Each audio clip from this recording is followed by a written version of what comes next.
6 years have passed, and Shen Jun has divorced the former wife of the CEO in an effort to earn money for his daughter's milk powder.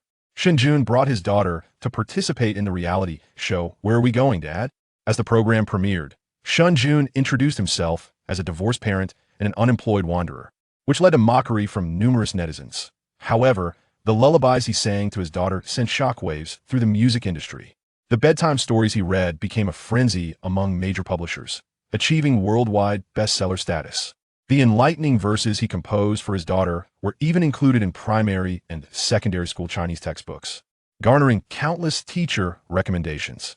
The accolades continued with titles such as Insect Flies, A Little Happiness, Farewell, Fairy Tales, The Magic Brush, Harry Potter, The Sound of Rhyme Enlightenment, 3, Character Classic, Ode to the Goose, Spring Dawn, and Pity for Farmers.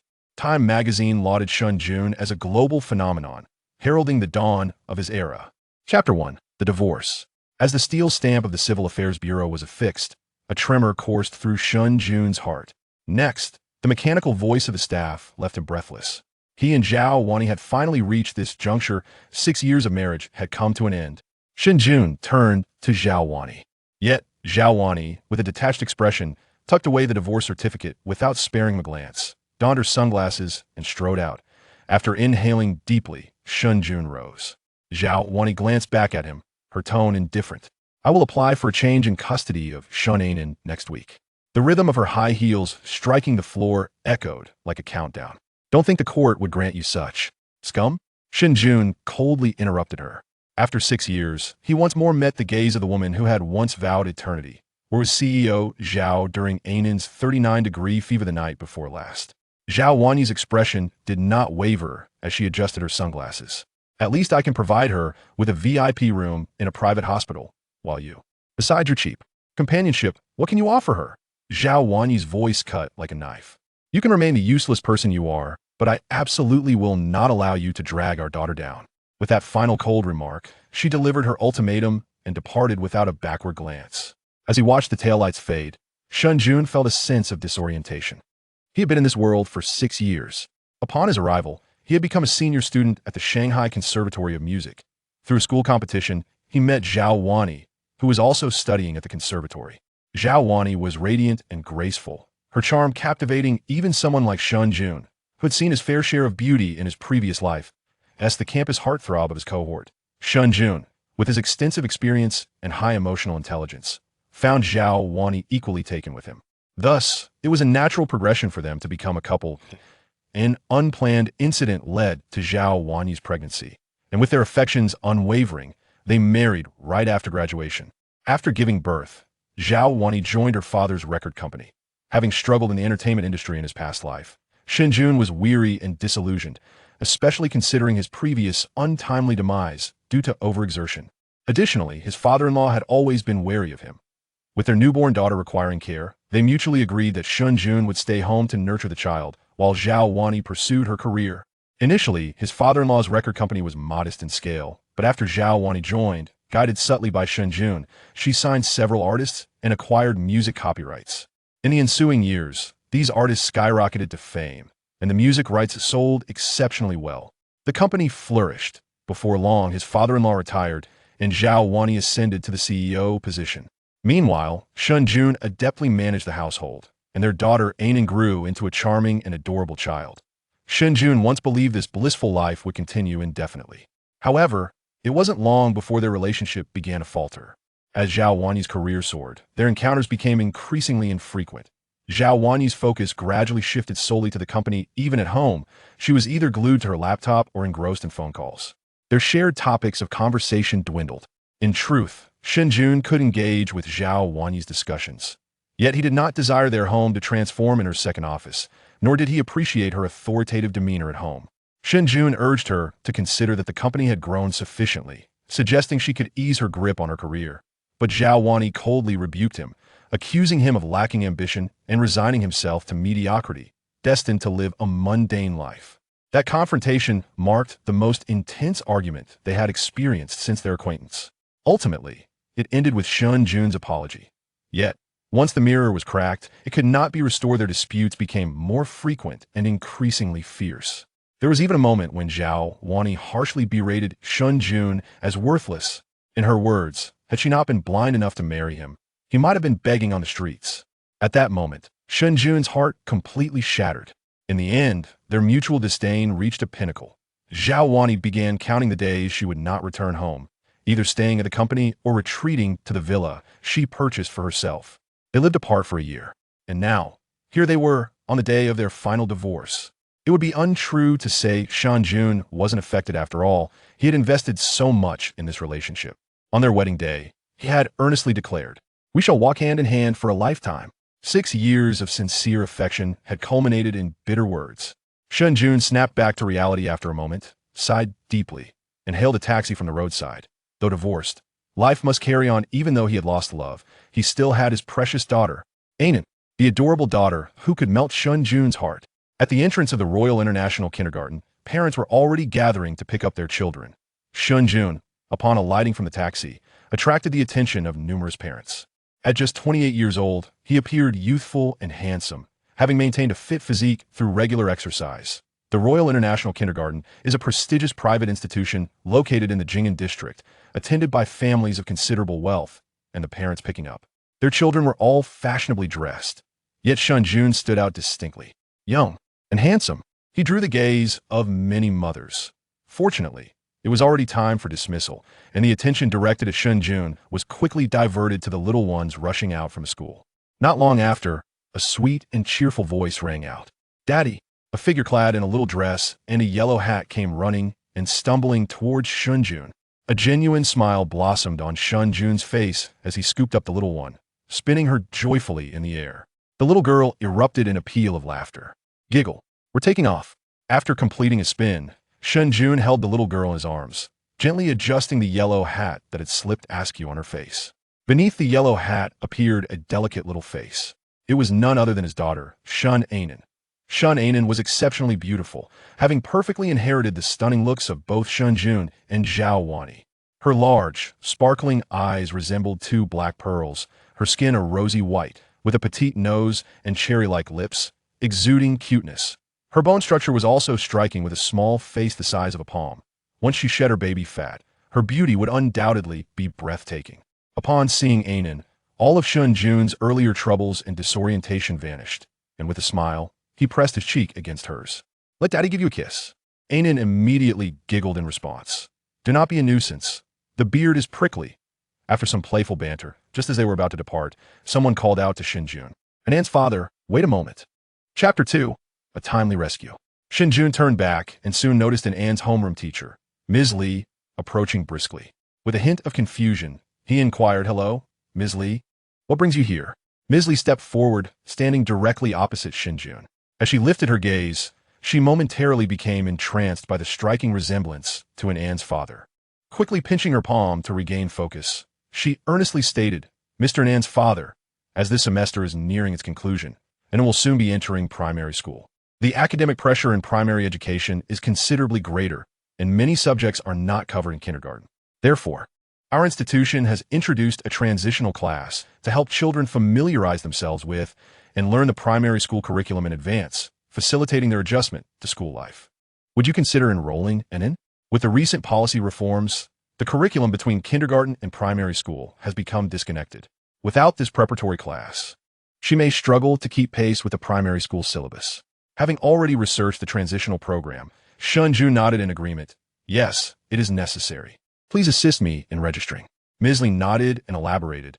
"I will send you the course details shortly via your mobile phone for your perusal. Regarding the fees for the transitional class, it amounts to 29,800 yuan per month, and there is a discount if you enroll for 2 months. I recommend the 2-month option, as it ensures a more solid foundation." After discussing the transitional program further, Shen Jun finally took an N and left the school. Having been preoccupied with divorce proceedings throughout the day, Shen Jun neglected to prepare a meal, opting to take an out for a casual bite instead. While dining, Shen Jun observed and enjoying her food and let out a gentle sigh. Your father and mother have separated. Who was engaged in a playful tussle with her egg tart, looked up with wide, blinking eyes. Haven't they already separated? During the previous custody battle, was already aware of her parents' divorce. Shen Jun, feeling a pang of guilt, tenderly stroked An's head. This time it is final. We will no longer be together. Wouldn't it be sad? She set down her egg tart, her little face contorted in deep thought, making her appear even more adorable. After a moment, she scrunched her nose and declared, "As long as Daddy is here, and it won't be sad. Mommy never liked coming home or spending time with me. She only buys me gifts, but I don't really like them." With that, and then wrapped her greasy little hands around Shen Jun, her face serious as she affirmed, "Having Daddy is enough." Shen Jun felt a surge of warmth in his eyes, nearly overwhelmed by the affection of his little girl. He scooped in and up and planted a kiss on her cheek, prompting her to playfully push him away, exclaiming, "Stop it." The father and daughter shared a moment of playful banter before and resumed her meal, while Shen Jun gazed at her with a sense of bliss. Having such a daughter in his life seemed to be worth it all. After a moment of reflection, Shen Jun took out his phone and snapped a picture of their meal together, subsequently posting it on social media with the caption, "In the past, we wish for ourselves. Now we wish for us in the future." A somewhat convoluted narrative encapsulates Shen Jun's current thoughts and sentiments. In the past, his social media posts were adorned with photographs of him and Zhao Wani, and after the arrival of an end, they transformed into cherished family portraits of the three of them. Those were the days of yore. However, this time, his photographs feature neither Zhao Wani nor will they in the future. They solely depict him in an inn. "This is the essence of our present." After their meal, Shen Jun took into the mall to indulge in some playful antics at the children's play area before hailing a cab back home. Meanwhile, at a program office of the Xiang province television station, a young man, slightly balding at a tender age, was expressing his grievances to Director Lin. "Director Lin, we have finalized our 5 guests, an actor, a singer, a director, and an athlete. However, we are struggling to find a suitable ordinary guest." Director Lin, who was observing his phone, looked up in surprise. "Is it really so difficult to find an ordinary person? Aren't they everywhere?" The speaker, with a weary expression, sighed and responded, "The issue is that your requirements are too demanding, Director. The guest must be handsome, preferably a girl, and the child must also be visually appealing. Furthermore, the guest cannot be just any ordinary individual. They must possess talent and substance." Raising an eyebrow, Lin Jiao retorted, "What if they aren't attractive? Would you still want to see them? Among the 4 guests we've contacted, 3 are young boys, and we currently have only 1 girl. If we had another boy, it would disrupt the balance. We absolutely need to find a little girl to counterbalance." The program member, looking exasperated, replied, "But that doesn't equate to an ordinary individual. It's proving to be quite a challenge." Lin Jia, frowning, lowered his voice slightly. "Even if it's difficult, we must find one.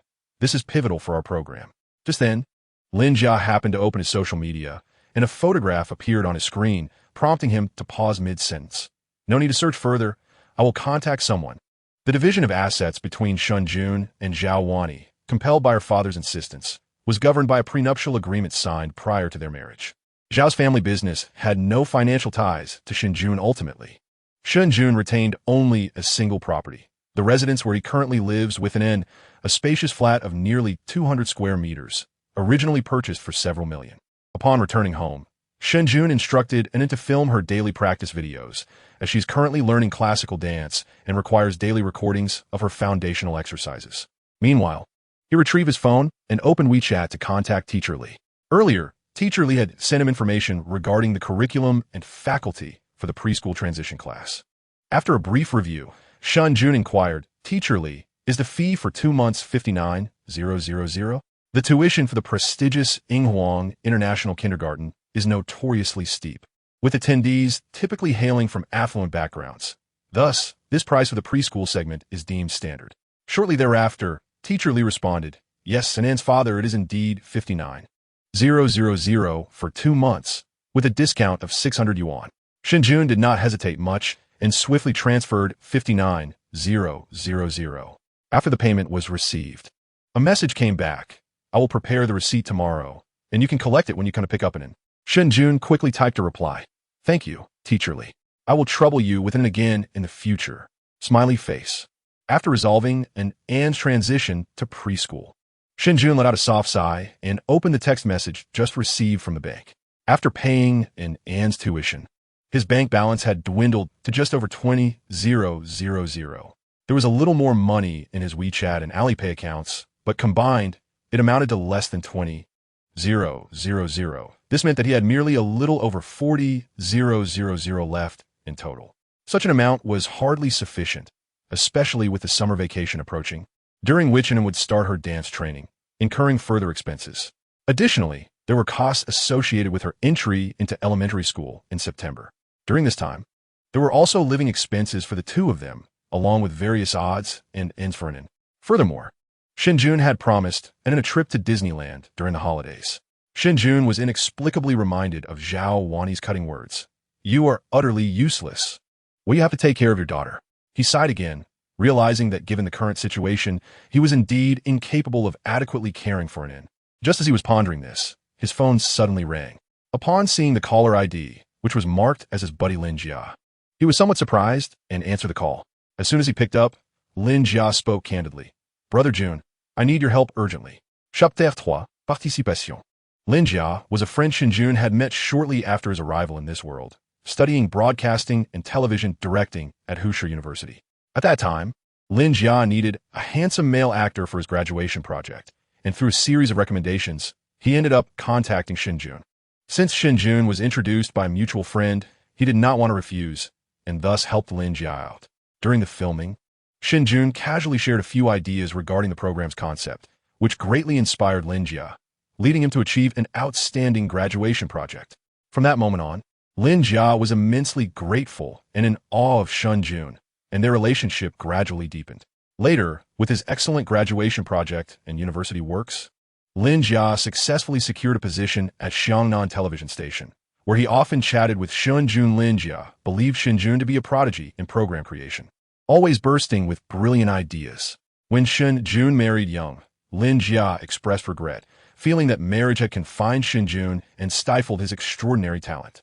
When he learned that Shen Jun was at home taking care of the child, he was further shocked and wanted to confront Zhao Wani. Had it not been for Shen Jun's intervention, Lin Jia would have flown back to Husher that very year. Due to their heartfelt friendship, Shen Jun would occasionally lend a helping hand to Lin Jia over the years. Knowing that he had entered the arts channel, Shen Jun shared some mature variety show concept from his past life, which greatly benefited Lin Jia as he climbed the ranks at Xiangnan television station. Now, at not yet 30, Lin Jia had become quite capable and had heard that the station was preparing to launch a new program. Memories flashed rapidly through Shen Jun's mind, and with a smile, he said, "Aren't you busy with your program lately? What kind of emergency can I possibly help with?" On the other end of the line, Lin Jia sighed and replied, "Young, this is not solely reliant on your inspiration. Recently, I have embarked on a family reality show project." Shen Jun recollected that earlier this year, he had discussed the feasibility of such programs, akin to the previous sensation, "Where are we going, Dad?" with Lin Jia. At that time, this genre had yet to emerge in the world, and Lin Jia had expressed a desire to explore the concept. But he never anticipated that the show would come to fruition. Lin Jia continued, "Our program is designed to feature 5 guests, each embodying a distinct role: an actor, a singer, a director, an athlete, and, of course, an everyday person. As of now, we have secured the first 4 guests, yet we still seek one ordinary participant." Upon hearing the second sentence, Shen Jun discerned Lin Jia's intentions and interjected with a light chuckle. "So, you have your sights set on me?" Lin Jia's tone took on a slightly mischievous lilt as he replied, "Hee, I've always had my eye on you, Young. If it weren't for your wife getting there first." Shen Jun shuddered at the implication. "Get lost." Lin Jia sighed and earnestly stated, "Young, you truly need to assist me this time. In my heart, you're the perfect fit for the ordinary participant. And just look at your adorable niece. So charming, beautiful, and intelligent. She would shine on television like an angel." Lin Jia knew precisely where Shen Jun's vulnerabilities lay, complimenting An profusely, which, despite Shen Jun's awareness, caused him to smile subtly. Lin Jia pressed on, "I understand that you're not fond of working, but you know this program well. It's essentially a chance to have some fun, right? It's a perfect opportunity to take on a little trip during the summer." Considering she has yet to travel far, her furthest venture being to Suzhou and Hangzhou, Shen Jun felt a stirring within. Lin Jia's words struck a chord. An had indeed never ventured far, and seizing this opportunity to explore the vast landscapes of the country while recording the show seemed like a splendid idea. Moreover, Shen Jun had already softened his stance. Unlike before, when he could afford to live a modest life without concern for money, his circumstances had changed. He was in need of financial stability to support An. Zhao Wani had not relinquished her claim to An and was still preparing for a legal battle. Without funds, Shen Jun feared he might lose the upcoming court cases, and it was now his everything. He had to protect her and ensure she grew up joyfully. Lin Jia was currently esteemed by the Hunan provincial television station, and the show's investment was substantial, promising a generous remuneration, especially with Lin Jia as his ally. Furthermore, participating in a variety show was akin to stepping into Shen Jun's comfort zone from his past life. There was little challenge involved. Thus, when Lin Jia approached him, Shen Jun had already begun to relent, merely wishing to tease Lin Jia a bit. At that moment, Lin Jia continued, "Young, I know your wife's company is thriving, and you need not worry about finances. You value family above all else. But are you truly willing to let your immense talent go to waste?" The words spoken by Lin Jia were imbued with sincerity, stemming from the depths of his heart. Having known Shen Jun for many years, he was acutely aware of the remarkable talent Shen Jun possessed, which was precisely why he held such profound admiration for him.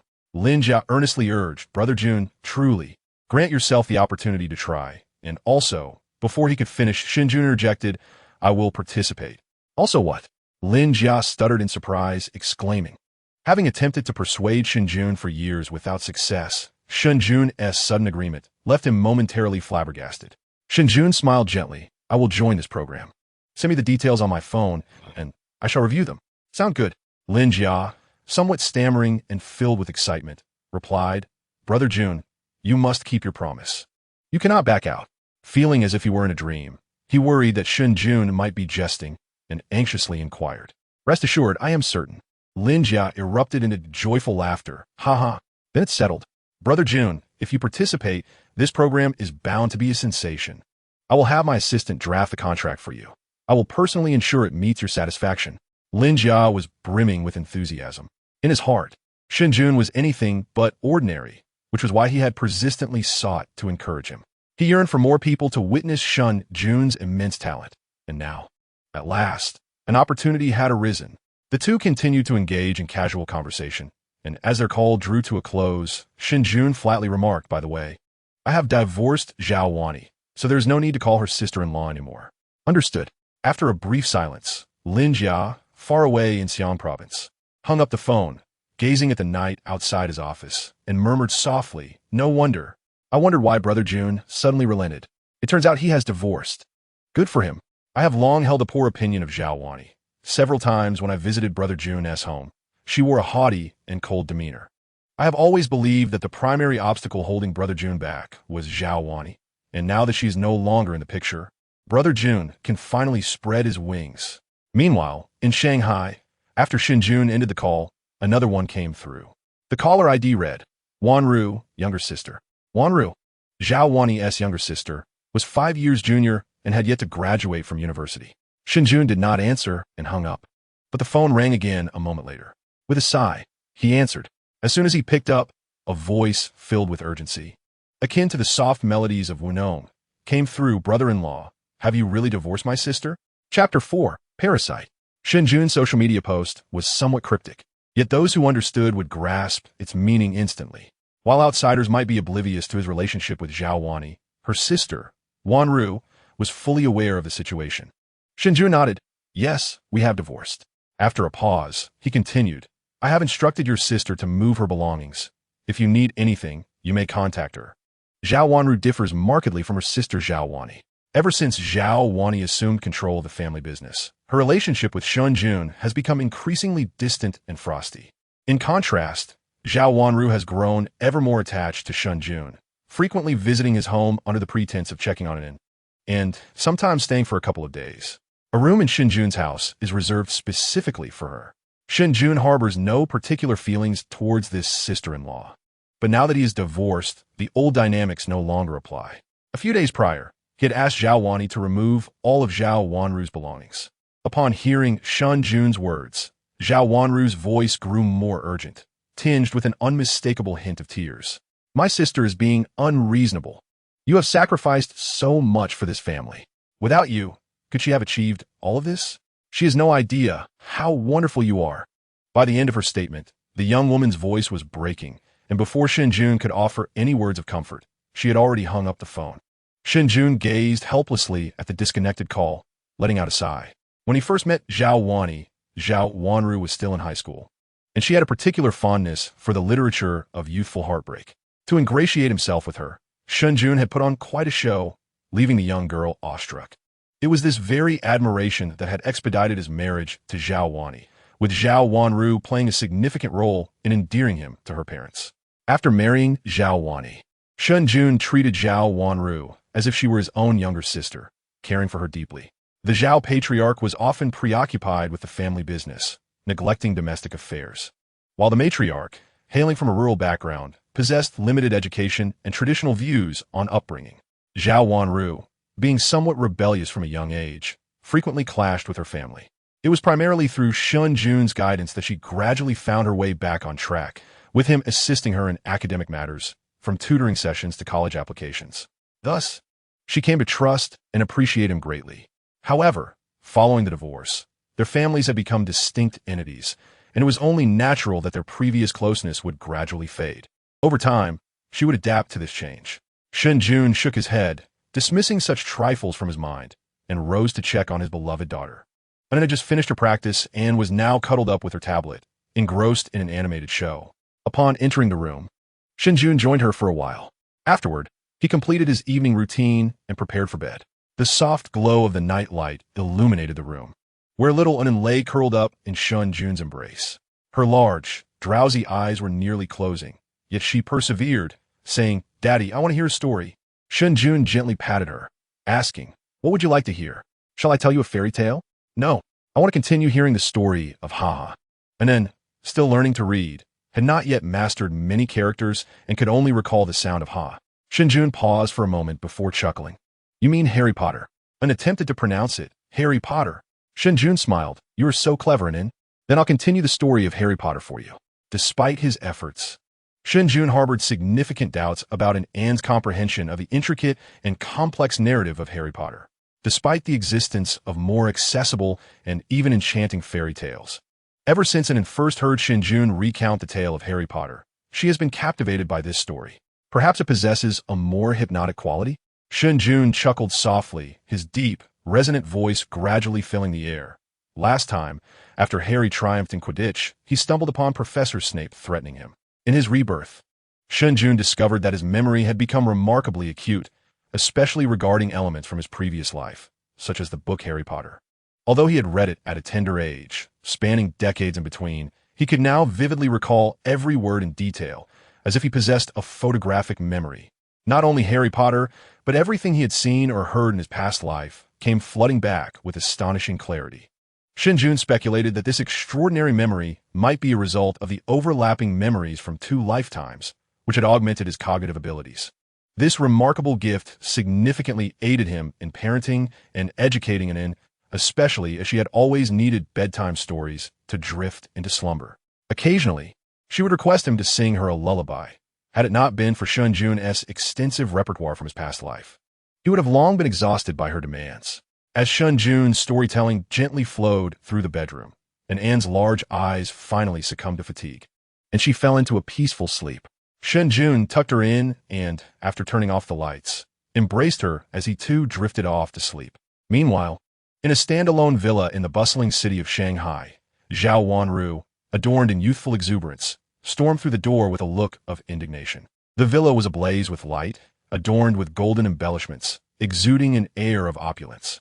In the grand hall sat 3 figures. Shen Jun's former father-in-law, Zhao Junhan, peering at his phone through his reading glasses, his mother-in-law, Sun Lanfeng, seated cross-legged on the sofa, munching on seeds while watching television, and his ex-wife, Zhao Wani, sitting upright at the bar, furrowing her brow at her computer screen.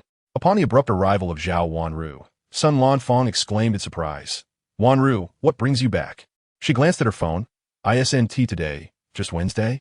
As Zhao Wanru was studying in Jinling, she typically returned to Shanghai only on weekends or during holidays, making her sudden return a source of astonishment for the family. Ignoring Sun Lanfeng's inquiry, Zhao Wanru's gaze fixed intently on Zhao Wani, her voice laced with anger. "Sister, how could you divorce someone who treats you so well? How could you be so heartless?" With reddened eyes, she glared at Zhao Wani. Before Zhao Wani could respond, Sun Lanfeng, still seated, interjected sharply with scorn. "Shen Jun? He is nothing but a parasite, a leech feeding off the Zhao family." A useless man, a mere pretty boy. Any man is better than him. It's for the best that you're no longer together. Sun Lanfang's disdain was palpable, as she had long harbored animosity towards Shen Jun, viewing him as a burden who contributed nothing while living off the Zhao family's resources. I want to allow you to speak of my husband in such a manner, Zhao Wanru retorted urgently. In her eyes, her brother-in-law, Shen Jun, was the finest man in the world, gentle, considerate, earnest, talented, and handsome. Had it not been for him, she might have dropped out of high school to drift aimlessly through life, never reaching where she is today. In Zhao Wanru's heart, her trust in Shen Jun even surpassed that which she held for her parents. Chapter 5, Brother-in-Law. Sun Lanfang's face turned ashen as she pointed an accusing finger at Zhao Wanru, gritting her teeth and scolding, You, I cannot fathom what kind of enchantment he has cast upon you to make you so infatuated. A mere pretty boy.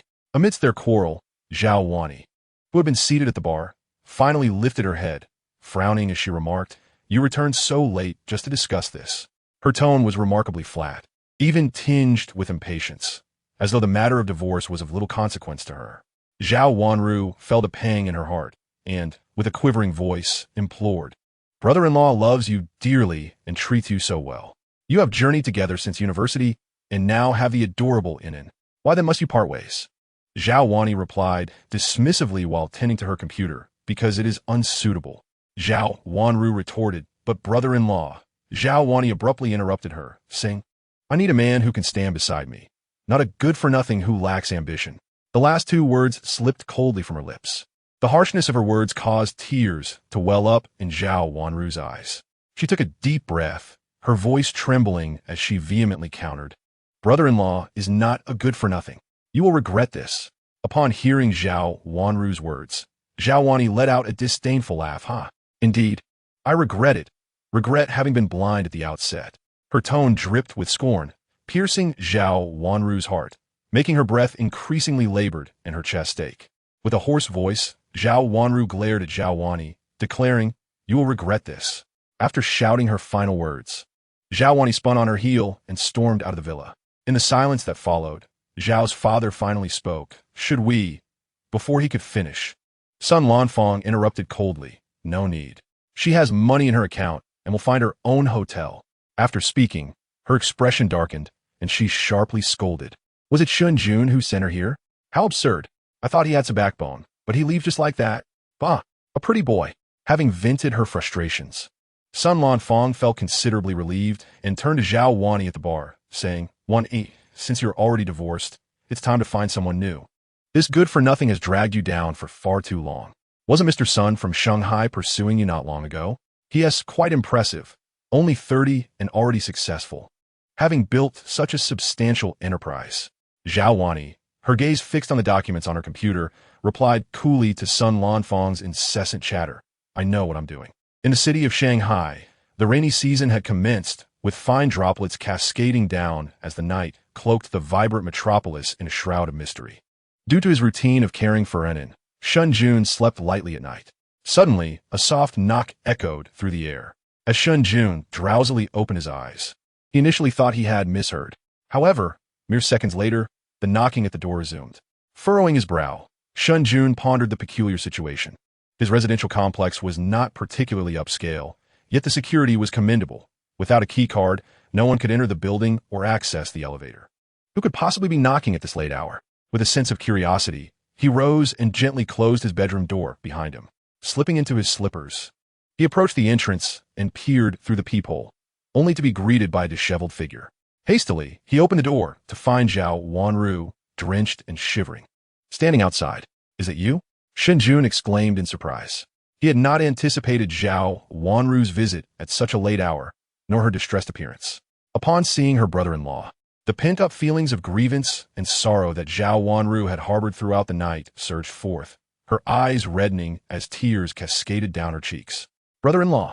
Zhao Wanru's voice trembled as she threw herself into Shen Jun's embrace, clinging to him tightly, as if fearful of losing him. Shen Jun was momentarily taken aback, but quickly placed a reassuring hand on her shoulder, soothingly saying, It's all right, Wanru. I'm here. After a while, Zhao Wanru's emotions began to settle, and Shen Jun ushered her inside. You should take a hot shower, he suggested, noting her soaked state with concern. Having regained some composure, Zhao Wanru recalled the warmth of Shen Jun's embrace and blushed shyly in response. All right. Familiar with Shen Jun's home from her frequent visits, she quickly made her way to the bathroom. Yet, once she finished showering, they both realized a pressing issue. Shen Jun had already moved all of Zhao Wanru's belongings back to her place, leaving her without a change of clothes. The ones she had been wearing were completely soaked. After a moment's thought, Shen Jun retrieved one of his t-shirts and a pair of shorts. Here, you can wear my clothes for now. I'll wash yours and have them dried in no time, he assured her as he hung the items on the doorknob. After placing the clothes, Shen Jun retreated to the living room. A rustle emerged from the bathroom, and before long, Zhao Wanru emerged. She bore a striking resemblance to her sister, Zhao Wani, both being stunningly beautiful. However, while Zhao Wani's features had a sharper, more assertive edge developed over time as she took over the family business, Zhao Wanru exuded a youthful exuberance, embodying sweetness and innocence. Fresh from the shower, her skin glistened with moisture, a rosy glow accentuating her naturally fair complexion. The oversized collar of Shen Jun's shirt revealed her delicate collarbones, and her slender legs were equally striking. Upon catching a glimpse of her, Shen Jun's heart raced, prompting him to avert his gaze. Zhao Wanru, feeling somewhat flustered and uncertain, took a seat on the sofa, her mind racing. Why had she returned to the city on a Wednesday? And how had she ended up here? Shen Jun, filled with confusion, inquired. He had already spoken with Zhao Wanru that evening, informing her that all belongings had been moved and that she could reach out to her sister if she needed anything, and that it was time to gradually sever ties. However, he never anticipated that this young girl would come running over in the dead of night. I had a quarrel with my sister, she confessed, her voice trembling with anxiety. In a fit of anger, I ran out. I truly had nowhere else to go, so I thought to seek out my brother-in-law. Zhao Wanru bit her lip, rendering her already rosy lips even more vibrant as she spoke nervously. After she had dashed out of the house, she aimlessly wandered outside the community for a while until the rain began to fall. Initially intending to take a taxi to a hotel, she unexpectedly found herself uttering Shen Jun's address upon getting into the car. At that moment, she desperately yearned to see her brother-in-law. She couldn't quite comprehend the reason behind her feelings. She knew very well that after her brother-in-law's divorce from her sister, they were no longer family. Moreover, during his phone call that evening, he had gently indicated that they should communicate less in the future. Yet, for reasons unknown to her, she was compelled to see him. The thought of possibly never seeing her brother-in-law again filled her with dread, causing her eyes to glisten with unshed tears. Chapter 6. My brother-in-law is truly wonderful. Observing the young girl on the verge of tears, Shen Jun sighed inwardly and rose to fetch the ginger tea he had just prepared from the kitchen. Drink some ginger tea, he urged. As the sharp scent of ginger wafted towards her, Zhao Wanru wrinkled her nose, her expression momentarily stiffening. Shen Jun held out the bowl, waiting until it was no longer scorching before offering it to her. I added brown sugar to lessen the intensity. Drink it, or you might catch a cold tomorrow. Hesitant, Zhao Wanru finally accepted the bowl, took a deep breath to gather her resolve, and drained it in one go, sticking out her tongue afterward in a comical manner. Shen Jun chuckled, and it is tougher than you. Here, have a piece of candy. He handed her a piece of candy he had prepared earlier, which she eagerly popped in her mouth. Since childhood, she had detested both ginger and cilantro, finding them utterly intolerable. She would never touch any dish containing either ingredient.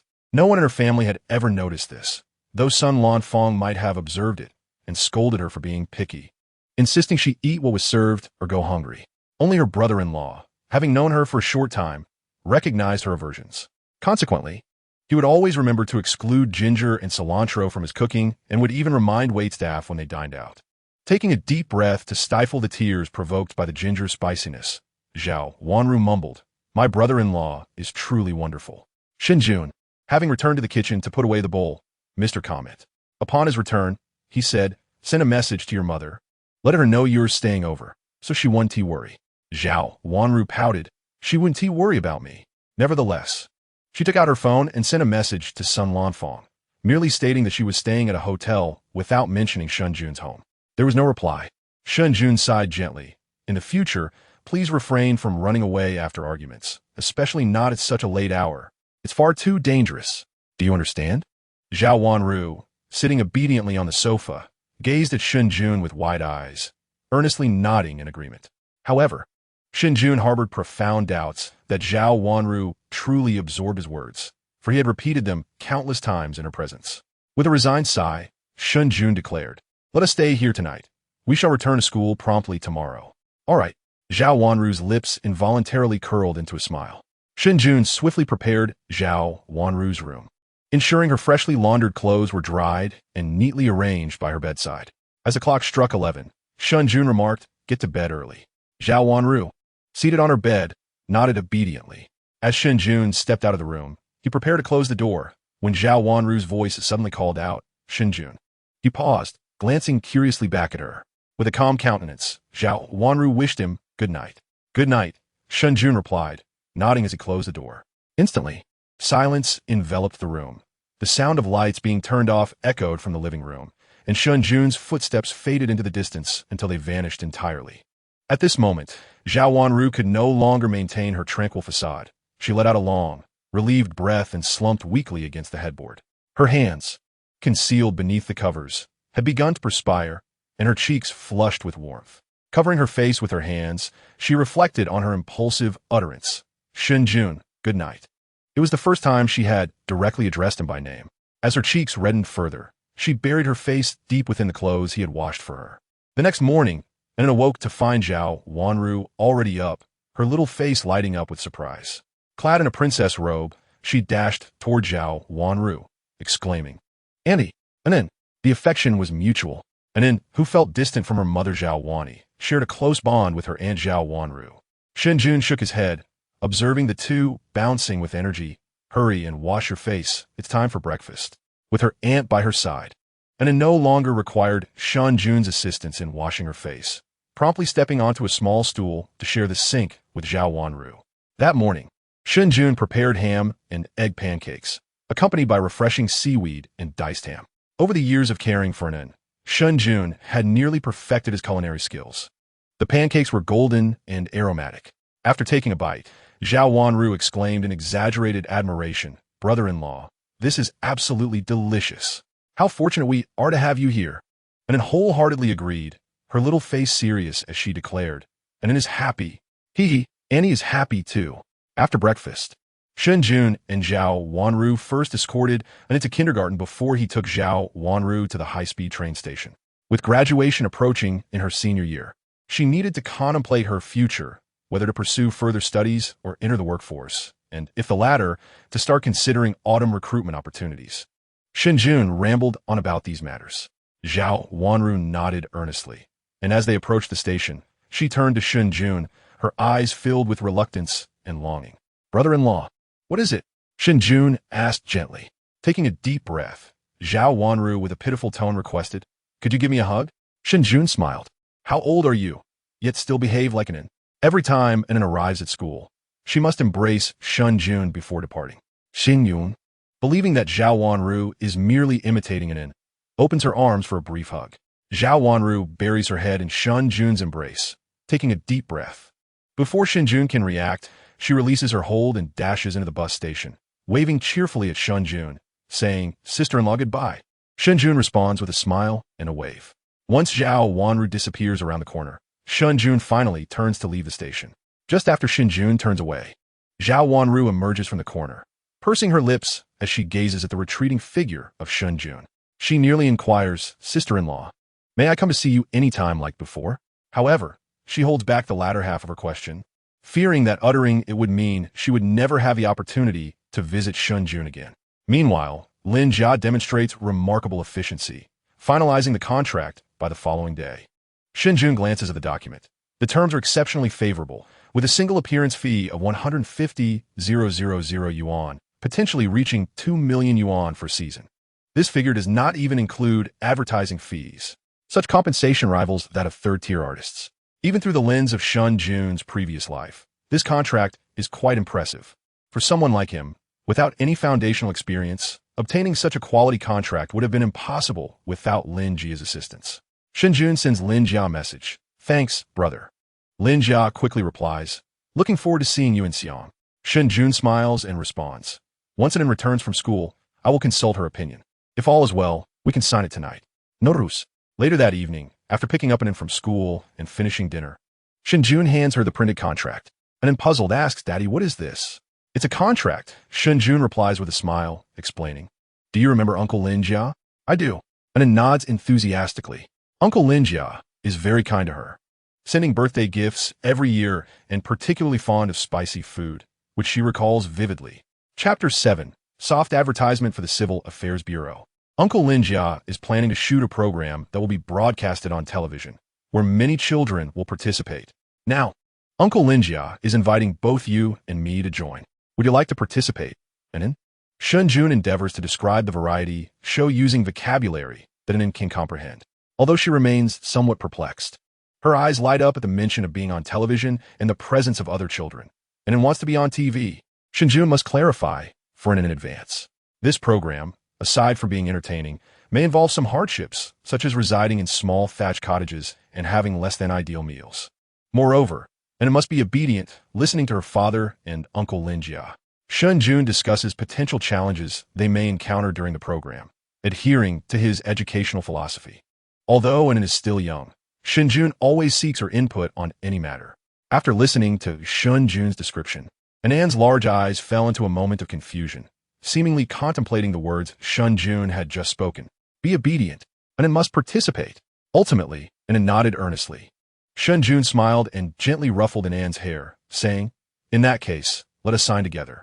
With her small hand gripping the pen, Shen Jun enveloped An's tiny hand within his own as they inscribed their names, Shen and Un and Shen Jun, upon the contract. With the signing of the contract, Shen Jun officially joined the show Where Are We Going, Dad? Lin Jia added Shen Jun to the program's notification group, where the other guests had already been finalized in the past few days. Upon entering the group, Shen Jun glanced at the announcement. The show was set to commence on July 3rd, coinciding with An's third day of summer vacation, likely accommodating the schedules of the other children. The program would be broadcast live, spanning 3 days per episode, during which they would reside at designated filming locations. It bore resemblance to the previous incarnation of Where Are We Going, Dad? Notably, there were 5 groups of guests in total, and, upon reviewing, Shen Jun noted that the other 4 were quite renowned, leaving him as the sole amateur participant. A smile crept across Shen Jun's face. It was evident that Lin Jia placed considerable trust in him. Shortly after joining the group, someone added him via the chat. Their note identified them as a program assistant. Shen Jun confirmed the friend's request. The individual briefly introduced themselves. "Hello, Teacher Shen. I am your program assistant, Feng Li. I will be your liaison throughout the filming process." Shen Jun replied, "Thank you for your assistance." Feng Li responded with a smile, then elaborated, "The program will be broadcast live throughout. So I would like to discuss the filming content with you to facilitate your and the little one's preparations." On the first day, they would fly directly from home to the filming location, commencing shooting early in the morning. A week later, the official premiere date of Where Are We Going, Dad? Arrived. The production team arrived at Shen Jun's residence before dawn, equipped with cameras and ready for the broadcast. The other guest groups were similarly prepared, as the program would be streamed live from 5 locations, culminating in a gathering at the filming site. Assistant Feng Li remarked, "Teacher Shen, we have 10 minutes until the official broadcast begins. Are you ready?" Shen Jun nodded. Since they were starting from home, he had taken the liberty of tidying away his personal belongings a few days prior to ensure everything was in order. However, he wondered if it would wake up like a little pig. To maintain the show's authenticity, filming would commence with a wake-up call for the children. And it was currently still peacefully slumbering in bed. In no time, the countdown commenced. 3, 2, 1. The recording officially began, the cameras whirring to life. And Assistant Feng Li appeared on screen, speaking softly. "Hello, dear viewers. Welcome to the large-scale parent-child reality show. Where are we going, Dad? I am your assistant, Feng Li. We have now arrived at one of our guests' homes, ready to awaken our little treasure." As she spoke, the live stream began to rapidly fill with viewers. Though it is still morning, many viewers have been eagerly anticipating the show, thanks to the extensive online promotions of Where Are We Going, Dad? From a few days ago. "I am so sleepy. Please, let me see the adorable babies. I have been waiting for this. It is indeed a live broadcast. I thought it was a hoax." The program has made an unexpected visit to the guests' homes early in the morning, and it seems quite intriguing. It feels remarkably authentic. In a live stream, numerous netizens are commenting, with some inquiring, "Which group of guests is this? There are 5 guests, each with their own live streaming channel, but in the spirit of fun. The production team has not directly disclosed which channel corresponds to which guest. The viewers are left in a state of confusion. For instance, at this moment in the live stream, someone calls out, "Song Xiao, here I come." Song Xiao is one of the 5 guests, a popular idol star, despite being over 30, still possesses a legion of devoted fans and admirers. Fong Li chose to ignore the comments in the live stream, and instead followed closely behind Shen Jun, camera in hand. In a similar vein of amusement, the show has opted not to reveal the father's true appearances at the start, allowing the audience to guess which baby corresponds to which father. Thus, viewers cannot see Shen Jun's face. They can only observe his tall silhouette. With that height, I would guess it's Song Xiao. When he opened the door, his muscular physique was evident. He must be the athlete Su Hong. Please call me detail-oriented. But Su Hong isn't that tall, right? Amidst the speculations, Shen Jun has already entered the bedroom, and with Shen Jun no longer acting as a barrier, Shen Anan has sprawled out on the bed, resembling a little piglet. This sight prompted Shen Jun to facepalm. The scene on the bed was immediately visible to countless viewers watching the live stream, many of whom burst into laughter. I can't stop laughing. How can this child sleep sideways? Just like me, I also love sleeping sideways. Social death scene. Sprawled out, laughing. Now I truly believe the production team has no script. It's too real. While the audience was commenting, Shen Jun had already crouched down by the bed, gently calling out, "Anan, time to wake up." Although the viewers could not see Shen Jun's face, they could hear his voice, and when his deep, magnetic tone resounded, the comments in the live stream momentarily halted. That voice is incredible. Swoonin. If I could hear that, I wouldn't be sleepy anymore. What a sexy voice. Instant euphoria. I'm wide awake. Suddenly, I wish I could be that little girl. I want someone to call me. Whose voice is that? It must be Song Xiao. His lines are also so pleasing to the ear, but it doesn't quite sound like him. Shen Jun remained unaware that his mere words had ignited a frenzy in the live stream, as he was focused on waking Anan. Today's wake-up time is earlier than usual, although Shen Jun had ensured Anan went to bed early the previous night. The little one still clung to him, drowsily murmuring, "Daddy, I'm sleepy." Anan's words sent the already excited live stream into a further uproar. "My heart can't take it. How sweet. Who can resist this? Oh my, a college student is displaying a fatherly smile. So adorable, so adorable. You've tricked me into wanting a daughter." This program appears to be a subtle advertisement from the Civil Affairs Bureau. Chapter 8. A resounding slap in the face. Anan's voice, inherently sweet, becomes even more endearing as she playfully coos, leaving the audience in the live stream, unaccustomed to such charm, utterly enchanted. Even after years of listening, Shen Jun's heart still softens at her voice. However, with the filming in progress and a flight to catch, Shen Jun must summon the resolve to wake Anan, gently coaxing her. "Anan, it's time to rise and film the program. Daddy mentioned it to you yesterday. You'll be on television." Only then does Anan, still somewhat drowsy, open her eyes. As her large, grape-like eyes meet the camera, the live stream erupts in excitement. Where did this little angel come from? So adorable. Whose daughter is this? Absolutely precious. Anan, noticing the unfamiliar faces in the room, but reassured by her father's presence, yawns and declares, "And wants to be on TV." Shen Jun smiles and embraces her. "Then let us get up, shall we?" And reaches out for a kiss. "Daddy, kiss." Shen Jun plants a kiss on Anan, eliciting a wave of envy from the live stream audience, who eagerly shout for their own kisses. Afterward, the production team steps out, and Shen Jun dresses Anan. When she reappears on camera, she is transformed into a delightful little princess. Such a lovely little treasure. She looks so sweet and soft. Whose little darling is this? Love her. For this adorable one, I shall become a member. After 3 years of restraint, today I shall indulge for her. While discussions abound in the live stream, Shen Jun and Anan have already commenced their morning routine. Shen Jun has always encouraged Anan to brush her teeth and wash her face independently, fostering her self-care skills. Thus, the audience is treated to the sight of the charming duo brushing their teeth side by side, a sight that evokes longing in many viewers to have daughters of their own. Shen Jun and Anan's morning live stream proceeds smoothly.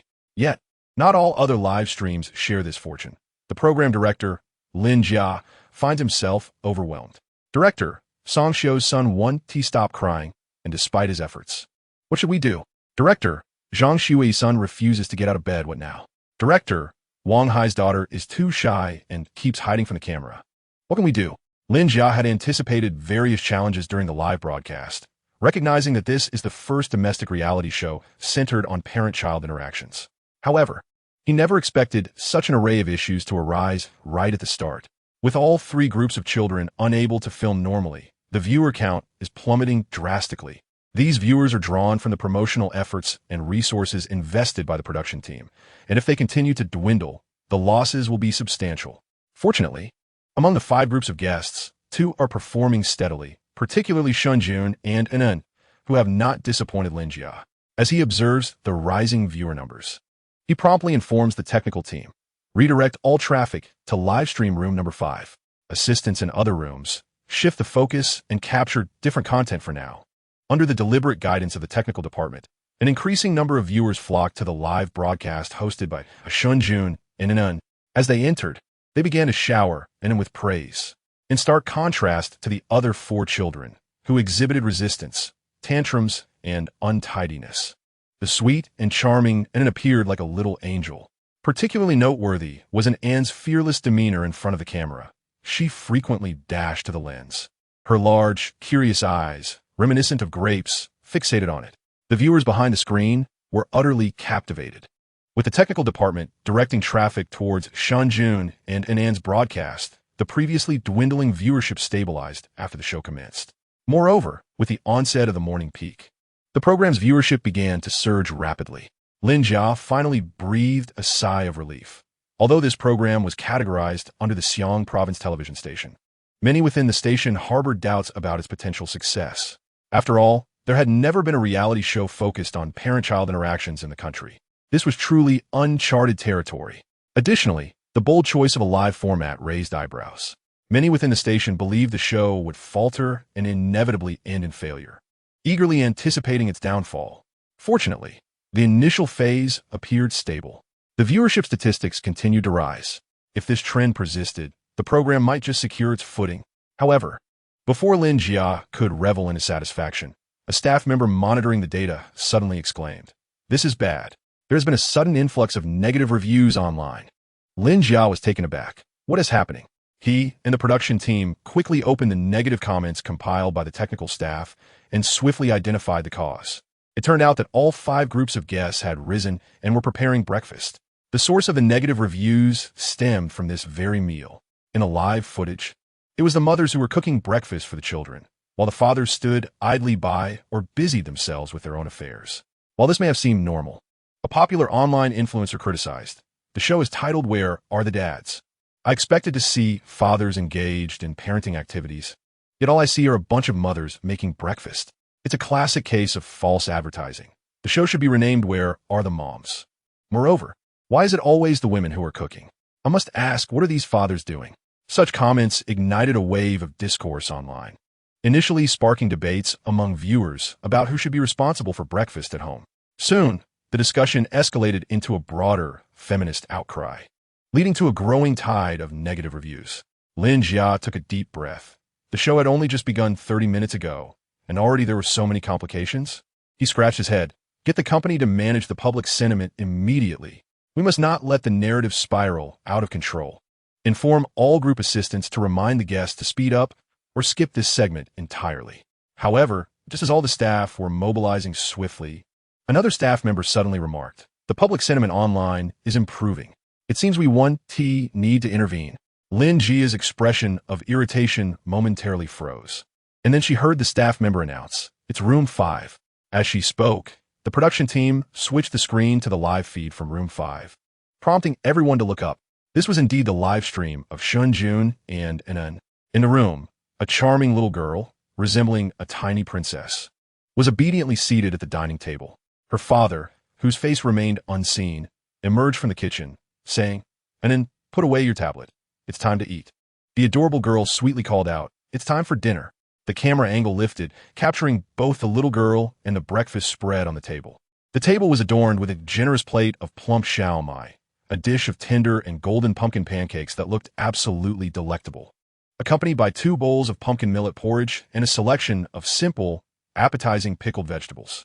The sight was enough to whet anyone's appetite, and even the production team felt a pang of hunger with several stomachs audibly rumbling. Viewers in the live stream couldn't help but exclaim, "It smells so good. That looks delicious. I could eat a whole plate of xiaomai. My egg pancake doesn't seem appealing anymore. How can I, an early riser, endure this?" Just as the show begins, I am hit with such temptation. What culinary skills! This father is incredible. That little cutie is so fortunate. One voice chimed in. Just the other day, someone online claimed that no father knows how to cook. This is a resounding slap to the face. Another replied, "Indeed. I also saw the trending topic. ISNT quite the chef." Chapter 9. Song Xiao. Some viewers remained skeptical about whether the breakfast was truly prepared by the father, questioning, did he really make this? It looks like frozen convenience food. To which another countered, "Excuse me, I watched the entire process. I saw An's father cook it." Throughout the program, Shen Jun consistently called out to An, and loyal viewers had already learned the little girl's name. I can attest. I saw An's father making pancakes. An's father is remarkable. It seems there is nothing he cannot do around the house. I wonder who An's father is. I'm smitten. An is adorable, and her father is exceptionally talented. I'm growing fonder of this show. Observing the sea of praise in the live stream, Lin Jia felt a wave of relief wash over her, and without hesitation, directed, "Let South continue to drive traffic to Room 5. Share the live clips online to respond to public opinion." After finalizing these arrangements, Lin Jia glanced at An and Shen Jun in the live stream, quietly muttering, "Junge is impressive." Before long, the public speculation began to subside, and as the 5 sets of guests departed for the airport, the program's premiere concluded on a relatively high note. The show's assistant, Fong Li, waved at the camera, saying, "Dear viewers, our live broadcast must come to a temporary close. Please like and follow us. We will return at 10:30 sharp in 3 hours. Be sure not to miss it." With the equipment powering down, Fong Li gave Shen Jun a thumbs up. "Teacher Shen, the recent live broadcast data has been remarkably impressive. Our streaming room ranks first in traffic." Fong Li, as the emerging host from Xiong Province Television, initially felt disheartened about being paired with an amateur, given their lack of fans and engaging topics. This inevitably meant a scarcity of screen time, and without it, there would be no traffic, an absolute disaster for any host. Fong Li had even mentally prepared for the possibility of minimal visibility, going so far as to prepare numerous guiding contents in advance. To her surprise, once the program commenced, everything unfolded seamlessly. The traffic in the streaming room soared to an unparalleled position among the 5 groups of guests. This newfound visibility allowed Fong Li to gain recognition from numerous viewers.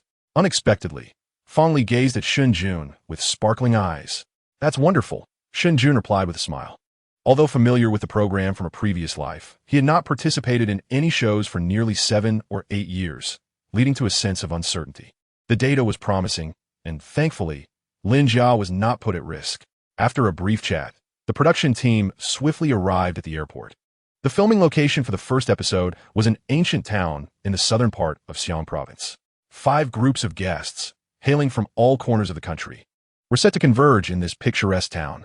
At 10:30 a.m., the show Where We Going, Dad? Continued its broadcast, with all 5 guest streaming rooms opening simultaneously. Following a morning of build-up, especially with Xiong Province Television leveraging captivating clips from the morning show to generate online traffic, coupled with a wave of enthusiastic comment from netizens, "Where are we going, Dad?" began to gain traction, even trending beyond expectations with 2 search terms. The most popular segment featured Shen Jun calling An to wake up. With An's adorable sleeping posture, Shen Jun's magnetic, deep voice, and An's final drowsy, endearing response, this under 10-second clip amassed over 300,000 likes within the morning alone. Countless netizens flooded the comment section, exclaiming their desire for a daughter. The program rapidly gained widespread recognition, and as a result, Shen Jun and An's streaming room attracted even more attention. Initially, the streaming account had only 50,000 followers purchased by the production team. However, with the morning broadcast and subsequent engagement, the follower count surged to 200,000. Thus, when the stream commenced, over 10,000 viewers flooded in. After a long wait throughout the morning, it was finally time to broadcast. Many viewers came for An, eager to shower her with affection. "Vote for An. Let Annie give her a kiss. Hug little An." The room echoed with excitement. "One vote for you, one vote for me." An is shy and feels out of place. All 5 groups of guests agreed, That An was the cutest. They wanted an An, and they also desired an An's father. However, the viewers upstairs were asking for a bit too much. After all, an An's father is a married man. A married man is great. There's only one competitor. Hiss, something fell off upstairs.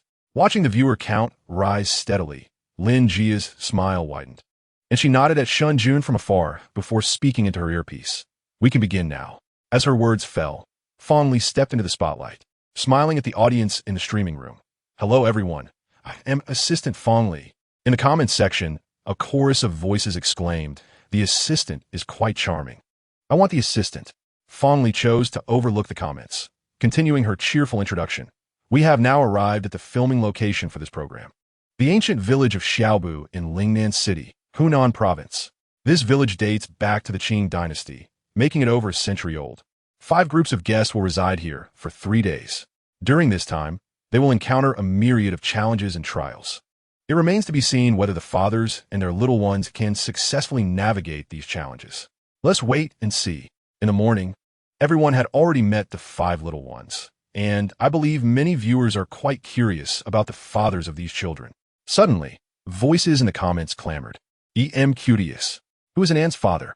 It's been a morning full of suspense. Can we get a reveal? Fong Li smiled gently at the camera and, without prolonging the suspense, stated, next up is the introduction of the 5 fathers. As her words concluded, the lively music announcing the entrance of variety show guests filled the live stream, and the 5 guests approached the camera in the order of their appearance. The first was a somewhat roguishly handsome young man, exuding a youthful charm. As soon as he appeared, the live stream erupted with excitement. Song Xiao, brother, the charming scion, like a jade among men, unparalleled in the world. He was none other than the idol star Song Xiao, the most popular figure of this episode.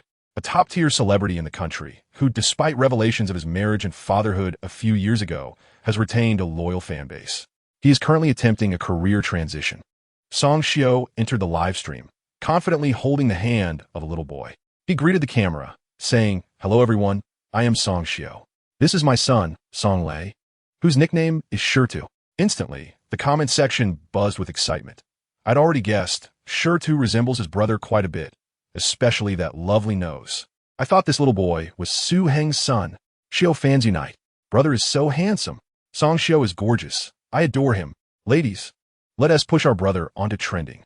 As a top-tier idol, Song Xiao's charisma is undeniably exceptional. His appearance ignited a frenzy among fans, flooding the comments with enthusiasm and propelling the live stream to trending status. More and more fans continue to join, elevating the once modest viewer count to first place among the 5 groups, and it was still on a rise. Following Song Xiao, a slightly portly middle-aged man entered the frame, holding the hand of a little girl. The middle-aged man greeted Song Xiao and then addressed the camera, saying, hello everyone. I am Director Wang Hai. This is my daughter, Wang Sherwing. Wang Hai's introduction was somewhat formal, lacking the casual ease of Song Xiao, prompting many in the live stream to comment. So, it's Director Wang. I thought he was an ordinary person. Wow. Director Wang may not be particularly striking, but his daughter is absolutely adorable. Wang Hai is a renowned film director in the country, having directed numerous blockbuster films with a cumulative box office exceeding 5 billion, making him recognizable to many viewers. Chapter 10, The Ordinary. Following Wang Hai, the 3rd guest group emerged, led by a sturdy yet diminutive man with a buzz cut, accompanied by a radiant young boy. Hello everyone, I am athlete Su Hong. This is my son, Su Yang, or Yang Yang. Su Hong, the Olympic champion of the previous year, became widely known for his record-breaking prowess, garnering significant recognition. Only 2 guest groups remain. One is the singer Zhang Xuei, and the other is an ordinary individual. Zhang Xuei is quite handsome. Could it be that An is his daughter? I recall that Zhang Xuei has a son. His melodious voice resonates beautifully, matching that of the morning's performance. Amidst the audience's speculations, the prominent singer Zhang Xuei made his entrance, stylishly dressed, though rumors suggest he is in his 40s. He appears to be in his early 30s. Zhang Xuei held a young boy by the hand. Hello everyone, I am Zhang Xuei. This is my treasure, Zhang Xuguang. You can call him Guangzai. As a leading singer with a considerable fan base, he ranks just below actor Song Xiao. However, after his introduction, the discussion in the live stream dwindled, as everyone was eager to learn about the final guest group. An is currently the most popular child among the 5, attracting many viewers. Initially, many speculated that it might be the daughter of Song Xiao or Zhang Shui, but all 4 guest groups had already appeared. None of them. The answer is now clear. Anin and her father are the only ordinary guests among the 5 groups. No way, no way. How can someone as adorable as Anin be an ordinary person? I had assumed her father was a handsome gentleman, yet he turns out to be an ordinary man. I had even envisioned Song Xiao's face. Who could disagree? When he called me to wake up in the morning, I had already pictured my brother and was ready to record his voice as an alarm. Oh, it would have been better if this had remained undisclosed. My heart is broken, and it is so charming, so beautiful. How could her father be an ordinary person? The perfect male deity of my dreams. My envisioned husband. My dreams have shattered. Because Shen Jun can cook, speaks sweetly, and is gentle and considerate, coupled with numerous speculations that he resembles Song Xiao or Zhang Shui. He possesses striking looks. Thus, many viewers dubbed Shen Jun their dream man. However, now, a multitude of people expressed their disappointment, even stating they no longer wish to watch. The audience was aware that one group consisted of ordinary guests, and under normal circumstances, they would not have been so disheartened. However, their expectations for An's father were exceedingly high. Many had tuned in specifically for An and her father, only to learn that he is an ordinary person. It is not that they look down upon ordinary individuals. It is merely that compared to top-tier celebrities, ordinary people inevitably fall short in terms of appearance, talent, and other attributes. Particularly in everyday life, they have encountered many ordinary middle-aged men in their 30s, unremarkable and often with a Mediterranean hairstyle. What they desire is a perfect male deity, not an ordinary man who cooks and does housework. What if this uncle is also rather greasy? Just the thought sends chills down my spine. In the girls' dormitory of Xiangtan University, a girl with a natural face and disheveled hair suddenly let out a wail. No. The other roommates, just awakening and still in a daze, were startled into alertness by her outcry. Xiaoqian, what are you screaming about? One girl exclaimed, her eyes wide with irritation as she threw a pillow at her. The others joined in, glaring at her with annoyance. It's too early for this. You nearly scare me to death. However, in the face of their ire and jabs, Xiaoqian remained unperturbed, her expression one of desolation. Concerned, her roommates frowned and asked, Xiaoqian, what's wrong? With a sorrowful sigh, Xiaoqian replied, have you heard that Xiangtai has launched a new variety show? The others nodded. Xiangtai shows had always been immensely popular, and the promotional campaign for the new program had been extensive, so they were well aware. It was an unusually distinctive reality show centered around parent-child interactions. Yet, since her roommates weren't particularly interested, they hadn't paid much attention. Xiaoqian continued, sighing heavily because one of the guests is Song Xiao. I decided to watch it this morning, and I was captivated by a little girl in the show. She was incredibly adorable, like a little angel. It made me want to have a child. Her roommate's eyes widened in astonishment at Xiaoqian's revelation. She sighed again, but that's not the main point. The crucial part is the girl's father. This reality show featured Song Xiao, and I assumed the little girl was his daughter. Given how handsome Song Xiao is, his daughter should be equally charming. Moreover, in the show, the girl's father was considerate, gentle, a good cook, and had a lovely voice, perfectly embodying my fantasies about Song Xiao. I was nearly beside myself with love. Her roommates exchanged glances, fully aware that Xiaoqian was an ardent fan of Song Xiao, having followed him since high school. Some among them also held admiration for him, as he was undeniably handsome, maintaining a charming demeanor even in his 30s. And then, they inquired, puzzled. Based on Xiaoqian's description, they expected her to be ecstatic and fluttering with emotions. Yet she appeared utterly defeated. With a heartbroken expression, Xiaoqian pointed at her tablet, which was still streaming the show. But the result? The girl's father is not Song Xiao. He is just an ordinary man. Xiaoqian was on the verge of tears. Since she had watched the show that morning, her heart had been aflutter, even fervently commenting online about wanting to be Inan's mother. She had replayed the morning's video over a dozen times, her mind filled with countless fantasies of clandestine scenarios involving Song Xiao. But now, to discover that Inan's father was merely an everyday man left her devastated. Her roommates struggled to comprehend Xiaoqian's emotional turmoil. But what's wrong with an ordinary man? Xiaoqian responded with indignation. He should at least be in his 30s. Just think about the average 30-something man you encounter in daily life, wearing a t-shirt and shorts with flip-flops, looking rather unremarkable, perhaps with a beer belly, or dressed in a uniform, appearing utterly exhausted. Finally, Xiao Qian lamented, my perfect idol. The internet is rife with sentiments akin to Xiao Qian's. However, some find solace in the thought. What if this ordinary person happens to be quite handsome? Yet, an immediate rebuttal arose. Can anyone be more attractive than Song Xiao? When Song Xiao debuted, he was hailed as the pinnacle of beauty in Huaxia. The fact that his popularity has endured from his 20s into his 30s, culminating in marriage and fatherhood, is a testament to the allure of his visage. It's not merely ordinary individuals. Few in the entertainment industry can rival Song Xiao. There exists no basis for comparison. The once vibrant comments section fell silent, as if the reality was too hard for the audience to accept, prompting many to prepare their exit. The back-end data confirmed this shift. Following the appearance of the first 4 guests, while Song Xiao's livestream continued to gain traction, the viewership of the other streams began to plummet swiftly. Director, the viewership is declining, a staff member reported. Lin Jia furrowed her brow, realizing that employing an ordinary person was indeed a daring gamble, one that had faced skepticism from the onset of the program's development. Nevertheless, Lin Jia remained steadfast in her belief that this ordinary participant could yield an unprecedented program effect. Not to mention, this particular individual was none other than Shen Jun. Taking a deep breath, Lin Jia spoke calmly into her earpiece. Proceed. Chapter 11. Aspiring to be an Anne's mother fondly received the cue and promptly whispered to Shen Jun. Teacher Shen, it's your turn to join in on stage. At this moment, all eyes from the production team were on Shen Jun and Anan. The inexperienced Anan appeared somewhat anxious, while Shen Jun maintained his composure. With a smile gracing his lips, he leaned closer to Anan and gently encouraged. Anan, it's our turn now. Just hold your daddy's hand, and you won't feel nervous. Taking Anan's small hand in his own, she visibly relaxed, prompting Shen Jun to exclaim, our little princess is making her debut. With that, he naturally led Anan toward the camera. A staff member standing beside Shen Jun and Anan, taken aback, murmured to Fong Li, is Teacher Shen truly an ordinary person? He seems more relaxed than Director Wang. Showing no signs of tension at all, Fong Li, watching Shen Jun approach the camera with a smile, felt a slight surprise.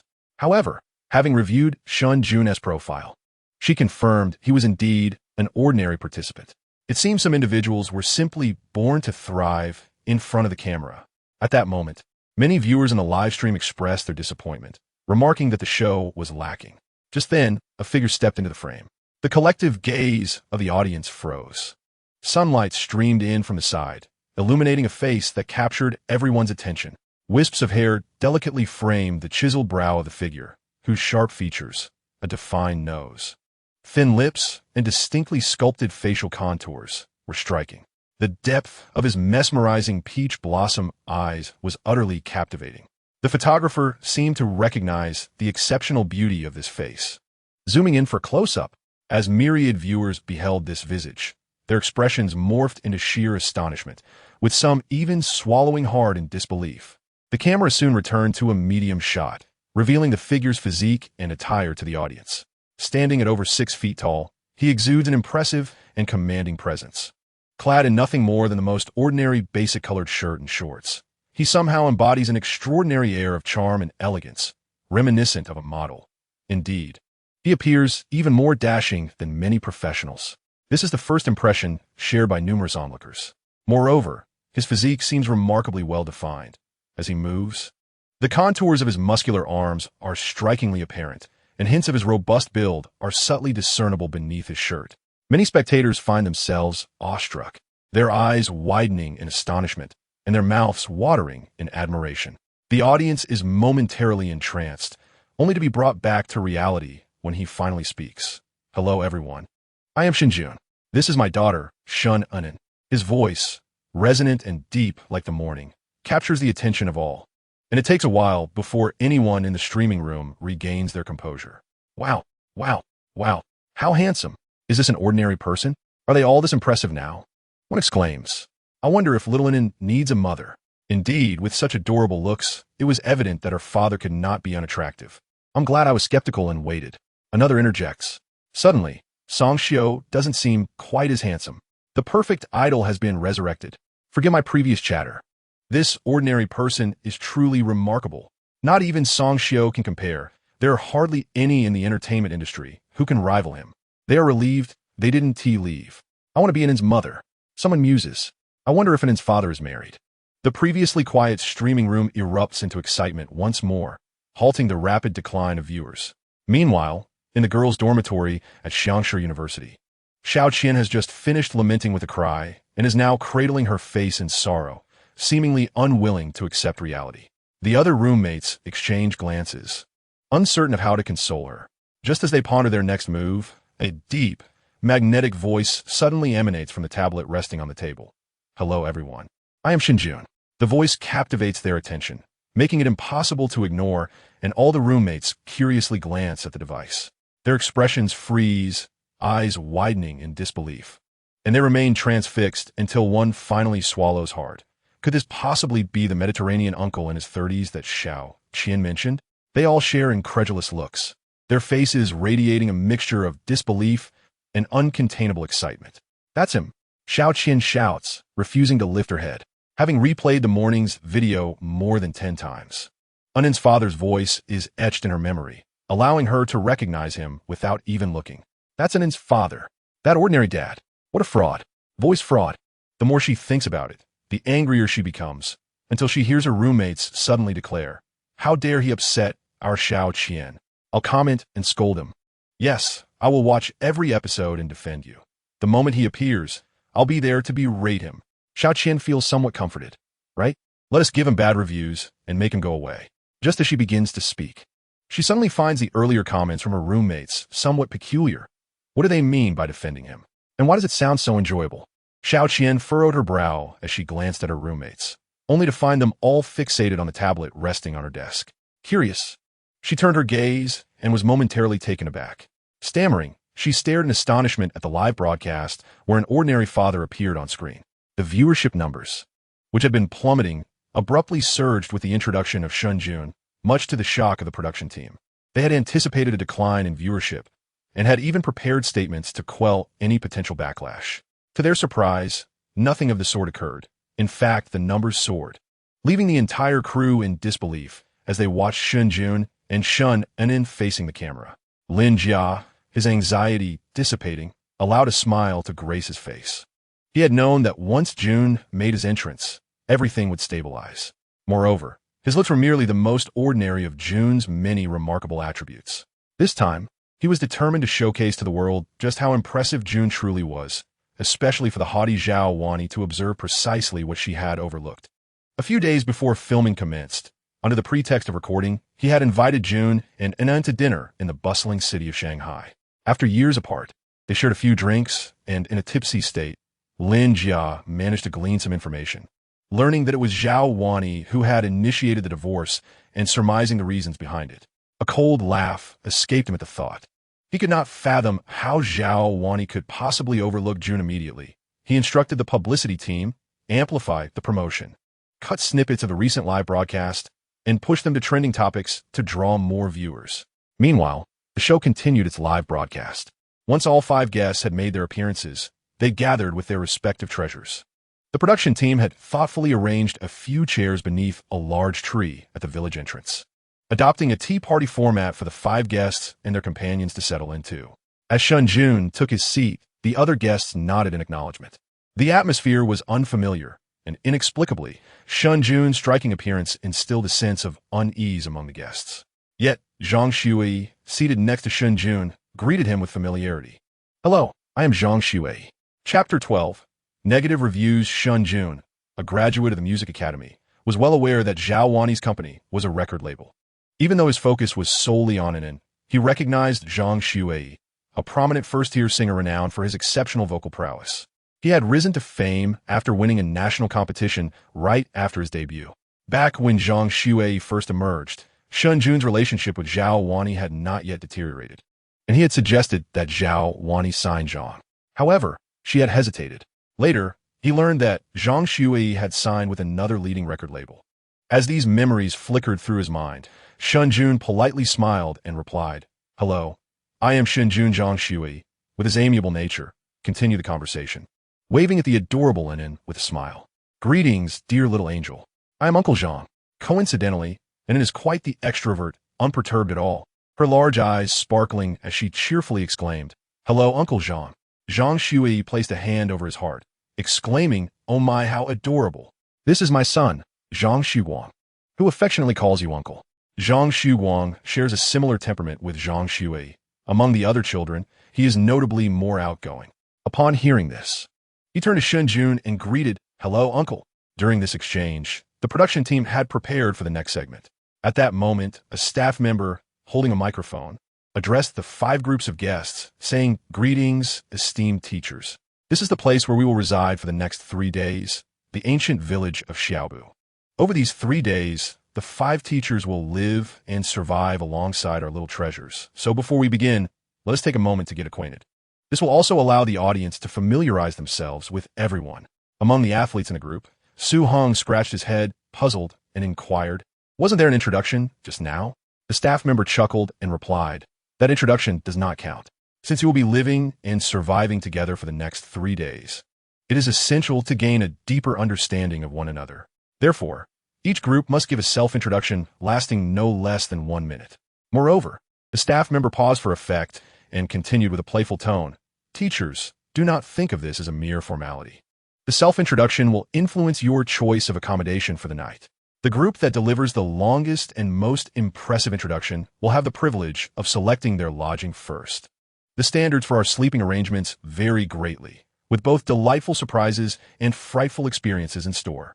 The last statement was delivered with an eerie tone, raising the eyebrows of all 5 groups.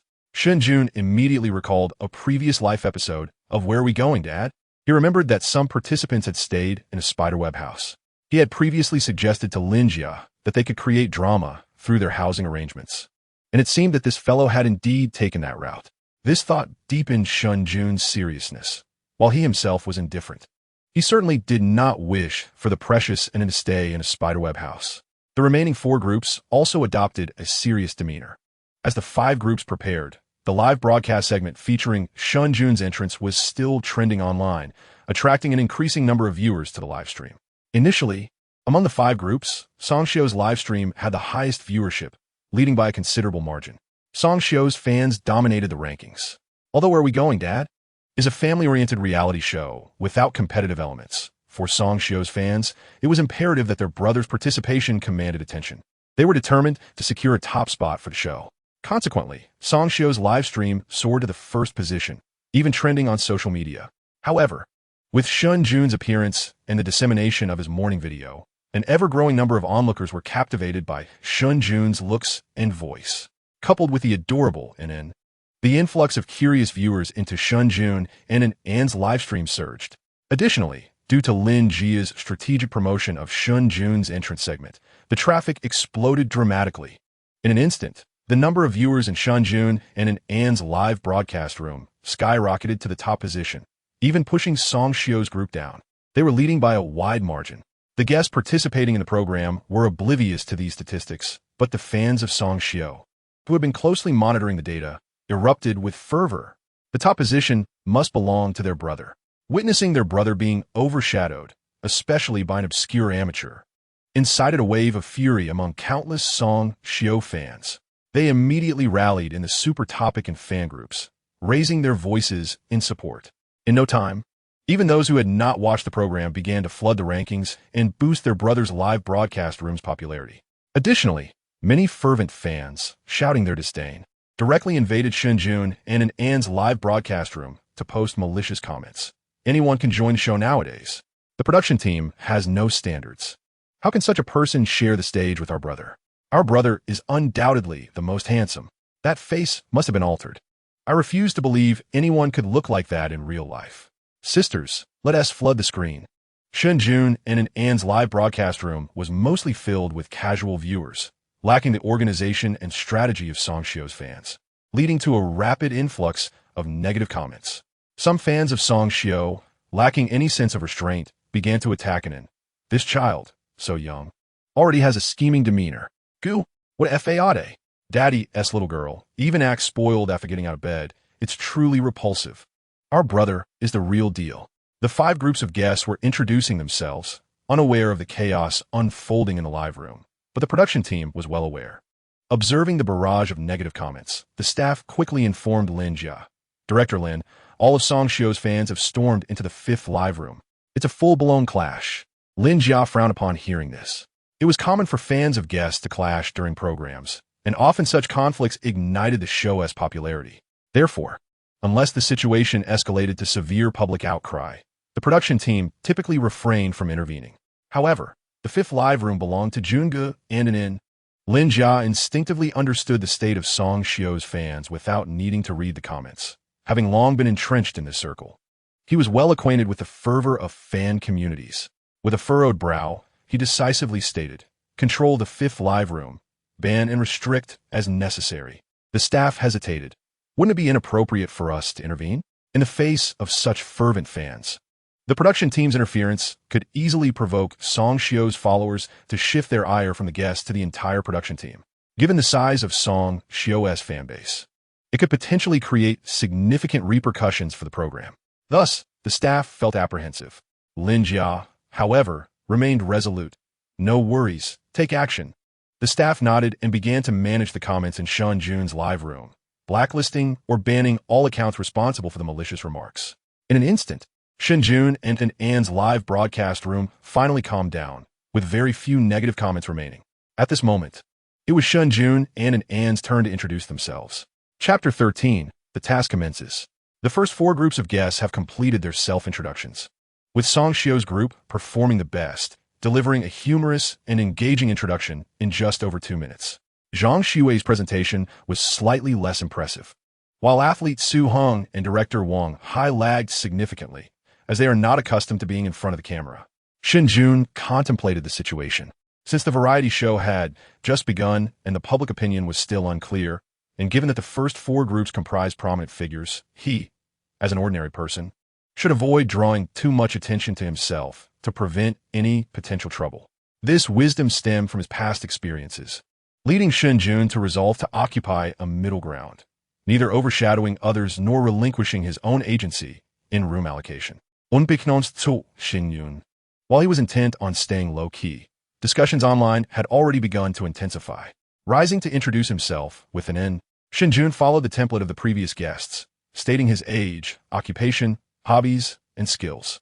When he revealed that he was merely 28 years old, astonishment washed over the other guests, as all 5 fathers present, except for Shen Jun, were over 30, with director Wang Hai already in his 40s.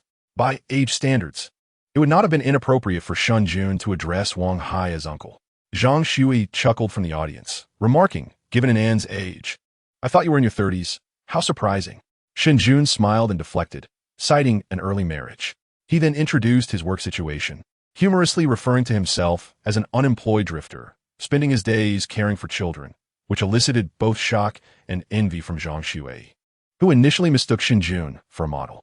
Even a usually reticent director Wang Hai remarked, "It's a pity you're not pursuing acting with such a face."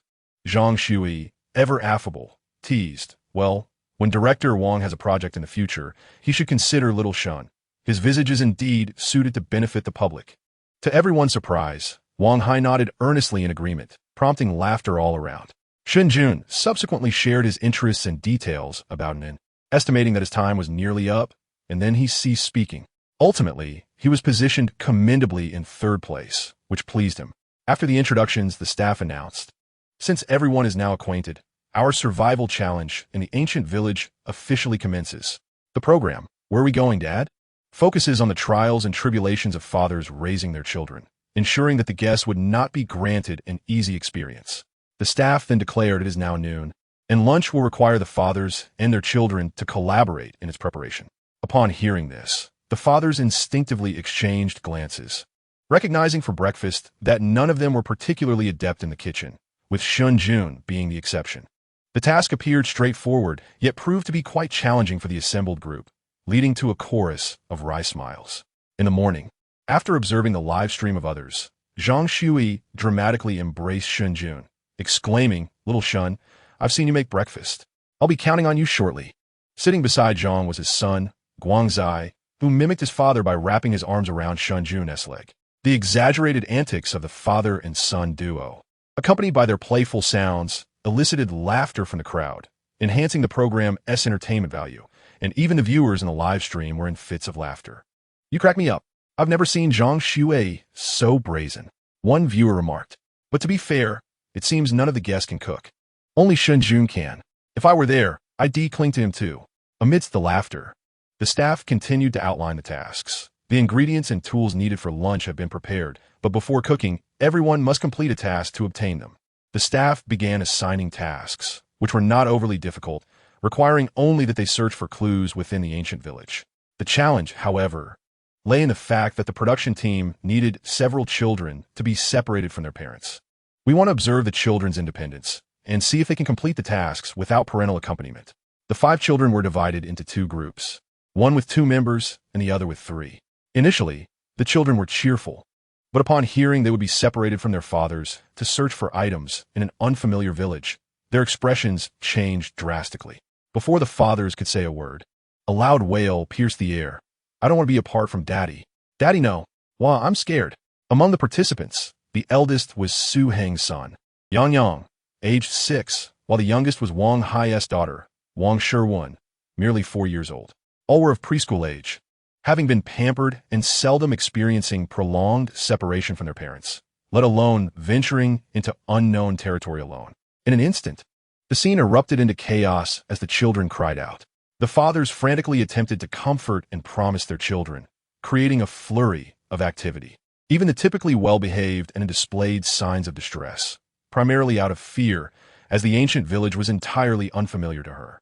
Shen Jun reassured her, saying, "And don't be afraid. There will be camera uncles accompanying you." Pointing to the staff carrying cameras, he continued, "And behind the lens, countless brothers and sisters, uncles and aunts, are watching you on television. You must be brave. Otherwise, the brothers and sisters watching will tease you." He prompted, "Are you not the prettiest and bravest little one?" And then, having raised in himself, Shen Jun was keenly aware of her vulnerabilities, and with a mix of coaxing and gentle persuasion, he succeeded in calming her. And then straightened her little face and declared, "I am the bravest. I am the prettiest." With a smile, Shen Jun affectionately patted her cheek. "Do you remember how Daddy read Harry Potter to you? Now, you too must catch your golden snitch, and Daddy will await your triumphant return." And Anne's spirits lifted, and she brightly nodded, saying, "Daddy, wait for me." In just a few minutes, Shen Jun successfully calmed down and leaving the other fathers in awe, their eyes filled with envy. After more than 10 minutes, all the children were finally pacified, and the task commenced. Shen Anin and Zhang Shui's son, Guangzai, were assigned to the same group, as both little ones were relatively well-behaved. In the other group, the youngest was Wang Shirwan, while Su Yang was the oldest, accompanied by the whimpering Song Lei in between. The 2 groups set off towards the unfamiliar ancient village, watching Anne's small figure gradually disappear into the village. Shen Jun couldn't help but feel a twinge of worry. Although he usually encouraged Anne's independence, seeing his little cotton-padded jacket venture alone stirred unease within him. Chapter 14, The Trap. And in Guangzai's task was to find a cooking pot cleverly hidden beneath a century-old tree placed by the production team. This grand and lush tree was visible from the village entrance, making it seem straightforward to reach, simply by walking straight towards it. However, many viewers in the live chat expressed skepticism, remarking, "The production team surely won't let the little ones find it so easily. They're so small. It can't be too difficult, right?" Knowing the show's nature, the production team is definitely up to something. There will surely be obstacles along the way. Otherwise, where's the entertainment value? I just hope these 2 can navigate it successfully. And it is so adorable. She'll be fine. Mommy believes in you. Mommy loves you. The conversation in the comments section began to stray off topic. Despite Shen Jun and Anne's livestream having just faced a barrage of negative comments from Song Shio's fans, it had now stabilized with the production team's intervention. The viewership remained at the top, attracting a host of devoted mothers. Meanwhile, Anan and Guangzai had already entered the ancient village, trotting towards the ancient tree. Being so young, they were oblivious to the complexities around them, simply following their father's instructions to walk towards the old tree.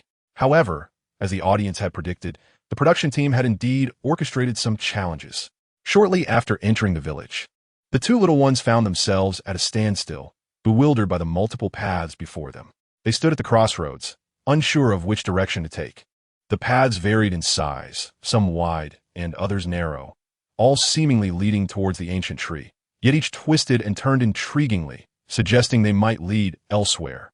This left the two little ones in a state of confusion. Shen Jun furrowed her small brows, prompting the viewers in the live stream to exclaim, "And is so cute. That little expression is just adorable. And then take the wide path, go down the wide path." Among the options, one path was particularly spacious, wide enough for a vehicle, while the others were mere narrow trails. From an adult's perspective, the wider path appeared to be the most reliable route, especially since the production team had previously mentioned that the ancient tree was a popular tourist attraction. Given its status, the path leading to it would certainly be well maintained. However, the little ones were oblivious to this reasoning and were left feeling lost and distressed. Just then, Guangzai suddenly pointed out, "Look, there's an old grandpa over there." On the other side of the crossroads sat an elderly gentleman, seemingly basking in the sunlight. "Let us inquire with the old man. My father informed me that when faced with difficulties outside, one could seek assistance from uncles and aunts." At that moment, Guangzai had a brilliant idea. The viewers in the live stream immediately commented, "Guangzai is quite clever." However, it seemed that this old man was likely a setup by the production team. Why else would he sit precisely at the crossroads, as if waiting specifically for the two little ones? The audience quickly realized, this is a trap. The production team has laid so many pitfalls. How amusing. They truly intend to stir things up. Zhang Shui taught Guangzai to seek help from uncles and aunts. But one wonders if he also cautioned Guangzai about the unreliability of strangers. The comments in the live stream multiplied, as it was evident that the viewers were concerned about the two little ones falling into the production team's snares. Meanwhile, the two little ones approached the old man. Just like his father, Zhang Shui, Guangzai was quite sociable. He called out enthusiastically, "Grandpa." The old man, seemingly dozing off, was startled awake by Guangzai's exuberant voice. "Oh dear." Observing this scene, the viewers in the live stream exclaimed, "He is just an actor. Incredible performance." Initially, I was skeptical, but now I am convinced this is indeed a trap set by the production team. This was quite intriguing. The cleverness of the two little ones had inadvertently led them into a clever ruse, as the production team had orchestrated one trap after another. The audience found it quite entertaining, with some proclaiming the show to be amusing while others urged the two little ones to flee and not listen. At that moment, the old man stretched his weary arms and legs, slowly inquiring, "What seems to be the matter, little ones?" Guangzai politely asked, "Excuse me, Grandpa, which path leads to the big tree?" The old man appeared to realize, "Ah, you wish to go to the big tree?" He nodded and pointed towards the nearest small path. "You can take this path. It is much closer and will get you there swiftly." Upon hearing this, Guangzai's expression brightened with joy. Before he could express his gratitude, the old man pointed towards the farthest path. "You could also take that path. It will lead you to the big tree as well, and the scenery is even more beautiful, with fields of flowers and butterflies to catch." This revelation made Guangzai's eyes sparkle. At 6 years old, he was easily captivated, and upon hearing of such delightful attractions, his eyes widened in excitement. He exuberantly exclaimed, "Thank you, Grandpa." The old man chuckled warmly. "No need for thanks, no need for thanks." Guangzai thought to himself, how kind the old man is. If he were a bit older, he might have keenly observed that the old man's smile was not just on his lips, but that the corners of his eyes were nearly bursting with mirth. At this point, Guangzai was too exhilarated to continue gazing at the old man. Filled with excitement and a hint of pride, he turned to the ever-obedient Anin and declared, "Anin, which path shall we take? This one is closer, and this one looks more fun." Guangzai pointed to the two small paths the old man had just indicated. Meanwhile, the viewers in the live stream were in fits of laughter. "Ha ha, the exuberance of Guangzai. Has he not considered that both paths are traps?" To say Guangzai lacks intelligence is misleading, for he knows to seek counsel. Yet to call him clever is equally perplexing, as he so readily falls into a snare. How amusing. The pride Guangzai exudes now will soon be met with dismay. This program possesses a certain charm. I observe other groups ensnared by the production team's traps. Utterly at a loss, many viewers find it quite entertaining. This parent-child reality show is the first of its kind in the country, quite novel indeed. Moreover, they have previously only witnessed adults participating in variety shows, and now they behold children in this realm for the first time. Quite delightful. After Guangzai's proud declaration, Anin furrowed her small brow, scanning the paths before her. Amidst the collective anxiety of countless viewers in the live stream, Anin slowly extended her small hand. pointing towards one of the paths. Anin chose the main road. She must traverse the main road. Guangzai, it's fine if you fall into a pit, but do not lead Anin astray. My heart aches for Anin. Standing obediently, Anin appears as a charming and exquisite doll, captivating the viewers, many of whom have taken on the role of Anin's mother. Thus, upon realizing Anin might be led astray, they hastily commented. Unfortunately, Anin cannot see the viewers' comments. She must choose a path for herself. Just when countless netizens assumed Anin was to be deceived by Guangzai, she resolutely pointed her small hand towards the main road, the path that the old man had not mentioned. With a serious expression, Shen Jun declared, "We shall take this route." Upon witnessing Anin's choice, Guangzai's excitement momentarily faltered, his eyes widening in astonishment as he gazed at her. He had already prepared to catch butterflies. Besides, Anin is so adorable, he wished to capture one for her, as little girls in kindergarten adore beautiful butterflies. Yet Anin chose neither of the smaller paths. She ultimately selected the main road. Chapter 15. The Story of Little Red Riding Hood. At that moment, the live stream erupted with fervor. The comment section exploded with countless netizens enthusiastically remarking, "Wow, Anin is incredible. I thought she was going to be led astray by Guangzai. Yet she chose correctly. How did Anin know that this main road was the right one? Amazing. Anin is so impressive. Her mother adores her. Anin is the smartest in the world. Surely a gem in her mother's eyes. But aren't you curious how this child made her selection? How did she know this path was correct? The production team has set up so many traps. I believe the production team is bewildered. Perhaps they did not anticipate Anin would choose wisely. It's hilarious. The camera briefly captured the production team, and they looked utterly perplexed. Who am I? Where am I? Where are my traps? I am curious how Anin made her choice. All the viewers in the live stream believed Anin was about to be deceived, as the traps laid by the production team were relentless. Even older children might fall victim, let alone two tiny ones just 6 years old. Anin's choice left them utterly astonished.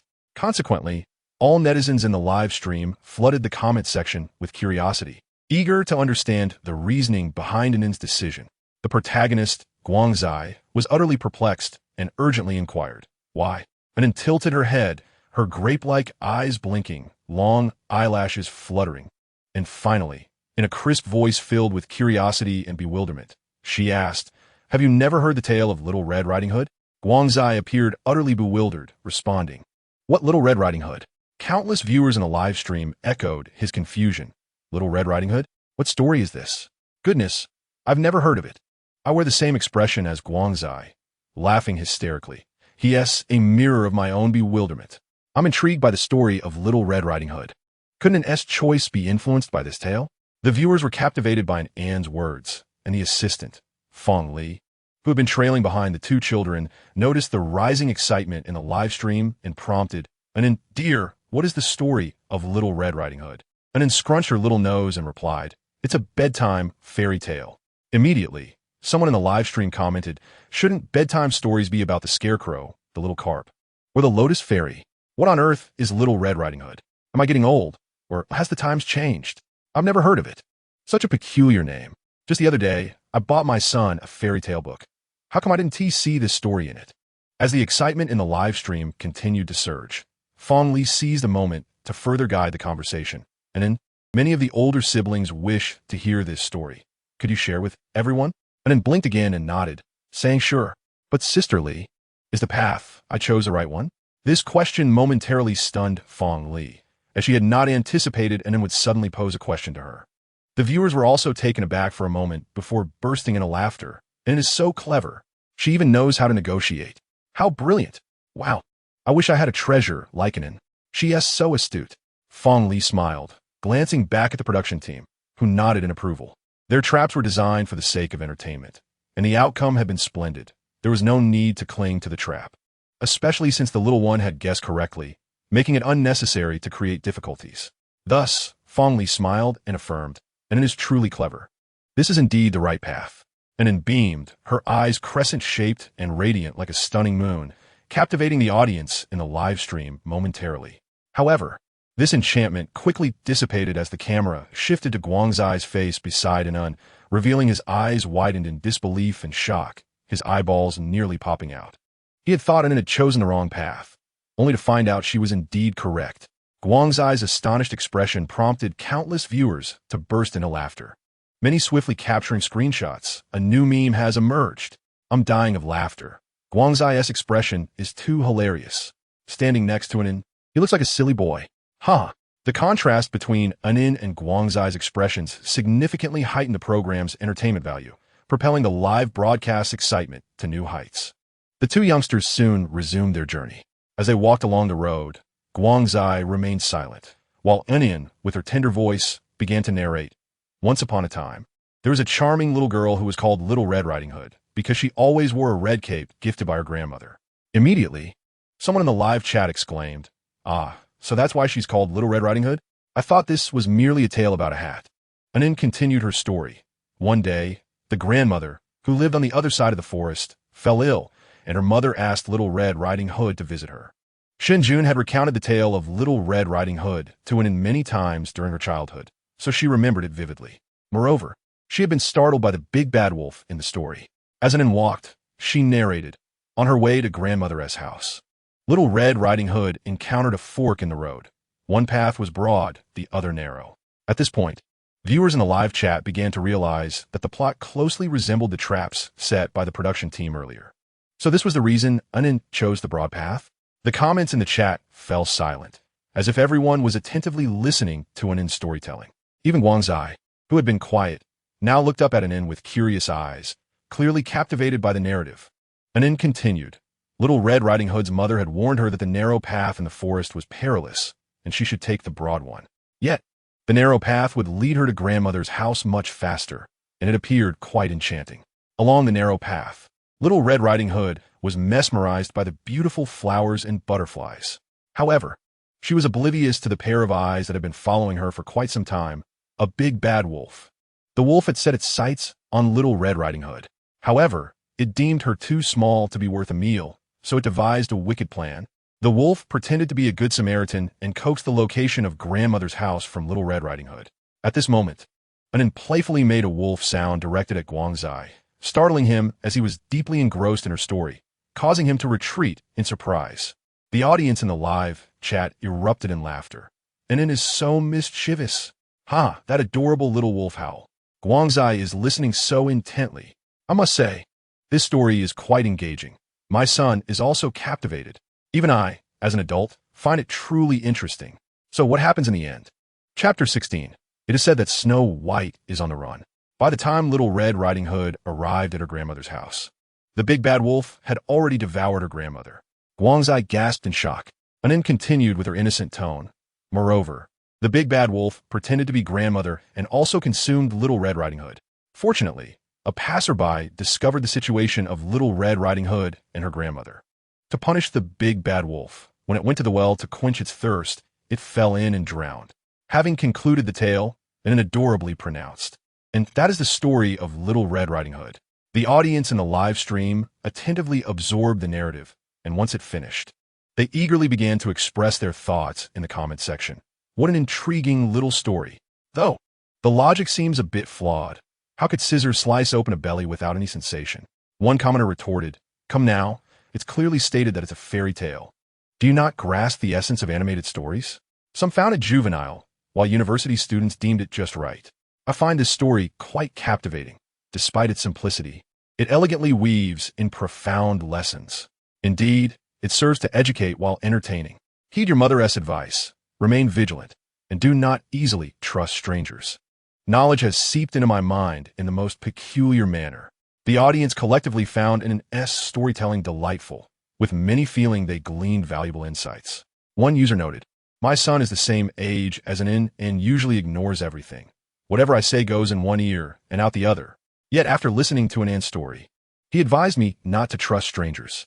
Another chimed in, "My son is the same way. He rarely listens to reason, yet he was utterly engrossed in Anin's tale." Soon, a multitude of parents appeared in the comment section. It was midday, and many parents were watching the live stream with their children, surprised to see their usually boisterous kids quiet and focused on Anin's storytelling. This left many parents astonished, as they had never witnessed their children behaving so well. As the discussion among the parents intensified, someone interjected, "I am a preschool teacher. I am quite familiar with various children's stories, both domestically and internationally. Yet I have never heard of this fairy tale. Others echoed, neither have I. I thought I was just out of touch. One parent added, I've been purchasing fairy tale books for my daughter, and this story is nowhere to be found. After searching online, another exclaimed, indeed, it's non-existent.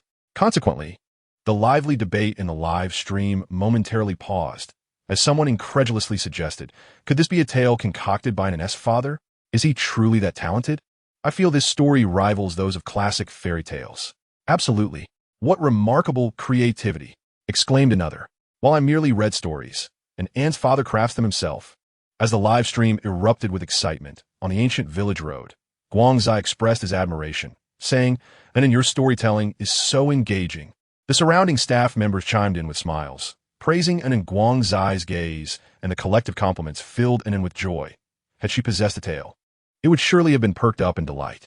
With a slight smirk, and replied, humph. My father has shared many such stories with me. With that, unable to contain her happiness, and began to skip joyfully, humming a simple melody. I heard that Snow White is on the run, while Little Red Riding Hood is. The ugly duckling will eventually transform into a beautiful swan, or so I've heard. The audience behind Guangzai widened their eyes in astonishment. And it took a moment before someone in the live chat commented, what isn't in singing? Little Red Riding Hood was just the story we heard. But what about Snow White? And what of Alice and the ugly duckling? Why do Anne's fairy tales differ so greatly from the ones I know? To the one above, it's not that it's different from you. And Anne's fairy tales are likely unique to all of us. They might be exclusive. Help! Does anyone know other stories? My son insists that I tell him different tales. My daughter too. It's quite the headache. My son is in the same boat. But thankfully I recorded it. I plan to let him listen to Little Red Riding Hood repeatedly. Seeking resources. I humbly implore for resources. The entire comment section was soon overwhelmed with parents pleading for resources, while other comments struggled to exist in the margins, such as, am I the only one who finds an Anne's singing delightful? The turmoil in the live stream had little to do with an Anne. She was a typical figure who digs a hole and leaves it unfilled, merrily humming a segment of the song her father taught her before darting off with Guangzai to the ancient tree. They successfully found the pot. By the time Anan and Guangzai returned, another group of children had yet to come back. It was said they were trapped in a snare. The father of 3 children had already gone to rescue them. Only Shen Jun and Zhang Shui remained at the gathering place, seeing Anan safely return. Shen Jun's anxious heart finally found relief. Anan rushed toward him, and he lifted her up in a joyful embrace. Anan, you are amazing. Shen Jun, now aware of the general happenings, sincerely praised her. Anan's eyes sparkled like crescent moons as she smiled. Meanwhile, Zhang Shui, akin to a brother to Guangzai, bumped fists with him, intending to inquire about Guangzai's experience, only to hear Guangzai, with admiration, say, Anan knows so many stories. Dad, why haven't you ever told me stories? Zhang Shui's smile froze instantly, prompting laughter from many in the live stream. The soul of a child asks profound questions. Zhang Shui appeared embarrassed, stating, once we return home, I will tell you. I want to hear the story of Little Red Riding Hood and the tale of snowflakes and the ugly duckling. Guangzai recounted the stories he heard from Anan, and although Zhang Shui was entirely unfamiliar with them, he readily assured, no problem. Tonight, I will tell you. The live stream erupted in laughter. Brother Shui, like Guangzai, enjoys digging his own holes. It's a family trait. Before long, the other group returned successfully, but in contrast to the joy and ease of Anan and Guangzai, the 3 little ones from the other team appeared somewhat somber. The girl in the group, Wang Sherwang, had red eyes, as if she had been crying. Fortunately, they returned successfully, and all the cooking tools and ingredients were gathered, thus marking the commencement of the first meal for the program. Where are we going, Dad? Cooking became almost a personal showcase for Shen Jun. The other fathers and their little darlings intended to assist, yet their efforts only resulted in chaos, making matters worse, until even the production team could hardly bear to watch. Immediately, other guest groups were assigned to wash dishes and chop firewood. Before long, a simple yet delightful meal was swiftly prepared, although the ingredients were modest. Shen Jun's culinary skills brought forth a feast that was visually appealing and aromatic, whetting the appetite of all present. Not to mention, after a morning of hard work, everyone was ravenous and eagerly indulged in a meal. The sight of several little ones enjoying their food elicited hearty laughter from the audience. Chapter 17, Bring Him Down. While the atmosphere in the live broadcast room was harmonious outside, a tempest was brewing. Earlier that morning, due to Shen Jun's stream overshadowing Song Shio's. It incited a frenzied backlash from Song Shio's fans. Although the production team managed to contain the situation within the broadcast room, the online vitriol against Shen Jun and the production team continued unabated. Especially by noon, as Shen Jun's viewership remained soaring, the fans of Song Shio watched with red eyes, seething with resentment. To many of Song Shio's fans, Shen Jun had become a thorn in their side, an unwelcome presence. Song Shio was the most prominent figure in the program, undoubtedly its star, and was expected to be the most popular participant. Yet, this ordinary individual had somehow managed to suppress their idol's popularity, all the while enjoying the support of the production team. Accounts attacking the live stream were swiftly banned, inflaming the anger of numerous fans, who cursed the production team for failing to recognize who truly brought in the traffic. As a result, many zealous fans began to unite, even preparing to chant slogans to boycott Shen Jun and the show. Meanwhile, Shen Jun found herself relentlessly targeted by countless fans of Song Shio, with malicious rumors swirling around her. Some claimed she had entered the program with connections, while others spread gossip about her undergoing cosmetic surgery, and even suggested she was a kept woman. The allegations were often presented with seemingly credible evidence. During her self-introduction, Shen Jun mentioned her age relative to an in, prompting some to deduce that she had given birth immediately after graduation. Furthermore, her jest about being an unemployed, stay-at-home parent led to accusations that she had been financially supported by a wealthy woman during her university years, living off her looks and thus not needing to work. Even her proficiency in household chores and cooking was twisted into a narrative that she had acquired these skills serving a rich benefactor. As these rumors spread, they gained traction, leading to significant public relations challenges for both Shen Jun and the production team. Fortunately, the program Where Are We Going, Dad? Was a major production backed by the Xiong TV network, which had invested considerable resources, allowing it to weather the storm of criticism. However, it hindered its upward momentum, resulting in a steady decline in online ratings. While Shen Jun and the others were preparing and enjoying their meal at noon, Lin Jia was visibly distressed as he dealt with the situation. He simply could not understand the motivations of these fans. Their idol was part of the show. How could undermining it possibly benefit them? Public relations, traffic diversion, voices from all sides. Lin Jia mobilized every connection and resource at his disposal, endeavoring to quell the online uproar. As Lin Jia found himself in a state of utter disarray, a sudden stir erupted within a spontaneously formed fan group of Song Shio Online, where an administrator excitedly proclaimed, "Major news! Major news! Look what I have discovered! Behold the images!" Shortly thereafter, numerous pictures were uploaded to the group. Once the images loaded, they revealed the silhouettes of a man and a woman. The male figure unmistakably belonged to Shen Jun. Upon seeing the image, the fans in the group were momentarily taken aback. Is this the so-called ordinary person? The ardent supporters of Song Shio harbored a profound disdain for Shen Jun, recalling his features vividly. Thus, recognition was instant once the photos were revealed. The female figure in the image, obscured by sunglasses, had an air of remarkable charisma, complemented by her lavish attire. Particularly striking was the final photograph, wherein the female figure was seated in a Maserati.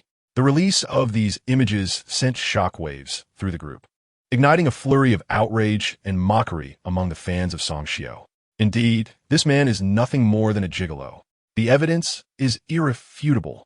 It is revolting that someone like him could share the stage with our brother, asserted the administrator with conviction. And do you know where these photos were taken? The Civil Affairs Bureau. A member of the group, taken aback, inquired, "Are they getting married? How could someone like him deserve marriage?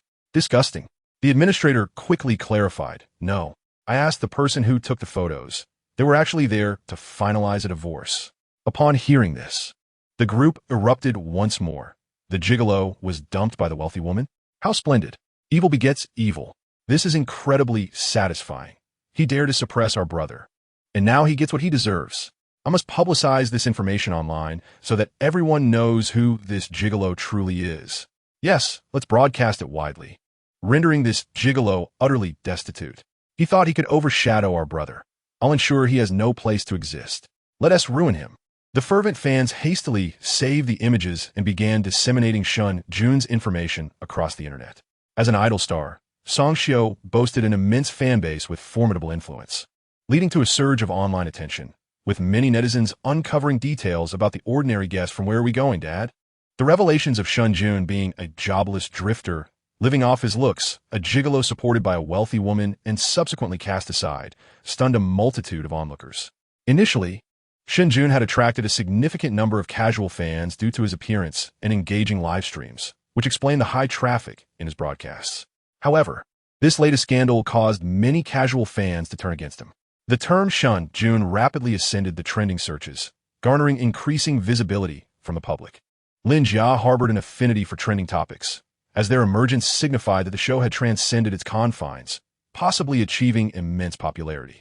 Yet at that moment, gazing at Shen Jun's entry on the trending list, Lin Jia's expression darkened. He could hardly fathom that the situation had escalated to such an extent. Shen Jun's personal information had been thoroughly exposed online, including the details of his divorce from Zhao Wani. Currently, the fans of Song Xiao are maliciously spreading rumors, completely tarnishing his reputation. Lin Jia initially intended to swiftly address the public relations fallout caused by Song Xiao's fans, but unexpectedly, the situation escalated dramatically. Taking a deep breath, Lin Jia realized that even with the trending topic being removed, it was futile. The public discourse had already proliferated across multiple online platforms.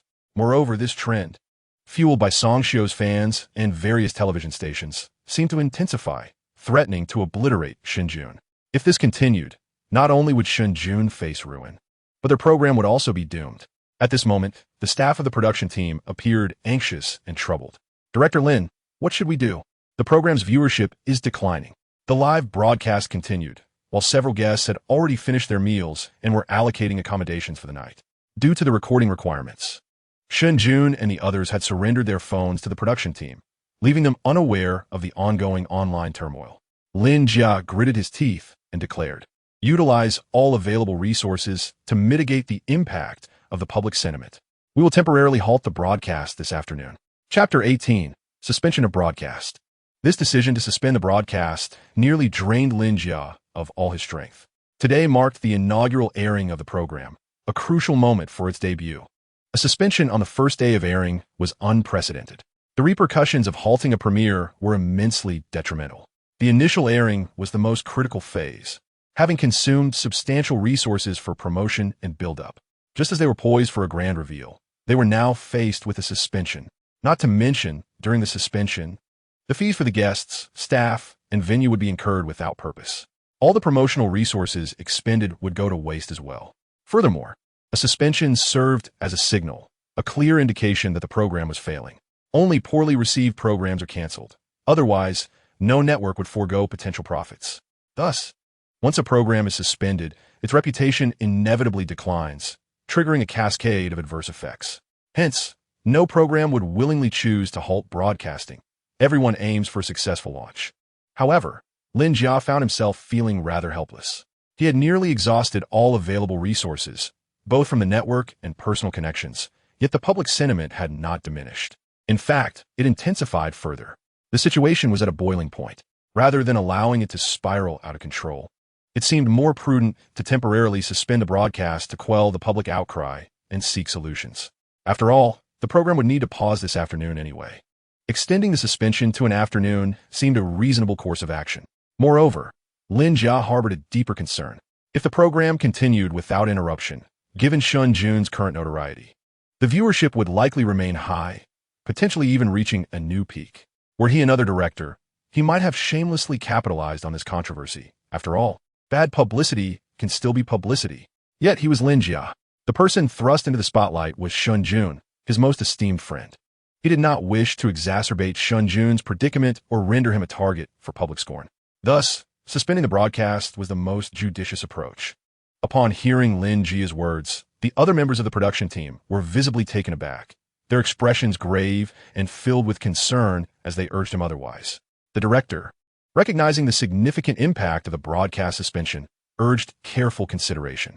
Indeed, it was unprecedented for our station to halt the premiere of a program.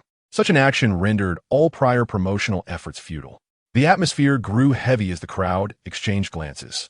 However, Lin Jia had resolutely made up her mind. After a long exhale, she spoke firmly. "Stop. We shall temporarily suspend the broadcast and reassess the situation for a resumption tonight." To the public, we will attribute it to equipment issues. Relay this information promptly. The production team, left with no choice, swiftly complied with Lin Jia's directives, and soon, Shen Jun and others received the notification. Shen Jun, who had been busy allocating accommodations for the night, furrowed his brow upon receiving the suspension notice. Zhang Xue, beside him, inquired, "Didn't we plan to suspend it too? Why now?" They had reviewed the shooting schedule prior to their arrival, which indicated a halt at 2 o'clock, resuming at 5. Yet, the suspension occurred well before 2. A staff member sighed and explained there's a minor issue with the equipment, necessitating a temporary pause. The teachers can take a break this afternoon. Barring any unforeseen circumstances, we will resume as scheduled in the evening. Zhang Xue muttered, "An equipment issue? Indeed, it's under repair. The teachers might as well take a look at their accommodations, which also require some adjustments." The staff member replied with a hint of resignation. The staff's words ignited excitement among the children, who had shown great interest in their new home during the room allocation. They immediately exclaimed, "Daddy, let us go see the new house." Amidst the commotion, the matter of the broadcast suspension temporarily slipped from their minds, and Shen Jun was happily led by an in to explore the new residence. Simultaneously, the production team's announcement concerning the suspension was made public online. Considering there were still numerous viewers in the live chat, they utilized the same justification. However, many netizens were skeptical, especially given the current heated discourse. The production team found it challenging to extricate themselves from the situation.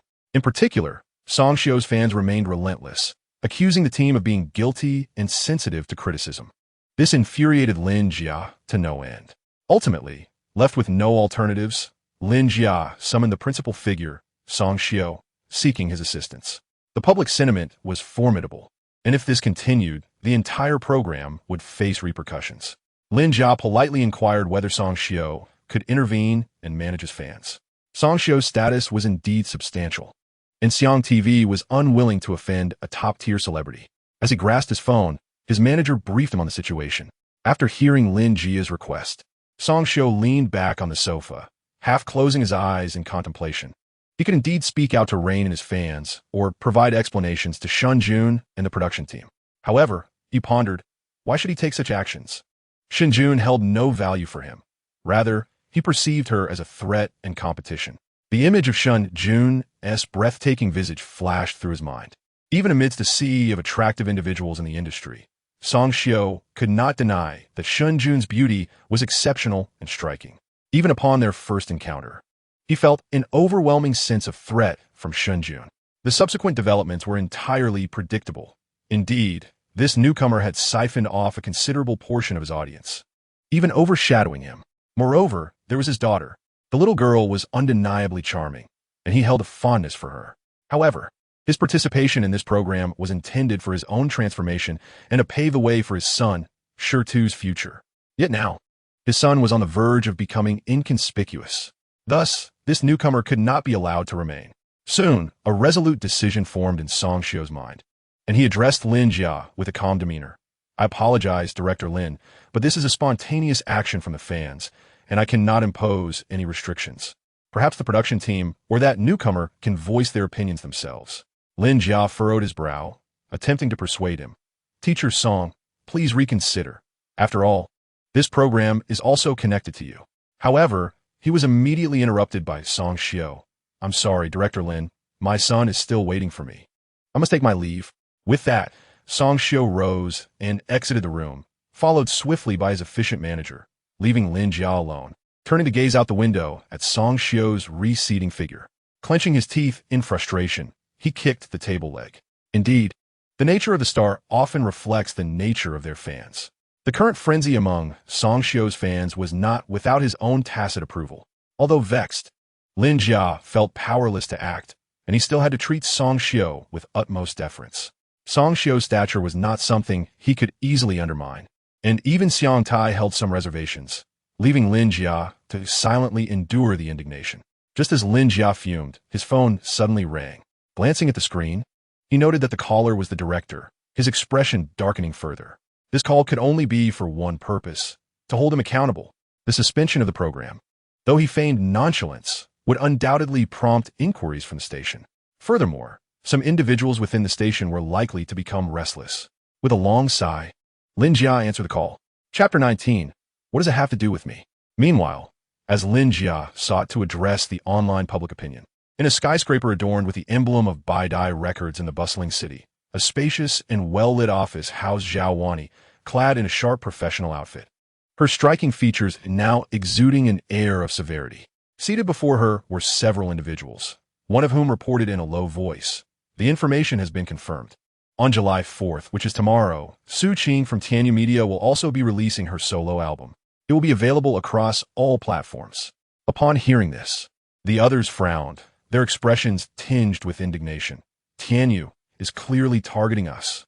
This is utterly distasteful. Why choose this specific day to coincide with Lu Yao's release?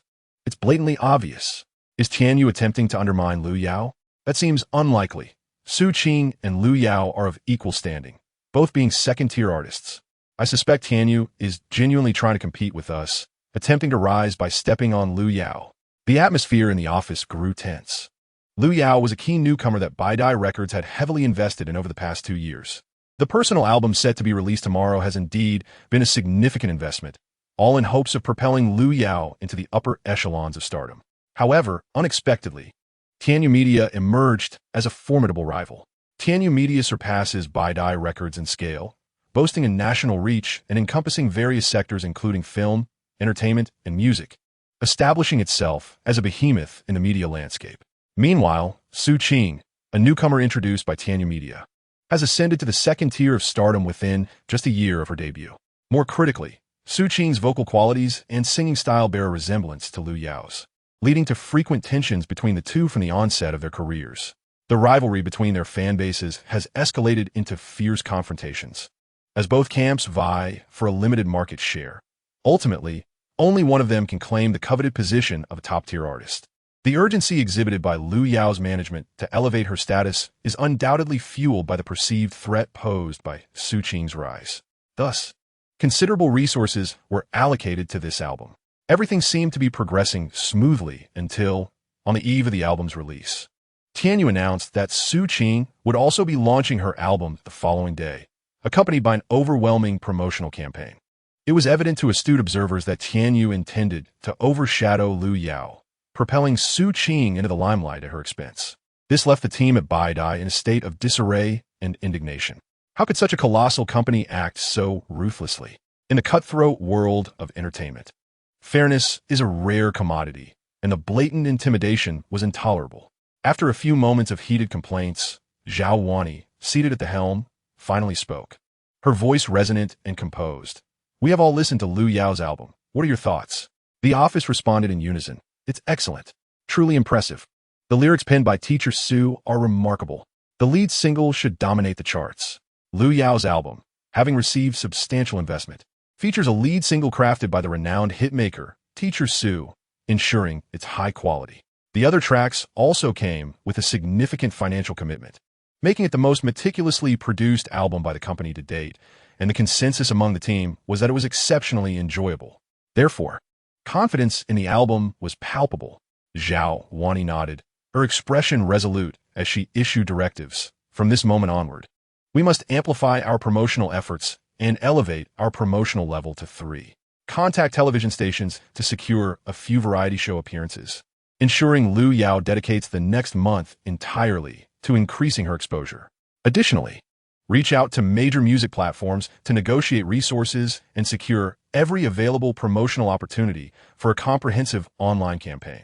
Several individuals in the office affirmed their understanding. Zhao Wani then let out a cold huff, her eyes reflecting a simmering displeasure. Since Tianyu wishes to engage in battle, we shall respond in kind. Even if Baidai cannot measure up to Tianyu's scale, we cannot afford to concede. Otherwise, we shall allow every manner of adversary to dance upon our heads in the future. After the meeting, the office gradually emptied. Once everyone had departed, Zhao Wani's austere demeanor softened slightly, akin to an iceberg melting, revealing a glimpse of warmth beneath. Lost in thought, Zhao Wani's eyes revealed a hint of the anxiety and agitation that had not surfaced during the recent meeting. Lu Yao's album held great expectations for her. Over the years, Baidai Records had firmly established itself in the Shanghai market and even in Southeast Asia, gaining a notable reputation within the music industry. However, The company now faced a grave predicament. The number of singers capable of standing on their own was alarmingly low, and there was a disconnect between the old and new talent.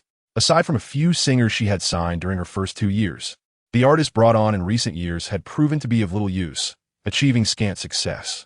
The gap between generations was evident. The former artists had either reached the end of their contracts or had found new opportunities elsewhere. After all, people tend to seek higher ground. Thus, while Baidai appeared to be flourishing on the surface, it was riddled with internal crises. If a capable lead artist was not found before the departure of the established singers, the company's prospects for growth would be bleak, possibly regressing to previous years. Liu Yao was a promising talent signed against this backdrop. In just over 2 years, she had risen to the second tier, which, while not rapid, was commendable compared to her contemporaries at the company. Consequently, Zhao Wani directed resources towards Liu Yao. If Liu Yao could break into the first tier, the company's future development would likely encounter fewer obstacles, potentially even reaching new heights. However, failure was not an option. Zhao Wani bit her lip, suppressing the tumultuous thoughts within her. At that moment, a ringtone pulled Zhao Wani back to reality. She glanced at her phone. It was a call from her college roommate and close friend, Shen Yuru. Zhao Wani answered the call, only to hear Shen Yuru's surprised voice. You divorced Shen Jun? Zhao Wani's brow furrowed slightly. How did you know? She had not publicized her divorce, and even her close friend were unaware. Shen Yuru's voice held a hint of confusion. You don't know? Shen Jun. I'll send you what I have. Soon, Zhao Wani received a flurry of messages from Shen Yuru. As she read the content, especially the few exposed photographs, her expression gradually turned icy. On the other end of the line, Shen Yuru continued to chatter. Though I don't know why you and Shen Jun divorced, he's not a bad person. Shouldn't you explain? Zhao Wani replied coolly. What does that have to do with me? Wani, you know Shen Jun isn't as terrible as people online say. He has been with you all these years. All you need to do is step forward. Zhao Wani interrupted her in a calm voice. His affairs are none of my concern. Shen Yuru's expression turned urgent. Wani, how can you be so? The last 2 words hung unspoken in the air, and Shen Yuru sighed. After all these years together, can you really bear to see him slandered and maligned? Zhao Wani's lips curved into a cold, mocking smile. Who can she blame for the path he chose? As Shen Yuru listened to the frigid voice on the phone, she understood that Zhao Wani had resolutely decided not to assist Shen Jun, and with a heavy sigh, she quietly ended the call. After hanging up, Zhao Wani contemplated for a moment before promptly dialing another number. Hello, Zhang Lu. I wish to refile my appeal regarding the custody of my daughter. I believe the child's father lacks the capability to care for her. Here is the evidence, she stated, forwarding all the materials Shen Yuru had sent her to Zhang Lu. As the online discourse escalated, the ramifications broadened, drawing the attention of an increasing number of acquaintances to Shen Jun's scandalous news. Meanwhile, at the Jiangnan Film City, a popular young actress, Jiang Runan, was taking a break.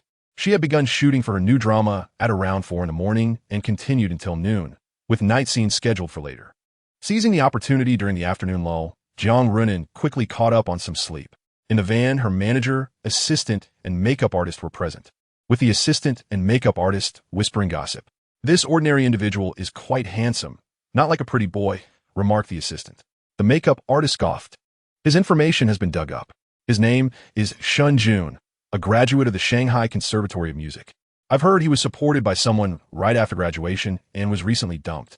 Here is his divorce photo. The assistant was taken aback. So handsome, what a pity. As they chatted, a sultry, hoarse voice came from the back seat. Xiao Yuan.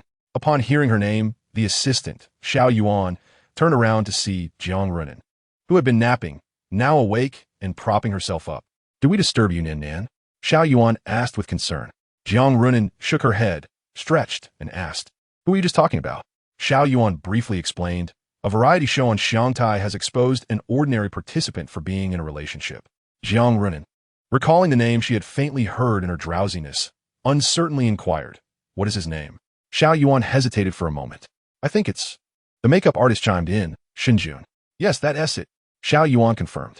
Upon hearing that name, Jiang Runan's movements halted, her posture straightened, and her brows knitted tightly.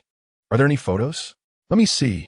Xiao Yuan and the makeup artist exchanged glances, puzzled by Jiang Runan's reaction, as she had never shown interest in such entertainment gossip before. In their curiosity, the makeup artist sent Jiang Runan the widely circulated divorce photos. Upon seeing the familiar face in the images, Jiang Renan paused, the features gradually merging with those in her memories. She exhaled softly and slowly asked, "What happened to him?" Her voice emerged even hoarser than when she had just awakened. Xiao Yuan and the makeup artist exchanged a glance, perplexed, and sent some online revelations to Jiang Renan. As Jiang Renan perused the online allegations, her lips gradually pressed together in a tight line, and her fingers, gripping her phone, turned pale from the strain. Observing the prolonged silence of Renan, Xiao Yuan and the makeup artist shared another glance, their confusion deepening. The manager, Sister Su, also noticed the unusual atmosphere and furrowed her brow, inquiring, "Renan, what's the matter?" "I'm fine," Jiang Renan replied, lifting her gaze to Xiao Yuan. "Hand me my work phone." Jiang Renan's social media accounts were entirely managed by Xiao Yuan.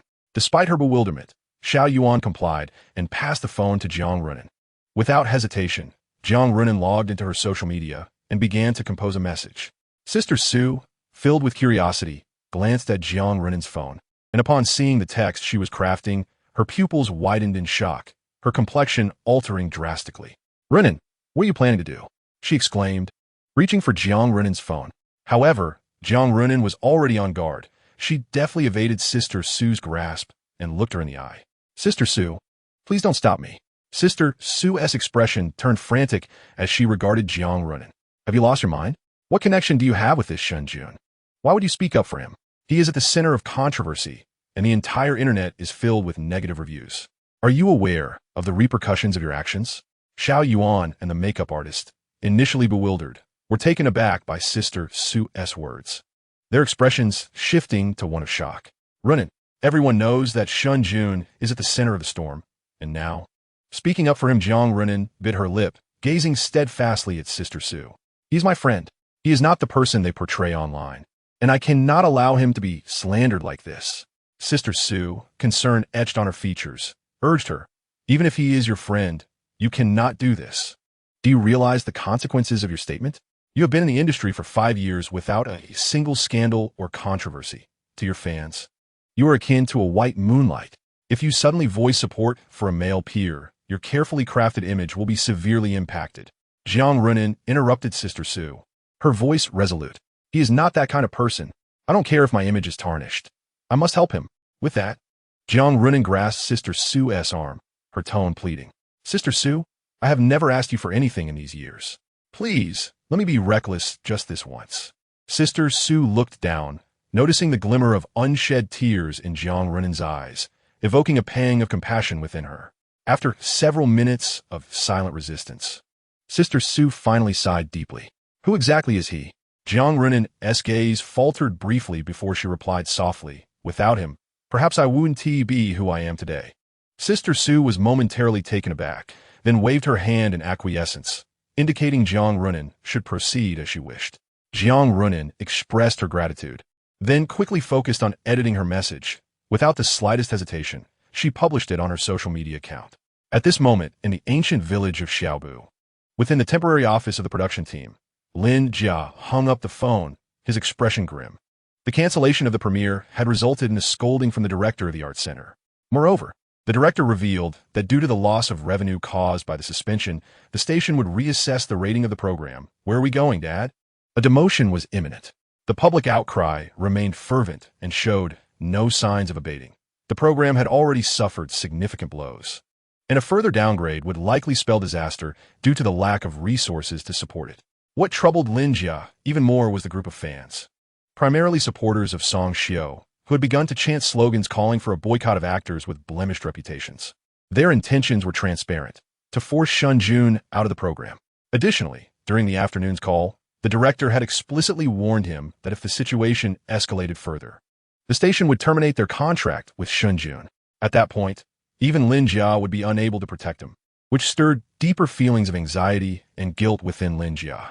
Shen Jun was a brother whom he had called upon for assistance, and now the situation had devolved into chaos. Lin Jia found himself in a precarious position, with the program faltering under his supervision. Even his valued standing with the station's leadership would not spare him from repercussions. He resigned himself to the fact that thoughts of the program's future were futile for the time being. In a fit of anger, he muttered a curse. Struggling to comprehend why these celebrity fans, seemingly idle, would wreak havoc over mere issues of pride, as if they wished to obliterate someone entirely. Some stars, it seemed, were complicit in this madness. As Lin Jia wrestled with his frustration, a knock echoed at the office door.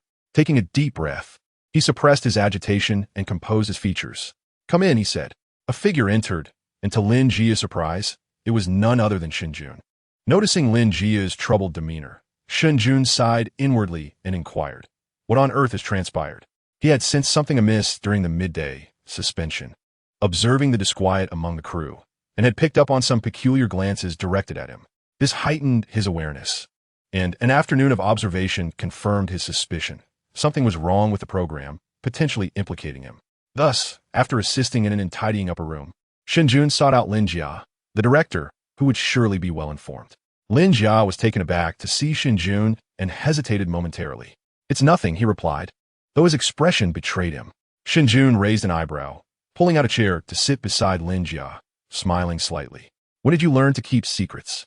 Just tell me what is going on." Lin Jia sighed internally, feeling guilty since Shen Jun had joined the program at his behest, leading to the current turmoil. "This has nothing to do with you. I will." However, Shen Jun rapped his knuckles on the table, the sound interrupting Lin Jia. As their gazes locked, Lin Jia ultimately exhaled deeply. "Brother Jun, it is my failure to manage this properly."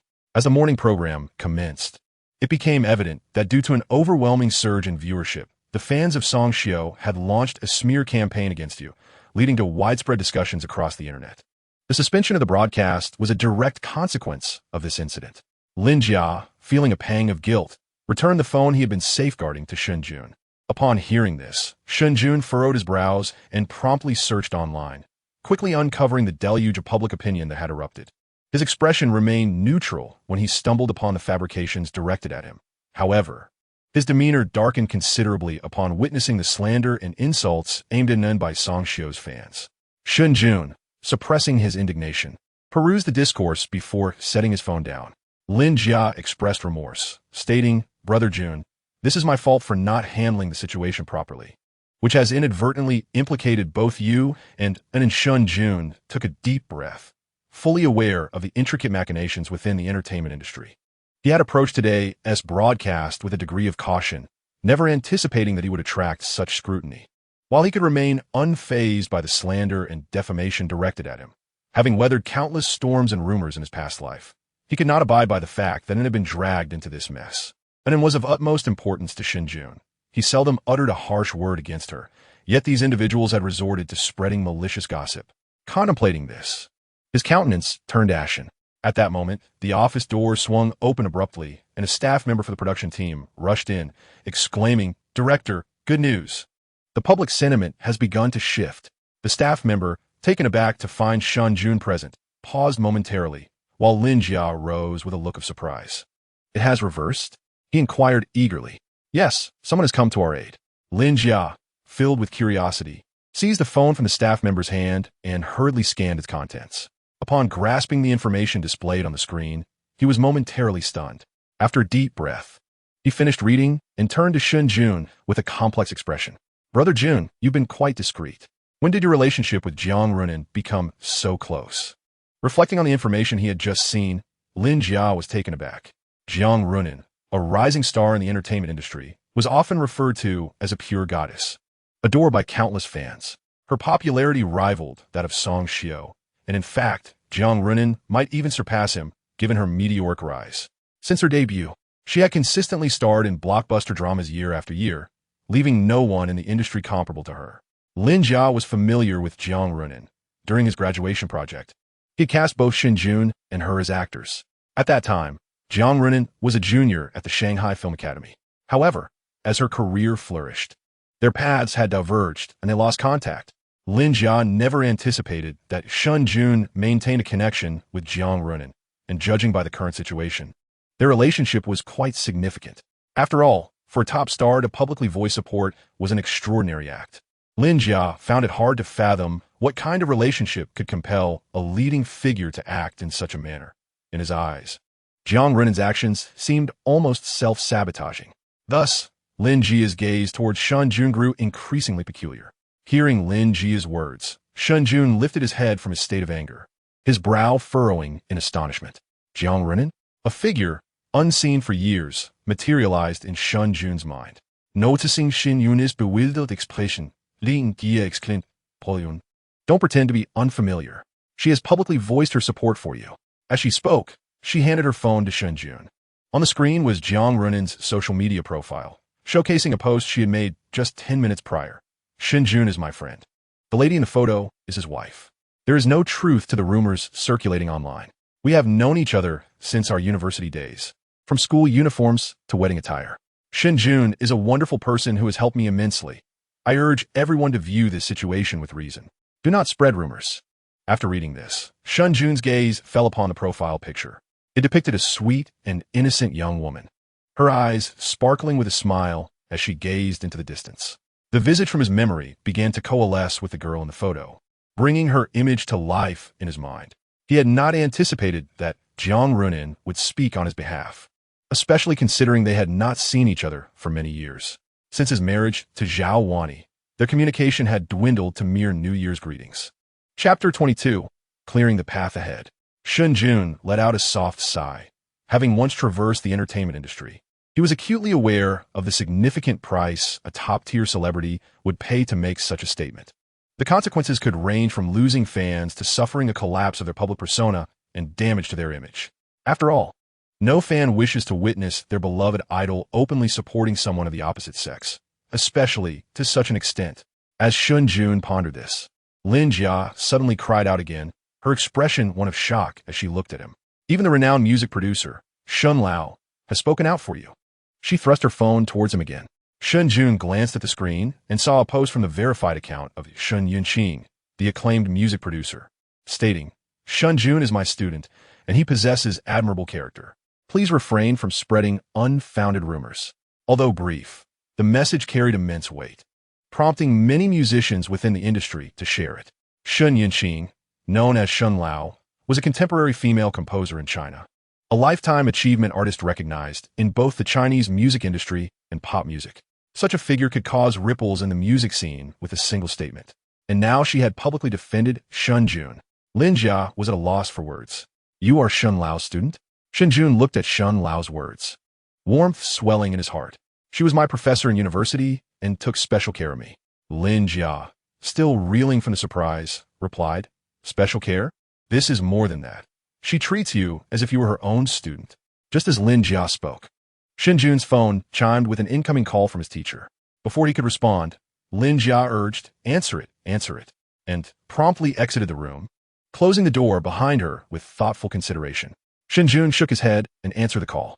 Hello, teacher. The other side fell silent for a moment. Then a benevolent voice resonated. Do you still remember me, your teacher? Upon hearing this gentle tone, Shen Jun's somber expression gradually relaxed, a smile gracing his face.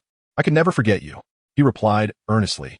After a brief pause, he added, Thank you, teacher. The voice on the other end expressed mild irritation. You child? Why do you thank me? Lin Jia had surmised correctly. Shen Yunqing's care for Shen Jun was extraordinary, bordering on exceptional. During their senior year, Shen Yunqing had fortuitously discovered Shen Jun's remarkable talent for lyricism and composition, even contemplating taking him on as a disciple. With a sigh, Shen Yunqing asked, How did it come to this? Shen Jun echoed the sigh. I participated in a program, and I only just learned of the situation. I never anticipated it would escalate to this point, causing you concern. Shen Yunqing's voice took on a tone of worry. What about you and Xiao Zhao? Shen Jun, when marrying Zhao Wani, had included Shen Yunqing in the ceremony. He replied succinctly, We are divorced. A silence lingered for a few seconds before the voice on the other side offered comfort. You are still young. Divorce is not the end. With her attributes, you will surely find someone even better. Shen Jun's demeanor softened. Thank you for your concern, teacher. Shen Yunqing continued slowly. I see the online discourse surrounding you has yet to settle. I am aware of the sordid affairs within the industry. I will have Man reach out to you. When the time comes, you can decide how to proceed, and she will assist you. Shen Jun hastily declined. Teacher, there's no need for that. However, he was sternly interrupted by Shen Yunqing. You still regard me as your teacher. Thus, you shall heed my advice. After all these years, I am delighted to see you willing to step into this circle. I know you despise the murky dealings that accompany it, but as I have always said, if you wish, I will pave the way for you. Hearing Shen Yunqing's words stirred a tumult of emotions within Shen Jun, and his eyes began to glisten with unshed tears. In conclusion, Shen Yunqing added, "I see Inan has grown. Do bring him to visit this old woman sometime." Shen Jun took a deep breath and nodded, "Certainly." In a faculty apartment at the Shanghai Conservatory of Music, Shen Yunqing hung up the phone. Her expression a mix of nostalgia and delight. A voice beside her interjected, "Is it really that significant?" The speaker was a woman of graceful stature and impeccable demeanor. Clad in professional attire, her sleek pencil skirt accentuating her long, slender legs. Qin Man, Shen Yunqing's granddaughter, was somewhat perplexed. Earlier that afternoon, she had been occupied at her company when her elder summoned her back, leading her to believe it was for a matter of great importance. Upon her return, she discovered the elder merely wished for her to assist a student. The notion nearly made Qin Man laugh in exasperation. As the esteemed owner of Han Line Music Company, earning substantial sums in mere minutes, she was now being called upon to aid a student? Shen Yunqing paid no mind to her granddaughter's bewildered tone, instead settling onto the balcony, sipping her tea before responding softly, "You do not understand." Shen Yunqing abruptly shifted the subject. "Isn't your company in need of a composer?" Kim Un nodded. Hansher Music is among the elite in the industry, boasting a plethora of renowned artists, many of whom have emerged from its ranks. Currently, there are 3 first-rate singers within the company. With an abundance of artists, the demand for songs naturally escalates. One of Hansher Music's primary endeavors in recent years has been the search for composers, particularly those of exceptional caliber. Shen Yunqing smiled gently, gesturing for her granddaughter to pour her some tea, before slowly articulating, "As long as you can secure Shen Jun, these matters will be effortlessly resolved." The talent Shen Jun possesses in musical creation is the most astonishing I have ever encountered. At times, I even feel that Shen Jun's innate abilities in music surpass my own. Shen Yunqing's tone was laced with nostalgia and a hint of wistfulness, her expression drifting into reverie. Upon hearing her words, Qin Man appeared utterly astonished. How can this be possible? Qin Man was acutely aware of her grandmother's esteemed status and musical prowess within the industry. She is indeed one of the titans of contemporary music in Huaxia, someone whose contributions are destined for the annals of history. Throughout her life, Qin Man had never encountered anyone whose talents eclipsed her grandmother's. Now, to hear her grandmother assert that a student possesses greater musical talent was simply beyond her comprehension. Shen Yunqing sighed, reflecting, "In the past, I did consider taking on a disciple, but alas, Xiao Shan seems to harbor a strong aversion to our circle and was unwilling to accept mentorship. I also contemplated the idea of having him join your company, but I never anticipated that this young fellow would marry right after graduation, only to hear later that he dedicated himself to raising children. I was concerned that he might squander his remarkable talents. Yet, as fate would have it, it appears that destiny is not inclined to let him lead an ordinary life. As he has since divorced, he has finally chosen to set aside his domestic life." Shen Yunqing felt a surge of joy akin to recovering something lost. She understood Shen Jun's talents better than anyone. When she initially learned that he had opted to stay home with his children, her heart ached. She believed that if Shen Jun were willing to unleash his considerable gifts, Huaxia's music scene might witness a remarkable resurgence. But this child seemed content with mediocrity. Who would have imagined that a turn of events would now unfold? No one could fathom the excitement that surged within Shen Yunqing when she stumbled upon Shen Jun online. Even upon encountering unflattering news, her exhilaration was uncontainable. This signified that Shen Jun was willing to step into this realm. Thus, upon learning of Shen Jun's situation, Shen Yunqing promptly took to her long-neglected social media to issue a heartfelt statement of support. She immediately summoned Qin Man back to the company. Shen Yunqing harbored a singular thought. Since Shen Jun was ready to enter this sphere, she would ensure that every obstacle in his path was cleared away. Chapter 23. Hansher Music. Shen Jun ended the call, his thoughts tumultuous and unsettled. Confronted with the sincere affection of Elder Shen, he felt deeply moved. Having witnessed the pettiness of the world in his previous life, he was astounded to find himself surrounded by such kindness in this one. Reflecting on this, Shen Jun recalled Jiang Runan, who had also advocated for him. He swiftly opened WeChat and searched for Jiang Runan's contact, her profile picture mirroring that of her social media presence. Shen Jun opened the chat, and the most recent message from the two was a New Year's greeting sent by Jiang Runan at midnight during the Spring Festival. Shen Jun had replied in kind, Scrolling further back revealed greetings from previous years, and even before that, the exchanges had dwindled to mere seasonal well-wishes since Shen Jun's marriage to Zhao Wani. Every year, as the clock struck midnight, Jiang Runan's blessings would arrive punctually, likely pre-scheduled for mass sending. A fleeting thought crossed Shen Jun's mind, and he quickly typed a response. "Thank you, girl."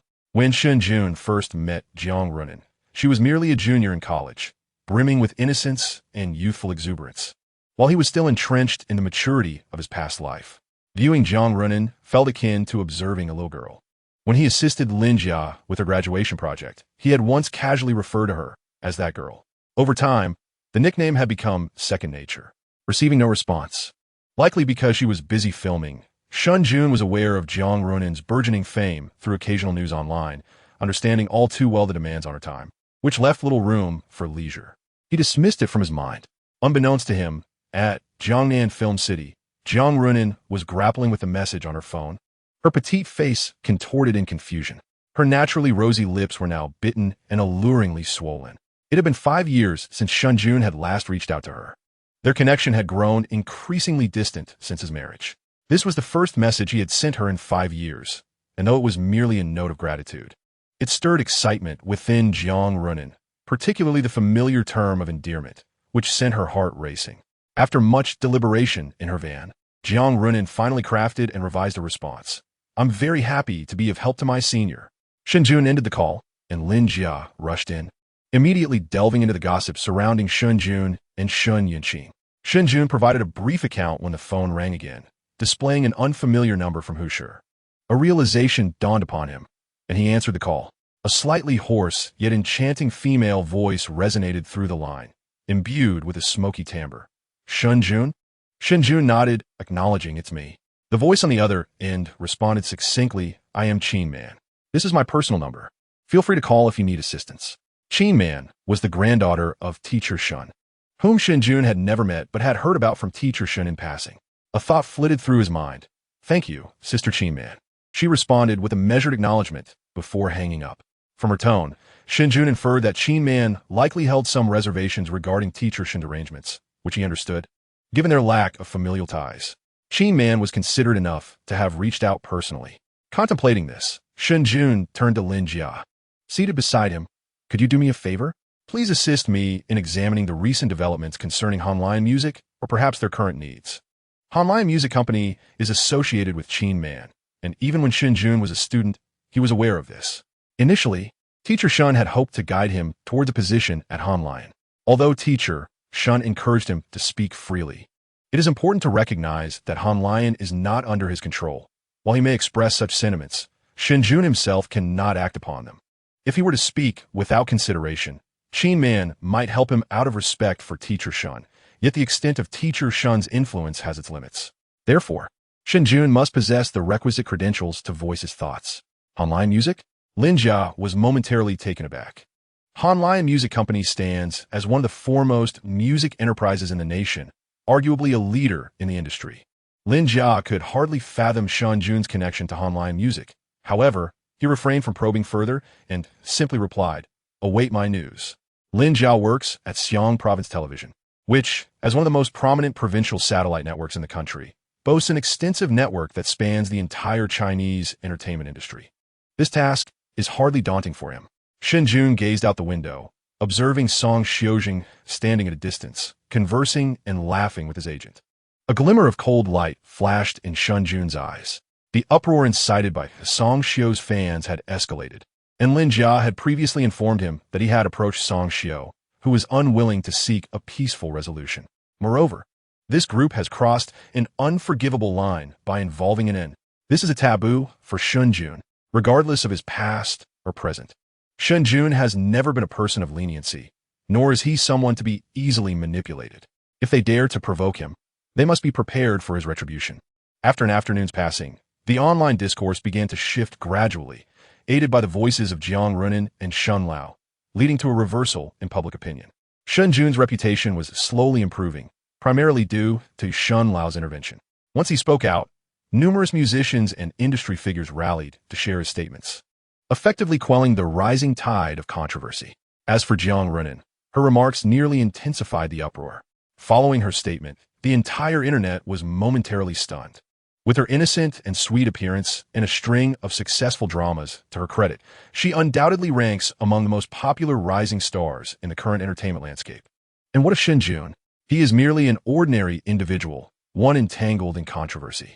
Shen Lao's support for Shen Jun stems from their teacher-student relationship, widely recognized since Shen Jun is a graduate of the Shanghai Music Academy, where Shen Lao also teaches. But what of Jiang Runan? As a friend?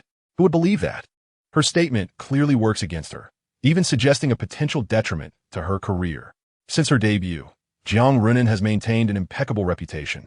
Yet she suddenly chooses to stand up for a male counterpart, igniting a frenzy among her fans. Nevertheless, she still opted to speak out. What does this signify? It indicates that Shen Jun holds immense significance for Jiang Runan. Their relationship is undoubtedly more than mere friendship. And consider the implication of her words. Shen Jun is a wonderful person. This statement carries substantial weight. If their relationship were insignificant, I would broadcast myself washing my hair while standing on my head. Thus, public opinion gradually began to deviate from its original course. However, this incident once again suppressed the negative public opinion surrounding Shen Jun. Additionally, following the remarks made by Shen Lao, a topic unexpectedly gained traction among countless netizens. Dubbed an Anne's fairy tale, it appears that a netizen, while watching the live broadcast of the midday program with their child, discovered that the child was utterly captivated by the fairy tales narrated by an Anne, persistently clamoring for more. Unfortunately, when the program concluded, the parent found themselves at a loss, unable to locate any other stories online, thus resorting to seeking assistance from the internet. This led to an outpouring of similar sentiments from other netizens, all expressing that their children, after hearing the fairy tale, were eager for additional tales, yet found nothing available across the web. Many parents felt that the narrative was simplistic, engaging, and effectively imparted moral lessons to their children. Consequently, they sought similar stories online, intending to provide them as extracurricular reading or bedtime stories for their children. However, after an extensive search, their efforts yielded no results. The online fairy tales available were merely the familiar traditional stories, and as for the Little Red Riding Hood mentioned by none, there was nothing to be found. This topic snowballed, gathering momentum and drawing more attention, ultimately soaring to the trending searches.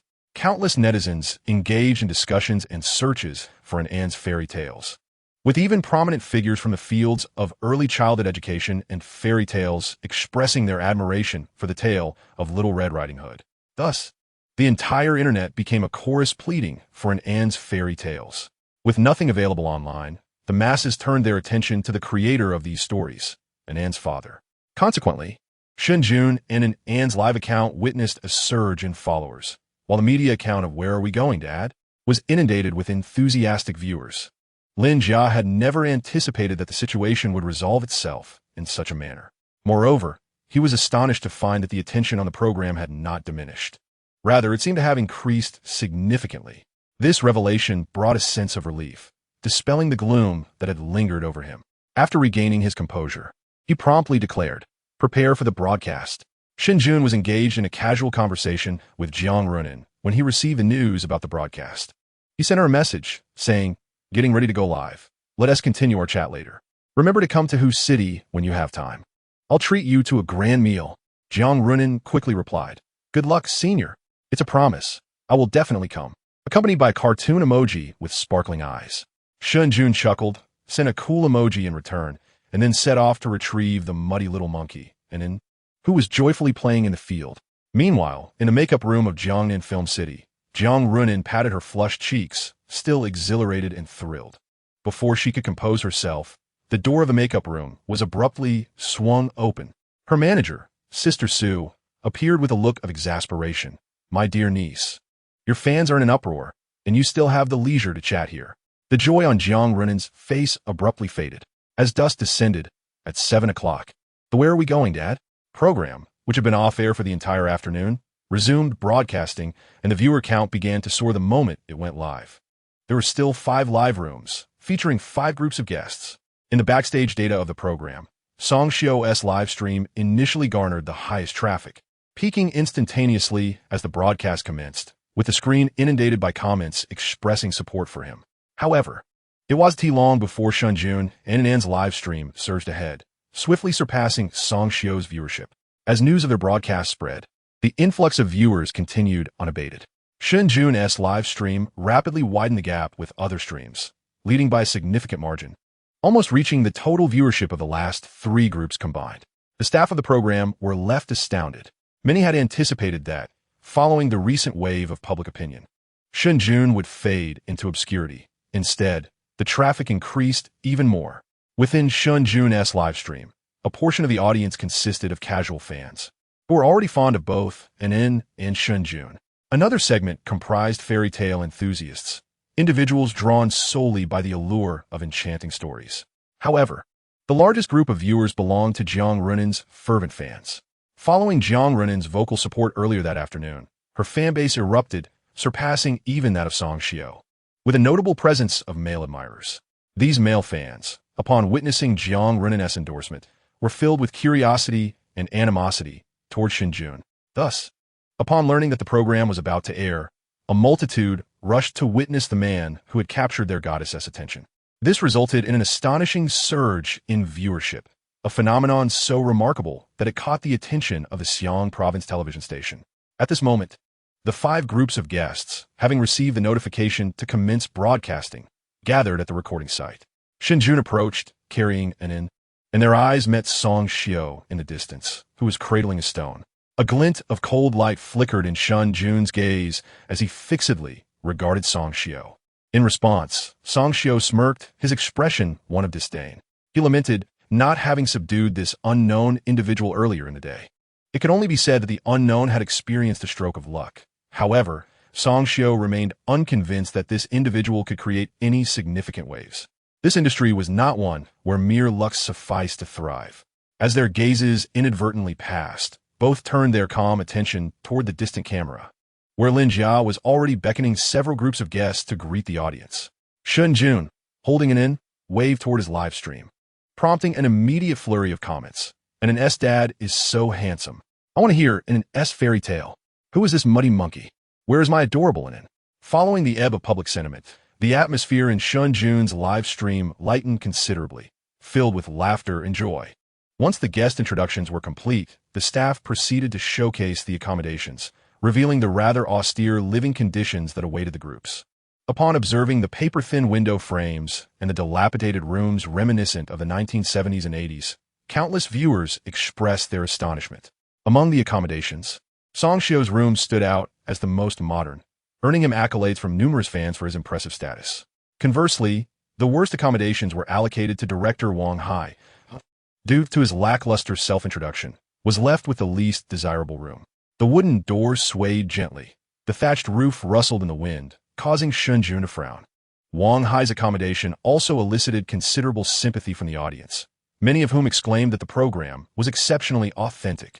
As for Shen Jun, adhering to his previous choice, he opted for a moderately comfortable room, lacking any remarkable features.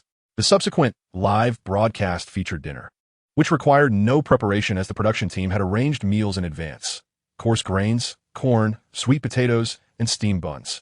The intent of the production team was to allow participants to experience the hardships of life and reflect on their blessings. The meal was not particularly enjoyable. Even Shen Jun and swallowed their food with furrowed brows. Having lived 2 lives, Shen Jun had never faced financial hardship, and with his culinary skills, his palate had become quite refined. And being spoiled by Shen Jun, was even more particular. During dinner, her little face was scrunched up like a dumpling, and it took Shen Jun coaxing her gently to eat a few bites. The other guests were even more animated, with cries and complaints echoing throughout the evening, leaving the fathers visibly fatigued. By the time dinner concluded, it was nearly 9 o'clock. There were no further arrangements, and each group of guests retired to their rooms to prepare for bed. At this moment, many viewers had already left the live stream, with the audience down to half of what it had been at the start. In Shen Jun's chatroom, several viewers commented, "Is this it? Besides being handsome, there's nothing special about him. I'm leaving. I thought there would be something impressive, but it's just ordinary. I don't understand why the goddess is so concerned. He's no different from an average person." Most of these comments came from Jiang Runen's fans, who had initially tuned in to see what made Shen Jun extraordinary, but, after watching for over an hour, found him to be just another attractive man with a cute daughter. Thus, they began to prepare to exit. However, the loyal fans who had been watching since morning calmly remarked, "What's the rush? It hasn't even started yet. At that moment, Shen Jun had already finished bathing with an in, and the pair, clad in adorable matching pajamas, lay in bed. And then rested her head on Shen Jun's arm, her eyes growing heavy. After waking up early and playing energetically throughout the day, the little one was struggling to stay awake. But she made an effort to keep her eyes open, her voice sweetly pleading, "Daddy, tell a story." As soon as these words escaped her lips, the previously tranquil chat room erupted with excitement. "Here it comes. The little stool is ready. Front row, get prepared. We've waited all night for this." Upon hearing that a story would be told, even the toys were forgotten. Chapter 25, The Magical World. Newcomers to the chat room, unaware of the situation, initially thought that the guests were about to sleep and that the program was ending. Little did they know, the chat room was even more lively. Confused expressions spread across their faces. "What's happening? Aren't they supposed to be going to bed? What are we watching?" Meanwhile, the old fans eagerly replied, "Now it's time for the showcase. Don't ask, just sit tight and listen. Shoo, we waited all night for this moment." At this moment, within a villa in the capital, a kindly old gentleman amplified the sound of a live broadcast on his mobile phone.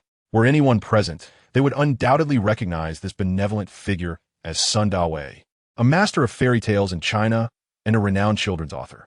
Sun Dawei's actions elicited a surprised reaction from the person across from him. "Old Sun, when did you become so trendy, tuning into live broadcasts?" Sun Dawei chuckled. "What trend?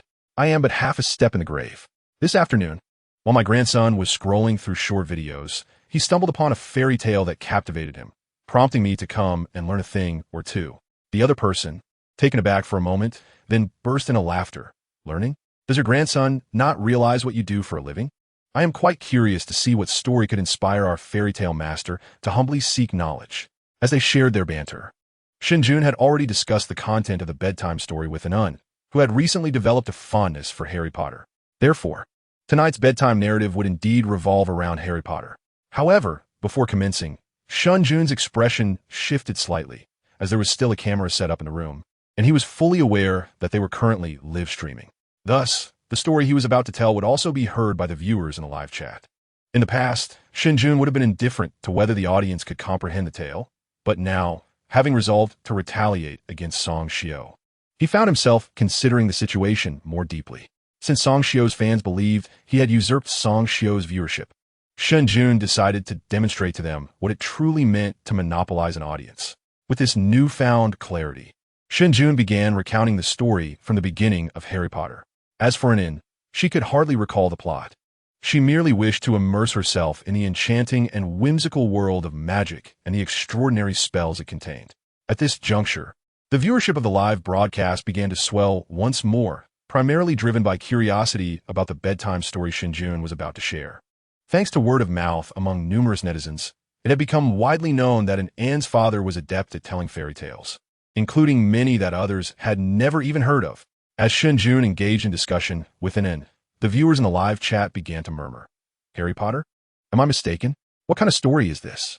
It sounds like a person's name, perhaps foreign. Could it be a foreign fairy tale? I was hoping for Little Red Riding Hood." It was said that Shen Jun possesses countless unheard stories. Where are they? I prefer domestic tales. They resonate more with me. What a disappointment. Alas, time for bed. The name Harry Potter deterred quite a few viewers, as they all desired to hear Shen Jun's fairy tales rather than foreign stories, especially since the name itself seemed so foreign and lacked relatability. Shen Jun remained oblivious to the audience's reaction. Had he been aware, he would have merely smiled lightly. For those who chose to leave might one day find themselves regretting their decision. Gently patting An, Shen Jun's deep voice began to resonate softly. "Mr. Dudley and his wife considered themselves perfectly normal, thank you very much. They despised anything unusual, yet they harbored a secret." The story unfolds gradually, initially leaving many in the live stream room feeling somewhat bored, particularly upon discovering it was a tale from abroad. However, as the enigmatic owl and cat emerged, along with the mesmerizing realm of magic, all eyes widened in astonishment. The comment section, once filled with criticisms and idle chatter, soon fell into a hushed silence. Yet, the number of viewers continued to swell, as if everyone had become entranced by the magical world woven by Shen Jun. He then gently uttered, "Harry was sorted into Gryffindor and became good friends with Hermione and Ron." Glancing down, he noticed Anne had already drifted into a deep slumber, her brow furrowed. perhaps battling monsters in the realm of dreams. Shen Jun smiled as he smoothed her furrowed brow. When the story paused, the audience in the live stream regained their senses, and the previously quiet comment section erupted with excitement. And Anne's dad, don't stop. Keep going. Ah, I haven't had enough. What a wondrous, magical world. It feels so real. Is that all? And Anne's dad, ancestor, please tell us more. Oh no, I wanted to fall asleep to the story. But now I can't. What story is this? It's so captivating. How have I never read it before? Unbeknownst to them, over half an hour had slipped by. Yet the audience remained unsatisfied, utterly enchanted by the tale just spun by Anne's father. Especially the fantastical, vividly enchanting world of magic that stirred a longing within everyone, igniting their curiosity for what lay ahead. Just as they were immersed in the tale, it abruptly ceased, prompting countless viewers to cry out in dismay. And then you can't sleep? Your sister's story isn't finished. And then, wake up, let dad continue the story. I want to be an in. Meanwhile, in a villa in the capital, the fairy tale master Sun Dawei and his friends snapped back to reality. Exchanging glances, Sun Dawei frowned and inquired, "This is clearly not a fairy tale. It resembles a novel. Have you heard of it?" The individual sitting opposite him pondered for a moment before shaking his head. "I have handled nearly all published literary works, both domestically and internationally. Yet I have never encountered this story." Sun Dawei's expression grew serious. "Are you suggesting this is original?" The other person took a deep breath, equally astonished, and replied, "I need to confirm it, but it's highly likely." Sun Dawei reflected for a moment. "This story is quite intriguing." The other person responded, "Indeed, it's rather fascinating. I didn't expect to find such a delightful surprise while urging you for your manuscript. Please convey my gratitude to your grandson." Saying this, the individual stood up, leaving Sun Dawei momentarily taken aback. "Aren't you going to stay a bit longer?" The other person shook his head.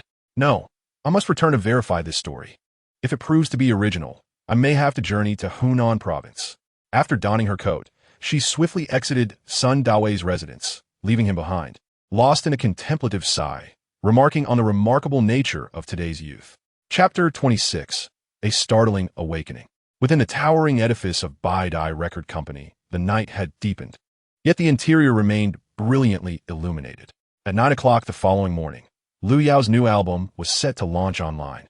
As Liu Yao was a key artist being promoted by the company, which held high hopes for her success. Furthermore, Tianyu Media was simultaneously releasing an album. Hence Baidai Records was placing extraordinary significance on Liu Yao's debut.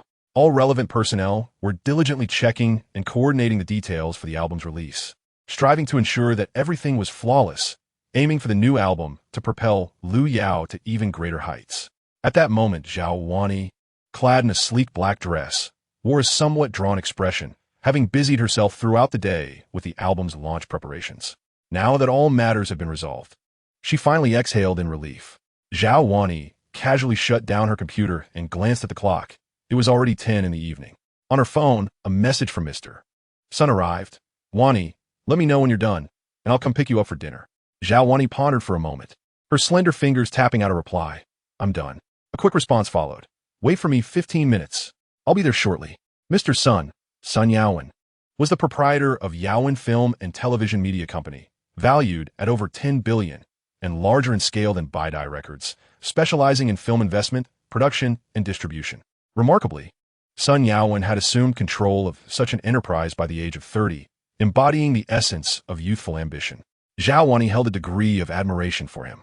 More significantly, Sun Yaowen had been pursuing Zhao Wani, having first encountered her at a gala where he was immediately captivated by her beauty, leading to a fervent year-long courtship that had not gone unnoticed by her colleagues or her parents.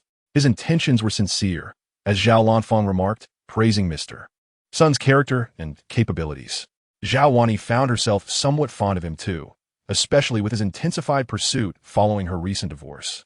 Thus, the evening's dinner invitation came to fruition, a tentative step into deeper acquaintance.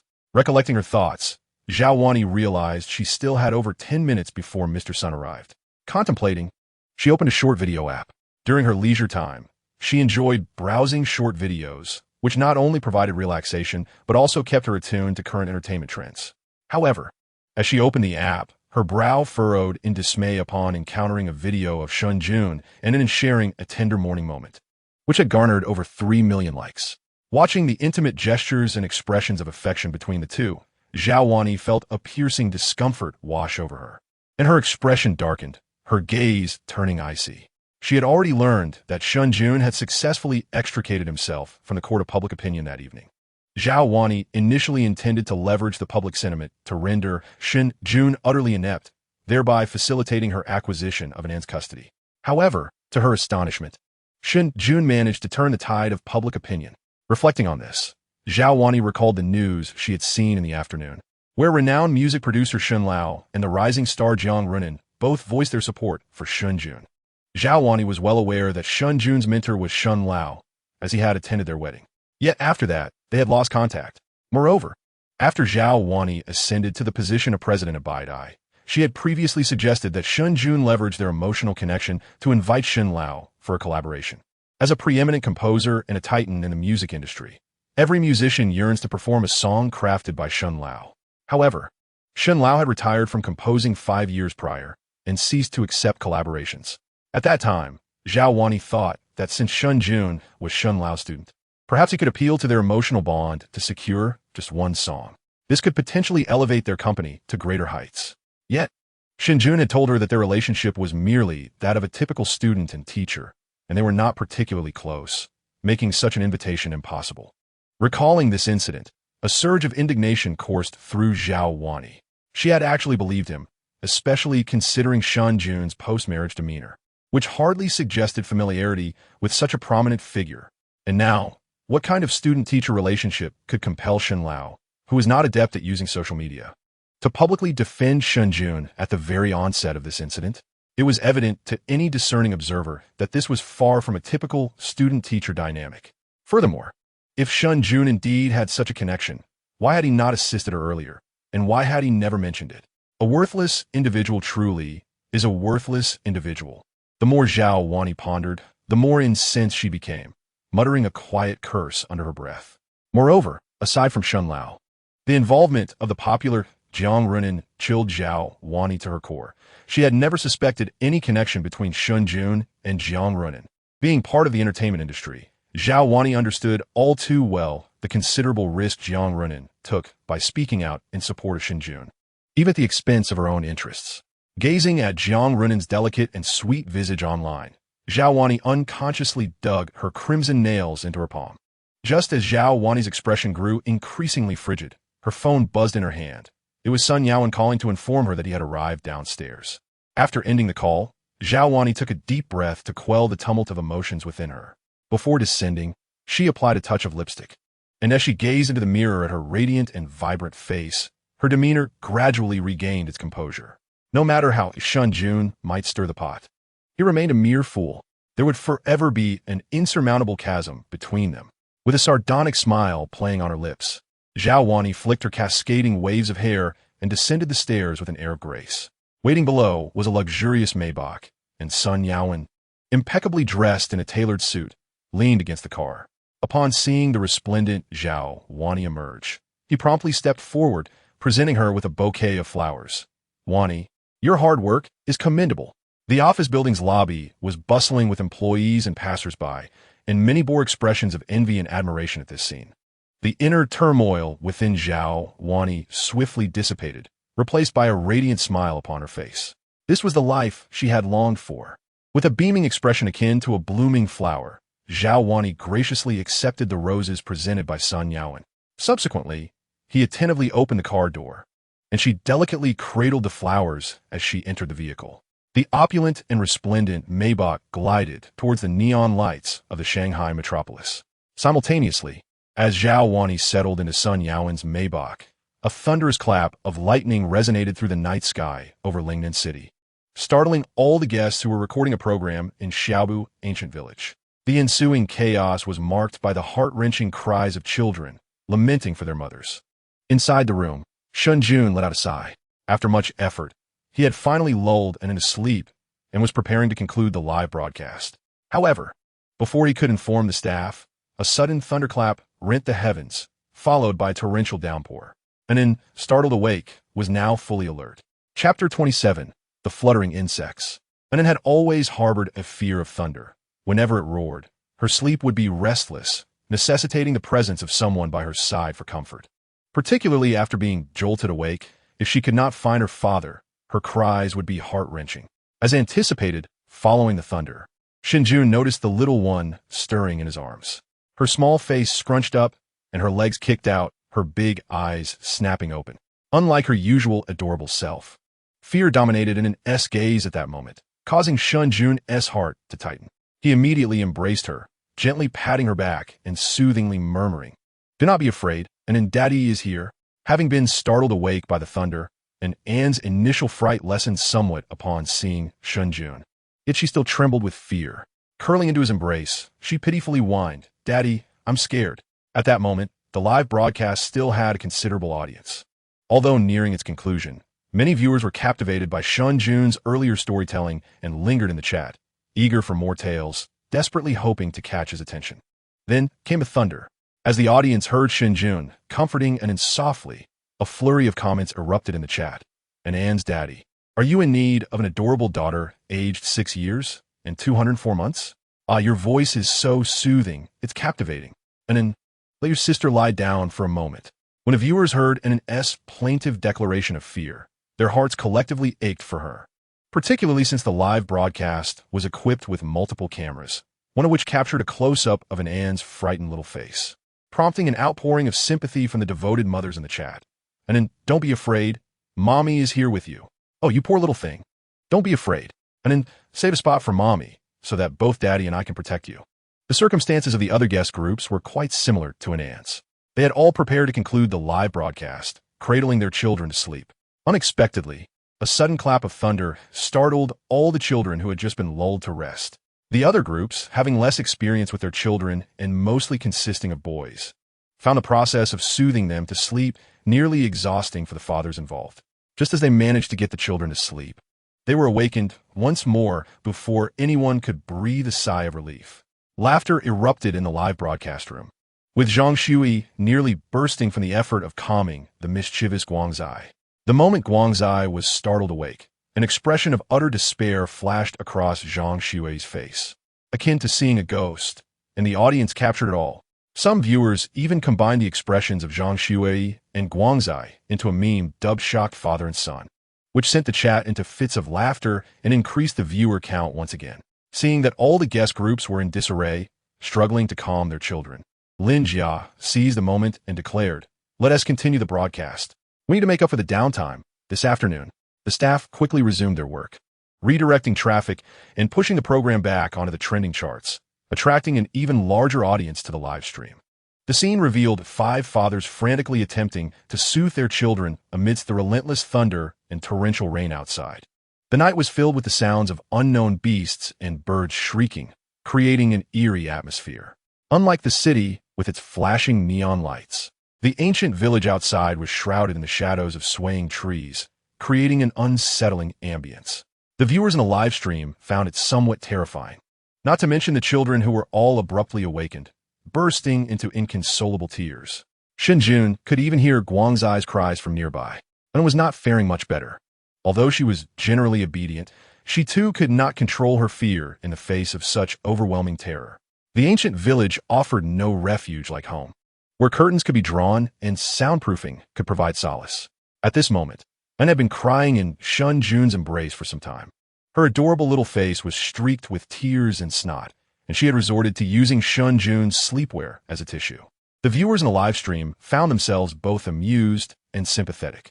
Shen Jun sat up, gently comforting Anne. Having just sobbed loudly, her voice was hoarse, and she now sniffled softly, her big eyes red from crying, which pained Shen Jun to witness, especially when any slight rustle outside would make her tremble, putting her in a state of heightened anxiety. This situation was unsustainable, so Shen Jun softly suggested, "How about I continue to tell you a story?" And then he attempted to soothe her back to sleep, or at least help her relax. However, Anne shook her head, her eyes still glistening with tears, just as another clap of thunder resounded outside. This startled her into another fit of crying, which took some time for Shen Jun to calm her down again. Her voice had become hoarse, and her eyes were swollen, leaving Shen Jun feeling deeply distressed. The audience in the live stream shared a palpable sense of empathy. acutely aware that neither Shen Jun nor An had done anything wrong, even neglecting the camera's gaze. Yet, the number of viewers continued to swell. The atmosphere in the stream was devoid of frivolous banter, with everyone expressing their concern for An or devising strategies to assist Shen Jun's father. Shen Jun then inquired, An, would you like to listen to a song? He felt compelled to find a way to help An relax. Fortunately, in response to Shen Jun's anxious gaze, An nodded, her voice hoarse as she murmured, Daddy song. Shen Jun's expression brightened, and he immediately responded, Shall I sing a song for you, An? With reddened eyes, An nodded affirmatively. Shen Jun half sat up, cradling An in his arms, providing her with a sense of security while facilitating his singing. As Shen Jun adjusted his position, numerous viewers in the live stream gasped in surprise, exclaiming, An's father can sing? Wow, what a perfect father. He can handle household chores and narrate stories while also singing. What a perfect husband. Another day dreaming of becoming An's mother. Just as I was about to sleep, I might as well enjoy a lullaby from An's dad. Smirking. Upstairs. Aren't you afraid An's father might scare you with his voice? While I have faith in him, singing is quite different from storytelling or doing chores. It ultimately depends on talent. Plus, without any background music, pure singing is quite challenging. An's father is just an ordinary person who hasn't trained specifically for this. Let's not hold excessively high expectations. As long as we can listen, that suffices. The live stream was bustling with discussions regarding An's father's singing abilities, and within that moment, Shen Jun had already prepared himself. Gently patting An, his melodious voice began to fill the air. The dark sky hangs low, bright stars accompany. The insects fly, whom do you long for? Chapter 28, The Mute Bride. Outside, the rain continued to fall, casting dancing shadows of trees, while in the softly lit room, Shen Jun's soothing and gentle song began to resonate. As his voice broke the silence, the previously raucous live stream fell instantly quiet. The flood of comments ceased abruptly, as if time itself had been momentarily suspended. Shen Jun remained blissfully unaware of the live stream's atmosphere, completely engrossed in his song. Insects Fly was a cherished melody from his childhood, one that had accompanied him throughout his life. It was a popular lullaby from his past life, known for its simple, soothing melody and heartwarming lyrics, making it a staple among children. After An's arrival, Shen Jun would sometimes sing lullabies to her. Insects Fly had become one of her favorites. As he sang, he reminisced about moments shared with An, recalling a time when they sat on the balcony gazing at the stars outside. Shen Jun held An in his arms, both of them humming the tune of The Insects Fly. The moonlight cascaded down, accompanied by a multitude of stars. And then, with a joyful sparkle in her eyes, called out, Daddy, Daddy, and in that moment, Shen Jun felt an overwhelming sense of happiness. Reflecting on this, a tender expression graced his face, and a blissful smile radiated from the depths of his heart. His singing grew softer and more profound, imbued with emotion. The stars in the sky shed tears. The roses on the ground wither. The cold wind blows, the cold wind blows. As long as I have you by my side. In this life, as long as An was with him, he felt utterly fulfilled.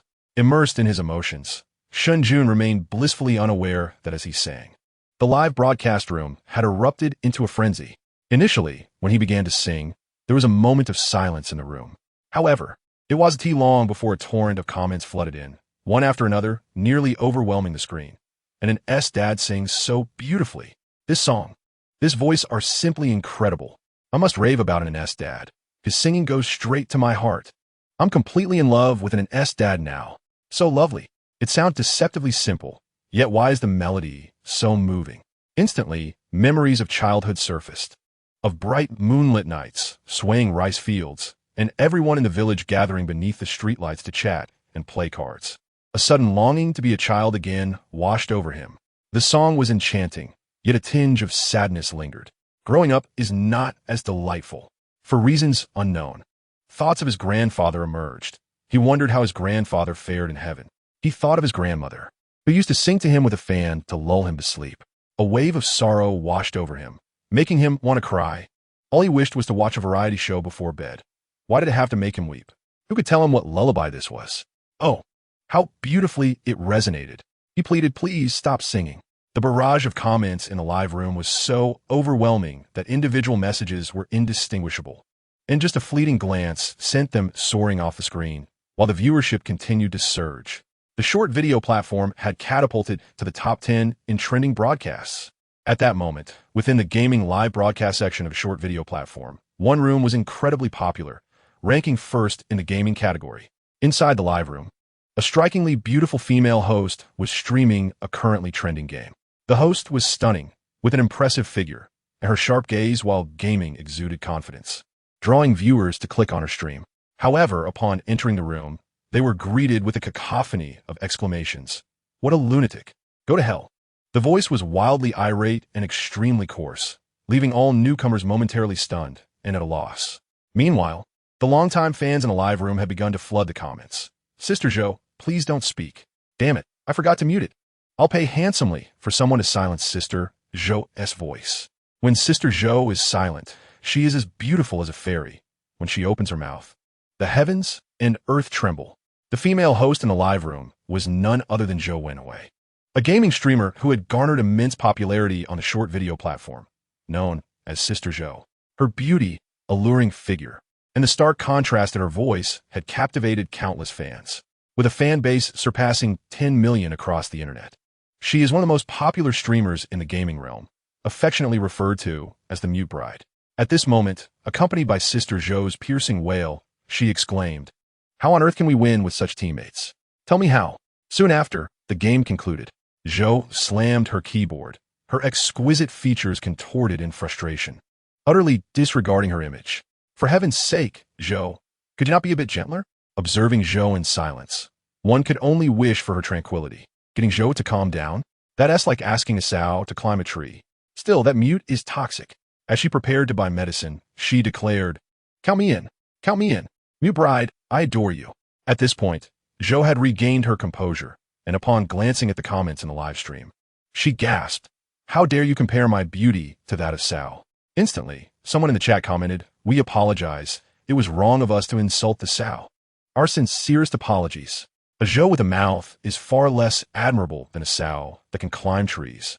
The comments infuriated Joe, who flared her nostrils and gritted her teeth, saying, "All right, fine. You say I'm inferior to a sow? Then tomorrow's rewards are canceled. Enjoy your sow." The fans responded in unison, "Cancel it, cancel it. Just remember to update the photos. Aren't pictures more delightful than videos?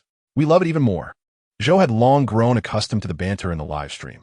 Such was her style. After a spirited exchange with her fans, she sighed, "All right, my brothers, let's go check out some rooms. Don't blame me for not sharing. I'll let you eat with me." With that, she exited the game and opened the short video live section, instinctively glancing at the trending topics to see if any new gossip had emerged. Just as she was about to take her brothers to watch a dance performance, a particular trending entry caught her eye. "What is a perfect husband?" Joe paused, her hand instinctively clicking on the entry. The fans in the live stream witnessed her action and erupted in laughter, teasing in the comments. "You promised to take us for a treat, but now you want to indulge yourself? A perfect husband? Has Joe's heart fluttered? Don't get your hopes up, Joe. Unless you silence yourself, you won't find a husband." Joe's eyes sparkled with thoughts of a husband. Quick to respond, she feigned shyness, playfully tapping her hand that held the mouse, and lamented, "Oh dear, it's all this hand's fault. I didn't want to look, but it just had to click." Chapter 29. Silencing Joe. The live stream page refreshed, and the topic room opened, revealing the title, "Where Did Daddy Go?" Daddy, and then Joe noticed the live stream cover, featuring an exceptionally handsome young man, exuding warmth as he embraced a charming little girl. Upon seeing the young man's face, Joe was momentarily taken aback. This scene was keenly observed by the fans in her live stream, who quickly filled the comment section with playful banter. "Oh no, Sister Joe is truly smitten. Goodness, this father figure is only slightly more handsome than I am. The audacity of the person above. This father is clearly just as handsome as I." Sister Joe, regaining her composure, felt her cheeks flush with embarrassment, and immediately cleared her throat to cover it up. "Isn't this the show that's been trending today? This man must be the rumored ordinary person, right? He certainly is quite handsome." I was momentarily distracted because I recalled this incident not for any other reason. So can we refrain from wild speculation, gentlemen? The live chat erupted in excitement. "Exactly. Did we say anything? Sister Joe, you are indeed trying to cover up your feelings." Upon seeing this comment, Sister Joe instinctively touched her face, which only incited further teasing from her fans. She then decided to embrace the moment. "So what if I love looking at handsome men? This is the reward for my toil in my past life. A perfect husband? I must see what the fuss is all about. Let me indulge for my sisters. With that, she promptly entered in Shen Jun's live stream. At that moment, Shen Jun had just finished singing The Little Bug Flies, a song Ann particularly enjoyed, and her frightened expression had noticeably softened, her eyes less red. Shen Jun continued, gently patting Ann as he sang once more. Beneath the low-hanging dark sky, bright stars accompany. Sister Zhou's account held a high rank, and such accounts typically triggered a system notification upon entering a live stream, alerting the host to the presence of a prominent figure. Usually, whenever Sister Zhou entered a stream, the host would pause, then greet her with excitement. Thank you for your support, Sister Zhou. We welcome you to join us often. Despite her playful antics, Sister Zhou's massive following of millions made her a significant presence that most hosts revered. However, this time, her entrance went unnoticed. The handsome man cradling a child didn't even glance up. Naturally, Sister Zhou felt a twinge of disappointment. Yet, in the next moment, her attention was captivated by the explosive surge of viewers in the live stream, along with the overwhelming flood of comments. She widened her eyes, stammering in disbelief. Is this a trick of the light? She rubbed her eyes and looked again. The viewer count remained astonishingly high, with over 1 million viewers online. The comments were a blur, impossible to decipher. Sister Zhou gasped. Even she, seasoned as she was in grand spectacles, felt utterly astonished. No wonder others seemed indifferent to her. Her account barely registered in this realm of giants. Within moments, she recognized numerous familiar prominent accounts. Her voice faltered slightly. This is truly remarkable. The fans in Sister Zhou's live stream, who were also witnessing the unfolding situation in an and Shen Jun stream, shared her astonishment, and soon someone remarked, Sister Zhou, it seems that this man is no longer in the running for you. Goodness, the comment section is utterly indecipherable. A mere glance reveals a throng of aspiring mothers. As evening fell, I was engrossed in a program, and the traffic in a live broadcast was already quite substantial, but I never anticipated it would escalate to this extent. At this moment, Sister Zhou regained her composure and exclaimed, Gentlemen, this is remarkable. I must see what the fuss is about. No sooner had her words faded than a soft, pure male voice began to hum, penetrating the hearts of all who listened. Sister Zhou was momentarily taken aback. The fans who accompanied her were equally stunned, as the previously lively comment section descended into silence. Following the source of the melody, Sister Zhou gazed into the live stream, where a handsome man cradled a little girl on an old, slightly worn bed. His expression radiated affection and tenderness. The room was bathed in a warm, golden light reminiscent of childhood homes. Outside, the trees swayed gently, and the faint sounds of rain and wind could be heard, with the dim night slowly revealing itself through the aged window panes. Accompanied by the soothing hum, Sister Zhou found the scene before her to be exceedingly heartwarming. As the lyrics unfolded softly, the deep, gentle, and emotionally charged melody transported her to memories of her childhood. She envisioned her mother, fanning herself with a palm frond, and her father, bustling about with an unrelenting spirit. Even the old house, long since demolished, materialized in her mind's eye. The vivid recollections of her youth overwhelmed her senses. Suddenly, Sister Zhou felt an immense fatigue wash over her. She longed to return to her childhood, a time when her mother cared, her father loved, and life was blissfully carefree. No more scurrying for a few coins, no more toiling at tasks she loathed. She ached to escape the daily pretense of joy, to cease performing the farce of life itself. As she listened to the song, her expression grew increasingly dazed. She ceased chatting with her fans and abandoned her usual playful banter. Curling up in her gaming chair, she embraced her knees, resting her chin upon them, quietly absorbing the melodies emanating from the live stream. The fans in Sister Zhou's chat had long since noticed her unusual demeanor, witnessing her sit so obediently and quietly. They felt a sense of unaccustomed discomfort.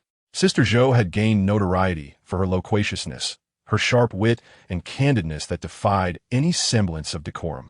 It was said that silencing her was akin to scaling a mountain.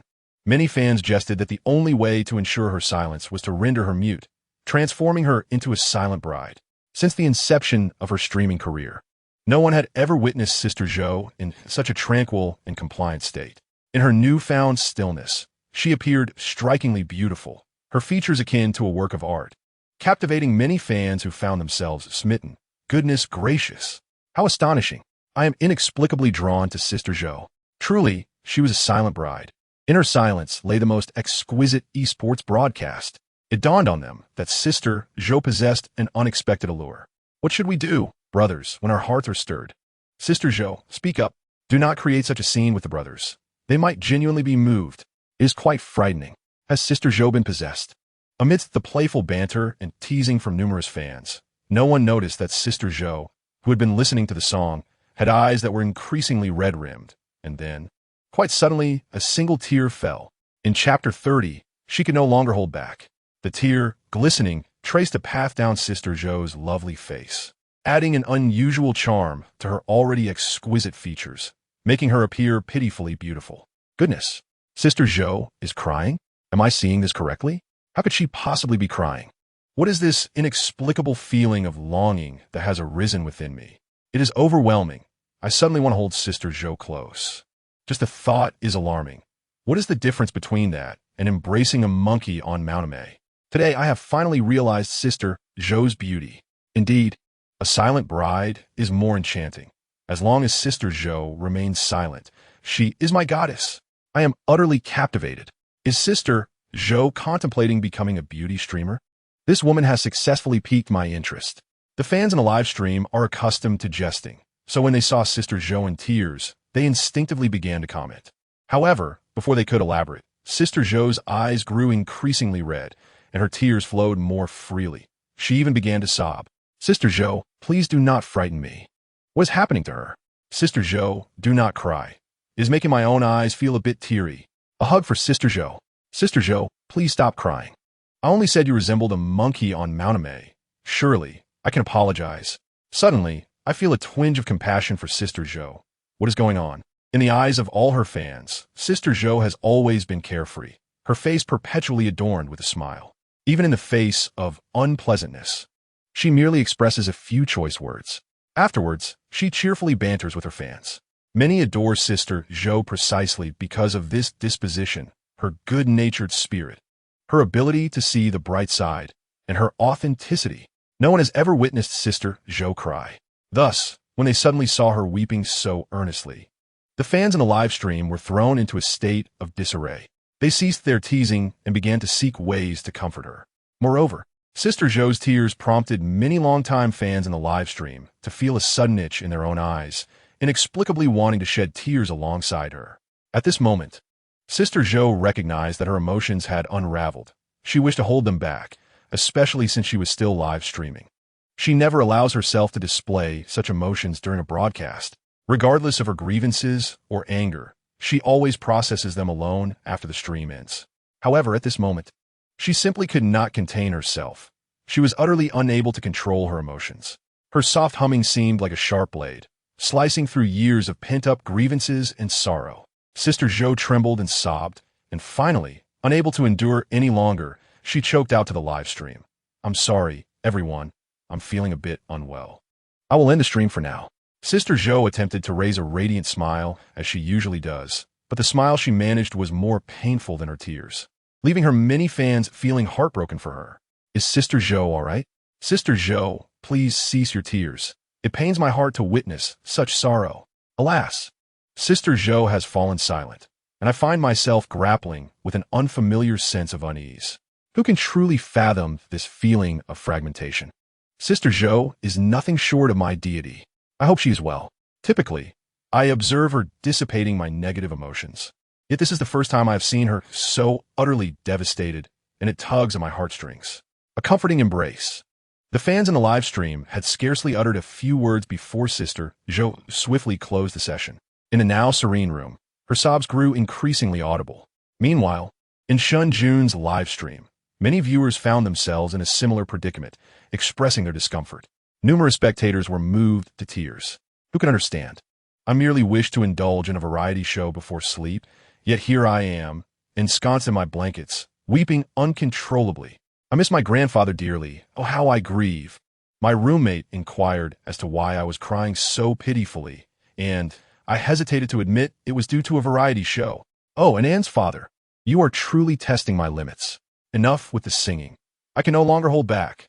On another note, Many parents remarked on Shen Jun's melodious voice, noting that their children, who had been watching the variety show alongside them, were lulled to sleep. One viewer even commented, "I have decided that from now on, I shall watch this variety show before sleeping, allowing an Anne's father to lull me to slumber." This sentiment garnered a multitude of supporters, as many deemed it a practical solution, genuinely believing in Shen Jun's prowess at soothing children. Marketing accounts online have even begun to share the three-step process to emulate Shen Jun's child-soothing techniques. By this time, Shen Jun had sung insects fly several times, and Nen, who had been fearful of the thunder, gradually calmed down, her body no longer trembling. The previously swollen eyes had also begun to return to normalcy. In Shen Jun's embrace, and Anne's weariness reemerged, her large eyes fluttering with fatigue. Shen Jun softly whispered in her ear, "Nen, it is time for sleep. Daddy is here with you." And then, feeling a bit dazed, mumbled indistinctly, "Daddy." Subsequently, she wriggled in Shen Jun's arms to find the most comfortable position and slowly closed her eyes. Shen Jun continued to sing Insects Fly. For the essence of a lullaby lies not in complexity, but in simplicity, with a straightforward rhythm yielding the best results. Indeed, within mere minutes, and then succumbed to a deep sleep, even emitting gentle snores. Shen Jun gazed tenderly at his precious child and cautiously placed Nen into her blankets, gently patting her for a while. Once he confirmed that Nen had entered a profound slumber, Shen Jun finally rose, exhaling a sigh of relief. Soothing children may seem simple in theory, yet in practice, it is quite challenging. It demands both mental and physical endurance, as enduring half an hour of stillness is no easy feat, as Shen Jun successfully lulled Nen to sleep. The viewers in the live stream collectively breathed a sigh of relief, commenting, "Anne's father has worked hard. Such effort. Raising children is no easy task. Given Anne's father's struggles, let's find him a mother swiftly." As the audience commented, Shen Jun approached the camera, and Lin Jia had already notified each group of guests that they could choose to conclude their broadcast according to their circumstances. Shen Jun, having finally soothed and into sleep, prepared to conclude his broadcast. Turning to the camera, he offered a final farewell. "Thank you all for your company. May you rest well." With that, he ended the live stream amidst a flurry of goodnight messages. However, instead of heading straight to bed, Shen Jun ventured into the adjacent room. At that moment, Lin Jia awaited him, holding a stack of documents. Upon Shen Jun's entrance, he promptly handed over the papers. These detail the recent activities of the artists under Han Live Music. "I gathered everything for you," Lin Jia explained. Having worked tirelessly since the afternoon on the tasks assigned by Shen Jun, visibly touched, accepted the documents with gratitude. "Thanks, my brother," he replied. "Oh, come on. What else with the thanks between us?" In the private room, Lin Jia observed Shen Jun intently reviewing the materials and inquired, "What are you planning to do next?" He had an inkling of Shen Jun's intentions, understanding that Shen Jun aimed to leverage Han Live Music's influence to strike back at Song Xiao. Despite being a top-tier celebrity, Song Xiao paled in comparison to the formidable Han Live Music.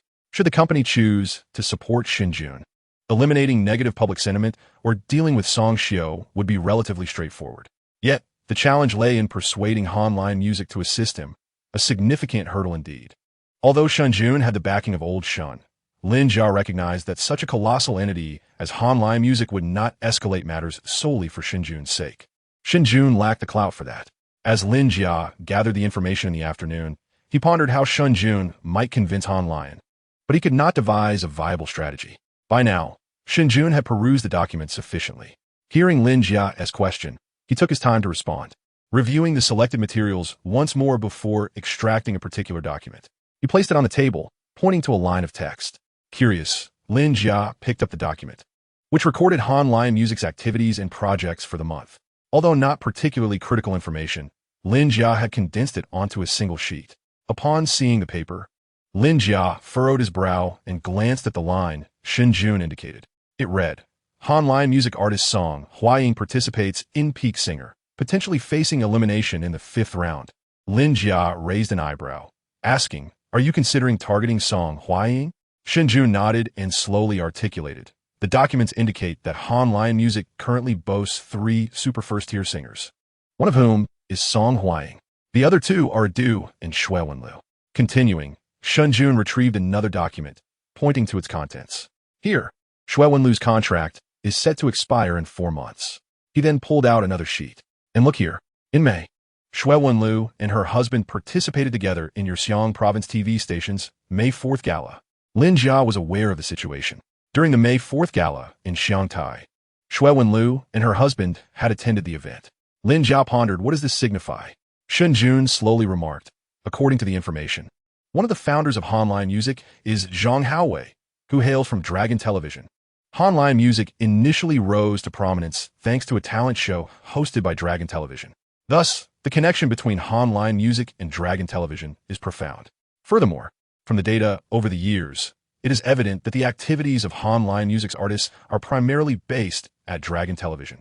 Hanline and Dragon Television have long established a mutually dependent mode of existence. Shen Jun gestured towards Lin Jia. Your station is almost at odds with Dragon Television, and the competition is fierce. Lin Jia suddenly realized, are you suggesting that Xue Wenlu might be considering a career change? Shen Jun nodded slowly. The likelihood is significant. The situation between Dragon Television and Xiang Province Television shows no signs of alleviation, especially in the past couple of years, where competition has intensified. Under these circumstances, Hanline Music would not easily allow their top-tier artists to participate in programs at Xiangtai, thus aiding the competition. Even if Hanline Music wished to, Dragon Television would likely intervene. However, this situation has arisen, and the company behind Xue Wenlu's husband has close ties with your station, so it seems Xue Wenlu is indeed contemplating a career shift. Consequently, Hanline Music may not fare well in the latter half of the year. In light of this, Hanline Music must either nurture new talent or elevate their seasoned artists. Time is of the essence for Hanline Music, and currently, there are no plans to cultivate newcomers. Thus, their choice leans towards the latter, propelling their veterans to greater heights. Song Huaying likely participated in Peak Singers under such circumstances, with the premiere of the first episode coinciding with mid-May, shortly after the May 4th gala. Therefore, it is highly probable that Song Huaying was selected as a veteran candidate by Hanline Music, which undoubtedly has high expectations. However, at this juncture, Song Huaying was eliminated before the finals. Would you say Hanline Music is not anxious? Shen Jun smirked slightly, directing a light-hearted smile at Lin Jia. At this point, Lin Jia fully comprehended the situation, and upon understanding, his expression shifted to one of astonishment. Although he frequently engaged with entertainment news, he had never considered this angle. Even after gathering a plethora of information that afternoon, he had failed to deduce the internal dynamics of Hanline Music. Yet, Shen Jun, having merely glanced at the materials he collected, was able to extrapolate such extensive information in a brief moment. Even forecasting the developmental trajectory of Hanline Music for the latter half of the year. How could Lin Jia not be astounded? At a loss for words, Lin Jia could only take a deep breath and exclaim, Brother Jun, you are impressive. Had Shen Jun been aware of Lin Jia's astonishment, he would have surely chuckled. In his past life, he had navigated the entertainment industry for a considerable time, having personally experienced many facets, allowing him to discern these matters with ease. Otherwise, his past existence would have been in vain.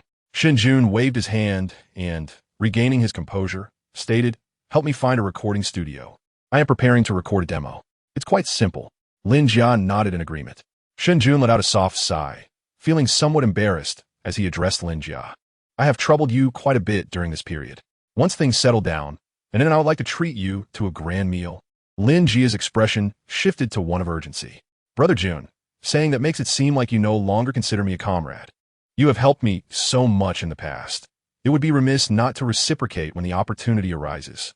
Moreover, it was my oversight that caused you and then to bear the brunt of this situation. I have long held a disdain for Song Xiao. Shen Jun said nothing further, giving Lin Jia's shoulder a firm pat before returning to his room. And then was soundly asleep, and Shen Jun gently kissed her forehead, prompting her to instinctively reach out in her dream. He placed his finger within her grasp, and upon catching it, and then fell silent. Shen Jun then turned off the light and embraced her as he drifted off to sleep. The following day, as dawn broke, Shen Jun awakened early, instinctively running a few laps around the village.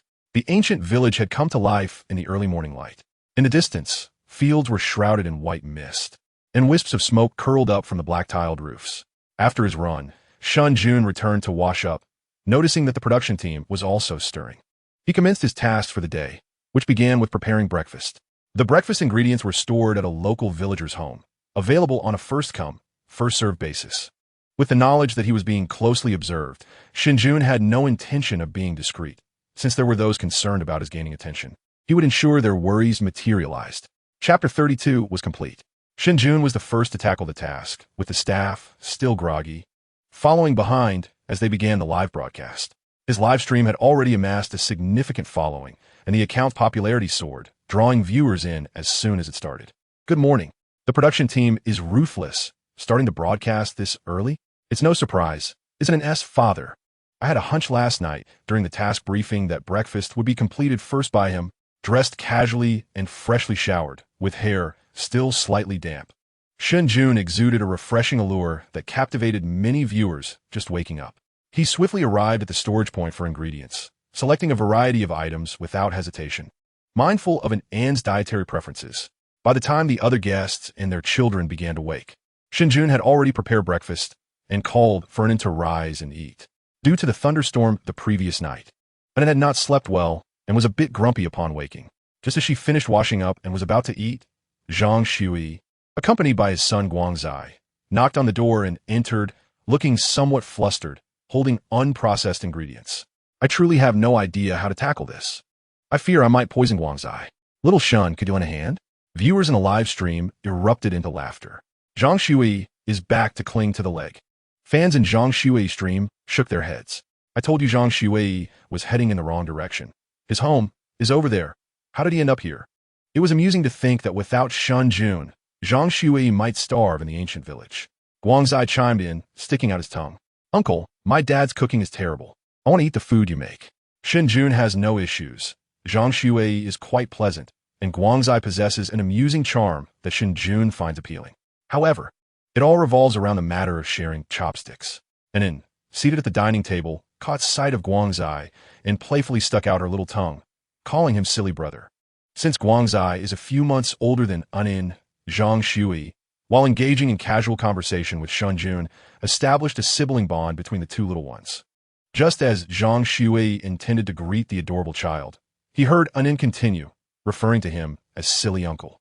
Shen Jun was the earliest to rise, followed closely by Su Hong, who was accustomed to early training.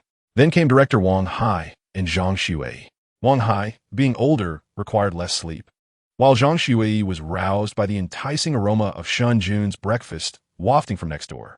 Consequently, actors Song Xiao and his son were the last to awaken and also the last to gather ingredients, only to discover that the better provisions had already been taken. Moreover, Lin Jia had intentionally sought to challenge Song Xiao, resulting in a situation where, upon his arrival, only inferior ingredients remained. Gazing at the wilting greens and coarse flour, Song Xiao's expression darkened considerably. Such provisions would hardly entice even swine. When he attempted to communicate with the staff, he was informed that this was the consequence of tardiness. There was no other option. Song Xiao, exasperated, had experienced countless shows and was fully aware that rules are primarily for the audience's benefit. He had never encountered a production team so stringent. He sought to speak with the director, only to be told that Lin Jia was currently unavailable and would not return until noon. Realizing the director's intentions to unsettle him, Song Xiao, in a moment of frustration, impulsively kicked the nearby table with vigor. The staff had not misled him. Lin Jia had indeed stepped out to contact a recording studio for Shen Jun. However, he soon wrapped things up. Upon his return, several groups of guests had already finished breakfast. When a morning broadcast concluded, Lin Jia drove Shen Jun and An to the studio. In the car, Lin Jia, somewhat astonished, inquired, Brother Jun, have you finished writing? He was aware that Shen Jun intended to compose a song for Song Huaying as a means to establish rapport. The recording studio was prepared for this very purpose. However, Lin Jia had assumed that Shen Jun would take several days to write, scheduling recording sessions for the following days, thinking they could address it post-show. Yet, upon returning that morning, Shen Jun declared his readiness to record immediately. It was not that Lin Jia underestimated Brother Jun. Composing a song is inherently challenging, particularly for a prestigious company like Hanshi Music, renowned for its exceptional talent. Shen Jun had set his sights on Song Huaying, a super A-list singer. Such companies and artists are never in want of songs, with a plethora of excellent works awaiting their voices. Therefore, Lin Jia was somewhat perplexed at this development. In the vehicle, Shen Jun engaged in playful antics with Anin, responded to Lin Jia, "I've completed it." After rising this morning, he had finalized the song. While songwriting might pose a challenge for others, for Shen Jun, it was a matter of effortless ease. His past life memories served as an immense reservoir of inspiration, allowing him to delve in accordance with the needs at hand. Last night, Shen Jun perused the materials on Song Huaying, gaining a comprehensive understanding of her vocal prowess and artistic style. It is undeniable that Song Huaying, firmly established among the top-tier singers, possesses remarkable singing skills that surpass many emerging artists. Additionally, her repertoire primarily features poignant ballads. In her youth, she was affectionately dubbed the Princess of Love Songs by countless fans, solidifying her stylistic identity. Moreover, the show Peak Singer resembles the previous life S, I Am a Singer, being a highly competitive program where all participants are either top-tier or first-tier artists, engaging in fierce musical duels. Therefore, the songs performed must embody a competitive spirit, which may explain why Song Huaying has struggled to secure a prominent position in the competition, facing potential elimination due to her melancholic style being ill-suited for such contests. This morning, Shen Jun listened to numerous tracks by Song Huaying and noted that her vocal timbre bears a resemblance to that of Wang Fei from his past life. Although not as exquisite, her voice possesses a celestial clarity, with a notable proficiency in utilizing head and nasal resonance, essentially a substitute version of Wang Fei. After reviewing Song Huaying's materials, Shen Jun felt a surge of inspiration, composing both lyrics and melody early today. Upon hearing Shen Jun's resolute response, Lin Jia hesitated, expressing concern. "Brother Jun, this is for Han Shi. Their expectations might be quite high." While he acknowledged Shen Jun's impressive background from the Shanghai Conservatory of Music and recognized his abundant talent, he had never heard Shen Jun sing, nor had he known of his songwriting abilities. Thus, Lin Jia remained somewhat apprehensive. Shen Jun offered a reassuring smile, instilling confidence in Lin Jia. Before resuming his playful interaction with Anan, the recording studio, hastily arranged by Lin Jia through friends, was located in Lingnan, a fourth-tier mountain city, and the studio conditions were not particularly stellar. However, for Shen Jun, the recording process was straightforward.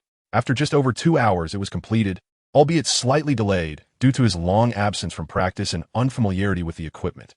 Otherwise, it could have been done more swiftly. Following the playback of Shen Jun's recording, Lin Jia's earlier doubts vanished, leaving him in a state of astonished silence on the way back. Meanwhile, as Shen Jun and Lin Jia were recording, the Shanghai Baidai record company was fully prepared for the launch of Lu Yao's new album. Zhao Wani arrived at work today in a striking red gown, hoping for Lu Yao's album and the company to flourish. At 9 in the morning, Lu Yao's new album, Love 365, was released online. Additionally, Baidai Records had been preparing for this moment for some time, and as the album went live, the marketing department sprang into action, investing vast resources into a comprehensive promotional campaign. This time, Baidai Records was determined to elevate Lu Yao to a top-tier status. Simultaneously, Tianyu Media's new album also launched across the internet. Unabashedly, Tianyu Media was poised to leverage Baidai Records' momentum, intending to position Su Qing against Lu Yao. The promotional efforts from Tianyu Media were equally fervent, mobilizing all available resources. Even the company's own Song Xiao assisted in promoting during the live broadcast of the morning program. Song Xiao, also an artist under Tianyu Media, is affiliated with a different division than Su Qing, one focused on film and television, the other on music. Furthermore, numerous artists from Tianyu have rallied to share and support, resulting in a pervasive promotional campaign that consistently showcases Tianyu's presence. Meanwhile, Baidai Records has not remained passive, employing a myriad of strategies, variety shows, music platform recommendations, television interviews, and endorsement from internet celebrities, all in quick succession. It is evident to all that a fierce rivalry has emerged between the two companies.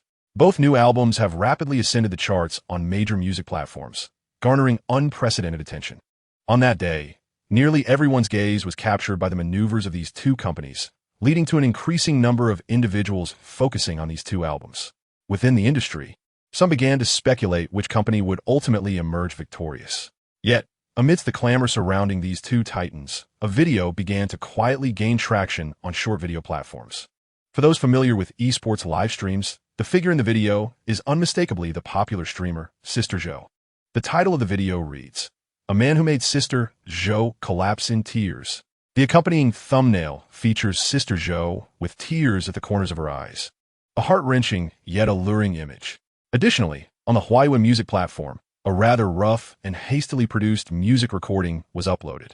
Huawei Music, the most popular music platform in the world of Huaxia, is where albums from both Baidai Records and Tianyu Music are released and all subsequent rivalries unfold. Everyone's singular aim is to secure the top position on the Huawei Hot Songs chart. Achieving this rank for a song is a testament to its value and the artist's stature. At this moment, both Baidai and Tianyu are engaged in an intense battle for the charts. Meanwhile, at the very bottom of the rankings, in a corner that requires flipping through several pages to find, the rough and hastily produced track titled An An's Lullaby begins to rise slowly. On the other side, Lin Jia and Shen Jun are driving back, during which Shen Jun places a call to Qinman Online Music, a leading entity in the industry, has long been publicly traded and boasts a substantial scale, far surpassing Baidai Records, and even eclipsing Tianyu Media to some extent. As the president of Hanlion, Qinman finds herself inundated with responsibilities, having commenced her day with relentless tasks that extended past noon. After taking a moment to breathe, she requested her assistant to prepare a cup of coffee. When engrossed in work, her lunchtime typically consists of merely a few bites of bread and a cup of coffee to save time. Presently, a multitude of matters await her attention, including the application approval she currently holds, submitted by Song Huaying's agent, which has already garnered the necessary signatures from the director and others. Qinman glanced through it briefly, swiftly grasping the situation at hand. Song Huaying participated in Peak Singer, facing the prospect of elimination after having secured the last place in the previous episode. Consequently, both the artist and her manager sought to negotiate a lucrative contract for her performance. Upon reflection, Qinman furrowed her brow, aware that Shui Wenlu had explicitly indicated her intention not to renew her contract. Leaving Song Huaying and Adu as the company's primary artists for the latter half of the year. During a meeting in May, it was determined to increase resource allocation for Song Huaying, striving to elevate her status before the year concluded, thereby safeguarding the company's interests. Participation in Peak Singer was a resolution from that meeting. Peak Singer, a competitive variety show launched by Dragon Television, has already garnered immense popularity despite having aired only once, exhibiting the potential to become a cultural phenomenon. The victorious artist in the finals will be awarded the prestigious title of King of Singers, a distinction highly esteemed and widely recognized by the audience. Even securing a third-place finish could lead to a significant surge in fame. The winners of the last episode, who were merely first-tier singers at the time, have now ascended to the ranks of superstars, surpassing even established luminaries like Song Huaying. Given the favorable relationship between Han Shi and Dragon Television, the latest episode of Peak Singer has seen arrangements for Song Huaying's participation. Initially, the company aimed for her to contend for the championship or at least secure a runner-up position. Achieving third place would greatly enhance her reputation and position. However, unexpectedly, after 4 rounds of regular competition, she had yet to qualify for the finals, showing a troubling trend toward elimination with a significant likelihood of being ousted. Kinman, troubled by the data compiled by the company, noted that the next episode of Peak Singer would invite 2 additional superstars to participate. If Song Huaying were to finish in one of the last 2 positions again, she would face immediate elimination. Such an outcome would render the company's prior investments futile and severely damage her reputation. This result was untenable for both Song Huaying and the company. With a sigh, Qinman signed the application. As her assistant brought in coffee, she took a moment to collect her thoughts before resuming her work, only to be interrupted by her phone ringing. A personal call. Few were privy to her private number, most being individuals of significance, prompting her to answer promptly. Upon checking the caller ID, she recognized it as Grandma's student. Momentarily taken aback, she recalled that this was someone her grandmother had asked her to assist, a person named Shen Jun. Such matters seemed trivial to her, and after their previous conversation, she had hastily noted the contact and forgotten about it. Had it not been for this call, she would have likely remained oblivious to the individual, remembering her grandmother's earnest tone from the day before. Qinman sighed and answered the phone, reluctant to engage in such trivial matters, yet bound by her familial ties. After the call connected, Shen Jun politely introduced himself, saying, "Hello, Qinjia. I am Shen Jun." Qinman replied with a subdued hello. Shen Jun let out a gentle sigh and continued, "Recently, I participated in a variety show, and you may have noticed the seriousness of the public opinion surrounding it. Therefore, I might require your assistance, Sister Qin, particularly concerning the discourse regarding my daughter. I hope you can help address this matter. Although public sentiment has shifted and Shen Jun's reputation has improved significantly, fans of Song Xiao continue to stir trouble online. Even affecting and Sister Qin nodded in response. Since she had promised her grandmother, she was naturally inclined to lend her support. Resolving public opinion was not a particularly challenging task. After agreeing, she prepared to end the call, but unexpectedly, the voice on the other end continued.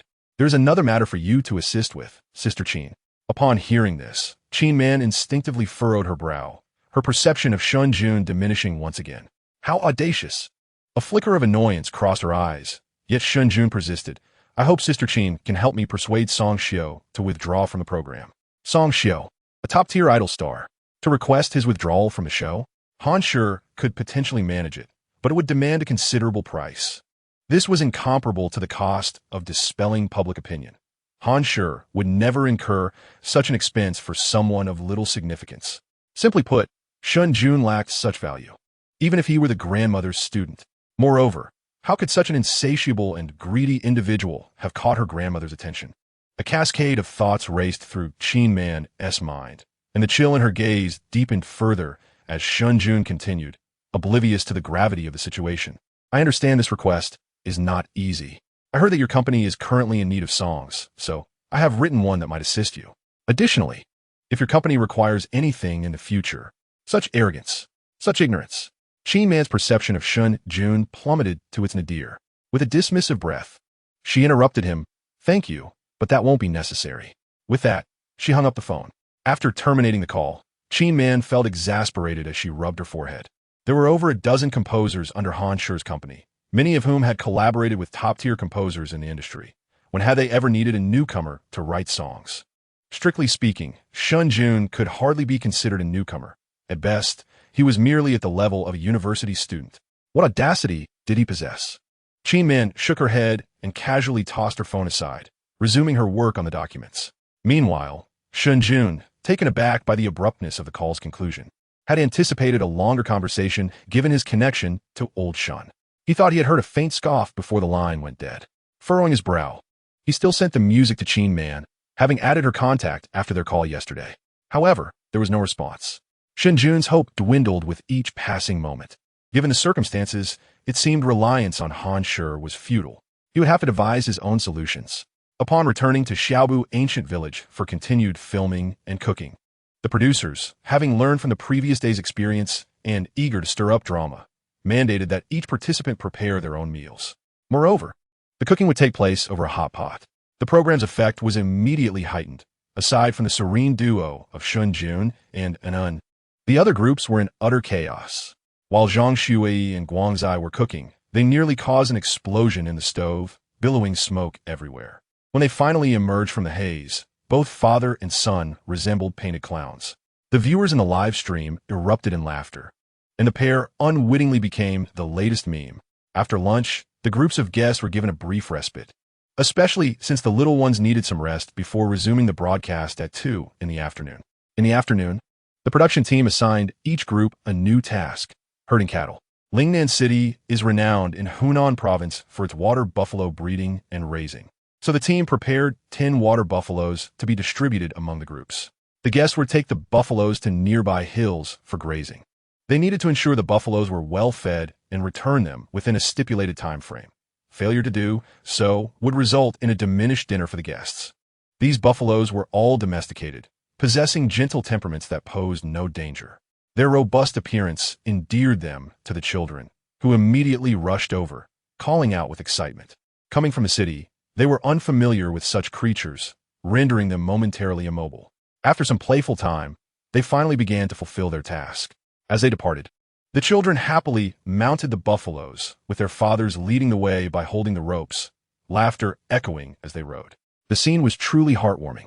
However, this idyllic moment shattered as the production team failed to provide information on suitable grazing locations, merely instructing the guests to find a place on their own. Unfamiliar with the area, the guests found themselves meandering at the village entrance, uncertain of which direction to take. Meanwhile, while others hesitated, Shen Jun calmly led his buffalo out of the village and into the wilderness. He had taken note of the terrain during his morning run and remembered a spot abundant with lush vegetation, perfect for grazing. Thus, he proceeded directly toward it. Perhaps concerned that the guests might let the buffalo escape, each buffalo was fitted with a bell around its neck, which chimed melodiously with their movement. And then joyfully he sat atop one, calling out with delight. Shen Jun, standing tall, guided the buffalo ahead, flanked by terraced fields of vibrant green, picturesque as a painting, while behind them lay an ancient town of blue bricks nestled in a valley, steeped in history. The camera deliberately captured the most beautiful angles, rendering the live broadcast akin to a stroll through poetry.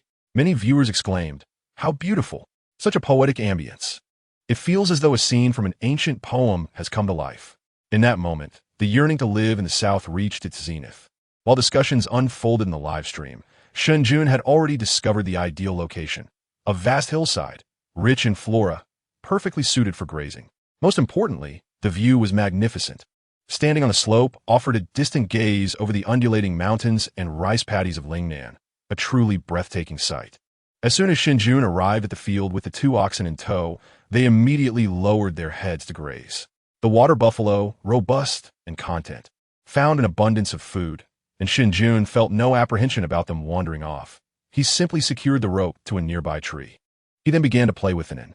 Though the bustling metropolis of Shanghai was vibrant, it could not compare to the pristine natural beauty and fresh air of this place. Each winter, Shen Jun would return to his hometown with an end. However, the snowy winters of Shandong offered little greenery. Thus, both Shen Jun and Anan cherished the scenery before them and enjoyed their time together.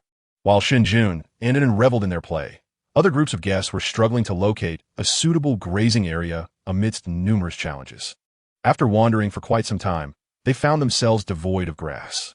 When they attempted to shift locations, the water buffalo obstinately refused to budge. Fixated on the patch of weeds by the roadside, Song Xiao, for instance, intended to relocate by swapping stones, but the buffalo he led was intent on munching away, resisting all his efforts to coax it away. The standoff between man and beast endured for quite a while. Meanwhile, director Wang Hai's group, in a fit of chaos, inadvertently allowed their buffalo to wander into a vegetable garden, causing commotion. In contrast, Zhang Xue's group exhibited cleverness. Upon witnessing Shen Jun successfully find a location, a fan promptly rushed to inform Zhang Xue's livestream, guiding him to seek Shen Jun's support. Zhang Xue's fans had grown accustomed to this dynamic, and it was clear that this episode was all about seeking assistance. To his delight, Zhang Xue found enjoyment in the situation. But little did he know that the fan's directions became increasingly misguided, ultimately leading them astray into a ravine, leaving them disoriented on their way back. The program's entertainment value was abundant, leaving viewers thoroughly satisfied. On the other side, Shen Jun had spent a delightful day with Anan, chasing butterflies, catching grasshoppers, and weaving dogtail grass. As Anan grew tired, Shen Jun picked her up and found a tall rock to sit upon. Gazing at the picturesque landscape, Shen Jun felt a surge of inspiration and turned to Anan, saying, "Anan, do you remember the rhythmic patterns I taught you?" Chapter 35. The Verses of Poetry. This may be a common trait among parents. Upon encountering a fitting scene, they instinctively wish to impart knowledge to their children. Though Shen Jun indulged in Anan, he never neglected her education, opting instead for a gentler approach, subtly integrating learning into their play. Just like now, Anan, despite her fatigue, was brimming with joy from the day's activities, her bright eyes shimmering. Upon hearing Shen Jun's words, she furrowed her little brow in contemplation before clapping her small hands. "I remember.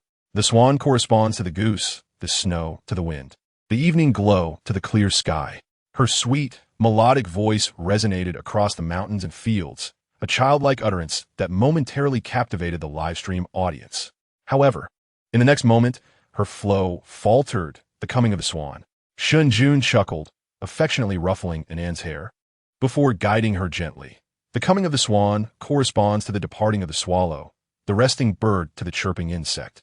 Anan, shaking her little head, echoed, "The coming of the swan corresponds to the departing of the swallow, the resting bird to the chirping insect." Subsequently, a deep, resonant voice intertwined with a child's innocent lilt reverberated through the mountains and fields. 3-foot sword, 600-pound bow, the north faces the east of the river. The earthly clear heat palace, the celestial moon palace. On both banks, the dawn mist caresses the verdant willows, while a garden of spring rain adorns the red apricot blossoms. Contrasts of reform, opposites of unity, the old versus the young. The river breeze against the sea fog, the shepherd facing the fisherman. While Shen Jun guided and in reciting the elementary rhymes, the audience in the live stream remained oblivious to any peculiarity, assuming it was merely a conventional children's enlightenment reading. They appreciated its poetic content, catchy rhythm, and pleasing sound. Some contemplated purchasing a copy for their own children as a foundational text. However, while ordinary viewers remained unaware, a few discerning professionals in the live stream began to exhibit expressions of surprise and even gravity. Chu Qingwan, a junior majoring in Chinese language and literature at Yenjing University, was initially engrossed in writing her academic assignment in her dormitory. She was enrolled in an elective course titled Aesthetics of Ancient Poetic Rhythm, taught by the esteemed scholar of Han and Tang literature, Professor Tang Shui. The task assigned by Professor Tang was to create matched couplets, a seemingly simple exercise that proved to be exceptionally challenging. The assignment required meticulous consideration of various elements, such as parallelism, phonetic harmony, rhyme, and the appropriateness of the imagery. Despite being a top student in her cohort, Chu Qingwan found it quite daunting. Nonetheless, as the class representative, she felt compelled to complete the task. Thus, with no classes in the afternoon, she began her work, only to find that the assignment demanded intense mental engagement and extensive research. After a short while, she felt her mind becoming increasingly foggy, to the point where the characters on the page seemed to blur. In search of a moment of respite, Chu Qingwan decided to browse the internet. To her delight, she stumbled upon a live broadcast of the show, Where Are We Going, Dad? And found herself watching the segment featuring Shen Jun and immersed in her studies. She had been oblivious to any prior discussion surrounding the program, but she was immediately captivated by the poetic ambience of the live stream. As a liberal arts student, she was particularly drawn to such an aesthetic. Moreover, the tranquility of Shen Jun and An's broadcast resonated with her, especially in contrast to the often boisterous nature of contemporary variety shows, which she did not particularly favor. Thus, she lingered in the live stream, watching the program while pondering her assignment. As Shen Jun guided and in reciting the elementary rhymes, Chu Qingwan found herself stuck once again on her task, nervously nibbling on her fingers in contemplation. It was then that she heard the harmonious duet from the live stream, a deep, magnetic voice combined with a pure, childlike tone, creating a unique flavor. The recitation flowed smoothly, its rhythm both comforting and hauntingly familiar. Chu Qingwan's wandering mind suddenly jolted. She abruptly widened her eyes and gazed at the live broadcast on her phone. At that moment, the live stream was a picturesque scene of verdant mountains and drifting white clouds. Chu Qingwan discerned the verses recited by Shen Jun and An. 3-foot sword, 6 Jun bow. The north faces the east of the river.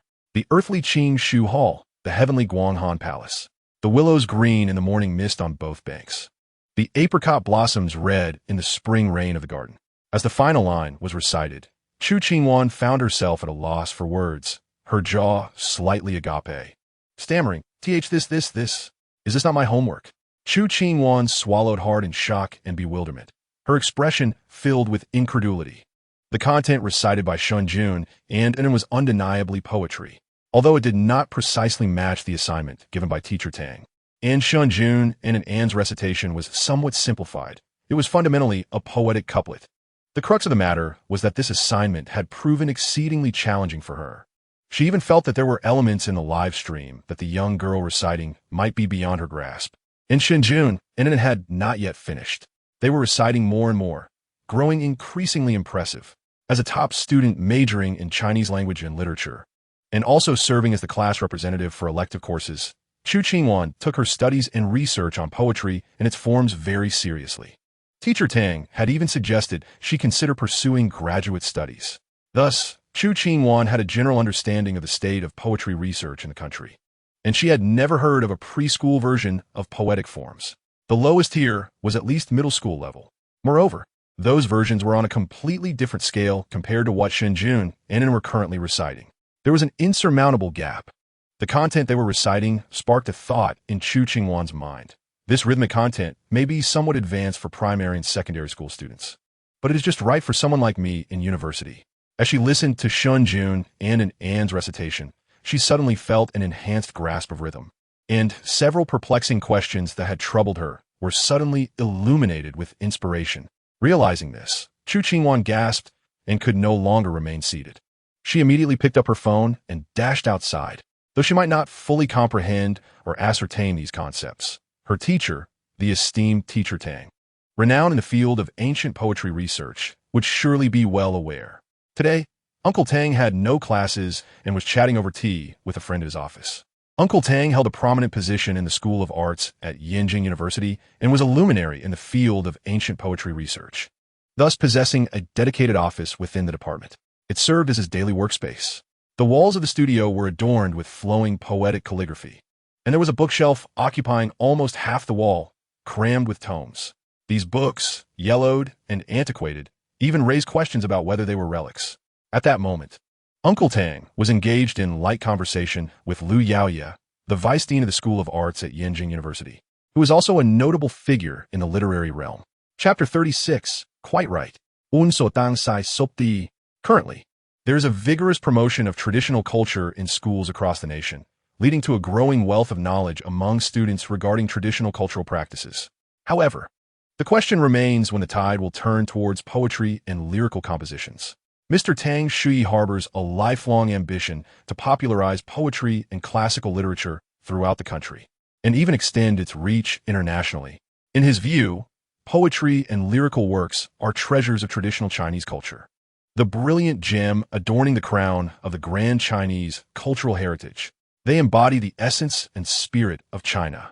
Yet, despite the government's initiatives to foster the learning of traditional culture, the proliferation of poetry remains a challenging endeavor. It has become merely a tool for examination. Furthermore, the study of poetry in primary and secondary education is still rather sporadic, even though specialized programs in poetry have emerged in high schools and universities. Nevertheless, poetry continues to elude widespread appreciation. In daily life, traces of poetry are virtually absent. Mr. Tang Shui is genuinely concerned that if this trend persists, the essence of Chinese culture may one day vanish beneath the currents of history, leaving no trace behind. Thus, upon encountering news about traditional culture's integration into schools, Mr. Tang Shui felt a sense of frustration and could not help but vent to his friend, Lu. He is acutely aware of the prevailing atmosphere surrounding poetry in the country. Despite the government's various measures, the results have been minimal. Poetry is often regarded merely as an examination tool, quickly forgotten once the learning process concludes. Lu, too, feels a profound sense of sorrow, yet is more resigned to the reality. The study of poetry is exceedingly challenging. Many spend their entire lives unable to grasp its intricacies.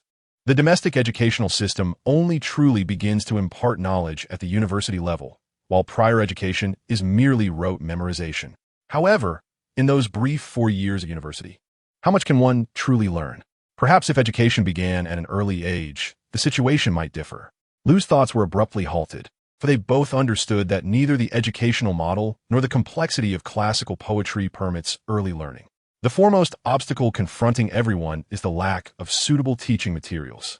The brilliance of poetic culture is often overshadowed by its intricate and convoluted nature, making the simplification of classical poetry into accessible and comprehensible materials for young learners a daunting task. This challenge has stymied all efforts. Mr. Tang Shui has dedicated over a decade to teaching, constantly striving to develop more simplified educational resources. Yet even now, half of his students struggle to grasp the material. And these are university students. Mr. Tang Shui has not given up, but he is aware that this endeavor may consume his entire life, perhaps without fruition. He merely hopes that his efforts will lay a solid foundation for future generations to build upon, providing them with a path to follow and aspirations to pursue. He wishes for the pearl of classical poetry not to be extinguished too easily. Reflecting on this, Mr. Tang Shui's demeanor grew somewhat somber, prompting Lu to lift his teacup and exclaim, "Let us enjoy some tea."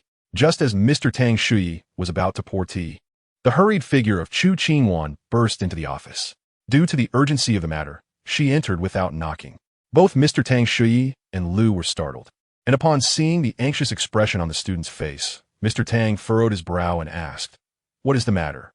As soon as the words fell, a clear and youthful voice emanated from Chu Qingwan's phone, reciting, Poverty faces wealth. Blockage meets passage. Wild old man encounters stream child. White hair contrasts with green brows. White teeth against red lips.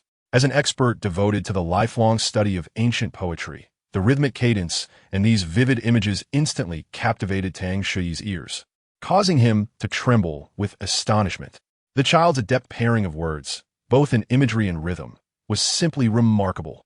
Before his thoughts could fully crystallize, another deep voice resounded. The vast sky, the warm sun, the sword contrasts with the curved bow. Half the stream flows green, 1,000 trees shed red blossoms. The wild fairy glides beneath the willow rain. The fragrant pond witnesses fish frolicking in the lotus breeze.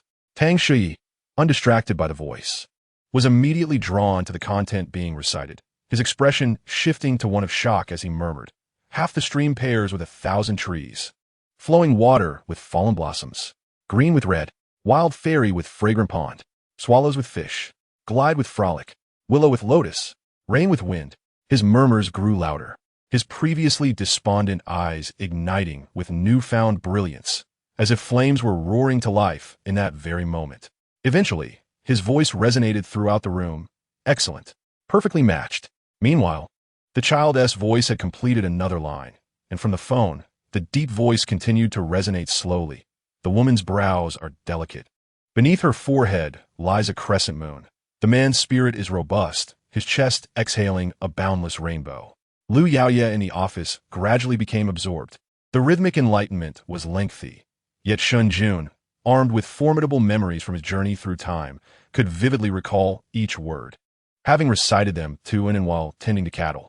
When he finally returned to his senses, the distant sky had already draped itself in a hue of twilight, and two leisurely water buffaloes, fully fed, were reclining comfortably on the ground. Due to Shen Jun's afternoon tutoring of an inn, the livestream's traffic had diminished considerably, as the majority preferred lively and entertaining programs. Initially, the poetic essence and imagery attracted a fair number of viewers, yet over time, their interest waned. Consequently, by the afternoon's end, Shen Jun and Anne's livestream had sunk to the lowest traffic, while Song Xiu's channel soared to the top, much to the delight of his fans. However, before Song Xiu's fans could bask in their moment of triumph, Shen Jun once again surged onto the trending list. This time, it was due to a song he had sung to lull and to sleep the previous night. Initially uploaded online by Sister Zhou's fans as a sensational piece of news, the song was titled "A Man Who Makes Sister Zhou Collapse in Tears." Given Sister Zhou's substantial fanbase, coupled with a video thumbnail of her looking sorrowful and pitiful, it attracted a considerable number of onlookers. Thus, after its release, the video's views skyrocketed. By today, within 100 days, it had amassed millions of likes, with view counts reaching into the tens of millions. Besides Sister Zhou's heightened popularity, the other man featured in the video, Shen Jun, experienced an explosive surge in fame. Shen Jun, already possessing an extraordinary appearance, had few rivals in the entertainment industry. Moreover, the scene from last night's video, where Shen Jun tenderly coaxed an into sleep with an earnest, gentle, and pained expression, has left many female viewers utterly captivated. The tempestuous and dilapidated setting further fueled the imaginations of countless female fans, who conjured up an array of melodramatic scenarios. In a matter of moments, Shen Jun's female fanbase surged dramatically. Unlike the casual admirers of the past, the current followers are devoted and fervent, with some even engaging in fierce disputes with fans of Song Xiu. Additionally, the soaring popularity of Shen Jun can be attributed to the lullaby he performed last night. Following the viral success of Sister Zhou's video, it became apparent that the emotional response elicited by this melody resonated with many beyond just Sister Zhou. A substantial number of individuals, whether from last night's livestream audience or those idly scrolling through short videos today, found themselves moved to tears by the song. Among the viral sensations was a university student's video, where he, with reddened eyes, lamented Shen Jun's actions from the previous night. He had merely intended to watch a video before bed, only to stumble upon Shen Jun and an NS livestream. Initially drawn in by their striking appearances, he was subsequently brought to tears by Shen Jun's enchanting voice. It was a classic case of reeling in a dog, only to slay it afterward. The university student humorously recounted how he wept uncontrollably, enduring a day of playful mockery from his roommates, nearly causing him to be late for his early class today. He candidly remarked that while other songs might cost money, Shen Jun song was truly life-altering. Consequently, the phrase Shen Jun song is life-threatening once again ascended the trending charts. Furthermore, many of Shen Jun's admirers include parents, particularly mothers, as the lullaby he sang last night proved remarkably soothing. One netizen shared that their child quieted down almost instantaneously upon hearing the tune. It was far more effective than their own attempts at soothing. Numerous parents resolved to learn this song or save the live stream recording for future bedtime routines with their children. Thus, Shen Jun inadvertently introduced a new topic, those cheat codes of lullabies. By evening, Shen Jun had claimed 4 trending topics single-handedly, rendering him unmatched across the internet. An increasing number of people began to pay attention to Shen Jun, and more listeners were enchanted by last night's lullaby. This led to several ripple effects, including a surge in downloads of an An's lullaby, which had previously been uploaded to a Chinese music platform by a netizen. Unbeknownst zu Shen Jun, who was currently engaged in negotiations, the online buzz was unfolding. After dinner, Lin Jia approached him, accompanied by a middle-aged man in his 40s or 50s. The man, named Wang Lei, introduced himself as the head of Juzhou Publishing House, having specifically traveled from the capital to discuss the story Shen Jun had narrated last night, the tale of Harry Potter. Upon hearing Wang Lei's introduction, a glimmer of excitement flashed in Shen Jun's eyes. He had intentionally laid the groundwork during his storytelling, and he was pleasantly surprised that someone had approached him so promptly. After all, during his narration of the Harry Potter story, the peak concurrent viewers in the live stream had exceeded 500,000, with total viewership for the night reaching into the tens of millions. The tale of Harry Potter has garnered immense admiration from audiences in the live streaming realm, with many online urging Shen Jun to narrate the story. Among his numerous fans, a significant number are avid readers of the books. Anyone with a modicum of business acumen can discern the commercial value inherent in the Harry Potter saga.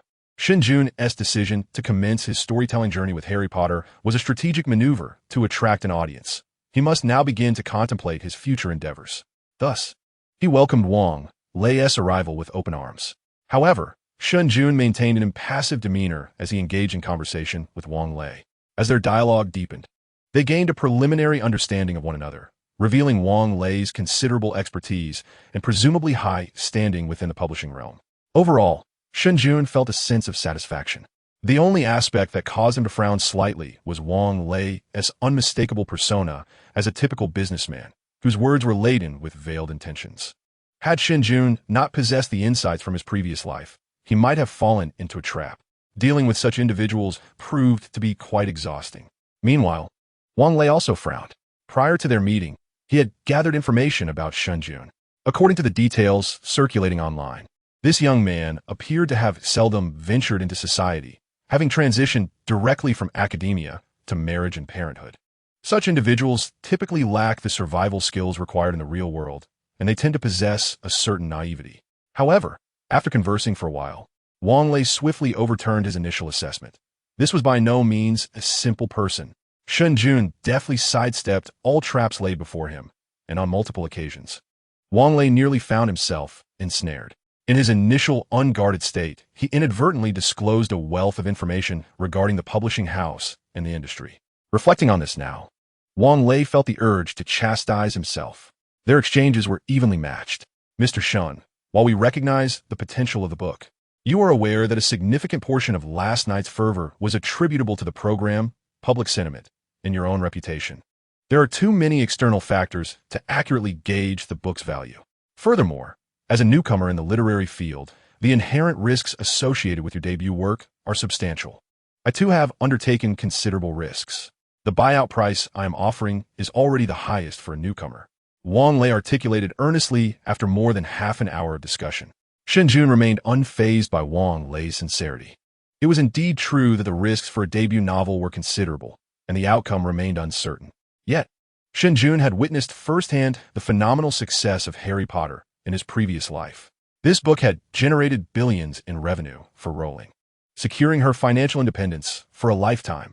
Thus, irrespective of Wang Lei's eloquent arguments and persuasive tactics, Shen Jun resolutely refused to agree to a buyout. His singular choice was a profit-sharing arrangement. Moreover, he insisted that other rights be negotiated separately. Wang Lei was nearly driven to laughter by Shen Jun's audacity. Did he comprehend the implications of his demands? Seeking a share of profits and separate rights was a privilege reserved for established authors who had long proven their worth. For a newcomer to boldly request such terms was nothing short of outrageous and unreasonable. Taking a deep breath, Wang Lei contemplated that had he not journeyed a great distance from the capital, enduring considerable turmoil, and had he not been optimistic about the book's potential, he might have simply walked away in frustration. Perceiving Wang Lei's impatience, Shen Jun maintained a tranquil demeanor. Mr. Wang, having traveled such a distance, you could spend a few days in Lingnan, immersing yourself in the local customs of Xiang province. During the live broadcasts over the next few days, I will continue to narrate the tales of Harry Potter, and you might wish to ponder upon them as well. The program is about to commence.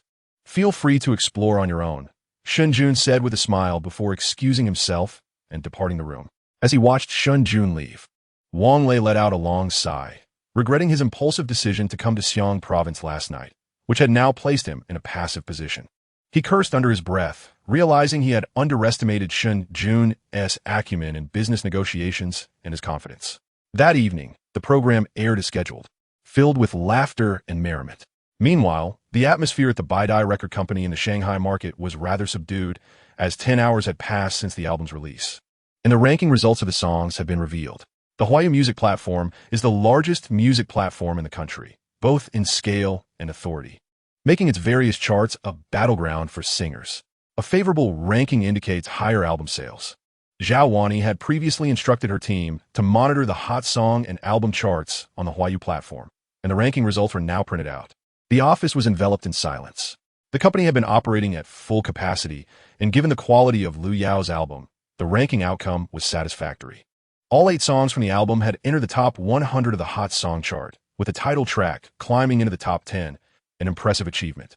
However, when everyone noticed the higher rankings occupied by Tianyu Media, their expressions darkened. Su Qing's new album had all its songs within the top 100, with 2 tracks reaching the top 10, and the title song had surged into the top 5, far surpassing Lu Yao's leading track. There was even potential for it to break into the top 3 that very night. The Huayu Music Platform, being the largest in the country, indicated that a song achieving a top 3 position within 24 hours signifies immense potential, possibly even marking it as a hit. Su Qing's title track had a significant opportunity in this regard. Conversely, Lu Yao's title song was struggling at 9th place, merely squeezing into the top 10, unable to be compared with Su Qing. Although only 10 hours had passed, leaving much to be determined, the data already hinted at the song's potential and the company's influence. Su Qing's song lacked any notable appeal. It was merely the result of Tianyu's substantial financial investment. Tianyu, being a large entity, naturally had the resources to throw money at their projects. Throughout the day, social media had been inundated with posts about Tianyu's artists. The people in the office, suppressing their anger, remarked that they had listened to both Su Qing's and Lu Yao's songs and found no remarkable difference. In their eyes, Su Qing's swift ascent to the top 5 was solely attributable to Tianyu's financial backing. A cold snort echoed as someone remarked, "I have compiled online reviews." Although Lu Yao's songs are currently somewhat lacking, her ratings surpass those of Su Qing's song. Our advantage remains. Tianyu will inevitably face moments of weakness, and we may have the opportunity to surpass them. Seated in the front row, Zhao Wani's expression was icy. She had high hopes for Lu Yao, and the company was resolute this time, having invested considerable resources. Should Lu Yao's ascent fail, the company would likely suffer a significant blow, which would be akin to adding insult to injury for the already struggling Baidai records. Zhao Wani found the rankings on the list exceptionally glaring upon hearing the employees' discussions. Her frosty demeanor deepened as she declared, "Then why not take action? I do not wish to hear your speculations and complaints. Mobilize all company resources. I want to see Lu Yao's ranking surpassed tomorrow." Zhao Wani's cold voice contained a suppressed fury, rendering everyone in the office mute, as they bowed their heads in compliance. Meanwhile, as Baidai Records busied itself, Shen Jun had already settled in a bed with an inn, reaching the highly anticipated storytime phase. The traffic in Shen Jun's live stream was peculiar. The closer the program drew to its conclusion, the more viewers surged in, particularly at this juncture. While other live streams were winding down for the night, Shen Jun's room was increasingly vibrant. As netizens put it, after a day of trailers, the main feature has finally arrived. Countless individuals eagerly awaited Shen Jun's bedtime stories and lullabies. with the added attention from publishers. Shen Jun continued narrating bedtime tales to an end, once again delving into the enchanting world of Harry Potter. Upon hearing that Shen Jun would recount Harry Potter, the audience in the live stream fell silent, typing eagerly. The bench is ready, front row is in position. Although last night's Harry Potter tale did not resonate as broadly as the subsequent lullaby, it had nonetheless captivated many fans.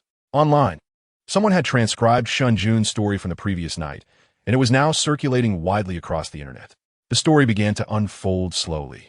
Having only introduced the first part of the Philosopher's Stone last night, tonight, the narrative had progressed to the trio's adventures at Hogwarts, approaching a small climax. The audience in the live stream listened with increasing attentiveness. Wang Lei lay in a quaint, time-worn room in Xiaobu ancient village, having sighed countless times. After his discussion with Shen Jun had faltered that afternoon, he found himself inexplicably drawn to her and remained overnight, as there were no dedicated hotels in Xiaobu ancient village. Thus, he was forced to sleep in the village like the staff. The bed creaked beneath him and outside. The dark night was pierced by the eerie cries of unknown creatures, knitting his brow in concern. Reflecting on Shen Jun's words from earlier, Wang Lei sighed once more and opened the program's live stream. It required no special search. The homepage featured Shen Jun and Anne's live stream prominently. The program's popularity soared, especially in Shen Jun and in Anne's room, where there were no competitors in this time slot across the entire internet. Naturally, it has become a focal point of the platform's recommendations. Wang Lei entered the live stream room, greeted by the same cozy environment as the previous night. The little girl, named Anne, was nestled under the covers, while Shen Jun softly narrated a story nearby. Upon witnessing this scene the night before, Wang Lei felt a sudden stir within his heart. It was not the warmth of the atmosphere that moved him, nor was it Shen Jun's handsome appearance, and certainly not the content of the story itself. Rather, it was the effortless manner in which Shen Jun told the tale. While others may not have sensed it, for Wang Lei, who had immersed himself in the literary publishing realm for a lifetime, Shen Jun's casual storytelling resonated profoundly. There was no manuscript, no outline, not even a moment of contemplation. A narrative of grand and enigmatic world-building flowed effortlessly from his lips, a spontaneity that left Wang Lei profoundly shaken. It is crucial to note that the story Shen Jun was recounting was not a mere simple fairy tale, but a complex and magnificent novella. It felt as if the story had been inscribed in Shen Jun's mind. This unstudied ease of Shen Jun was precisely the impetus behind Wang Lei's impulsive journey from the capital to Hunan province. He sensed that Shen Jun might be a literary genius. How else could one account for such spontaneity? And stories from literary prodigies often achieve sensational success. Thus, Wang Lei acted on impulse. Moreover, there was a more pressing consideration. Wang Lei recognized the value of this tale and thought that arriving early might allow him to seize an opportunity. Consequently, he resolved to discover whether this story was indeed worthy of sharing profits. Contemplating Shen Jun's confidence and determination, Wang Lei let out a soft huff and promptly entered Shen Jun and Anne's live stream room. At that moment, Shen Jun had begun to describe the appearance of the giant in Woj Hots as transformations, potions, dark magic, three-headed dogs, and other wondrous, fantastical elements flowed from Shen Jun's mouth. The audience found their imaginations ignited, drawing them deeper into a world of magic that felt increasingly vibrant and expansive. They became ever more captivated and yearning. When they heard that Hermione was trapped by the giant, the hearts of the viewers collectively clenched. Upon learning that the trio had inadvertently teamed up to subdue the giant, a collective sigh of relief swept through the audience. Their affection for the trio grew even stronger. The subsequent Quidditch concept equally widened the eyes of the livestream audience, sparking their curiosity. Wang Lei shared in this curiosity, murmuring softly, "Quite intriguing, a sport adapted from football?" Yet, this endeavor aligned perfectly with the magical world's narrative, evoking no sense of dissonance. Wang Lei sighed softly as Shen Jun unfolded the story's universe. He momentarily lost himself in the belief that such a magical world truly existed, and thus, Shen Jun's tale for the night came to an abrupt halt. Chapter 39 was not yet concluded. An cradled in his arms had drifted off to sleep. Shen Jun glanced at the time. It was already 9 o'clock. Therefore, he paused the story and smiled, waving to the audience in the live stream room, preparing to sign off. Observing this, the viewers collectively shouted, pleading for him to continue. They are currently engrossed in the captivating narrative of Quidditch. Their curiosity piqued as to whether Harry Potter can emerge victorious. Alas, the story abruptly halts, leaving one in utter dismay. Even some netizens lament. And in, please don't sleep. If you do, I won't be able to rest. Unin, stay awake. All I wish is to hear just 5 more minutes. Oh, if I were Unin's mother, I'd let her stay up until midnight. The cacophony in the live broadcast room goes unnoticed by Shen Jun, who holds Unin in the highest regard. He would never dare disturb Unin's slumber. Thus, he decisively instructs the production team to end the broadcast. In a nearby room, Wang Lei, feeling disheartened, clicks his tongue in disappointment. He too is quite curious about whether Harry Potter can clinch the championship. Yet to his surprise, the broadcast has concluded. After a fleeting moment of disappointment, Wang Lei suddenly gasps in astonishment. No, wasn't I here to critique and stir trouble? What is this? Stunned into silence, he marvels at the story's allure. It has captivated even someone like him, who approached it with a different mindset. Just as Wang Lei finds himself at a loss for words, a notification from his phone interrupts, revealing a chat in a group titled Industry Discussion Group. This group was formed during a conference he attended, comprised of several publishing house heads to facilitate discussions about industry developments. The conversation within the group is centered on the very story Shen Jun has recounted, Harry Potter. The members are discussing the book's prospects, with the majority expressing that it is quite good and possesses potential for significant readership. Should it be published, it might become a bestseller. Wang Lei's pupils contract sharply, a sense of urgency washing over him.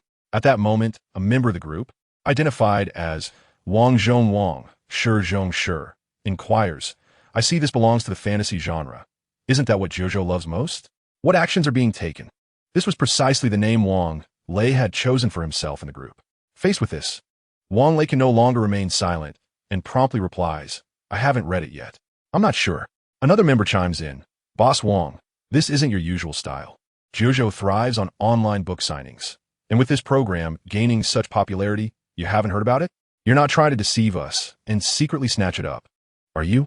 It must be said, the group is filled with cunning individuals. With a single remark, they have discerned Wang Lei's intentions. Embarrassed, he scratches his nose yet insists. I've been busy publishing several other books lately. I'm not as idle as you all. To deter further inquiries, Wang Lei adds, what is this? Are you all interested? I suppose I must take a look. However, upon posing the question, the once lively discussion in the group falls silent as the members respond. We notice the buzz. And it seems decent, but if we're being honest, it's lacking in some aspects.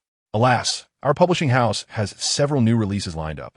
Even if we were interested, we wouldn't have the bandwidth. Such a bedtime story, they deem, carries too much risk. In an instant, the previously animated group is engulfed in silence, prompting Wang Lei to chuckle to himself. He certainly wouldn't fall for the ruses of these seasoned foxes.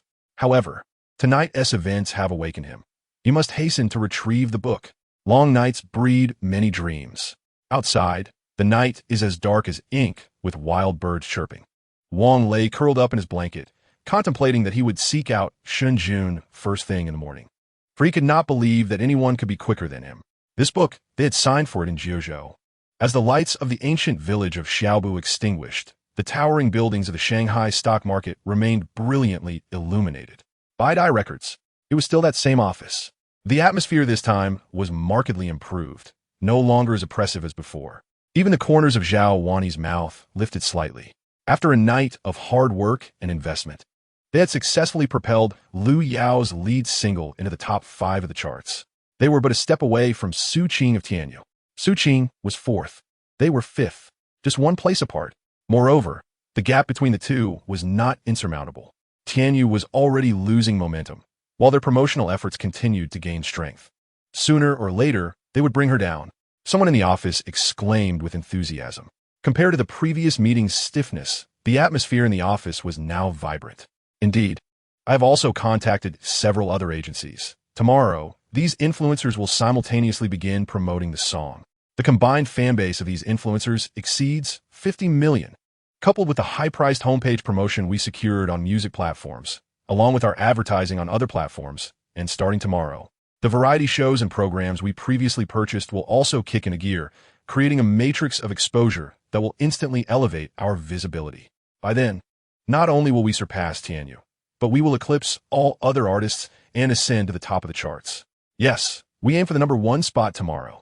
The office buzzed with excitement, as if they had just secured a victory. Zhao Wani, seated at the head of the table, smiled and said, "Thank you all for your hard work today."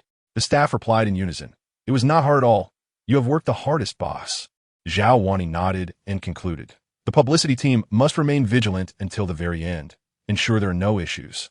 The rest of you may return to rest." The others chimed in, "Thank you, boss. Goodbye." One by one, the lights of Baidai Company dimmed as everyone departed the office building. Zhao Wani descended with the others and, upon reaching the ground, spotted Sun Yaowen, who had been waiting patiently. Clad in a sharp suit, he stood by the car, smoking. Upon seeing Zhao Wani emerge, he promptly tossed the cigarette aside, extinguishing it, and approached with a large bouquet of roses from the car. The other employees nearby began to cheer, causing Zhao Wani to blush with modesty. Sun Yaowen walked directly to her, presenting the bouquet while saying, "Wani, I wish you a tremendous success with your album." The employees erupted into even greater exuberance, shouting and cheering, as Zhao Wani smiled and accepted the flowers from Sun Yaowen. Amidst the clamor, Sun Yaowen wrapped his arm around Zhao Wani's waist and led her to the car, as the Maybach vanished into the night. Yet, the exhilarated crowd remained unaware of what was to come. At this moment, a certain song on the Hualum music platform's hot chart is skyrocketing into the top 10 with an unprecedented momentum, showing no signs of deceleration. One by one, the songs on the hot chart are being eclipsed. 8th, 7th, 6th, 5th. In the blink of an eye, this song has surged into the top 5, toppling the new release from Baidai Records that had only recently gained traction. Yet this is not the end. Chapter 40, The World Has Changed. Lullaby, as the name suggests, is a song meant to be listened to before sleep. Although Anand's lullaby was uploaded online during the day and saw a steady increase in downloads and clicks due to Shen Jun's popularity, it had yet to explode, progressing slowly. By the end of the day, it had only climbed to around 30th place on the hot chart. However, the ascension speed dramatically transformed after nightfall. Whereas it took hours to rise a position during the day, by night it changed almost every minute. Downloads and clicks soared like a rocket, especially following the conclusion of Shen Jun's live stream. Countless netizens, piqued by the story, found themselves unable to sleep and began to search the internet for topics related to Shen Jun. Thus, an Anne's lullaby was discovered on the Hualum music platform, spreading like wildfire. As a result, this lullaby swiftly overcame various obstacles and made its way into the top 10. Coincidentally, it was now deep into the night, and innumerable night owls, unable to sleep, flocked to the Hualum music platform, eager to listen to the song as they drifted off. Among them was Wang Su, a university student who frequently suffered from insomnia. Each night, he struggled to find rest, compelling himself to set aside his phone at a designated time and listen to music in hopes of calming his mind. If all went well, he might fall asleep within half an hour. However, on nights when his mind was restless, he once listened for 2 hours with his eyes closed, only to remain wide awake. Wang Su sighed, uncertain as to why, but as he entered his junior year, life had become increasingly hectic, leading to greater bouts of insomnia. Perhaps it was the impending internship in his senior year and the anxiety about future employment that left him feeling apprehensive and uneasy, exacerbating his sleeplessness. He even suspected he might be grappling with depression, as his current state was far from optimal. He hoped to fall asleep early tonight. With a resigned sigh, Wang Su set down his phone and opened the Hualum music platform. He had no particular preferences for music. Primarily, he used it to distract himself. So he simply selected the hot chart and let it play from the beginning without hesitation. As he laid down his phone, the music began to resonate softly in his ears. The night outside was clear, and his roommate occasionally emitted faint snores. Wang Su listened to song after song, estimating he had heard 6 or 7 tracks, yet still felt no hint of sleepiness. Instead, his thoughts became increasingly active. Nevertheless, he could distinctly sense his body was exceedingly fatigued and hollow. He needed to sleep. Wang Su endeavored to control his wandering thoughts, striving to immerse himself in the music. Yet, despite his efforts, he found it impossible to achieve a state of complete relaxation. His mind was in utter turmoil. One moment he pondered his future employment after graduation. The next he reflected on the current lives of his parents back home. He was also troubled by the soaring housing prices, questioning whether he would be able to afford a home by the time he married. Wang Su felt as though his brain might explode. with a throbbing pain beginning to manifest at the back of his head. At that moment, just as he was on the brink of despair, yearning to strike his own head in frustration, the music that had momentarily paused began to play again. A deep, resonant voice gradually filled his mind, imbued with a tranquil serenity and a hint of melancholic allure. This soothing sensation coursed through Wang Su, instantly calming his previously chaotic thoughts. In that fleeting instant, he experienced profound relaxation. The song continued to unfold, its low, serene melody reminiscent of a gentle summer breeze, effortlessly soothing the ripples of anxiety within him. The dark sky hung low, adorned with brilliant stars. The sounds of insects filled the air, accompanied by the question of whom one might be missing. As the tranquil melody played on, Wang Su found himself transported to memories of his childhood, lying on a rooftop of his family home with his parents. The three of them sharing moments free from the distractions of modern technology. His parents would point out the stars, teaching him to locate the Big Dipper. Occasionally, his father would engage in adult conversations with his mother, while he, eager to grow up, would listen intently, longing to step into the world of adulthood. Those carefree childhood days, filled with joy and warmth, enveloped him. As the song continued, the tension that had etched itself into Wang Su's brow gradually eased, replaced by a genuine smile that blossomed from within. In this serene moment, he drifted into slumber, returning to the innocence of his lost youth. Wang Su was not alone in his experience. Many others found themselves in similar situations. While he succumbed to sleep, others struggled against drowsiness, attempting to share their newfound musical discovery on social media. Among them was the popular influencer, Sister Zhou, who had recently gained notoriety. As she put it, "The wealth has finally come my way." Rather than gaming during her live stream, she devoted her time to watching Shen Jun's broadcast, transforming into one of his ardent admirers.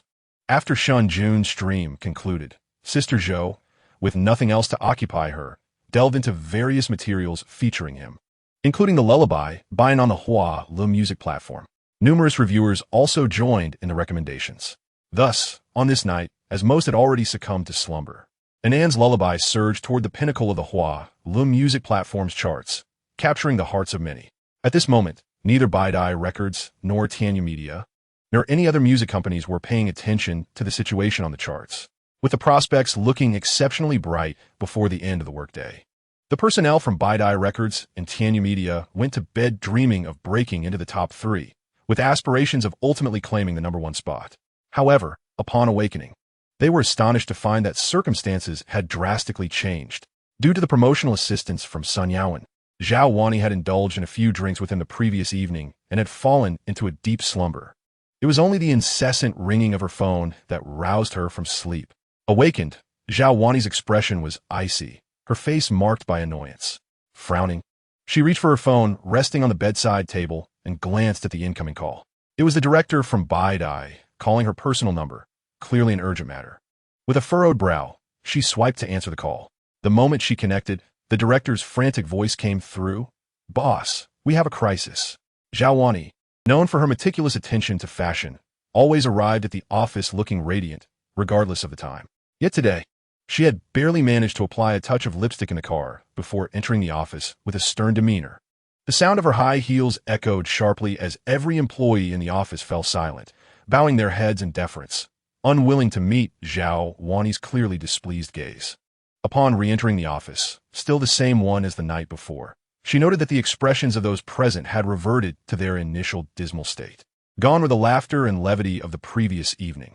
Now, the atmosphere was heavy with solemnity. "What on earth is happening?" Zhao Wani demanded coldly, tossing her bag onto the desk. Chapter 41. How could this be possible? The top 3 on the charts were deliberately obstructing their progress. While they were striving to make an impact last night, the competition was equally relentless. The faces of the office staff reflected their unease. Now, with the month already half gone, the top 3 songs had dominated the charts for over 2 weeks, reaping both fame and fortune. According to industry norms, there was no reason for these 3 companies to impede their efforts as they and Tianyu Media aimed for the charts. After all, their new songs were gaining momentum, while the potential of the 3 leading songs had been fully exhausted.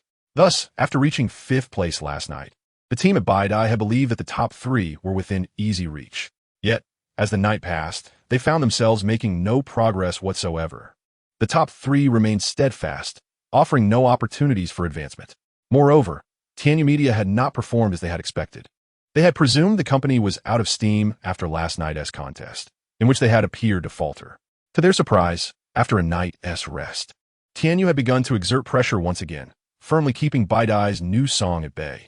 And this was not even the worst of it.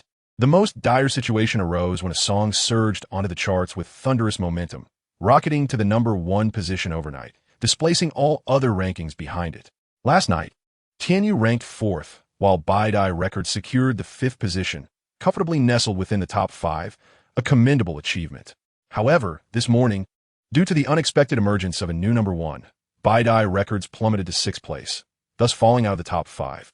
Although they still reside within the top 10, the distinction between 5th and 6th is significant, rendering Baidai Records comparatively weaker than Tianyu. This stark shift in fortunes was reflected in the expressions of the team, who could hardly fathom how the situation had so dramatically altered overnight, especially after feeling confident just hours prior. Setting aside other concerns, what was the origin of this sudden #1? The mere thought of the title sent shivers down the spines of the company's staff. At that moment, Zhao Wani had grasped the situation fully. Her demeanor was as frigid as ice, with a simmering anger evident in her eyes as she cast a cold glare at her subordinates. "Is this what you all deemed to be a secure position last night?" The team exchanged glances, their eyes betraying a hint of unease as one of them spoke hesitantly. "This situation is indeed exceptional. We did not anticipate that the top 3 competitors would still be vying against us, especially with such substantial investments." Indeed, another added, "the top 3 had a 2-week advantage, making it nearly impossible for us to break through their defenses." But before the last word had settled, Zhao Wani slammed her hand on the table. "Defensive strategies? What about this unexpected #1? Why can others ascend while we cannot?" Her tone was icily sharp, infused with palpable fury. She was enraged not only by the disappointing results, but also by the incessant excuses and the shirking of responsibility from her team. "You speak of impenetrable defenses? I am not blind. If their defenses are unassailable, how could the #1 have surged ahead? The truth is this team lacks the competence. If they possessed the strength of a #1, such a predicament would never have arisen." Faced with Zhao Wani's wrath, the office fell into an uneasy silence. Yet, a hint of grievance flickered in their eyes, for this situation was indeed unique. Summoning courage, one employee finally spoke up. "Boss, this situation is genuinely unusual. The #1 song originates from a wildly popular recent variety show. That show has become a sensation, trending nonstop, and the traffic is overwhelming." Upon hearing the attempted rebuttal, Zhao Wani's expression grew even colder, ready to unleash her fury, but the employee's words made her eyelids involuntarily flutter. Taking a deep breath, she inquired, "Which variety show?" Uncertain why she asked, she felt an instinctive tightening in her chest at the mention of the show. An employee answered promptly, "The show Where Are We Going? Dad? Has recently skyrocketed in popularity. It's incomparable." Hearing the name she dreaded, Zhao Wani felt a pulse throb at her temples. Her emotions churned, and with a mixture of astonishment and suspicion, she questioned, "Is the #1 song from this variety show?" The employee nodded yes. "Furthermore, the song is quite extraordinary." Zhao Wani frowned, a wave of foreboding rising within her, as if her heart were being gripped by an unseen force. Zhao Wani was acutely aware that Shen Jun had participated in the variety show with his daughter, and their popularity was soaring. Despite her reluctance to pay attention, snippets of information inevitably reached her through the internet. Thus, when her employees mentioned the show, her thoughts instinctively drifted to Shen Jun. For reasons unbeknownst to her, her intuition hinted that this matter might be entwined with him. However, reason swiftly dispelled such notions. Shen Jun's recent fame, after all, was merely the result of public criticism, and he lacked the capability to achieve such prominence on his own, let alone ascend to the charts. She had scarcely heard him sing at home, and it was rumored that his academic performance in university had not been particularly impressive. Even if his singing were commendable, years of neglect would have left him at the level of an undergraduate, possibly even inferior to them. How could he possibly be compared to professional lyricists and singers? Particularly since the lyricist she had engaged for this project was a prominent figure in the industry, and she had invested a considerable sum to secure this title track. With Liu Yao, a second-tier singer, performing it, far superior to someone like Shen Jun. Perhaps the pressure she had been under recently had led her to entertain such absurd thoughts. Zhao Wani scoffed internally, quickly suppressing the ridiculous notion just as her employee handed her the meticulously organized materials. She took them casually, noticing that they contained the top 10 songs on the charts along with detailed information. However, the moment her gaze fell upon the first line, her pupils dilated, and her hand trembled violently. The document revealed 1. An N's lullaby, artist, Shen Jun, guest on Where We Going, Dad? And a frequent topic on trending searches. Both in Un and Shen Jun were names she knew all too well, and they pierced her heart like sharp blades. Zhao Wani's expression shifted to one of distress, her complexion paling. The tremor in her hand spread throughout her body as disbelief washed over her at the sight of the document. Her long-cherished aspiration, painstakingly pursued, had been seized by this worthless man. How could this be possible? Within her heart, a tumult of cries and shouts erupted, as though her very soul was gripped tightly, rendering her breathless. Striving to maintain her composure, she spoke with a hoarse voice to the individuals in her office. Please leave. The employees, utterly perplexed by the sudden change in their boss's demeanor, exchanged glances, noting her ashen face and trembling form. While escaping a potential disaster was fortunate, her peculiar state raised concern, prompting one to inquire, "Boss, are you all right?" Zhao Wani looked up, her expression icy as she barked out. The lingering employees exchanged apprehensive glances, feeling an eerie chill envelop them, as if they had plunged into an ice cavern. They hastily vacated the office, eager to escape. Chapter 42. Lullaby. After several employees departed from the office, they collectively exhaled a sigh of relief. The terrifying gaze of their boss had sent shivers down their spines. They had worked alongside her for many years and had never witnessed her so enraged. One among them, still trembling, inquired, "What has gotten into the boss?" It was utterly frightening. I could hardly breathe. It was indeed the first time they had seen such fury from her, and they feared the consequences. Amidst the hushed murmurs, someone suddenly uttered, "I heard that our boss's husband is that ordinary person from the variety show." Initially, there was confusion. Ordinary person? What ordinary person? The speaker's eyes widened, and their voice rose in excitement. "Are you referring to Shen Jun?" This name had been seen countless times that morning, and everyone was aware of it. Moreover, it had been trending on the internet, so they quickly grasped the implication, their eyes widening in astonishment and disbelief. However, one person questioned, "But isn't the boss's husband Mr. Sun from Yaoan Films?" They had encountered Mr. Sun numerous times over the past year, with increasing frequency. Just last night, they had witnessed him delivering flowers to the boss, and the two had departed together in a vehicle. Thus, many in the company believed that Mr. Sun was indeed the boss's husband, as they appeared quite compatible. Yet another voice quietly interjected, "No. According to longtime employees, the boss got married right after graduation. However, she must have divorced recently. Haven't you seen the online discussions? There are few photos. Although the woman in the pictures is wearing sunglasses and the images are not particularly clear, it is undoubtedly our boss." Upon hearing this, the other's eyes widened further. How had they never heard of this before? They had assumed the boss had never married. Someone shook their head, saying, "I don't know. The boss has never mentioned her husband at the company." Suddenly, one person had a thought. If only our boss's husband could promote our album on the show, our album's popularity would surely soar. The others rolled their eyes in response. "She is already divorced." The speaker felt a bit embarrassed. "All right then. But Shen Jun is far more handsome than Mr. Sun, and he seems quite talented. How could they have divorced?" The group continued their low murmurs as they walked further away. Meanwhile, in the office behind them, Zhao Wani could not hear the specifics of the employees' discussions, but she distinctly caught the name Shen Jun. Her expression darkened, and her chest began to heave with agitation. This good-for-nothing possesses such capabilities. She had never anticipated this. Zhao Wani's gaze turned icy, her emotions tumultuous as she fixated on the name in the documents. And then, gritting her teeth, she crumpled the papers in her hands. At this moment, the ripples caused by the music charts had not yet subsided. At Hanline Music Company, Qin Man arrived at the office in the morning, and her secretary promptly presented a compilation of the latest industry news.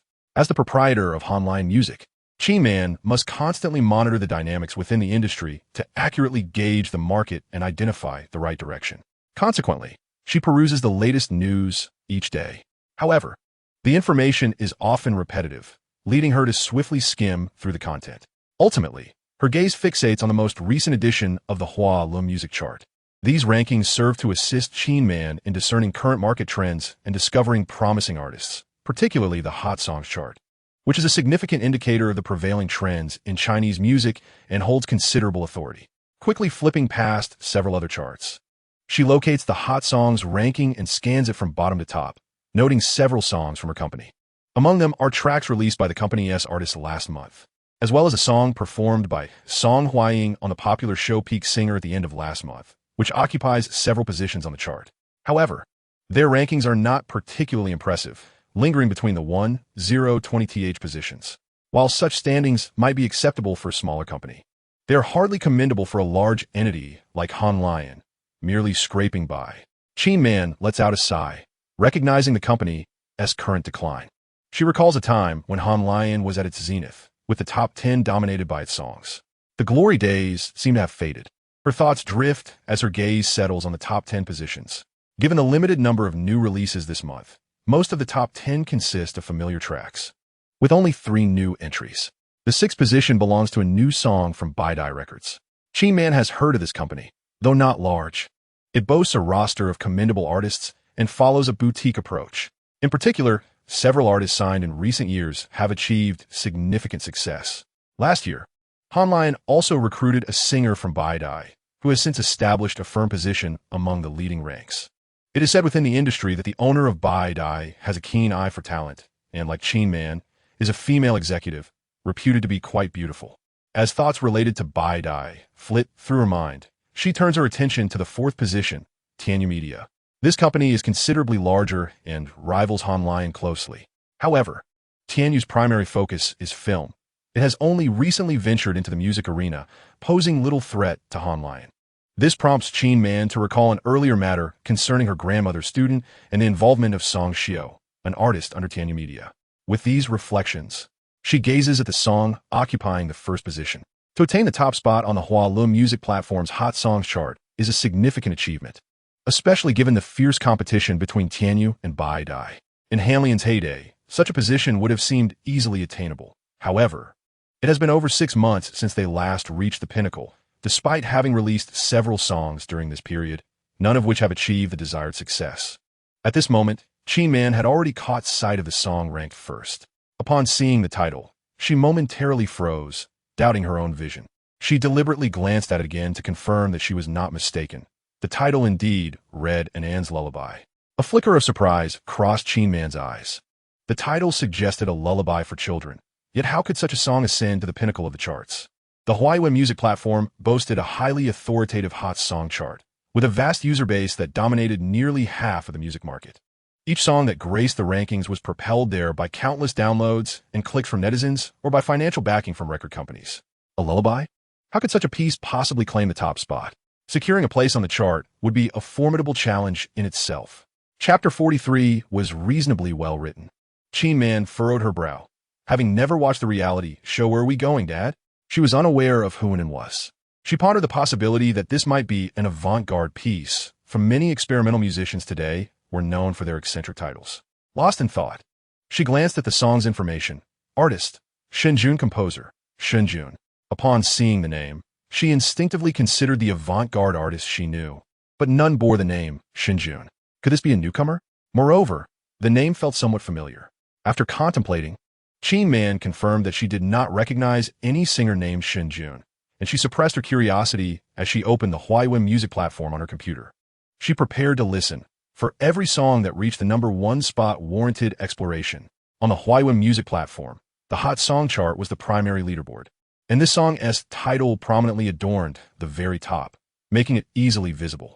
Donning her headphones, she scrolled through the comments while clicking play.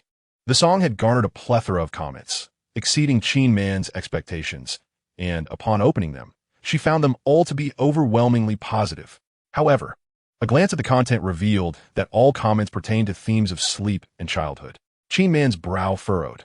Could this truly be a lullaby? Before she could ponder further, the music began to resonate through her headphones. There was no prelude, no extravagant embellishments. It simply commenced. A deep, magnetic voice gradually enveloped Qin Man's ears.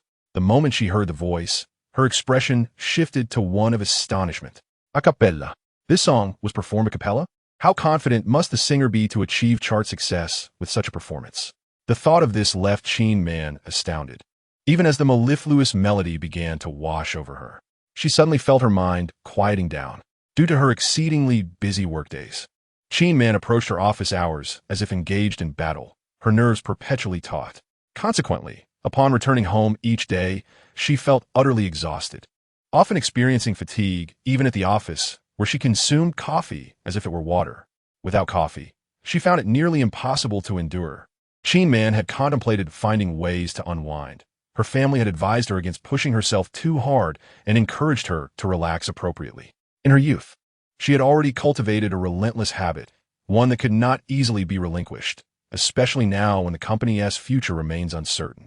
The entire organization awaited her to disburse salaries, and thus the burden on Qin Man's shoulders grew heavier by the day, to the point where she could scarcely allow herself a moment of respite. At times, fatigue overwhelmed her, her body weary, her heart even more so. Qin Man had attempted to grant herself a brief reprieve amidst her tasks, yet as soon as she paused, a torrent of thoughts would flood her mind, accompanied by an unsettling anxiety that rendered her incapable of relaxation. This state had severely impacted her ability to rest and sleep. Insomnia had become an old affliction of hers. However, as the soothing melody gently wafted into her ears, a tranquil ambience suddenly invaded her consciousness. Strangely, Qin Man felt her entire being relax, her previously furrowed brow unwinding without her notice. The fingers that had been busy organizing documents came to a halt. A rare sense of peace and comfort enveloped her, prompting her to lean back in her office chair, eyes closed. The office fell into a hushed silence. The song was brief, perhaps even a tad too short. It was only after its conclusion that Qin Man opened her eyes, exhaling a long breath of relief. She had realized that this tune was a children's lullaby, and she seemed to comprehend why such a simple song could ascend to the top of the charts. As she gazed anew at the song, her eyes sparkled with wonder. It resembled a lullaby composed for a child named Nen. Its simplicity was striking, melody, lyrics, and delivery all uncomplicated. Yet, this seemingly unpretentious song possessed an enchanting quality, immersing listeners within its embrace. The moment she heard the music, fond memories of her childhood and vivid images from her youth resurfaced. The song acted as a switch, transporting her back to her early days, allowing her to momentarily forget her worries, her busyness, and everything else. Moreover, Qin Man was not alone in this experience. A glance at the comments revealed a chorus of similar sentiments, with many expressing nostalgia for their childhood upon hearing the song. Some even mentioned being moved to tears, longing for their parents. Observing these comments, a glimmer of excitement sparked in her eyes. The composition of this song was remarkable. Its simple melody evoked a rich atmosphere of reminiscence. Although the lyrics were straightforward, employing the most common imagery, they conveyed a sense of poetry and romance that was undeniably beautiful. The singer, too, possessed a certain flair. Despite the song's simplicity, as someone within the industry, Qin Man could discern a subtle distinction. The song was uncomplicated, yet its rendition was anything but. Few could replicate such an immersive experience, let alone evoke the emotions embedded within the performance. The remarkable resonance and identification reflected in the comments spoke volumes of the singer's prowess.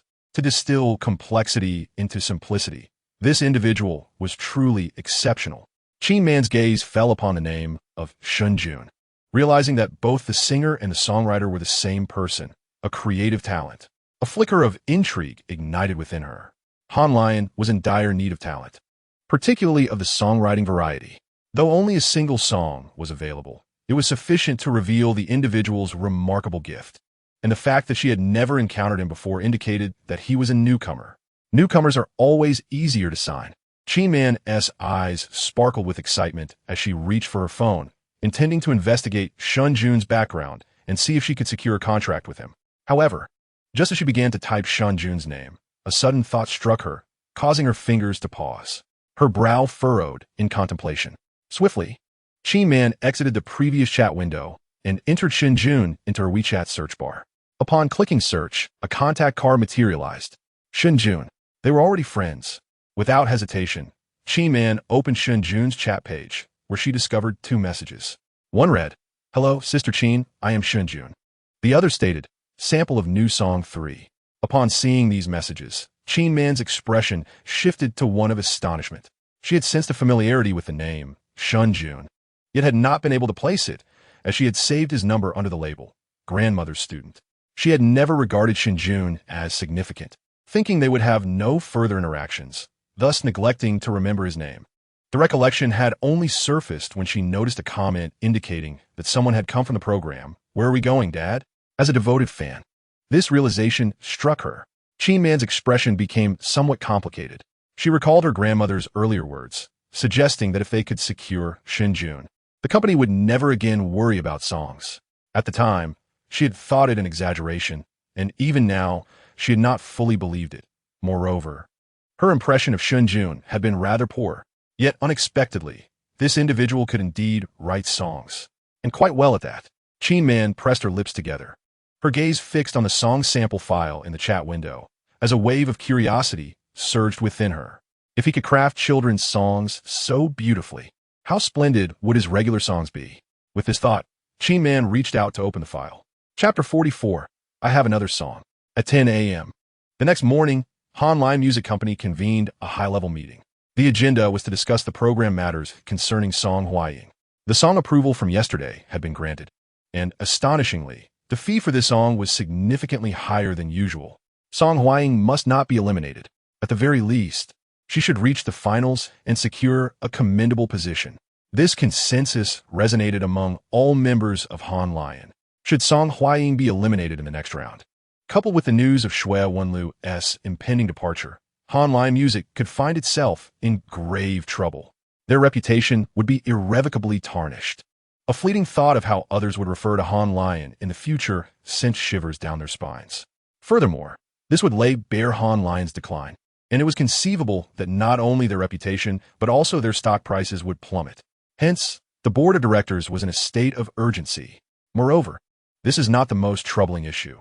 The most vexing predicament is that Song Huaying is currently unable to secure songs. Money has been offered, yet the melodies remain elusive.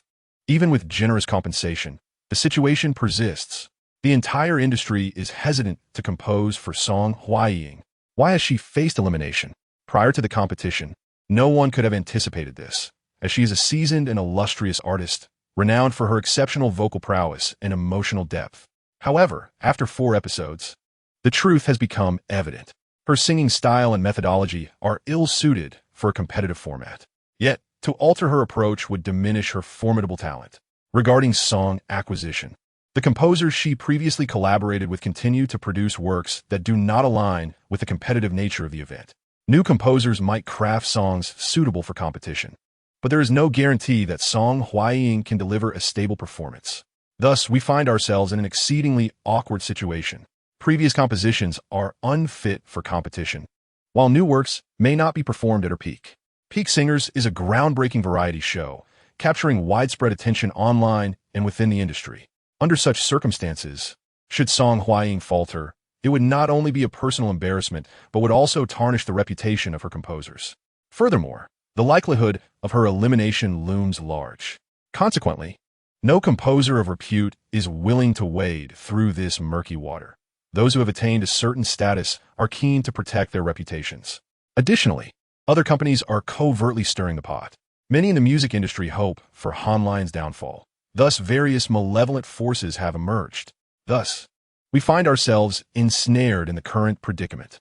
Wealthy, yet unable to secure songs. Obscure composers could be engaged, but given her current precarious position, should the quality of her songs falter, elimination may indeed be imminent. Therefore, the purpose of today's meeting is to deliberate on the path forward. Presently, 2 options lie before us. One is to take a gamble and collaborate with lesser-known composers, and the other is to withdraw from the competition. At the very least, this would preserve some dignity, preventing a complete loss of face. However, as soon as the latter option was suggested, Song Huaying firmly rejected it. Over 40 years of age, a native of the north, with an elongated face and cascading waves of hair, she lamented, "I cannot withdraw from the competition. To do so would mean not only conceding defeat, but also tarnishing my character. It would signal to others that I am too timid to face the stage. And how could my fans regard me after that?" Yet, no sooner had she spoken than a voice from the meeting room coldly interjected. "What other choice is there if you do not withdraw? Being eliminated would be even more humiliating. Moreover, it wouldn't just affect you. Our entire company would face repercussions." With a mixture of sorrow and indignation, Song Huaying replied, "You were the ones who encouraged me to participate in the competition. Now that I'm struggling, you suggest I withdraw. What do you take me for? I assure you, I will not withdraw, even if I must face defeat on stage. I am willing to lose, but I shall choose to lose with dignity." The middle-aged man, who had just snorted coldly, glared and exclaimed, "Whether we retreat or not is not your decision. This matter has already impacted the company's stocks, and the board needs to mitigate the losses swiftly." As tensions escalated, the remaining individuals in the conference room quickly intervened, urging, "Please, let us not argue. Is there not another option?" "Indeed, Huaying, what the general manager Lin mentioned is merely the last resort. We have other alternatives." The others chimed in to mediate, yet the middle-aged man, referred to as General Manager Lin, muttered quietly, "What other choices remain?" Although his voice was low, the anger had dissipated. Everyone understood that this situation was not solely Song Huaying's fault, as her participation had been a collective decision, and it was unjust to place all blame on her now that complications had arisen. At this moment, Qin Man, seated at the head of the table, slowly spoke. "Sister Huaying makes a valid point. Losing one competition is inconsequential, but if we lose the support of our fans, that would be a grave matter." The others nodded in agreement. "Yes, I believe we should consider the first option. To falter before the battle is a cardinal sin in warfare. We must at least give it our all. Whether we face elimination remains to be seen. Sister Huaying possesses talent. What she lacks now is a suitable song, and I believe there is still a chance." After deliberating, they ultimately resolved to pursue the first option, which involved trying songs from lesser-known composers. Perhaps there would be unexpected surprises, as even renowned artists had once been newcomers. Previously, when the company announced a lucrative offer for songs, numerous composers had submitted their works. However, at that time, no one had paid attention to these lesser talents. Simultaneously, the company's repertoire contained several excellent songs, and everyone began to sift through them. This composer's style is somewhat similar to Sister Huaying's. We should consider it. This one is too folk-oriented. The style simply does not match, and folk lacks competitiveness. This song is quite good. Who is the composer? Teacher Su? Then never mind. The first half of this song is decent, but the chorus lacks impact. As discussions continued in the conference room, after much searching, they still found no suitable options. Most songs from lesser-known composers were rather unimpressive. Occasionally, there was a gem, but did not particularly align with Song Huaying's style or lacked the competitive edge. Thus, they would have to seek out composers anew. For days was far too rushed. There was simply not enough time, and if they made the wrong choice, then let us find several more. After all, these composers are not expensive, and casting a wide net may yield better results. The group felt a sense of frustration, while Song Huaying sat despondently in the conference room, feeling as though all hope had vanished after so much effort. At this moment, Song Huaying regretted her decision to participate in the competition. It seemed that this edition of Peak Singer would become an indelible stain on her life, serving only to elevate others at her expense. Her face was ashen.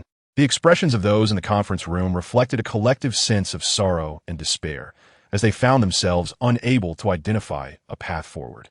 Just then, Qin Man, who had remained silent at the head of the table, suddenly spoke, "I have a song here. Let us listen." Chapter 45. The Publishers Gather. Upon waking in the morning, Shen Jun and commenced their live broadcast. "Today marks the third day of the Where Are We Going, Dad? Program and the final day for the inaugural episode."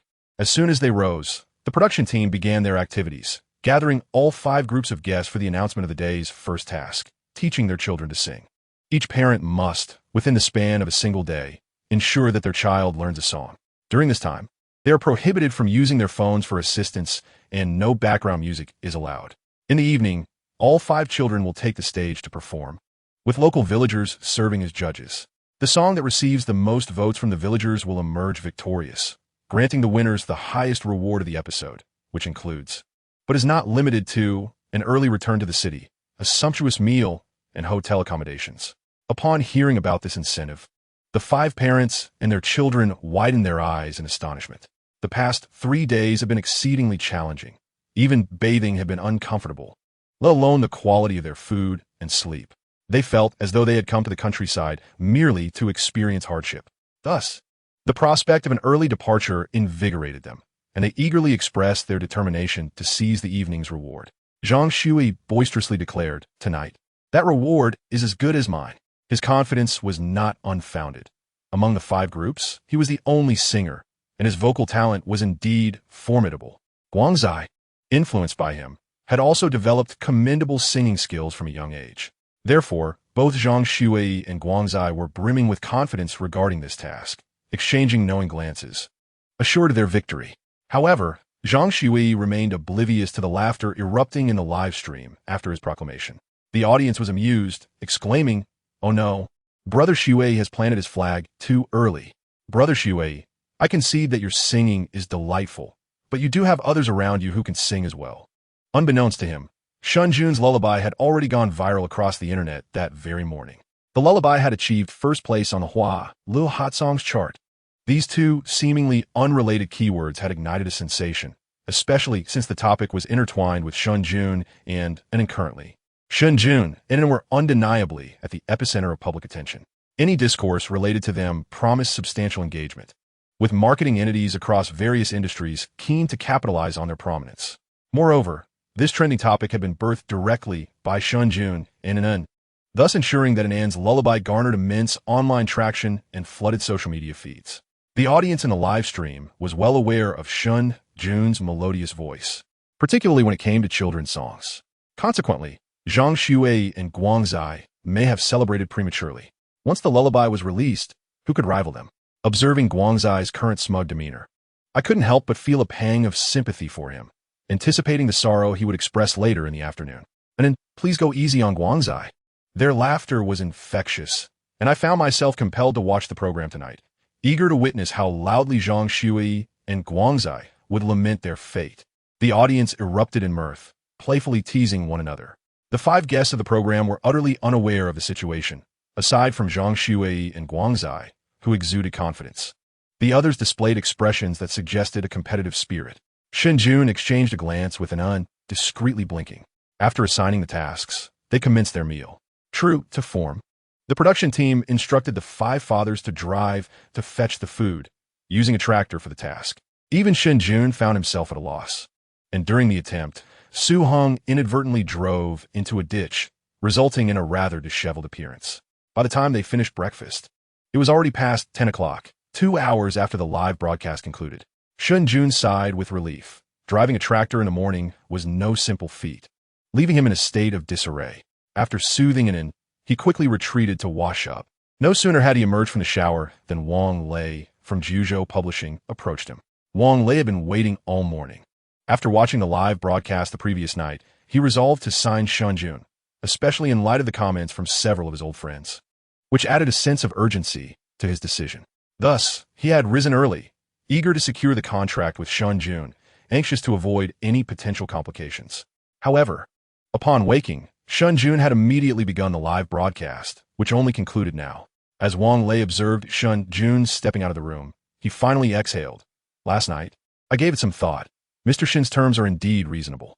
Wang Lei appeared solemn, though a hint of concern lingered in his expression. Before he could finish his thought, a voice with a northern accent called out from outside. "Ah, you old fox, weren't you just saying you weren't paying attention?" The familiar voice startled Wang Lei, who quickly turned to see several figures entering from outside. These figures were unmistakably the very individuals from the group chat the night before. Confronted by their enigmatic expressions, Wang Lei's heart sank, realizing the predicament he was in. Nevertheless, he maintained his composure. "Well, after hearing you all last night, I had to check it out myself. And once I did, I couldn't sleep, so I came straight over." The others were wholly skeptical, responding with cold laughter. Shen Jun was momentarily taken aback by the number of people at the door, but upon hearing Wang Lei's conversation, he quickly grasped the situation and a smile spread across his face. The tale of Harry Potter, renowned globally in his past life, had proven to be a mere bait. He had inadvertently attracted such a significant crowd. It appeared that the matter of publication was no longer a concern. Shen Jun's demeanor settled into a tranquil state as he observed Wang Lei jesting with the others while also sizing up the newcomers. The guests, having reviewed Shen Jun's information prior to their arrival, were already somewhat familiar with him. Yet, witnessing him in person left them collectively astonished. Such a visage seemed a waste not to be in the spotlight. They all paused momentarily, taken aback. The group had been brought in by Lin Jia, the program director, who was hosting the event, and given the involvement of Jun Ge, he made arrangements to welcome everyone. They gathered in a village committee meeting room, where the 6 or 7 individuals took their seats, their intentions clear. They were there for the book Shen Jun had mentioned. Wang Lei remained silent upon entering the room, resembling an invisible presence, calmly observing the same old foxes who were attempting to leverage Shen Jun's inexperience to negotiate a lower contract price. Having previously experienced Shen Jun's formidable prowess, he now found amusement in the folly of his peers. After all, these were seasoned veterans who rarely afforded him the luxury of witnessing their blunders. Such an opportunity was indeed rare. Although the others were taken aback by Wang Lei's tranquility, the matter of signing the contract was paramount, especially with so many publishing houses vying for attention. Thus, they paid little heed to Wang Lei and eagerly engaged Shen Jun in negotiations. However, as the discussions progressed, it became evident that the youthful figure before them was far from the naive individual they had anticipated. He was astute, remarkably so. 2 publishing houses, one adopting a stern demeanor while the other a more amiable approach, attempted to collaborate in negotiating with Shen Jun, only to find their efforts deftly thwarted by him. The attendees exchanged glances, their expressions grave. Ultimately, the negotiation price remained fixed at the figure Wang Lei had proposed the previous evening. Shen Jun shook his head, impervious to their persuasive attempts. The discussions had reached an impasse. At that moment, Wang Lei, who had been silent until now, spoke slowly. Jiuzhou Publishing House can meet Mr. Shen's requirements. We will not sign over the copyright, only discuss revenue sharing. The others gasped in astonishment. In Chapter 46, the publication was finalized. Although several other publishing houses raised their offers subsequently, Shen Jun ultimately chose Jiuzhou Publishing House, and after an extensive morning of discussions, the contract was signed. Upon completing the agreement, a smile graced Wang Lei's face. Mr. Shen, may our collaboration be fruitful. Shen Jun reciprocated with a handshake. May our partnership prosper. As the other publishing houses confirmed that Shen Jun had signed with Jiuzhou, they sighed and prepared to depart. Before leaving, one whispered to Wang Lei, "Have you lost your mind? A newcomer, and you discuss revenue sharing with him? Old Wang, I know your judgment is usually sound, but caution is the mother of safety." They patted Wang Lei on the shoulder, shook their heads, and departed as they had come. Wang Lei paid no mind to their words. In business, without risk, there can be no reward. From his perspective, the potential gains far outweighed the risks. It was merely a gamble. Turning to Shen Jun, he said, "I will begin the application and approval process for publication today. Please finish the content of the first volume and send it to me as soon as possible. We aim to publish our first work within 3 months." Given Shen Jun's current popularity, the sooner they could publish, the greater the benefit. However, publishing would take at least 3 months. They could only expedite the process. Shen Jun nodded, recognizing that publishing was not his area of expertise and trusting in Wang Lei's professionalism. All right. Then, recalling something, he inquired regarding tonight's live stream. "I might share some stories. Would that have any impact?" Wang Lei waved his hand dismissively. "No impact. Continue with your storytelling. However, please manage the pacing. Do not rush it.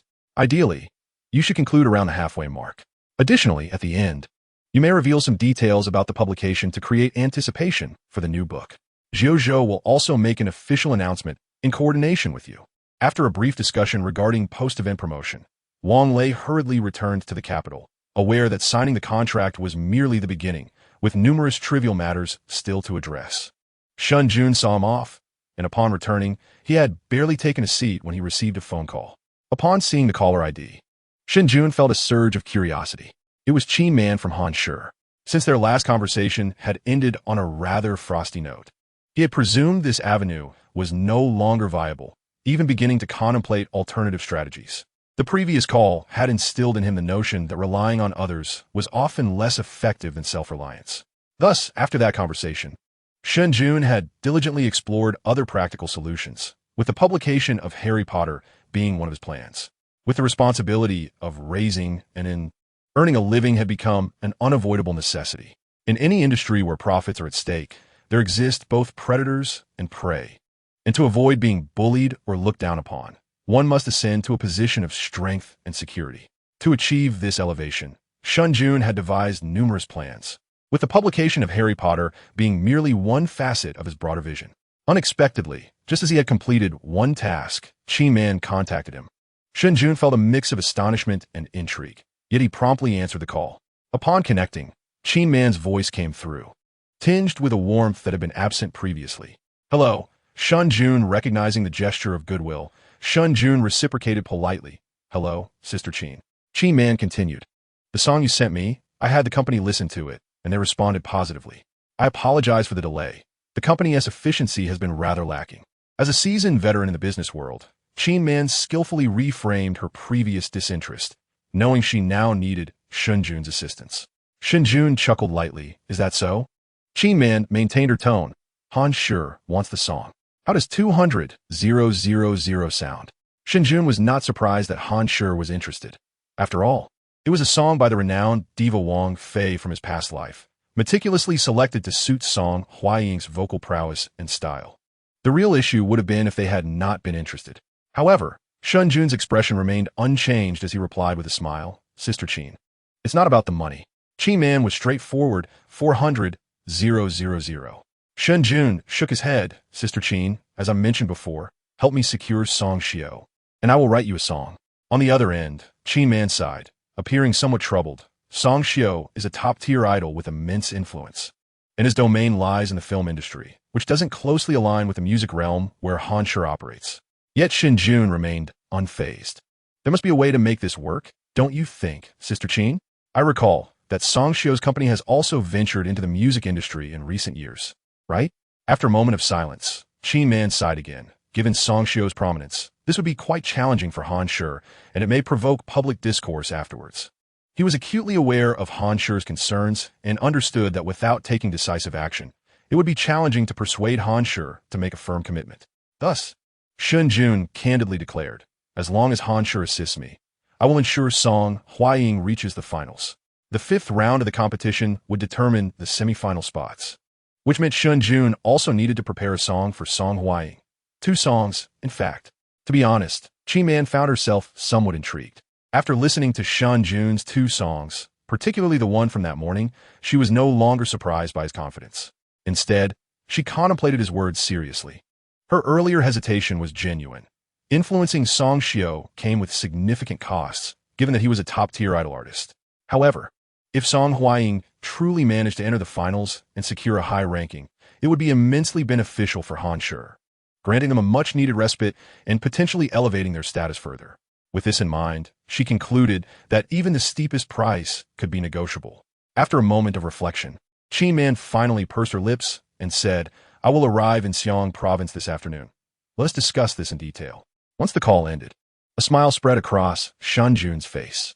With the publication of Harry Potter successfully completed and the songwriting endeavor taking shape, coupled with the ongoing variety show recordings, he felt confident that raising Anin would not pose any issues. In high spirits, he rewarded Anin with a set of carrot-pulling tools. As she was frolicking in the water with Guang Zai and several other children attempting to catch tadpoles, suddenly, Shen Jun lifted her by the back of her head. Anin exclaimed, Who am I, and where am I? After lunch, the production team began assigning afternoon tasks, which involved catching fish in the rice paddies. The 5 parents toiled exhaustively, while the 5 children reveled in joy. By the end of the afternoon, Anin had transformed from a little princess into a muddy monkey, leaving Shen Jun's heart aching. However, he refrained from overly restricting her, having grown up in the bustling city of City, Anin rarely experienced such an unrefined rural life. Although she returned to her hometown during the new year, the absence of familiar playmates meant she seldom had this much fun. Shen Jun intentionally chose to allow her this freedom. Chapter 47. A Bountiful Return. Upon returning to the village after completing their tasks, and was brimming with excitement, she stretched out her small hands, gathering her clothes into a makeshift bag, which contained 4 or 5 lively rice paddy fish. The fish splashed energetically, sending mud flying, and An's face, speckled with dirt, radiated with joy as she laughed heartily. Behind her, Shen Jun took deep breaths, overwhelmed by the scene. Viewers in a live stream burst into laughter, as the enduring image of Shen Jun and Anin had been that of a little princess and her caring father. Yet today, the little princess had rebelled. Shen Jun, the devoted father, was left exasperated. Observing Shen Jun's continual deep breaths, the audience in the live stream laughed unabashedly, playfully teasing him about his current mental state. Shen Jun, I raised her, I raised her. I cannot lay a hand on her. Shen Jun, the more I see, the more irksome it becomes. What should I do? Shen Jun, I can't hold back anymore. The afternoon live stream concluded amidst joyous laughter. And upon returning to the village, Shen Jun promptly rinsed off Anan, who was covered in mud. Anan had played rather exuberantly this time, with dirt even nestled in her hair. Shen Jun poured shower gel and shampoo liberally, washing her for a full 4 rounds before she was finally clean. By the time they finished, dusk had settled in. Anan had finally regained her previous sweet and delightful appearance. Shen Jun, exhausted from the washing, noticed Anan blissfully seated in a rocking chair, swinging her little legs and cheerfully exclaiming, "Daddy, we're going fishing again tomorrow." Shen Jun took a deep breath, reminding himself to remain calm. He could not lose his temper with the child he raised. After a brief, playful exchange with Anan, he was preparing for the broadcast when Lin Jia arrived with someone. As Shen Jun looked up from his playful banter with Anan, he beheld a woman dressed in professional attire, exuding an air of sophistication. The woman, with her graceful figure, possessed an exceptional presence. Her form-fitting attire accentuated her long, slender legs, which clicked rhythmically in her stiletto heels. The stone-paved paths of the village rendered her pace somewhat slow. Her shoulder-length hair framed her striking features, and her full red lips added an enchanting allure to her demeanor. At that moment, Shen Jun felt a jolt of recognition. Qin Man. During his school days, he had visited teacher Shen's home, where he had seen a family portrait that included Qin Man, who had longer hair and a softer visage back then, lacking the sharpness and commanding presence she now possessed. Perhaps this was a common trait among those in leadership positions? While Shen Yun assisted Qin Man, she too scrutinized him as she made her way inside, having taken some effort to enter. Even from a distance, she had spotted Shen Jun playing with his daughter in the yard. Prior to her arrival, she had researched him online to facilitate their business discussion. And now that she was face-to-face with him, her initial thought was that the online descriptions were indeed accurate. It would be a shame for someone with Shen Jun's looks not to pursue a career in acting. Despite Qin Man having reached considerable heights in her career and having encountered countless handsome men in the industry, she could not help but feel a flicker of surprise and attraction upon seeing Shen Jun. His chiseled features and defined jawline could serve as a ruler, and his body proportions were impeccable. Qin Man's gaze involuntarily traced over Shen Jun's neck, shoulders, and long legs. Moreover, the warmth and tenderness he exuded while playing with and were utterly captivating. Taking a gentle breath, Qin Man quickly redirected her gaze. Lin Jia, now well acquainted with the surroundings, remarked, "Brother Jun, I'm here for you." Anan, still engaged in playful antics with her father, looked up, her big eyes blinking curiously as she observed Qin Man. Before Shen Jun could speak, Anan waved her little hand and chirped, "Hello, pretty sister." Her sweet, melodious voice melted hearts, and even though Qin Man attempted to maintain a serious expression, a smile involuntarily graced her lips. Everyone adores an adorable little girl, especially when she is not their own. However, before Qin Man could savor the moment further, Shen Jun interjected, "What do you mean by sister? Call her Auntie." The smile on Qin Man's face abruptly froze, as her recently dropped high heels made a decisive thud against the floor. Unbeknownst to Shen Jun, who called Qin Man sister, he was concerned that if Anan continued to address Qin Man as sister, it would create a tangled hierarchy. Hence, he urged Anan to amend her address. Fortunately, Anan disregarded Shen Jun's advice, scratching her head and saying, "Daddy said that when you meet a beautiful sister, you should call her sister." Shen Jun covered his face, deciding not to correct Anan any further. He shifted the topic and greeted Qin Man. "Hello, Sister Qin. I am Shen Jun." Qin Man inclined her head slightly, replying, "Hello." For reasons unknown, Shen Jun sensed a chill in Qin Man's gaze directed at him, with a hint of suspicion in his heart. Shen Jun asked Lin Jia to keep an eye on him while he led Qin Man inside. Once they settled, Qin Man cut straight to the chase, stating, "Han sure can assist you. 3 songs." Shen Jun anticipated that Qin Man would attempt to negotiate, so he had intentionally mentioned only 2 songs, preserving room for bargaining. Rather than rushing to propose a price, he smiled and inquired, "Sister Qin, since you are here, you must have heard my song. What are your thoughts on it?" With only 4 days until the competition for Song Huaying, Shen Jun was not the one feeling the pressure. Qin Man hesitated before responding. Not only had she played Shen Jun's demo for the company executives, but she had also arranged for an evaluation of the song prior to her visit. The assessment concluded that it was a piece worthy of becoming a classic. More importantly, the song aligned perfectly with Song Hwaying's style, with many believing it was tailored to her vocal abilities and artistry, exclusively crafted for her. Chin Man could vividly recall the expression on Song Hwaying's face during the morning meeting when she first encountered the song. The desolation in her eyes was suddenly illuminated by an extraordinary brilliance that seemed almost overwhelming. Song Hwaying listened to the demo 3 times and confidently asserted that with this song, she would undoubtedly reach the semifinals. In her excitement, she even inquired about the composer of the song, expressing a desire to sign him on as her exclusive songwriter. Not only did she recognize Shen Jun's potential, but Song Hwaying did as well. Crafting songs is already a formidable challenge, and producing a remarkable one is even rarer, a feat that has defeated 99 of songwriters in the industry. The notion of bespoke compositions, created based on a set of predetermined conditions, is akin to reaching for the heavens. This scarcity explains why Song Hwaying struggles to secure songs in the current music scene. Such talents are exceedingly rare. Having discovered one, she was determined not to let go. Han Shi shared this sentiment, which is why Chin Man's visit to Xiang province was arranged. Otherwise, Shen Jun's identity alone would not warrant the presence of the Han Shi president. A flurry of thoughts raced through Chin Man's mind, and she nodded. The song is quite good. Although she acknowledged the quality of the song, her demeanor remained composed, as if she regarded it merely as satisfactory. Choosing not to mention the company's evaluation results, she aimed to maintain control over the negotiations. Observing Chin Man's calm expression, Shen Jun couldn't help but smirk. If one were an ordinary person, they might indeed be deceived by Chin Man's acting skills. However, Shen Jun possesses a clear understanding of his own song.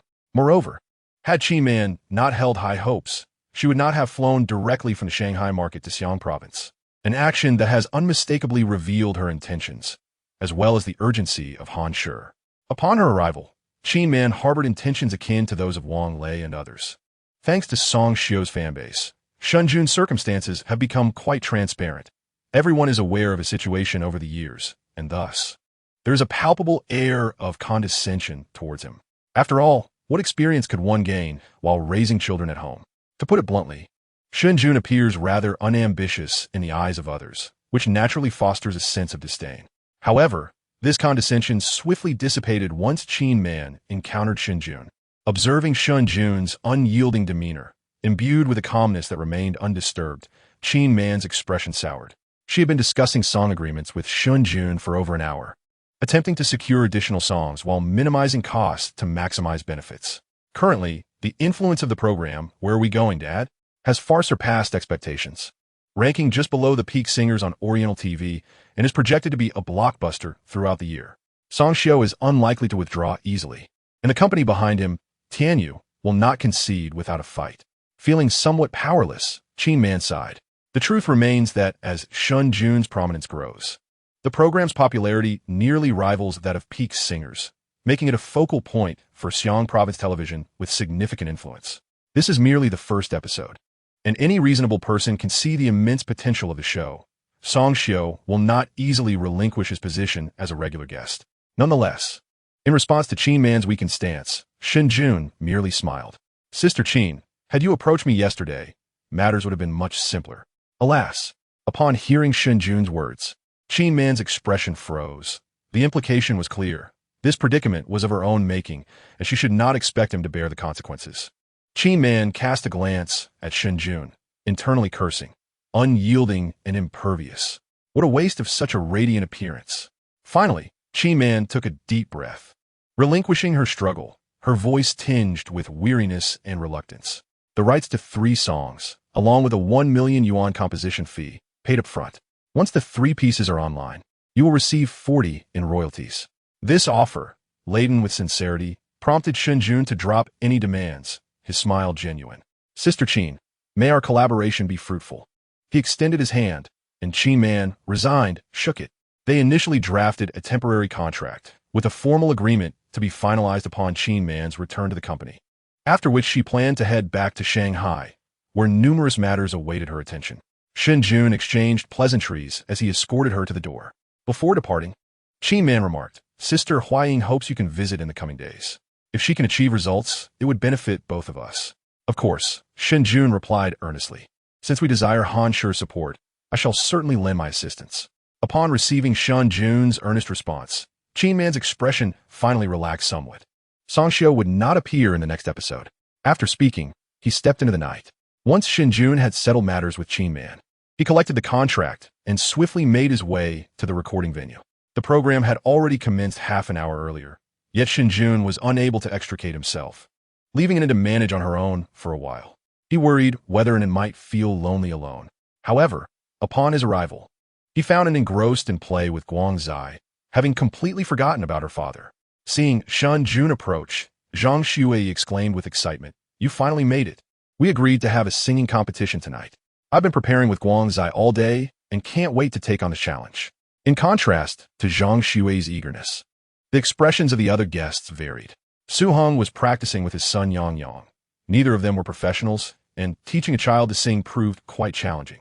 Despite a day of practice, Yang Yang still struggled to remember the lyrics. Similarly, Wang Hai wore a pained expression. It was utterly exasperating for him, a director, to teach a child to sing, especially since he was off-key. Originally, his daughter Wang Sherwing had a bit of a musical ear, but after Wang Hai's instruction, she was completely thrown off, much to the amusement of the live-stream audience. Meanwhile, Song Xiao maintained a calm demeanor, a smile playing at the corners of his mouth as he regarded the freshly arrived Shen Jun, casually remarking, "What could be so important that everyone is waiting for you?" Shen Jun paused, sensing the underlying jab. Was he implying that Shen Jun was acting like a prima donna? As the program was live, the audience had heard Song Xiao's words. Indeed, the next moment, the chat room erupted with a flurry of comments, the usual fervor led by Song Xiao's fans, who unleashed a stream of vitriol. Just a nobody. And he keeps us waiting for him? Now that he has gained a bit of fame, he is already acting like a star? What a character. One would think he has someone important, who knows him outside the show. Others chimed in with pointed remarks from their moral high ground. In the dead of night, everyone waits for just him. Even if he had something important, it shouldn't be like this. Think of all the hardworking staff and the several children. What kind of person is he? What if the kids catch cold? Even though director Lin Jia had clarified before the show began that Shen Jun was assisting the production team and would arrive a bit late, such explanations faded from memory in the tide of emotional upheaval. All that remained was the sense of injustice felt on behalf of their brother, leading to relentless criticism directed at Shen Jun. Shen Jun glanced at Song Xiao. Upon hearing those words, he could already envision the ensuing online discourse. However, instead of feeling anger or indignation, he merely curled his lips in a cold smirk. Digging a pit. Let us see how long you could jump around. Tu Xin Yun. Song Xiao was merely a soon-to-be obsolete figure, leaving no ripples in his heart as he cast a fleeting glance before shifting his gaze away. Continuing on to his designated spot, he seated himself. The overlooked Song Xiao's expression darkened. He could undoubtedly perceive the disdain and disregard in Shen Jun's eyes. Though his countenance remained unchanged, his fingers were clenched, turning pale with tension, and a seething hatred brewed within his gaze directed at Shen Jun. Since his debut, he had always been the center of attention, yet upon joining this program, his spotlight had been usurped. Subsequently, he faced continuous dismissal and contempt from Shen Jun. Damned. Song Xiao gritted his teeth, vowing that he would eventually force Shen Jun out of this program, ensuring he understood the consequences of opposing him. The others remained oblivious to the emotions flickering in Song Xiao's eyes. Once Shen Jun took his seat, the production team commenced preparation for the day's singing competition. The judges had already arrived, 10 villagers of all ages and genders. The evaluation method was straightforward. If a performance was deemed enjoyable, the judges would raise their cards. If not, they would refrain from doing so. Ultimately, the guest with the most raised cards would emerge victorious, claiming the final prize. After the staff concluded their instructions, Zhang Shui eagerly exclaimed, "Let us begin! Let us begin!" The competition order adhered to the original sequence, starting with Song Xiao, followed by Su Hong, Wang Hai, Zhang Shui, and culminating with Shen Jun. As Song Xiao took the stage, he cast a deep glance at Shen Jun before flashing a charming smile at the camera, inciting a flurry of excited screams from the live audience. Soon, he began to sing alongside his son, Song Lei. Having risen to fame as an idol, Song Xiao excelled not only in acting, but also in singing and dancing. Although not as professional as Zhang Shui, he was more than capable of teaching his child. And Song Lei possessed a remarkable talent for singing, performing beautifully. To everyone's surprise, Song Xiao had also taught his son to dance, resulting in a captivating performance that seamlessly blended singing and dancing. Particularly impressive was Song Lei's South Foundation in street dance, which made his movements both stylish and striking. As the music concluded, Song Lei struck a cool pose for the camera, prompting viewers to comment enthusiastically, "Shirtu is so handsome.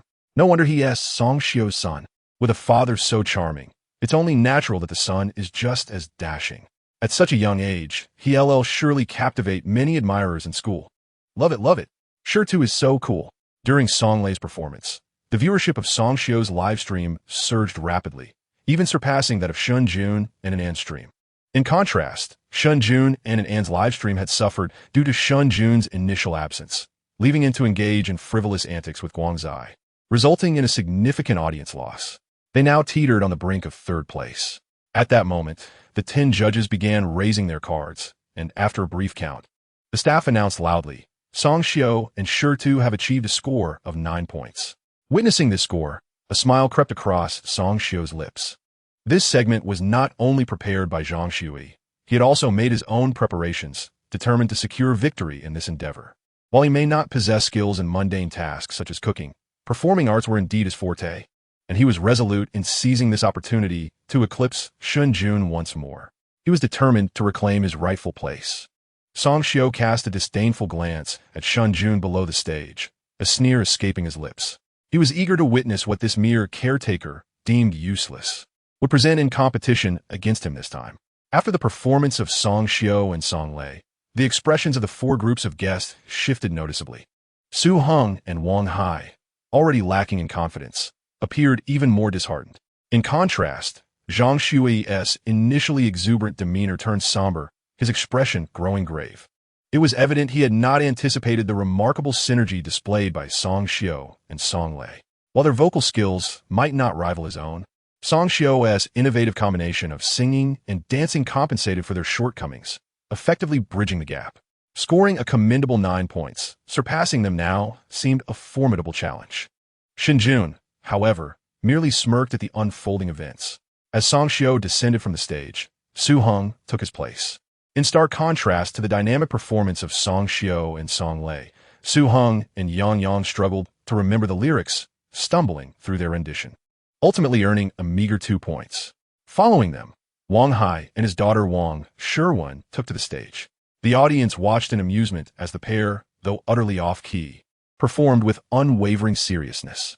How could they manage to be so earnest despite their discordance? I found it hard to suppress my laughter. It must be said that Wan had some pitch, yet she was led astray by her father. Perhaps director Wang should focus on filmmaking, as their singing was quite excruciating. The online audience began to jest, and at the conclusion of their performance, the 10 judges also found amusement, ultimately awarding Wang Hai and Wang Sherwan a consolation score of 5 points. Next up were Zhang Shui and Guang Zai. The father and son duo exhibited a greater sense of seriousness, evidently feeling the pressure exerted by Song Xiao. Zhang Shui's vocal prowess is well regarded throughout the music industry, and his son Guang Zai has inherited his talent, selecting the most challenging song among the 4 groups. Their performance was executed with remarkable finesse and was quite melodious. Yet, they only received 8 points in the end. The staff prompted the 10 judges to provide brief commentary, mindful of Zhang Shui's substantial fanbase, as any unjust criticism could spark a backlash. The judges remarked that their performance lacked the impact of the first group. The reason was clear to all.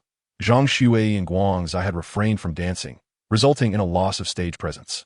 While this was understood, Zhang Shui's fans protested vehemently.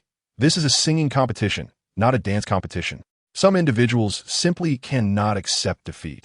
If they have the skill, let them compete in singing instead. Such underhanded tactics. They dare not face a fair competition. Disgraceful. The live chat erupted in outrage, swiftly drawing in Song Xiao supporters, igniting a fierce exchange of insults between the 2 factions. Unaware of the chaos unfolding online, Zhang Shui and Guang Zai exchanged a glance filled with disappointment and sighed as they exited the stage. As they descended, Shen Jun and Anan ascended, prompting Zhang Shui to pat Shen Jun on the shoulder, encouraging him. Shen Jun nodded slightly and took his place alongside Anan on stage, where all eyes turned towards them. Song Xiao wore a smirk, his gaze dripping with disdain. Meanwhile, the live stream buzzed with renewed excitement as Shen Jun and took the stage. The previously lost viewership began to gradually return, and it was now on stage. What would Shen Jun and sing? Today, I witnessed the rehearsals of the other four groups. Yet I did not catch a glimpse of Shen Jun and I am left pondering whether they have prepared anything. Surely, they could simply perform the lullaby. Indeed, I believe they will undoubtedly sing the lullaby, as it is quite familiar. The lullaby has even ascended to the top of the Huayue chart. So why not just sing it, regardless of whether it's a dance or something else? The audience in the live stream began to comment and discuss the song that Shen Jun and would perform shortly. Earlier today, the other groups had practiced during their idle time, leaving the viewers in the live stream somewhat informed. Except for Shen Jun and after a day of play, they had practiced not at all. Thus, no one in the live stream knew what they would sing. However, the prevailing speculation was that they would choose the lullaby, given its current prominence on the Huayue chart, sweeping across the internet. Yet when spoke, she announced, "The song we will sing is Outburst of Courage." At her words, there was a moment of silence in the live stream. What song is this? It must not be the lullaby. Has anyone heard of it? I have never come across that name before. This unfamiliar title sounded as if it might be a children's song. To sing a children's song would surely pose a challenge to win. The other four groups were performing anything but children's songs, opting for the latest viral hits and popular tunes, which already boasted significant popularity. Moreover, they were all well known. No one expected Shen Jun and to choose to sing a children's song. Although children's songs are easy to learn, they cannot possibly compete with the other groups. Alas, it seems at this time, Songshio may truly emerge victorious. Many in the live stream audience sighed, believing that aside from being easy to learn, children's songs lack any competitive advantage. Not to mention that the children's song chosen by Shen Jun and it was completely unheard of. Thus, many had already formed their conclusions in their minds. Shen Jun remained oblivious to the viewers' sentiments. Had he known their thoughts, he would surely retort, "What is wrong with children's songs? They are the true hits. Do you not see that half of the viral sensations on Douyin from my past life emerged from kindergarten?" Chapter 50. Life is not easy. If we were to consider the most popular viral songs from my previous life, Outburst of Courage would undoubtedly rank among the finest. It is said that this song has garnered an astonishing 20 billion plays across the internet. People of all ages, regardless of gender, have been enchanted by it, able to hum a few lines effortlessly. Furthermore, the lyrics and melody are imbued with childlike innocence and sunshine, conveying a profoundly positive message, making it ideal for early childhood education. By the time Anna was 3 or 4 years old, Shen Jun had already imparted this song to her. Hence, while others were preoccupied with rehearsals, Shen Jun could confidently allow Anna to play. Once Anna announced the title of the song on stage, the cheerful background music quickly filled the air, featuring a melody recorded by Shen Jun in his early years. The lively and innocent background music further assured the audience in the live stream that this was indeed a children's song. Some viewers, feeling that they could not compete with the other groups and yearning to hear Shen Jun and perform the lullaby live, had little interest in the children's song and began to prepare to exit the live stream. The flow of viewers in the live stream began to dwindle. On stage, Anna had already found her rhythm, her petite head swaying to the lively beat. Shen Jun had not brought a microphone. Tonight's performance was primarily focused on the children, with his role being merely supportive. As the prelude concluded, An's sweet voice resonated. A seed is sown in the heart. Tada, dita. This song, Burst of Courage, is one that adults cannot quite capture. Only the pure, childlike voices of children can convey its essence. The sweet, crisp tones, combined with the sunlit, innocent rhythm and lyrics, instantly captivated the audience, lifting their spirits. Especially the phrase tada dita elicited raised eyebrows from many. How intriguing. Moreover, An was not just singing, she was dancing too. This was also taught by Shen Jun. As in a previous life, Burst of Courage even graced the stage of CCTV's gala, with both singing and dancing having their templates, allowing Shen Jun to replicate them effortlessly. An already exquisitely adorable, was dressed in a little princess gown, her cherubic face radiant with smiles, her tiny arms and legs bouncing energetically. This delightful performance rendered the viewers in the live stream utterly defenseless, leading them to succumb completely. The declining viewership suddenly halted, and countless comments flooded in. "Ah, she's so adorable. Oh no, I want a daughter again. Is An's father from the Civil Affairs Bureau?" A 20-year-old college student displayed a paternal smile. I wish I could be an Anne's mother. And Anne's father had just divorced. Who knew if she might have a chance? The comments in the live stream were overwhelmingly enthusiastic, to the point where the content became difficult to discern, with messages pouring in one after another. As the stream's popularity began to rise, Anne continued to sing and dance charmingly on stage. I heard every child wishes to have it. Are you ready? Oh, let's explore together. Both Shen Jun and Zhao Wani hailed from music academies, and Anne's musical talent was undeniably remarkable. Her singing was delightful. Yet, what truly exhilarated and thrilled everyone was not merely the song's melody, but in Anne's adorable and mischievous expressions and movements. It was utterly enchanting, particularly that exclamation of "oh" as Anne leapt up, making a fist-pumping gesture, her cherubic face earnest, her big eyes round and captivating, melting hearts. That single "oh" nearly ensnared every viewer in the live stream. I must say, this song is quite pleasant. Wow, and it sings so cutely, it's overwhelming my maternal instincts. Why does this song get better the more I listen to it? And it is just too adorable. Oh no, I want to sing along too. While this song may be unsuitable for children, it was just perfect for college students. The viewers in the live stream lavished praise on the song and Anne's cuteness. In addition, many commented, I don't know why, but as a man in my 30s, I find this song so healing. In the capital, the night had already enveloped this bustling city. At 8:30 in the evening, while many were preparing for a restful night, for Tan Min, it marked the conclusion of his workday. Weary, he emerged from the office building and joined a throng at the bustling subway station. Each day, he operated on an extended schedule, grappling not only with long hours at work, but also an astonishingly protracted commute. With a clock-in time of 8:30 a.m., he rose at the crack of dawn, leaving home by 5:50 a.m. after a hasty morning routine, only to endure 4 transfers on the subway, spanning over 2 hours to reach his workplace. The return journey mirrored this exhausting ordeal. Despite the fatigue, Tan Min persevered for a decade. Since his admission to university, he had vowed to establish roots in this sprawling metropolis, not solely for his own aspirations, but also for the parents who toiled endlessly to provide for him.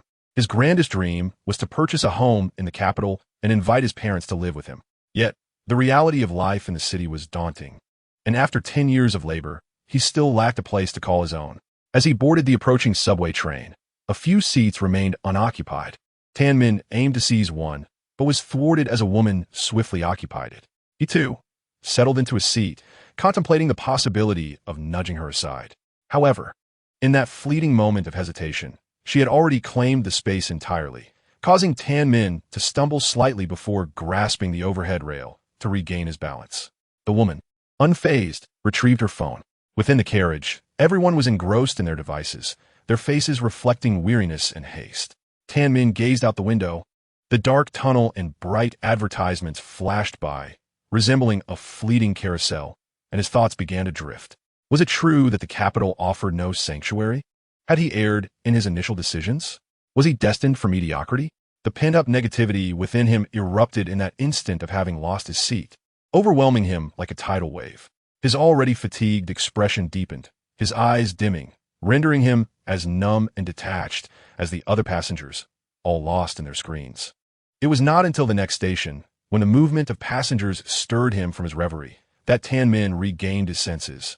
Rubbing his face in an attempt to shake off the fatigue, the carriage remained devoid of seats, so he leaned against a corner, reflecting momentarily before pulling out his headphones and phone, seeking a distraction through short videos. He sensed his current state was less than ideal and desired to redirect his focus. As the app opened, he was greeted by an advertisement for a live stream of Where Are We Going, Dad?, a show that had gained considerable popularity, with the Hunan provincial television allocating substantial promotional funds. Lin Jia had swiftly secured the short video advertisement slot. Thus, each evening when the program aired, the video platform showcased its advertisement prominently. Tan Min had heard of this show, as it had been a topic of conversation among his colleagues, with discussions about the adorableness of certain children featured in it. After a moment's thought, he clicked on the advertisement. Upon entering the live stream, he was greeted by the sight of a charming little girl, her delicate features radiant as she enthusiastically sang, waving her small hands in delight. Chapter 51. Oh dear. The little girl was exceptionally beautiful and charming, resembling a delicate doll. Tan Min mused about how wonderful it would be if he had a daughter as adorable as her in the future. observing the bouncy little girl. The weariness on Tan Min's face seemed to lessen, and the dullness in his eyes appeared to brighten somewhat. At that moment, the girl's sweet, youthful voice began to resonate, her innocent lyrics bringing a sense of warmth that stirred his once numb heart. Before Tan Min could delve deeper into his thoughts, he heard the girl exclaim in a playful yet earnest tone, "Oh." This simple utterance struck directly at the core of Tan Min's heart.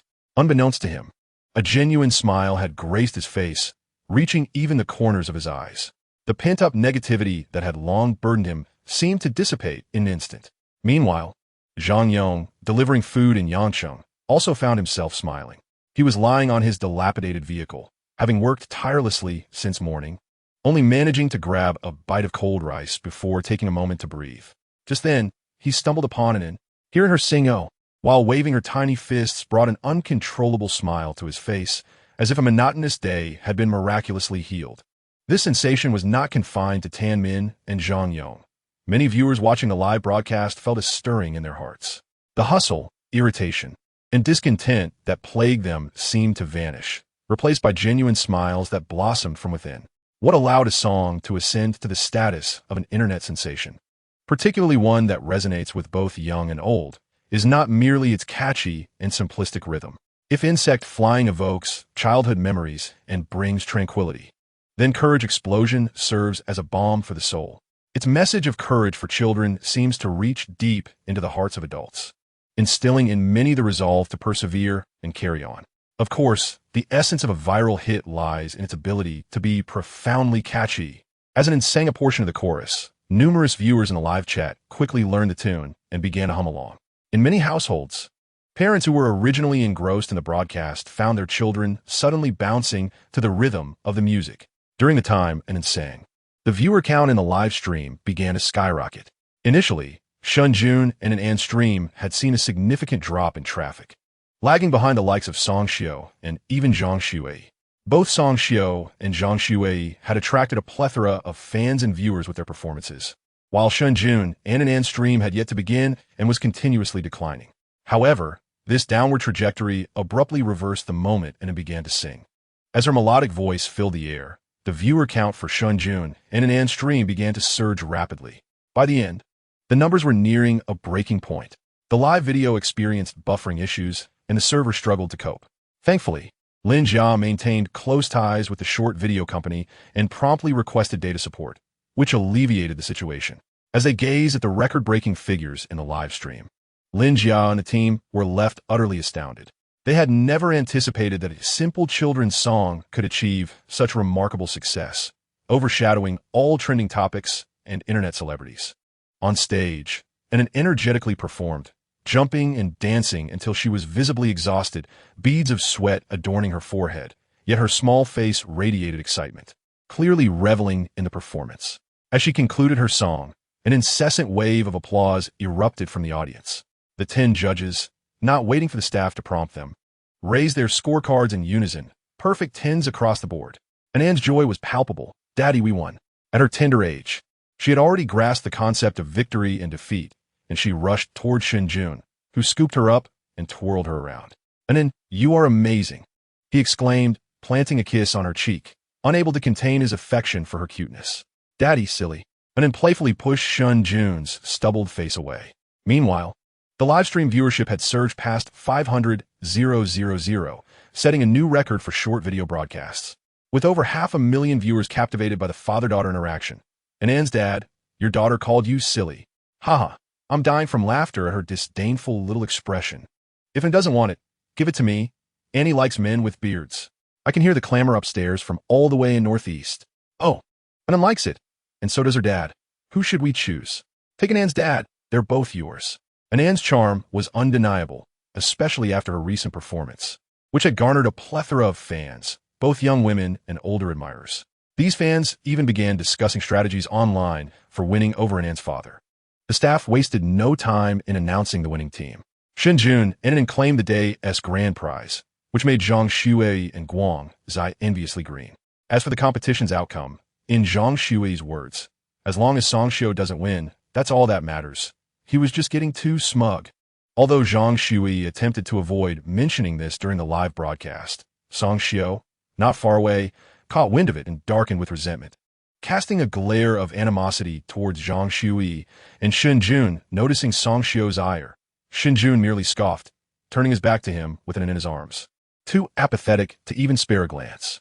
With a thud, Song Xiu kicked a chair across the floor in frustration.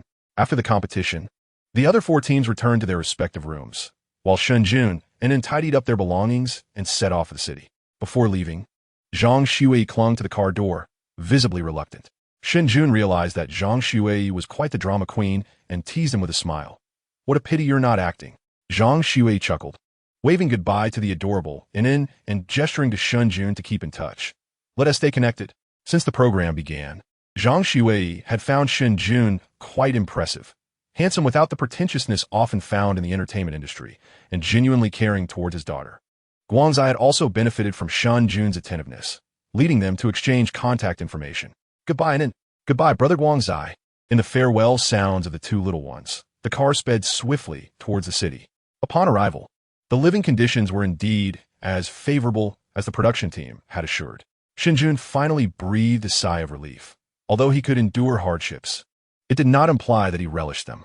He promptly took him to wash up thoroughly, and after freshening up, they enjoyed a light supper. It was already 9:30. Normally, it would be time to sleep, yet he was unusually exhilarated and found it difficult to drift off. Shen Jun, seizing the moment, decided to promote the publication of Harry Potter. Thus, he requested the production team to commence a live broadcast, resuming the storytelling. Meanwhile, in the quaint village of Xiaobu, the program's live broadcast had concluded, but the lights in Song Xiu's room remained ablaze.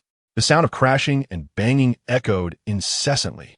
Song Xiu was violently toppling every piece of furniture and object within his sight. His son, Song Lei, cowered in a corner of the room, eyes wide with fear and panic as he observed his furious father. Fortunately, Manager Chen arrived just in time to intervene, halting Song Xiu's rampage. "Have you lost your mind? If this gets out, it's over for you." Chen scolded sharply, seizing the object from Song Xiu's grasp. At over 40, Chen was an established manager at Tianyu, renowned within the industry and having nurtured numerous stars, with Song Xiu being the most prominent among them. Thus, during the filming, Chen had virtually taken up residence in Xiaobu village. With her intervention, Song Xiu finally regained his composure, his face still flushed with anger as he addressed Chen. "I do not wish to see Shen Jun in the next episode. Get him off this program." Shen Jun had thoroughly provoked his ire, particularly with the memory of Shen Jun's derisive laughter and indifference, which fueled Song Xiu's rage to an uncontrollable level. "What is he? A mere nobody. Time and again, he has disrespected me, as if he were of any significance." Having spent the last 3 days in Xiaobu, Chen understood well the source of Song Xiu's fury. She too did not desire Shen Jun's presence. With Shen Jun around, he overshadowed Song Xiu, stealing his limelight and leaving him relegated to the role of a mere supporting character. However, Chen furrowed her brow and said, "Shen Jun has backing." Previously, it was Shen Lao and Jiang Runan who spoke up for him, allowing him to escape a dire situation. Otherwise, he would have faced utter ruin. "Backers?" Song Xiu scoffed derisively. "An old man and a young woman. I refuse to believe they can protect Shen Jun. Let the company take action. I ask for nothing else but for Shen Jun to be ousted from this program." After a pause, he turned to Chen, "Tell the company, if they assist me, I am willing to take on 2 more idol dramas, even if they insert others into the mix." Chen hesitated, "But this would impact your transition." With a cold, fierce glint in his eyes, Song Xiu replied, "As long as it ensures his downfall, I do not mind delaying my transition by a year." Meanwhile, Shen Jun had completed the Quidditch storyline and was now delving into the Chamber of Secrets plot. It was evident to all that the chamber harbored complications. The injured teacher, the peculiar serpent-like creature, and the intruding giant have all woven together a tapestry of intriguing clues. The audience is astounded by the presence within the secret chamber, their curiosity about the enigmatic figure behind it reaching a fever pitch. Just then, Shen Jun announces, "Tonight's tale concludes here," and has already succumbed to slumber beside him, softly snoring, clearly exhausted from a day filled with adventure. Shen Jun tenderly caresses Anne's small face. Meanwhile, the live stream has erupted with excitement, for everyone is aware that this evening marks the final night of the current episode. To continue hearing the tale of Harry Potter, they must await the next installment. Although the subsequent episode is merely a week away, The audience's anticipation is palpable, and they can hardly bear the wait. A week seems to stretch interminably. Thus, they flood the chat with fervent comments, hoping Shen Jun will notice. Woe is me, and Anne's father. I cannot bear to be apart from you. Please finish the story before you go. No, it won't air again until next week. How can you make me wait? Some even implore, and Anne's father. Let me soothe him while you tell the story, please. The urgency to become an Anne's mother is palpable. Shen Jun can surmise the nature of the comments flooding in and chooses to ignore them, instead addressing the camera earnestly. I have signed a contract with Juzhou Publishing for the Harry Potter story, and it will be published in approximately 3 months. If you enjoy this tale, I hope you will support it upon release. Thank you all for your companionship over the past 3 days. I love you. With that, he gestures a heart sign to the camera, then disregards the lamentations in the live chat and shuts down the stream. A restful night ensues, returning to modern life. Shen Jun finally enjoys a comfortable sleep. With the program concluded, there are no disturbances today, allowing him to indulge in a leisurely morning, rising well past 9. After calling Lin Jia for breakfast, Lin Jia subsequently drives Shen Jun in and into the airport. Before parting, Lin Jia remarks, Song Xiao must be restless. The commotion last night was quite significant, and, as the director, he is undoubtedly aware. Shen Jun waves his hand dismissively. It's nothing. Qin Man spoke with him last night. Hansher Company has agreed to my terms and will begin taking action against Tianyu today, ensuring Song Xiao's exit from the program. He won't be able to frolic for long. Lin Jia, understanding Shen Jun's backing from Hansher, feels reassured and smiles, saying, I still have a few videos for you. See if you can make use of them. He then waves goodbye to Anin. Farewell, Anin. After 3 delightful days, Anin has grown quite fond of Lin Jia and chirps, Uncle Lin Jia. See you next time. After bidding farewell to Lin Jia, Shen Jun and Anin board the flight back to Shanghai. Meanwhile, Tianyu Media, having received news from Song Xiao early that morning, also begins to mobilize. 2 idol dramas have the potential to generate tens of millions in revenue for the company, not to mention that Song Xiao mentioned the possibility of introducing new talent, which could cultivate a new generation for the company. This condition was enough to entice the company, even though Shen Jun has backing, as Song Xiao pointed out. With 1 experienced and 1 fledgling, could Tianyu truly be intimidated? Shen Lao has already retired, and Jiang Runan is not yet capable of confronting the entire Tianyu. Thus, Tianyu Media completely disregarded Shen Jun and, after reaching an agreement with Song Xiao, promptly began to mobilize their resources.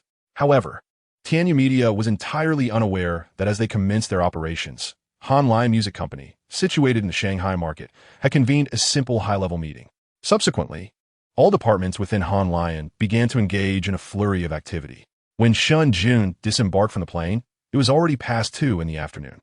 After arriving home, more than an hour had passed, and upon glancing at the clock, he noted it was already 4. The Shanghai region was enveloped in the plum rain season, and having been vacant for several days, a dampness pervaded the home. After bringing Anin back, Shen Jun first ensured her comfort before he proceeded to change all the bedding in the house, opening windows for ventilation. Once he finished tidying up, evening had set in. Coincidentally, it was time for dinner, and with the rare opportunity to forego the program's tasks, Shen Jun decided to indulge himself and took Anin directly to the restaurant. Although the program Where Are We Going, Dad? Was immensely popular, it had yet to attain a phenomenon-level breakout.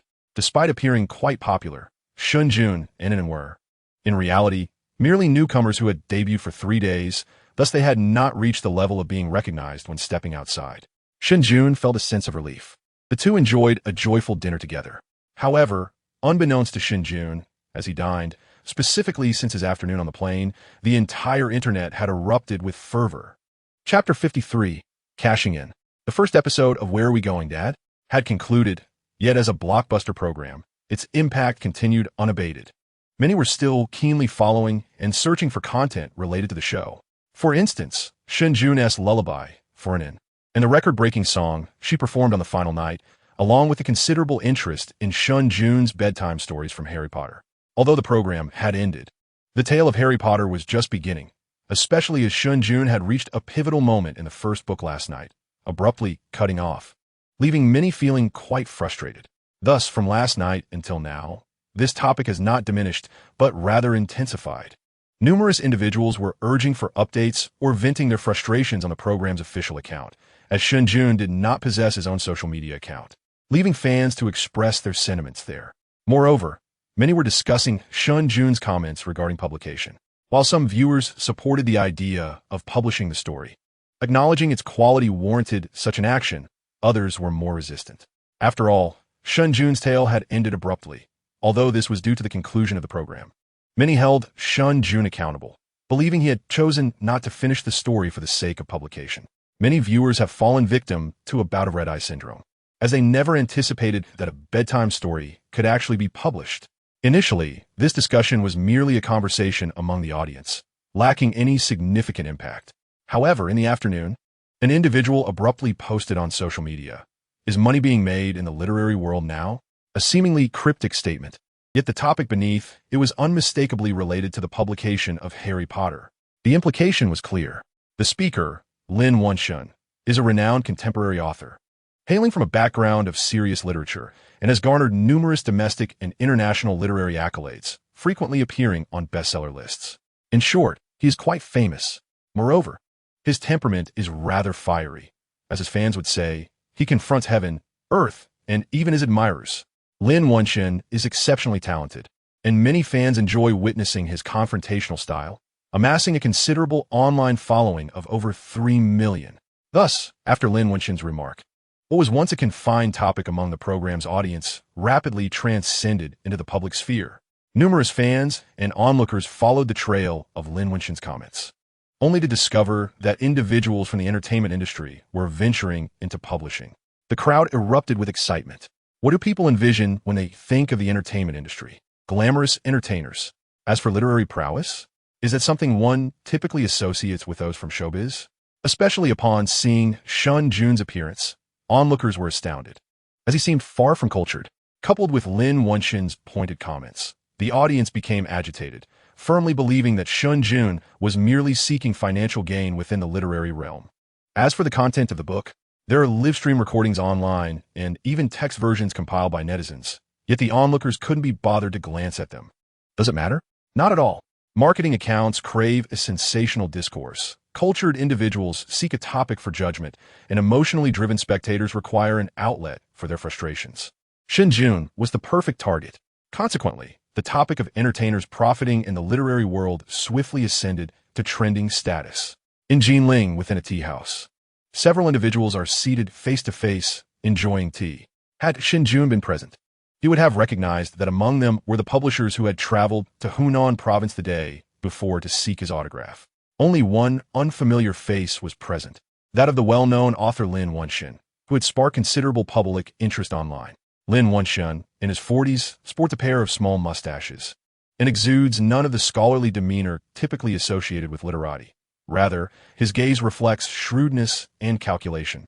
Observing the uproar online, one of the publishers chuckled and remarked, "Old Lin is indeed impressive. A single statement has propelled someone to trending status."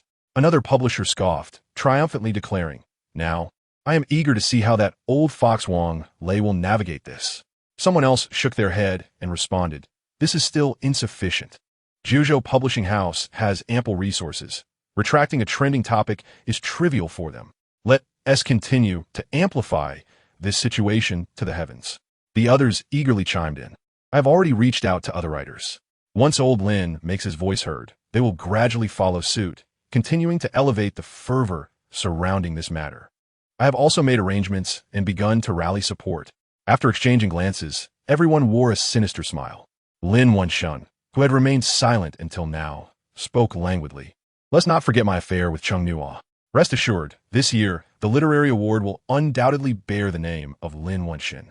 Meanwhile, within the confines of Zhuzhou Publishing House, Wang Lei had received news.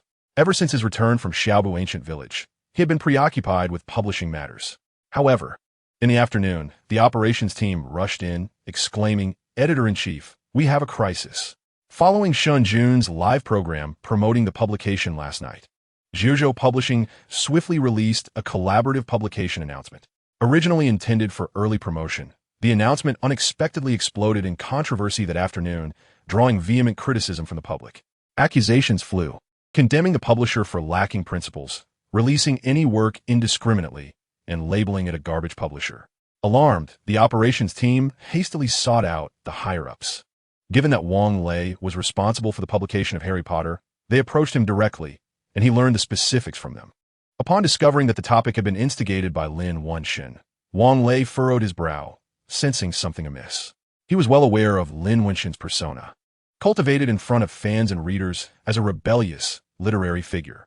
However, having dealt with Lin Wenshin before, Wang Lei recognized him as a quintessential opportunist, with no regard for literary integrity, only the pursuit of profit.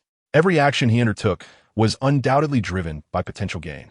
Thus, Wang Lei keenly detected an unsettling discrepancy, though he remained uncertain. Nevertheless, he promptly issued a statement asserting that Harry Potter is an exceptionally captivating novel, while simultaneously paying to have the trending topic removed. Yet, just as the trend was suppressed before the situation could stabilize, a wave of both renowned and lesser-known authors began to voice their opinions, joining the fray of this heated discourse. This caused the recently quelled trending topic to surge once more with even greater intensity, exhibiting a terrifying potential to radiate across the entire internet. In the conference room of JoJo Publishing, Wang Lei, filled with fury, slammed his palm on the table, exclaiming, "It's those publishers like Huawun, Yuyin, and Jishu orchestrating this behind the scenes. If it were merely Lin Wenshin speaking out, I might have reserved judgment. But with so many authors now entering the fray online, it's evident that there is a mastermind at play. As for who that might be, he could easily surmise." Chapter 54. The Affairs of the Literary World. They're all cunning foxes playing their games. Wang Lei quickly identified those responsible for the chaos. The publishers he had just condemned were the very ones he encountered when negotiating with Shen Jun for a contract.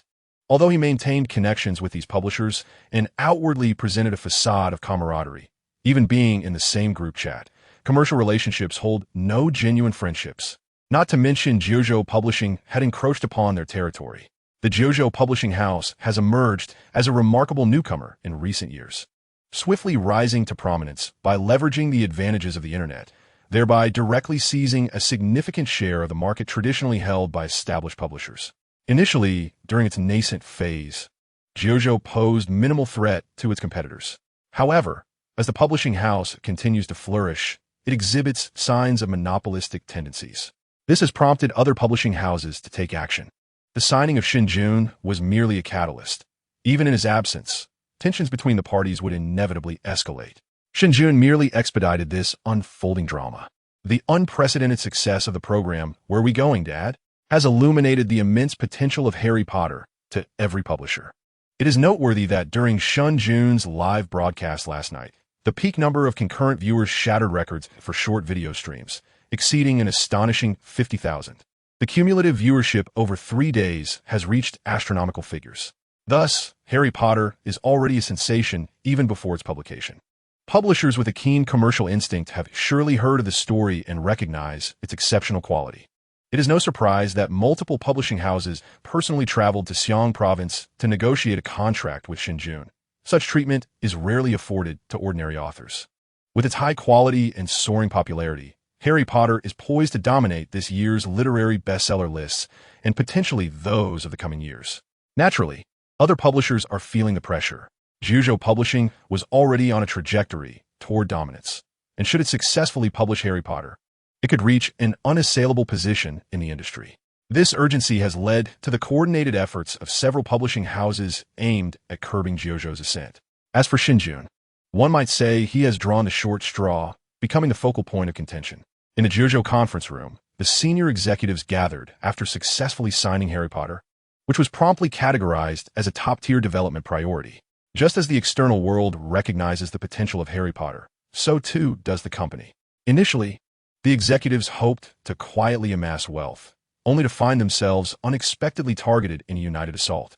The countenance of Wang Lei and his colleagues reflected their dismay. They had not anticipated such ruthless tactics from their competitors, who have ignited a public discourse that has rapidly gained traction across the internet, creating a significant impact. After expressing his frustration, the president of the publishing house, seated at the head of the table, spoke gravely.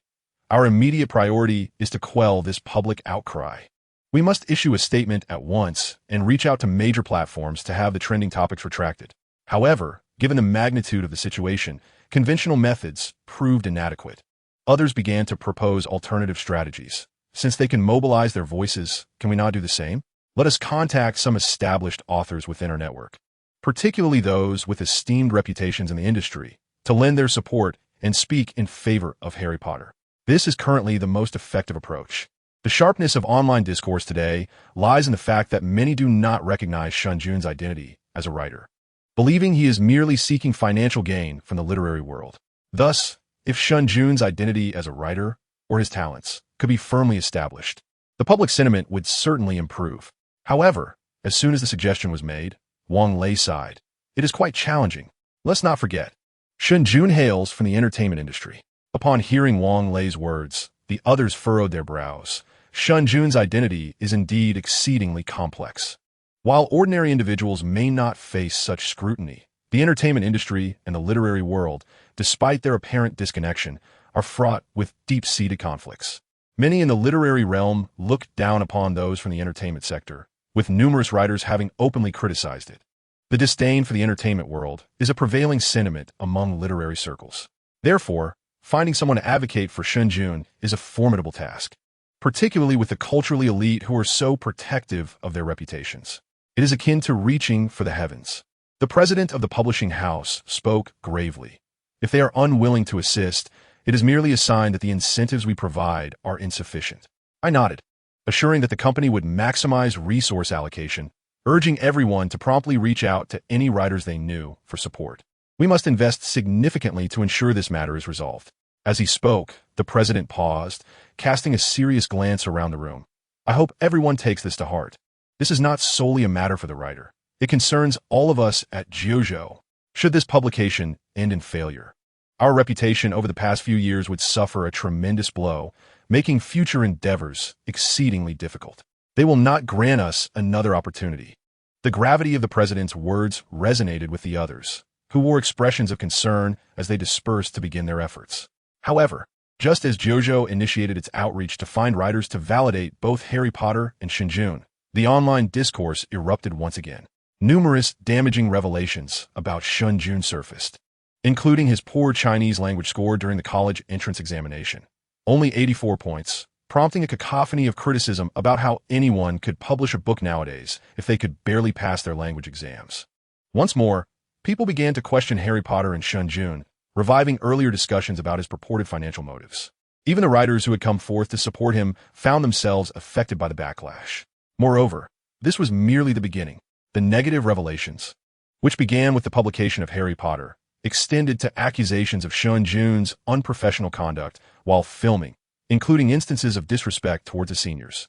Accusations of poor character, lack of education, and low standards were rampant. Some even alleged that the songs he performed on his show were plagiarized, providing evidence to support their claims. They labeled him a habitual plagiarist, leading many netizens to question whether Harry Potter itself was also a product of plagiarism. Even the initial rumors suggesting Shen Jun was being financially supported by a wealthy patron resurfaced, now bolstered by numerous new allegations and evidence. In an instant, Shen Jun's scandal spread across the internet. This wave of public opinion caught Jiuzhou publishing off guard, as they were preoccupied with matters of the literary world, only to be besieged by a multitude of accusations against Shen Jun. Jiuzhou Publishing was at a loss.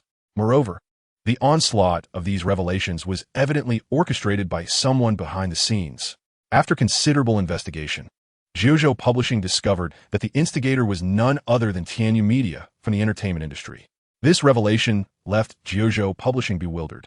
How could a company from the entertainment sector become embroiled in the affairs of the literary realm? In an office at Tianyu Media, Song Xiu lounged on the sofa, his previously grim demeanor replaced by a satisfied smile as he sipped his tea. He had returned to Tianyu Media that day, signing a contract with the company, which agreed to handle Shen Jun's predicament in exchange for his commitment to film 2 idol dramas. Initially, he thought he would have to wait several days for results, as eliminating someone typically requires effort. However, to his astonishment, that very afternoon, Shen Jun was suddenly named in the literary world. The public opinion was fervent. Although the reasons for Shen Jun's unexpected entanglement with the literary circle were unclear, Tianyu Media recognized a rare opportunity and swiftly intervened. Thus, Jiuzhou Publishing found itself in a state of confusion. At this moment, both the entertainment and literary circles were simultaneously launching a campaign against Shen Jun. effectively portraying him as an uncultured, ill-mannered individual devoid of refinement. Zhuzhou Publishing struggled to cope with the literary world's onslaught, let alone the dual pressure from both fronts. Shen Jun stood alone, vulnerable to being engulfed by this overwhelming tide of public sentiment. The current level of scrutiny far exceeded that which Song Xiu's fans had once orchestrated. The present scandal was so severe that even Jiang Runin would hesitate to engage with it, fearing dire consequences. Given the current frenzy of public opinion, Shen Jun's reputation was on the brink of obliteration, and his exit from the program was merely a matter of time. Contemplating this, a triumphant smile spread across Song Xiu's face. He had not anticipated avenging himself so swiftly. It seemed that fate was favoring him. Little did he know that while he reveled in his triumph, amidst the roaring tide of public opinion, someone online had suddenly published a missing person notice. The individual behind this notice was Tang Shui, officially recognized as a professor at Beijing University, a renowned expert in classical poetry and literature, and a scholar of Han and Tang literature, with a distinguished reputation in the study of ancient Chinese texts. The titles alone indicated that he was an eminent scholar, though the specifics of this matter might not seem significant. What truly mattered was that the person Tang Shui sought was none other than the very epicenter of today's public uproar, Shen Jun. Typically, issues within the academic community do not provoke substantial repercussions. But the high stature of Tang Shui and his focus on the center of public discourse ensured that his missing person notice quickly garnered a considerable audience. Those initially indulging in the gossip surrounding Shen Jun found themselves diverted by Tang Shui's announcement. Upon seeing Tang Shui's accredited titles, many paused in disbelief, questioning whether their eyes had deceived them. No matter how much controversy surrounds this matter, it seems somewhat distant from the academic sphere. To everyone's astonishment, this situation unexpectedly garnered the attention of prominent figures within academia. Curiosity piqued, many individuals clicked on the missing person notice. Upon reading its contents, they were taken aback. Some even rendered speechless, their expressions reflecting sheer disbelief. The notice, though succinct, contained explosive revelations. It mentioned an acquaintance of Shen Jun, who was profoundly moved by his literary creation and expressed a desire to engage in dialogue. The writer requested forgiveness for resorting to such measures to reach out, as they were unable to find Shen Jun's contact information. They hoped that Shen Jun would respond upon seeing the message. Uncle Tang Yi's notice was a mere 3 sentences long, easily digestible at a glance. Yet every reader found themselves compelled to revisit it, unable to trust their own eyes. What had they just witnessed? A professor from the prestigious Capital University, a renowned scholar in classical literature, a luminary in the academic world, had expressed being deeply impressed by Shen Jun's work and wished to seek his counsel. Were they losing their minds, or was the world itself unraveling? Just moments after Shen Jun was vilified online for lacking literary merit and denounced by the literary community, a respected professor from Capital University sought to engage with him about his literary endeavors. This revelation left many feeling as though their brains had momentarily malfunctioned. Numerous individuals commented beneath the notice, questioning its authenticity. Is this a fake account? Such sentiments were widespread, as disbelief permeated the reactions. Is this truly the account of a Capital University professor? Could have been hacked? Some questioned whether their phones were malfunctioning or if the world had gone awry. Shen Jun, reveal yourself. I know this is your alternate account. Speak with your main one. The skepticism stemmed primarily from the fact that Shen Jun had been criticized all day, solidifying a negative impression in many minds. The online narrative painted him as devoid of literary talent, with poor character and low standards. Even those who remained rational amidst the uproar could not view Shen Jun in a favorable light, believing that flies do not alight on unblemished eggs. Consequently, skepticism regarding the notice's authenticity ran rampant. However, the doubts soon dissipated. Shortly after Uncle Tang Yi's announcement, Lu Yaoya, the vice dean of the College of Literature at Capital University, along with several faculty members and students, verified the authenticity of the account belonging to Tang Yi. The notice was indeed published by him without any discrepancies. Following this, Uncle Tang Yi released a video in which he personally stated that he had merely intended to leverage the power of the internet to contact Shen Jun, unaware that it would incite such significant public discourse, which took him by surprise. Furthermore, in the video, Uncle Tang Yi expressed his confusion regarding the origins of the online revelations and evaluations concerning Shen Jun. However, he has perused Shen Jun's literary works, particularly the piece titled Sheng El Qi Ming, which showcases remarkable talent. He is eager to delve into the nuances of ancient poetry and its rhymes as well. Thus, the rumors may indeed be unfounded. At the conclusion of the video, Uncle Tang implores the audience to approach this matter with rationality and expresses a sincere desire to engage in dialogue with Shen Jun. The release of the video sent ripples across the internet, as individuals were astonished by Uncle Tang Yi's commendation of Shen Jun, the astonishing turn of events, and his earnest appeal. In matters of literature, one must possess qualifications, yet the academic realm holds even greater authority. Not to mention, when compared to renowned best-selling authors like Lin Wenxin, Uncle Tang Yi's stature, credentials, and scholarly expertise are far more compelling. He is, after all, a professor at a prestigious university in the capital and an officially recognized top scholar, who has even appeared on cultural programs on CCTV. With a multitude of students flourishing under his guidance, his expertise in classical poetry research stands unparalleled across the entirety of China. If such an esteemed figure acknowledges Shen Jun's remarkable talent, the public discourse online is bound to shift. Consequently, following Uncle Tang Yi's video release, the clamor of online opinions came to an abrupt halt, leaving countless individuals in a state of uncertainty. And this was merely the beginning. Seizing the opportunity of this pause in public sentiment, Han Shi swiftly entered the fray, ready to counterattack. Chapter 56, The Truth Revealed. That very night, with Han Shi's entrance, numerous artists under Tianyu Media suddenly encountered a series of unforeseen circumstances. Some endorsements were rescinded, while others faced a barrage of scandalous revelations. Recommendations on music platforms were abruptly withdrawn. Han Shi's years of accumulated resources and connections within the industry caught Tianyu off guard. Prominent among the targets was Su Qing, who faced the brunt of the fallout. First, her recommendation slot on the Hua music platform was revoked, followed by various damaging exposes, allegations of pitch correction, plagiarism, cosmetic surgery, and poor character emerged. Though rather cliché, they proved effective. Su Qing's reputation and popularity suffered a significant blow, most visibly reflected in the performance of her latest album. Despite Tianyu's substantial investment in promotion, Su Qing's lead single had soared to the second position on the Hua Hot Songs chart. Victory seemed imminent, yet with these developments, her ranking plummeted. The other tracks on the album also suffered considerable setbacks, with overall rankings declining significantly, even falling beneath Lu Yao from Baidai Records. Su Qing had previously aspired to elevate her status to that of a top-tier artist with this album, but now, she was left questioning whether she could even maintain her current standing. Upon receiving this news, Su Qing's face turned a shade of fury, and this was merely the beginning. Throughout the night, a myriad of unexpected incidents sent the entire Tianyu music department into disarray. Moreover, beyond the music division, idol star Song Xiao, also under Tianyu, faced relentless attacks and exposes from countless detractors. Just as Tianyu had employed tactics against Shen Jun earlier in the day, these very strategies were now being returned in full measure to Song Xiao by Han Shi. Moreover, in comparison to the earlier tribulations faced by Shen Jun, the current plight of Song Xiao is far more severe. Shen Jun had merely stepped into this circle for 3 days, making the pursuit of scandalous information a daunting task, compelling them to fabricate narratives.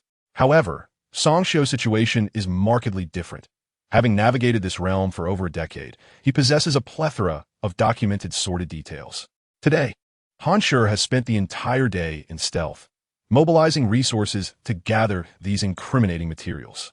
Qin Man's modus operandi has always been ruthless. If they intend to strike, they do so with the intent to obliterate. Consequently, a torrent of exposes has inundated the internet, even overshadowing Shen Jun's popularity. These various scandals, replete with evidence, include a video of Song Xiao in a fit of rage during his participation in the show Where Are We Going, Dad? All these videos were provided by Lin Jia, who had the foresight to capture evidence when the conflict between Song Xiao and Shen Jun first emerged. In the videos, Song Xiao's visage is contorted with fury, his demeanor far removed from that of the idolized star the public perceives, resembling instead a deranged lunatic, truly alarming. Even Song Xiao's own fans were taken aback. Moreover, what is even more critical is that these expose videos contain Song Xiao's original audio, one particular segment leaving everyone in utter shock. Sister Chun, I do not wish to see Shen Jun in the next episode. Tell him to get out of this program. Let the company take action. as long as he is eliminated. These chilling remarks sent shivers down the spines of all who heard them, their expressions filled with disbelief. As the day unfolded, the internet became saturated with disparaging content regarding Shen Jun. It had dawned upon everyone the orchestrated nature of these events. The previous slanderous remarks made by Song Shio's fans against Shen Jun were unearthed, and the truth emerged. This entire scheme was crafted by Song Shio and his associated company. Consequently, the public outrage that had initially been directed at Shen Jun abruptly shifted towards Song Shio and Tianyu Media, escalating to unprecedented heights, especially with Han Shi discreetly fanning the flames. Furthermore, countless netizens felt deceived and mocked, alongside feelings of guilt towards Shen Jun, resulting in even more vehement and vulgar denunciations of Song Shio. Within a single night, Song Shio was vilified as a pariah. Even Tianyu Media suffered severe repercussions. Their official website was inundated with malicious comments, and their social media accounts were compelled to disable comments altogether. Numerous artists under their banner faced indiscriminate attacks and insults. In the span of a single night, Tianyu Media's stock plummeted, inciting the fury of its board members. As for Shen Jun, he remained oblivious to the events of the previous night. By the time he learned of the developments the following day, the situation had already crystallized. Han Shi's intervention had wreaked havoc upon Tianyu and Song Shio, leading to significant reputational damage for Song Shio, who was now in dire straits, his public image in tatters. Endorsements and advertising contracts were being rescinded en masse, and the ratings of previously filmed dramas were plummeting, with many fan groups disbanding. The proverbial walls had crumbled, and the masses had turned against him. In contrast, Professor Tang Shuyi from Jing University's missing person notice has bolstered Shen Jun's literary reputation. Although many within literary circles continue to look down upon him, while Lin Wenxin remains relentless in his critique of both Tianyu and Shen Jun. However, the netizens evidently exhibited less agitation and blind conformity, coupled with the relentless endorsements from longtime fans of the program for Harry Potter. Many individuals took the initiative to peruse the compiled narratives available online. Some were instantly captivated by this enchanting realm of magic. Even those indifferent to it could not deny the story's intriguing essence. Consequently, the prejudice against Shen Jun has considerably diminished. The book Harry Potter has fortuitously garnered heightened attention and traffic. These developments were conveyed to Shen Jun during a telephone conversation with Wang Lei the following morning. After the dust had settled, Wang Lei sought to inform Shen Jun of the situation while subtly expressing his own sentiments. Wishing for Shen Jun to recognize the substantial support that Jiuzhou provided behind the scenes, hoping to elicit a sense of indebtedness from him. In the present day, Shen Jun is indeed worthy of Wang Lei's considerable regard. After all, he is the one who has managed to attract the attention of professors from the capital's prestigious universities, not to mention the formidable energy backing Shen Jun. Although Wang Lei remains unaware of the individuals supporting him, he witnessed the tumult within the entertainment circle last night. The audacity of Tianyu Media speaks volumes about the considerable influence that Shen Jun wields. Thus, following yesterday's events, Shen Jun's significance in Wang Lei's estimation has soared, placing him at the pinnacle of importance. Wang Lei ultimately conveyed to Shen Jun, this is essentially the situation which could be viewed as a blessing in disguise. Other publishing houses should behave themselves for a while. And as for the literary critics, you need not concern yourself with them. They are merely idle and overindulgent. However, Shen Jun refrained from directly responding. During Wang Lei's call, he had already concluded his review of the online discourse using his tablet. At this moment, Shen Jun's expression grew increasingly frigid. He found himself perplexed. He has maintained a low profile in his endeavors and sought to avoid any troublesome situations. Yet it seems that one after another, they are eager to take a jab at him. First, there were the issues with the entertainment industry involving Song Shio and Tianyu. Now, he faced critiques from the literary circle, particularly from Lin Wenxin and various publishing houses, especially the latter, where industry rivalries among several publishers resulted in him being made a scapegoat. And what are those literary figures invoking his name? Must they seek validation from him rather than indulge in their own circles? Do they truly perceive him as a soft target? Even clay figurines possess a semblance of resilience. Let alone Shen Jun. His desire to avoid conflict does not equate to timidity. Shen Jun has discerned that the more low-key one remains, the more likely they are to be perceived as pliable. If they accuse him of seeking profit, then he shall demonstrate to them what true profit-seeking entails. Chapter 57. Tomb Rating Notes. In both past and present, Shen Jun has never been one to endure grievances silently. Since they relish taking shots at him, he shall make it abundantly clear just how razor-sharp his blade truly is. With this resolve, Shen Jun spoke. Brother Wang, does JoJo Publishing still have a literary magazine under its banner? On the other end of the line, Wang Lei had nearly concluded the call when Shen Jun's inquiry caught him off guard, prompting him to respond. Indeed, there is a publication, a literary journal titled JoJo Novel Magazine, under JoJo Publishing. Upon signing the contract, Shen Jun had acquainted himself with the overall situation of JoJo Publishing House, and thus recalled the existence of a literary magazine. Shen Jun stated directly, I have a manuscript that can be featured in the magazine. The publication of Harry Potter would require 3 months, and after such a duration, the opportunity would have passed. Shen Jun preferred swift resolutions. JoJo Magazine is a bi-monthly publication, and if all goes well, it could be released by mid-month. Hearing Shen Jun's words, Wang Lei was momentarily taken aback, unable to keep pace with Shen Jun's line of thought. However, Wang Lei was astute enough to grasp Shen Jun's intentions instantly.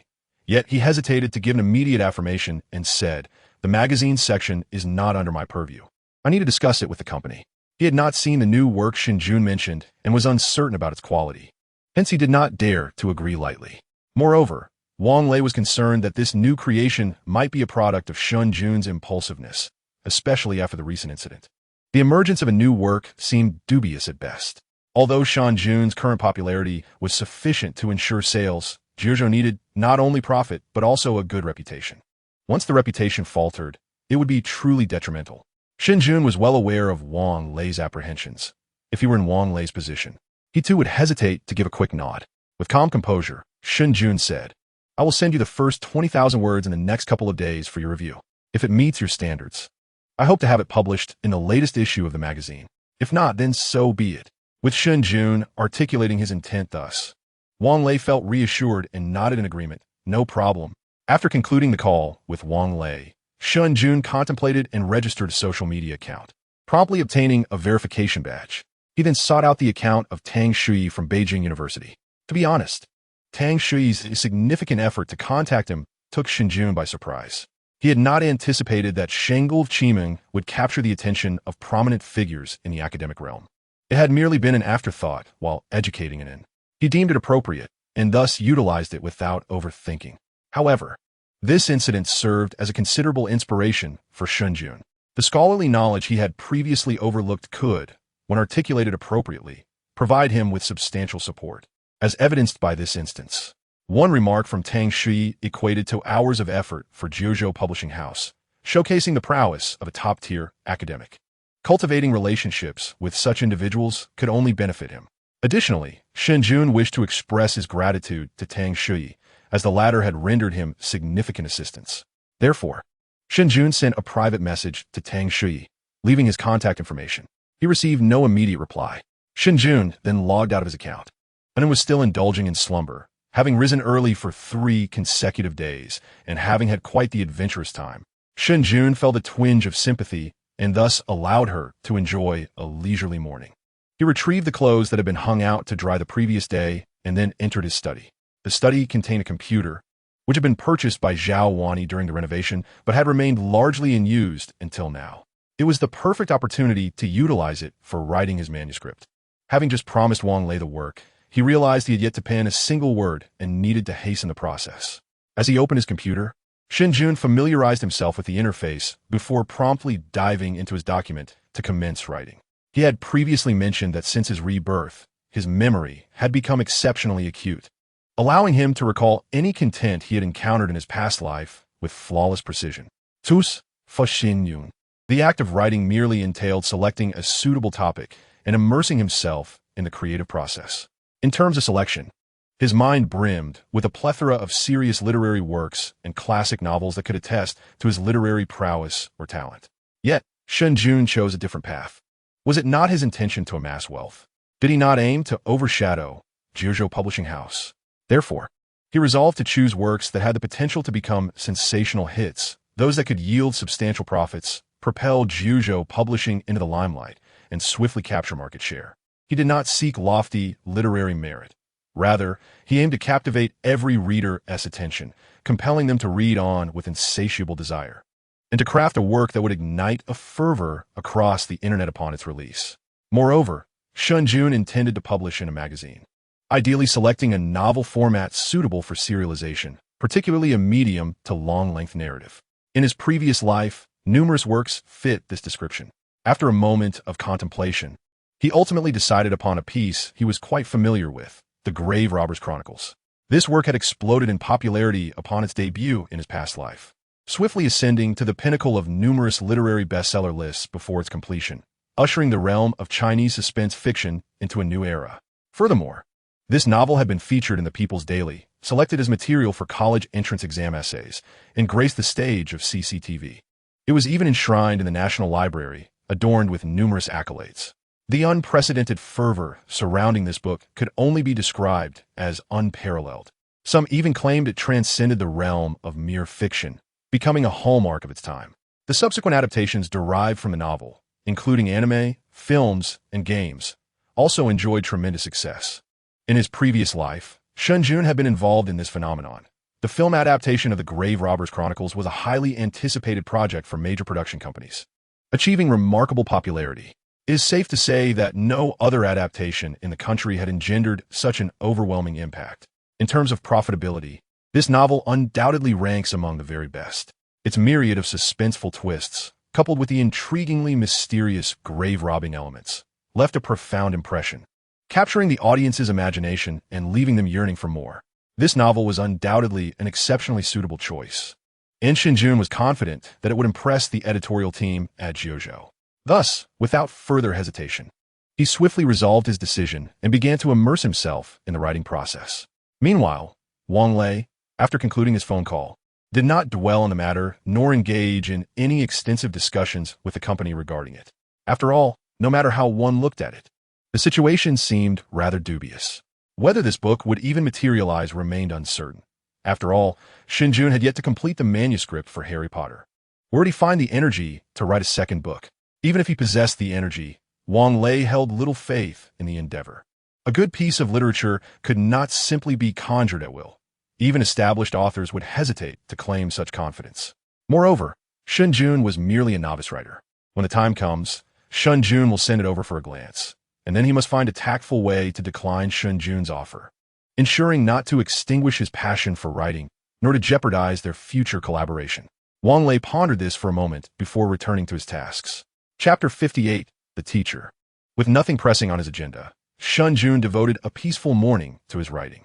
As noon approached, the little sloth finally awoke, prompting Shen Jun to prepare a simple lunch. After their meal, Shen Jun took in and out for an outing. Their first stop was to visit Teacher Shen, who had recently faced a public relations crisis during a recording session. It was thanks to Teacher Shen's intervention that things began to turn around. So Shen Jun felt compelled to check in on the elderly gentleman. Teacher Shen was in good spirits, and upon seeing Shen Jun his face broke into a wide smile. Since Shen Jun's marriage, his visits to Teacher Shen had become increasingly infrequent, with not a single visit in the past 2 years. During festive seasons, he would merely send his blessings via WeChat. On one hand, he felt a pang of guilt. The elderly man had always believed in him and wished to pave the way for his entrance into the music industry. However, at that time, Shen Jun was disinterested in his career and had rejected Teacher Shen's good intentions. On the other hand, he wished to spare Zhao Wan-yi from unnecessary concern. He recalled a year after their marriage when he mentioned visiting Teacher Shen, only for Zhao Wan-yi to insist on accompanying him. While ordinarily, this would not have been an issue, Shen Jun was apprehensive because this visit coincided with Zhao Wan-yi's request for him to ask Teacher Shen about a song, which he had yet to arrange. This led Zhao Wan-yi to entertain other thoughts, prompting Shen Jun to gradually reduce his visits to Teacher Shen. Though Teacher Shen never explicitly voiced his displeasure, he was not entirely pleased with Shen Jun's distance. Now, with a mixture of light-hearted reprimand and affection, he said, my child, if you do not wish to enter the music industry, I would never fault you. Yet why do you hide from me?" Feeling a twinge of guilt towards this caring elder, Shen Jun replied, "It won't happen again. Now that he and Zhao Wan-yi were divorced, he would no longer face such dilemmas, and he felt liberated from any reservations. Furthermore, he had already taken significant steps into the music world, especially following his collaboration with Han Shi, which would only increase his interactions with teacher Shen. A smile graced Shen Yunqing's face as she remarked, "It is good to hear that. Do come visit this old woman more often." If there was any regret that Shen Yunqing harbored over the years, aside from her granddaughter's single status, it was Shen Jun's reluctance to step into the music realm. Now, however, that regret had been partially alleviated. Shen Jun's collaboration with Han Shi had been discussed with her, and she had listened to the song he wrote for Han Shi. It was evident that the years of ordinary life had not dulled Shen Jun's talent. Rather, the passage of time appeared to have honed it further. The song was of such caliber that even she might struggle to compose something of equal merit. This realization brought her immense comfort, as her greatest fear had been that Shen Jun's extraordinary gifts would be worn away by the mundane. Such occurrences were not uncommon in the music industry. Fortunately, her concerns were unfounded. Shen Jun proved to be the exceptional student she had always believed him to be. Shen Yunqing inquired, "Are you going to see Man later?" Shen Jun had an appointment with Qin Man to visit Han Lion in the afternoon. With the imminent commencement of the peak singer competition, Song Huaying urgently required Shen Jun's guidance. Shen Jun nodded, while Shen Yunqing sighed and remarked, Man's parents passed away early, leaving her to shoulder the immense responsibility of the company all on her own, enduring considerable hardships. I have witnessed her struggles and have been deeply concerned every day. However, I am growing old and find myself powerless to assist. I wish to help, but can do little. Now that you have returned, I feel considerably relieved. Since you are back, please extend your support to Man likewise. Do not hesitate to seek her assistance when needed. The elder spoke earnestly, and having cared for Shen Jun over the years, he cannot refuse the old man's request. He replied solemnly, I will do my utmost to assist in any way I can. With this assurance, Shen Yunqing appeared visibly relaxed, smiling as he waved his hand, saying, All right, I'm tired as well. I shall not delay you any further. At 83, Shen Yunqing's vitality was not what it once was. Shen Jun promptly added, Teacher, please rest well. I will come to see you again soon. He then turned to Anin, saying, Say goodbye to Grandma. Anin, who had been mostly silent, blinked her large eyes and waved her little hand at the kind and gentle old lady, exclaiming, Goodbye, Grandma. Shen Yunqing smiled brightly in response. Goodbye, Anin. After bidding farewell to Shen Yunqing, Shen Jun took it into the Han Line Company. After running back and forth twice, Shen Jun realized that not having a car was indeed inconvenient. During the property division, he had retained only one house, leaving behind nothing else. He needed to purchase a car promptly, otherwise traveling to Han Line would be a hassle. However, his pockets were empty, and the labor fees for the first episode had yet to be dispersed. Even when they were, it would only amount to 200,000, hardly sufficient for a car. He needed to earn money quickly. The tomb robbery notes must be released as soon as possible. Other avenues for income could not be neglected either. For the plan to raise his daughter was a daunting task ahead. Shen Jun looked up at the towering and dazzling Han Line billboard before stepping into this upscale office building, even more luxurious than by Dai Records. Daddy, what are we doing here? Anin asked, feeling a bit anxious in the unfamiliar environment, especially with the throngs of people in suits, causing her to cling tightly to her father's leg. We are here to find a beautiful lady we met before, Shen Jun replied, and looked a bit confused. Beautiful lady? Before he could elaborate, the sound of high heels clicking approached from behind. Anin turned around and, with surprise in her eyes, exclaimed, Beautiful sister. It was indeed Qin Man, elegantly attired in a formal outfit and black stockings.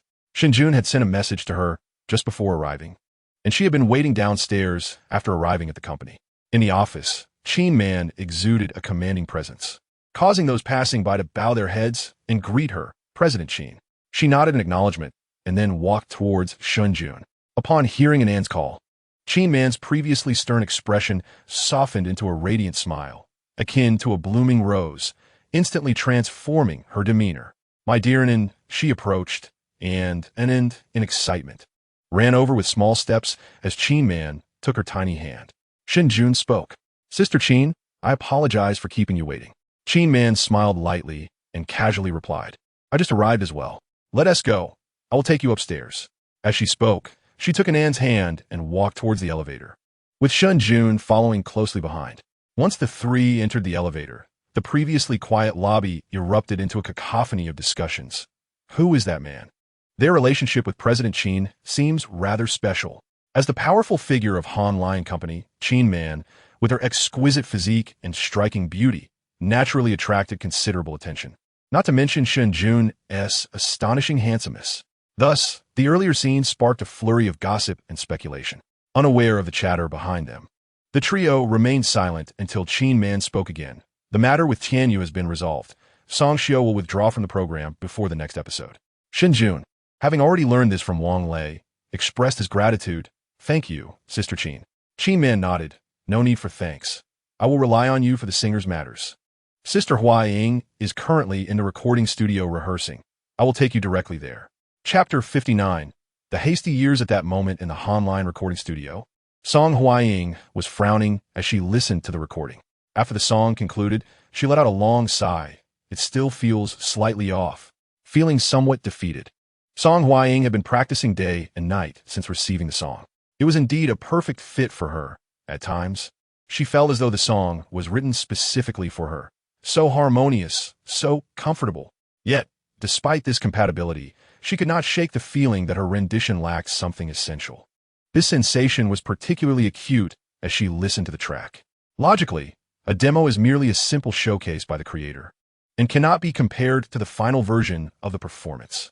The differences in recording quality, arrangement completeness, and the singer's execution are substantial. The final performance will undoubtedly surpass it. However, Song Hua Ying felt that the version she heard could overshadow her own. Of course, this was an exaggeration. Nevertheless, it was indeed more melodious than her rendition, with a richness and professionalism in the details that were critical in a top-tier competition like Peak Singer, where every detail could determine success or failure.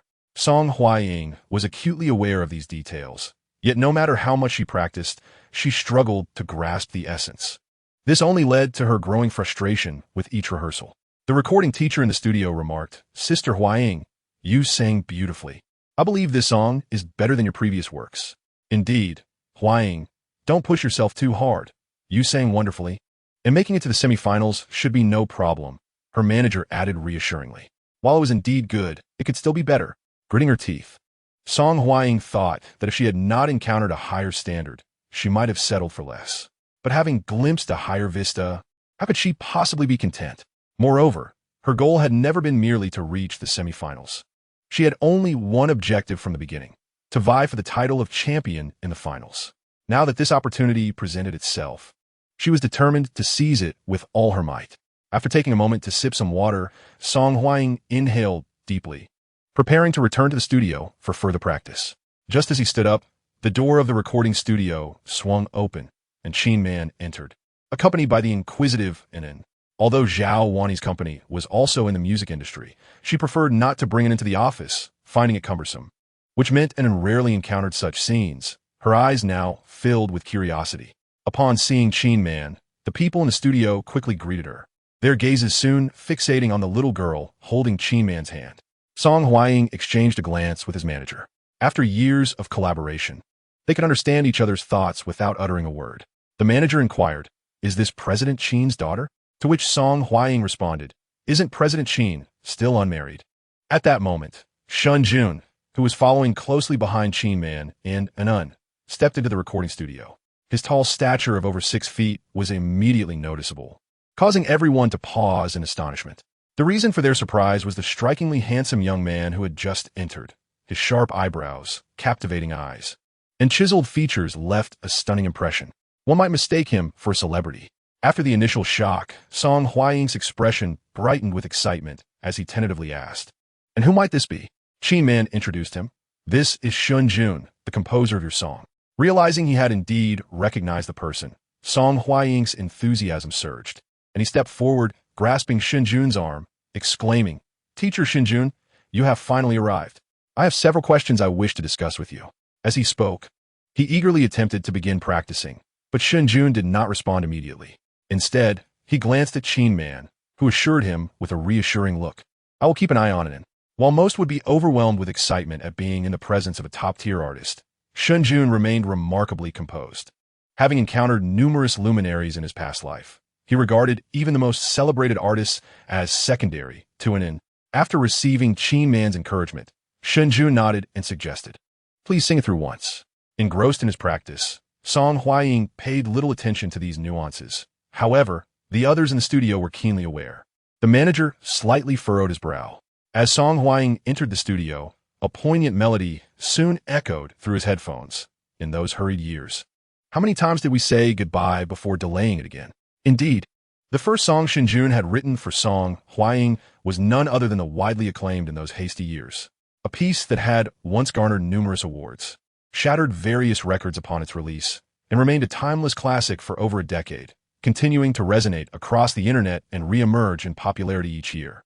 This song, which nearly brought down the illustrious Wang Fei, was undeniably a classic, representing one of her later masterpieces. When Shen Jun heard Song Hwaying's voice, the first thought that came to him was this very song, which ultimately became the one he penned. However, the version ultimately settled upon by Shen Jun is not the original rendition by Fei Wang, but rather the adapted version performed by the renowned singer during his participation in the show Singer. The song is indeed remarkable.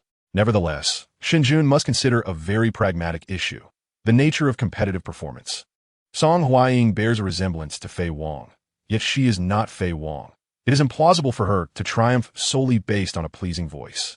She requires skills and emotional depth more suited to competitive contexts. The version by it stands as the most fitting choice. Although he faced defeat in his time, the formidable presence of S left him with no other recourse.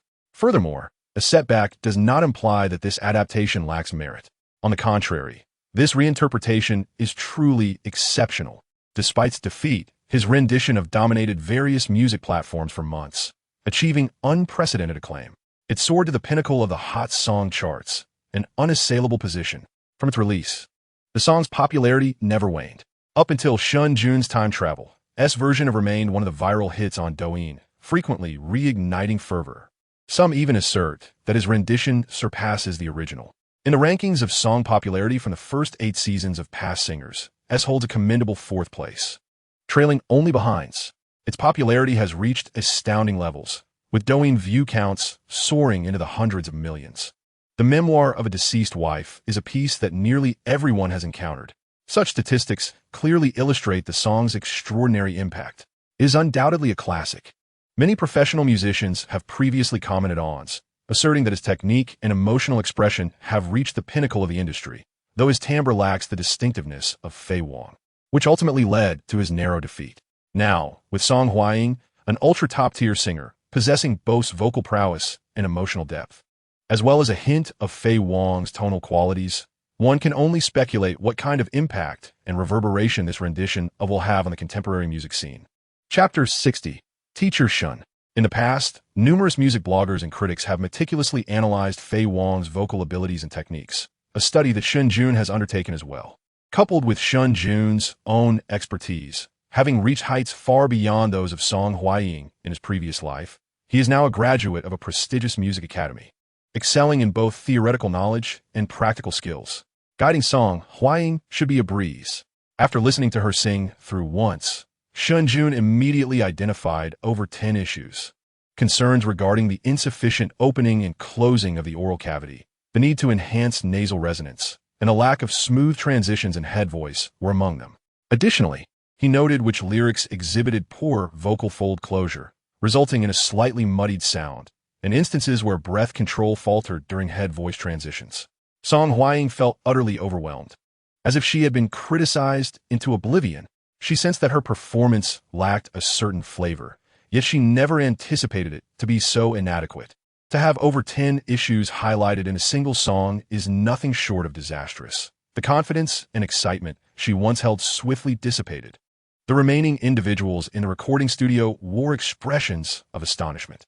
Although Song Hwaying was facing elimination on Peak Singer, she remained a top-tier artist, a pillar of Han Lion, and a prominent figure in the industry. Yet now, she was being criticized as if she were a novice just starting out. Chi Man felt a surge of doubt. While Shen Jun's assertion seemed quite reasonable, was Song Hwaying's talent truly so lacking? However, recalling her grandmother's trust in Shen Jun and the latter's consistent ability to challenge her perceptions, Chi Man chose to remain silent despite her skepticism. On the other hand, Song Hwaying's manager struggled to contain their indignation. The identity of Song Hwaying as a top-tier singer typically positioned her as an educator to others. Yet today, She found herself being schooled by someone so much younger. Naturally, the manager frowned and questioned, "What you say cannot possibly be true. Huaying sings exceptionally well. I find her voice delightful." Shen Jun cast a glance at the manager, then observed the others. Both Qin Man and the recording engineer wore expressions of disbelief. After her initial shock, Song Huaying also furrowed her brow, clearly harboring some doubt as well. After all, Song Huaying was a top-tier singer, while Shen Jun was merely an emerging artist without any notable works to her name, making it hard for anyone to be convinced. Faced with this situation, Shen Jun refrained from lengthy explanations and directly addressed Song Huaying. "I will sing at once. Listen closely." There was no need for elaborate discourse. If they were unconvinced, she would let her professionalism speak for itself. With that, Shen Jun stepped into the inner room of the studio, where recording took place, while the outer room served for monitoring. Standing before the microphone, she prepared to sing. The others exchanged glances, curiosity piqued by Shen Jun's confidence. They were eager to determine whether she truly lived up to her reputation. The recording engineer initiated the accompaniment, and, as the prelude began, Shen Jun's voice gradually resonated.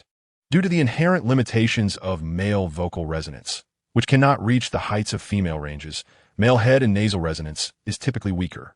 Only a select few with extraordinary talent, like Zhou Shun in her previous life, could achieve such heights. Therefore, Shen Jun employed a technique focusing on the edges of her vocal cords, enhancing the ethereal and wistful quality of the song, aligning it closely with the emotional essence of the piece and easily drawing listeners into resonance. Though seemingly simple, this method demands considerable vocal skill. Many struggle to grasp the sensation and control required, and even those who do may find it challenging to execute the technique with proficiency. Thus, when Shen Jun's voice filled the space, everyone donning monitoring headphones was instantly captivated. Song Huaying, a seasoned professional with decades of experience in the music industry, immediately recognized the caliber of Shen Jun's vocal prowess. It was formidable. Given her own status, this was more than sufficient. The frown on Song Huaying's brow began to ease, and much of her skepticism faded, replaced by astonishment and intrigue. The others present shared in this moment of revelation. Although Qin Man and her agent are not professional singers, they are well-versed in the industry. Even if they are not adept at singing themselves, they possess a fundamental appreciation for it. Thus, upon hearing Shen Jun's voice, while they might not discern the nuances of his vocal technique, they can immediately recognize that he sings exceptionally well. The agent, with a slight pursing of her lips, wore an expression of incredulity. Qin Man, equally astonished, cast a glance at Shen Jun. Her grandmother had never mentioned that he could sing. She had assumed he was akin to her grandmother, a professional composer. Little did she know he was a creative singer, perhaps even a versatile musician. Unbeknownst zu Shen Jun, who was immersed in his performance. It had been an eternity since he last sang since his arrival in this world. He hadn't held a microphone in ages. As he listened to his own voice echoing in his ears, he felt his heart, which had remained dormant for years, suddenly surge with life. Memories of grand stages from his past began to materialize before him. Shen Jun found himself momentarily lost, envisioning himself once again on stage, surrounded by lights, cheers, and applause. As the song concluded, those monitoring from outside appeared dazed and astonished, exchanging glances filled with disbelief. Particularly, Song Huaying's agent was utterly shocked. She had never imagined Shen Jun truly possessed such talent. Initially, when Shen Jun pointed out numerous flaws in Huaying's performance, the agent had thought he was either feigning knowledge or simply trying to show off. Challenging a top-tier singer with over 10 criticisms? It seemed ludicrous. Yet unexpectedly, Shen Jun had not offered any explanations but had simply proceeded to sing. And he sang beautifully. The agent, reluctant to admit it, felt her eyes moisten as she listened to Shen Jun's performance, finding herself emotionally drawn in. Indeed, his singing surpassed Huaying's. In that moment, the agent was convinced.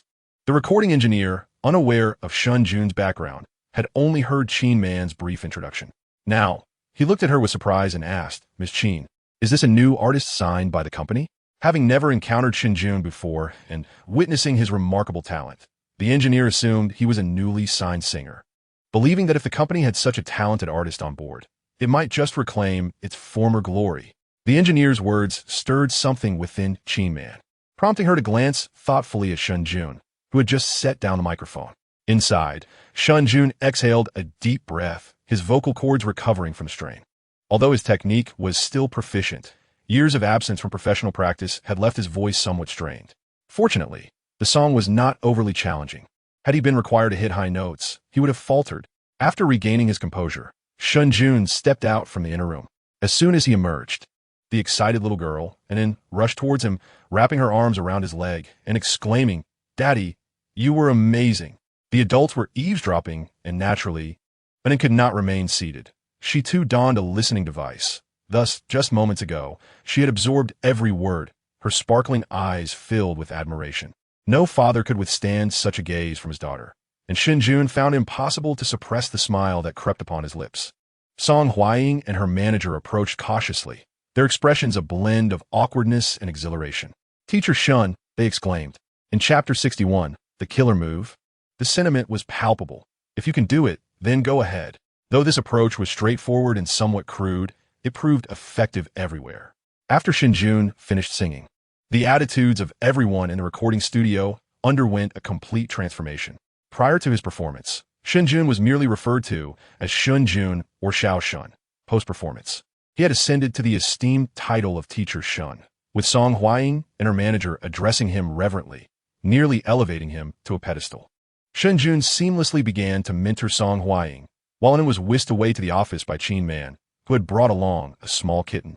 Shen Jun exclaimed that the little cotton-padded jacket was beginning to let in the cold. Under Shen Jun's guidance, Song Huaying's singing abilities soared, as he not only identified her shortcomings but also demonstrated the corrections himself, effectively feeding her the knowledge directly. Song Huaying, not being foolish, absorbed the lessons rapidly. The semifinals of Peak Singers were scheduled for July 10th, leaving only 3 days of preparation. During this time, Shen Jun embarked on a monotonous routine of simultaneously writing the grave robber's notes while mentoring Song Huaying. In the meantime, Uncle Tang, he sent him a reply, and they exchanged contact information. Uncle Tang expressed profound interest in Shen Jun's introduction to rhyme and rhythm, praising it enthusiastically and admitting he had watched the segment where Shen Jun taught Anin countless times. That scene fulfilled all his fantasies of pastoral life and the joy of learning through entertainment. Uncle Tang recognized the value of introduction to rhyme and rhythm and hoped that Shen Jun could compile the entire work. He might assist Shen Jun in its operation and promotion. Uncle Tang stated unequivocally that introduction to rhyme and rhythm was exceptionally suitable for young students, being simple and easily comprehensible, yet the classical poetry and its rhythms involved were remarkably professional, ideal for use as a textbook. Reflecting on this, Shen Jun realized Uncle Tang's assessment was indeed accurate, as the previous version of Introduction to Rhyme and Rhythm had been utilized as a textbook. Throughout their exchange, Shen Jun also learned of Uncle Tang's aspirations, or rather, his life goal, to promote traditional culture and revive classical poetry in a modern context. Uncle Tang was a true scholar, and Shen Jun held great respect for such individuals. Moreover, Uncle Tang's efforts in promoting introduction to rhyme and rhythm would ultimately benefit him as well, prompting Shen Jun to agree. However, with the grave robber's notes and Harry Potter occupying his current focus, his free time was rather limited, and he could only ask Uncle Tang to wait a little longer. Uncle Tang was quite agreeable. After all, he had been waiting for many years, so a few more days posed no hardship.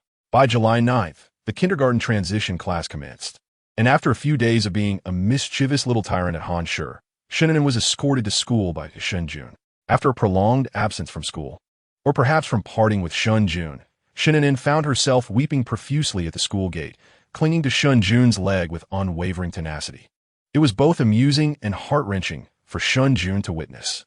Adding to Shen Jun's exasperation, the atmosphere at the school gate had been jovial.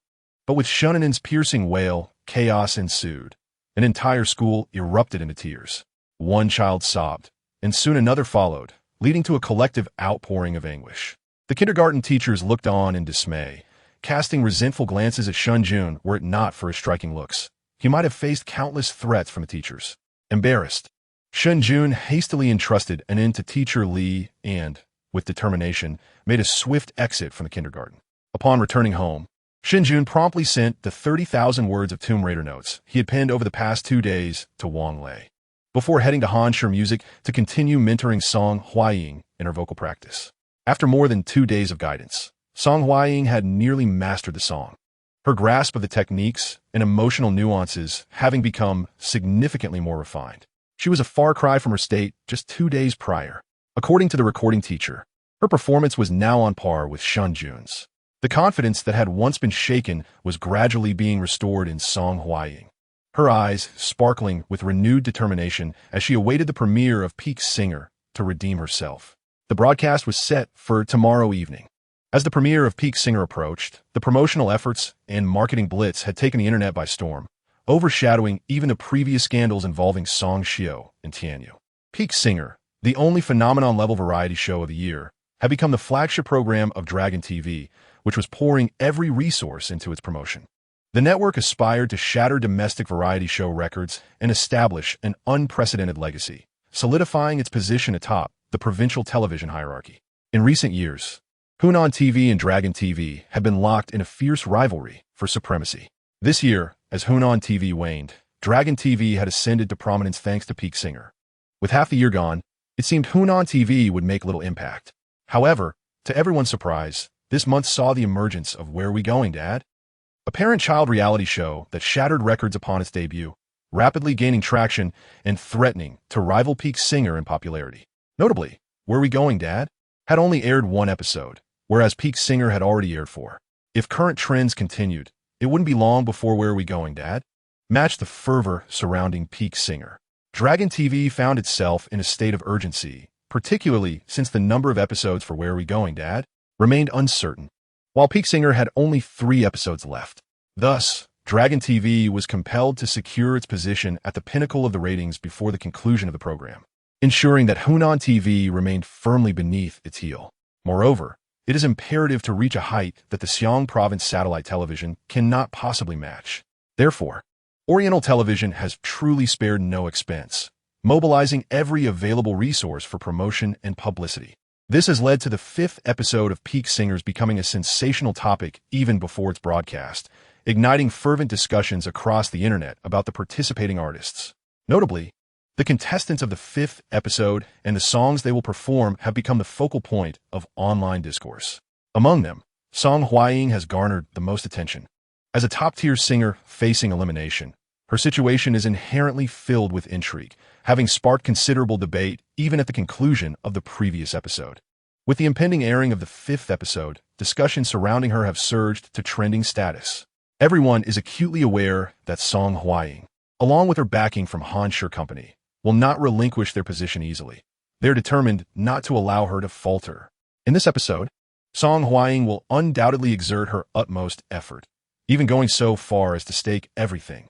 Furthermore, the recent frenzy over Han Shi's aggressive song selection has captured widespread attention, and the public is cognizant that Han Shi is in a state of urgency. Thus, when the production team revealed Song Hwaying's chosen song, many netizens eagerly turned their gaze to it. Everyone was curious to discover which Song Hwaying had prepared for this episode and what formidable tactic Han Shi had devised for her. However, upon viewing the information regarding her selected song, all netizens were left astonished, wide-eyed at the revelation. Song. In a hurry that year. Lyrics. Shen Jun. Composition. Shen Jun. Performed by Song Hwaying. Chapter 62. Children's musician. Shen Jun. Who is Shen Jun? This question immediately arose in everyone's minds upon seeing the song information. As this life-and-death battle for a top-tier singer attracted a multitude of viewers, many speculated that Song Hwaying must have prepared some exceptional strategy for a final stand. The recent frenzied song selections by Han Shi corroborated this conjecture. Consequently, numerous individuals suspected that Song Hwaying had indeed invested heavily or utilized abundant resources in securing collaborations with elite musicians, thereby enhancing her chances of avoiding elimination. There were also speculations circulating online regarding who the top-tier musicians chosen by Han Shi might be.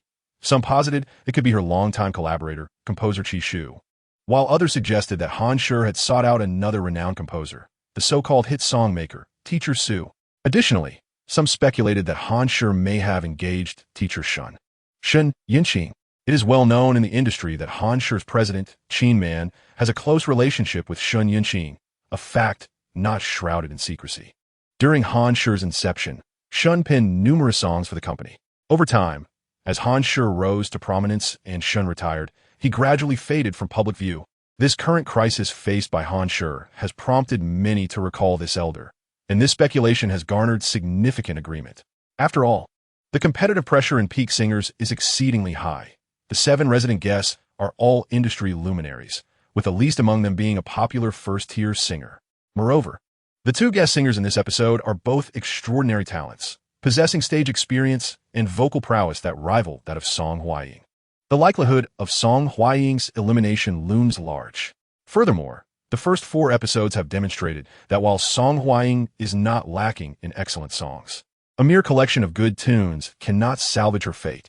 To secure her advancement, it is imperative that she possesses something more than just commendable songs. Only a classic can truly rescue her. Consequently, many speculate that Han Shi has enlisted the expertise of the esteemed Shen Lao, or has generously compensated other top-tier musicians to craft a timeless piece for Song Hwaying, thereby enhancing her chances of reaching the semifinals.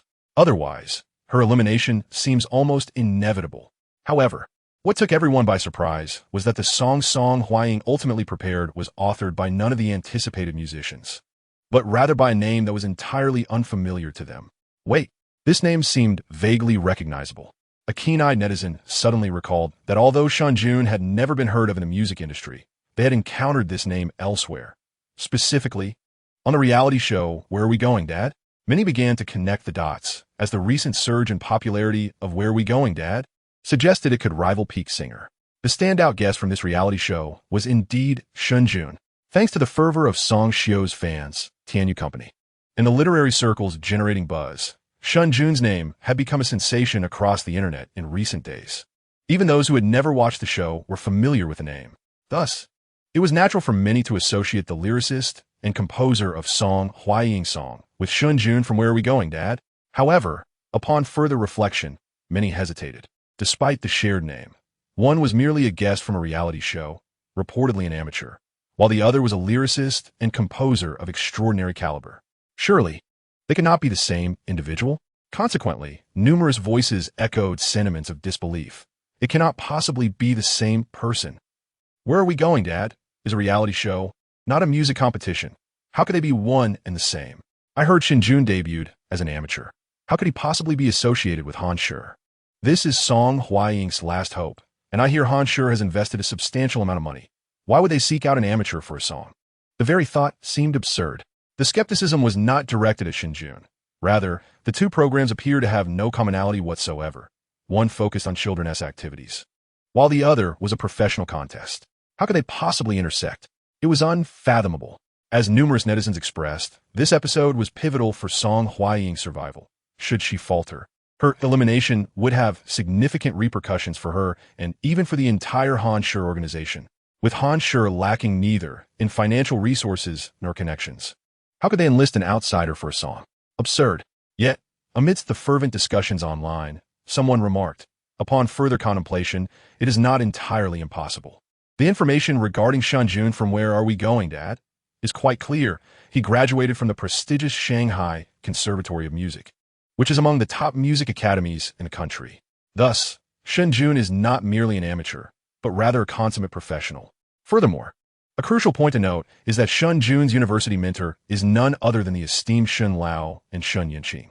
When Shen Jun was embroiled in a tempest of public opinion, Shen Lao notably came forward to defend him, indicating a bond that transcends the ordinary. Additionally, the president of Han Lion, Qin Man, happens to be Shen Lao's granddaughter, suggesting a potential acquaintance between them. Rumors have circulated that the recent upheaval involving Tianyu Media bore the fingerprints of Han Lion. Therefore, it is quite plausible that both Shen Jun and another individual are, in fact, one and the same. The internet is replete with astute observers, many of whom have taken note of various details. Upon analysis, this theory holds water. Moreover, the songs penned by Shen Jun are indeed quite melodious. Some netizens chimed in, expressing their confusion. Songs? What songs? I have never heard of any compositions by Shen Jun. Have I missed something? I have yet to encounter Shen Jun's music. Following the meteoric rise in popularity of the program, Where Are We Going, Dad? And the subsequent public controversies, both Shen Jun and Han have garnered a substantial following. As discussions surrounding Song Hwaying's singing intensify, intertwining with Shen Jun, many of his fans have ventured into the fray. Upon encountering the queries from netizens, some fans promptly shared two links, directing others to the listening page of Huel eMusic. One link was for an Anne's lullaby, Insect Flying, while the other featured Outburst of Courage. On the final day of the program, Lin Jia informed Shen Jun about the viral success of the lullaby online. Shen Jun had not anticipated this outcome. However, given its newfound popularity, he was determined to prevent unauthorized dissemination and profit from it.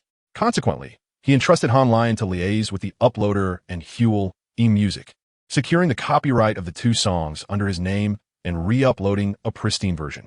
Now, these two melodies, buoyed by the fervor of public discourse and their commendable quality, have ascended the charts on the Huel E platform, with Insect Flying firmly occupying the top spot, while Outburst of Courage follows closely in second. This remarkable achievement has even stirred considerable conversation within the music industry, although it was initially overshadowed by the scandal surrounding Song Xiao. Many individuals have become familiar with these two songs. Thus, upon encountering the links shared by Shen Jun's fans, they were taken aback. So this is indeed written by Shen Jun? The collective astonishment was palpable, as despite the popularity of these tracks, they are, after all, children's songs. Hence, Han Lion, in its quest for a songwriter, has opted for a creator of juvenile music. Chapter 63. Participation is encouraged. On the eve of the commencement of Peak Singer, Han Lion and Song Huaying have garnered significant attention in the context of this premier domestic music competition. At the critical juncture of Song Huaying's potential elimination, Han Lion has enlisted the services of a children's music composer. Moreover, more precise information soon emerged, with individuals capturing images of Shen Jun at Han Lion. Viewers familiar with the program are well aware of Shen Jun's striking appearance, which stands out even amidst the plethora of handsome faces and beautiful figures within Han Lion, making him easily recognizable. A photograph was taken of Shen Jun entering Han Lion, accompanied by Qin Man, the current president of Han Lion Music. The two, strikingly attractive and engaging in light-hearted conversation, made their way into the company. With the release of this photograph, it became unequivocally clear that the songwriter for Song Huaying's upcoming performance is none other than Shen Jun. A guest from the Where Are We Going, Dad? Program. The news sent ripples across the internet, igniting fervent discussions about why Han Lion and Song Huaying chose to collaborate with Shen Jun. Was it due to his handsome appearance, his rising popularity, or perhaps his close relationship with Qin Man? Surely, it couldn't be attributed to the prowess of his songwriting. While Shen Jun's two children's songs are certainly commendable, Song Huaying is competing in one of the most prestigious professional contests in the country. The participants are elite vocalists, and the songs performed are crafted by top-tier musicians. In such a fiercely competitive arena, the sudden entry of Shen Jun, a composer of children's songs, seems utterly incongruous. No matter how well-crafted his children's songs may be, they cannot be compared to the realm of popular music, which is inherently more sophisticated and mature.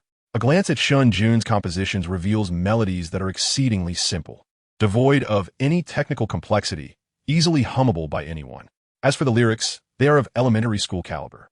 Children's songs and popular music exist on entirely different planes. And no matter how well executed, children's songs cannot hold a candle to the depth of popular music. The chasm between them is simply too vast. Thus, upon confirming that Song Huaying's song is penned by Shen Jun, many were left in a state of shock. A significant number even perceived Han Lion's move as a sign of surrendering to mediocrity. What could they possibly compete with? Relying on Shen Jun's children's songs?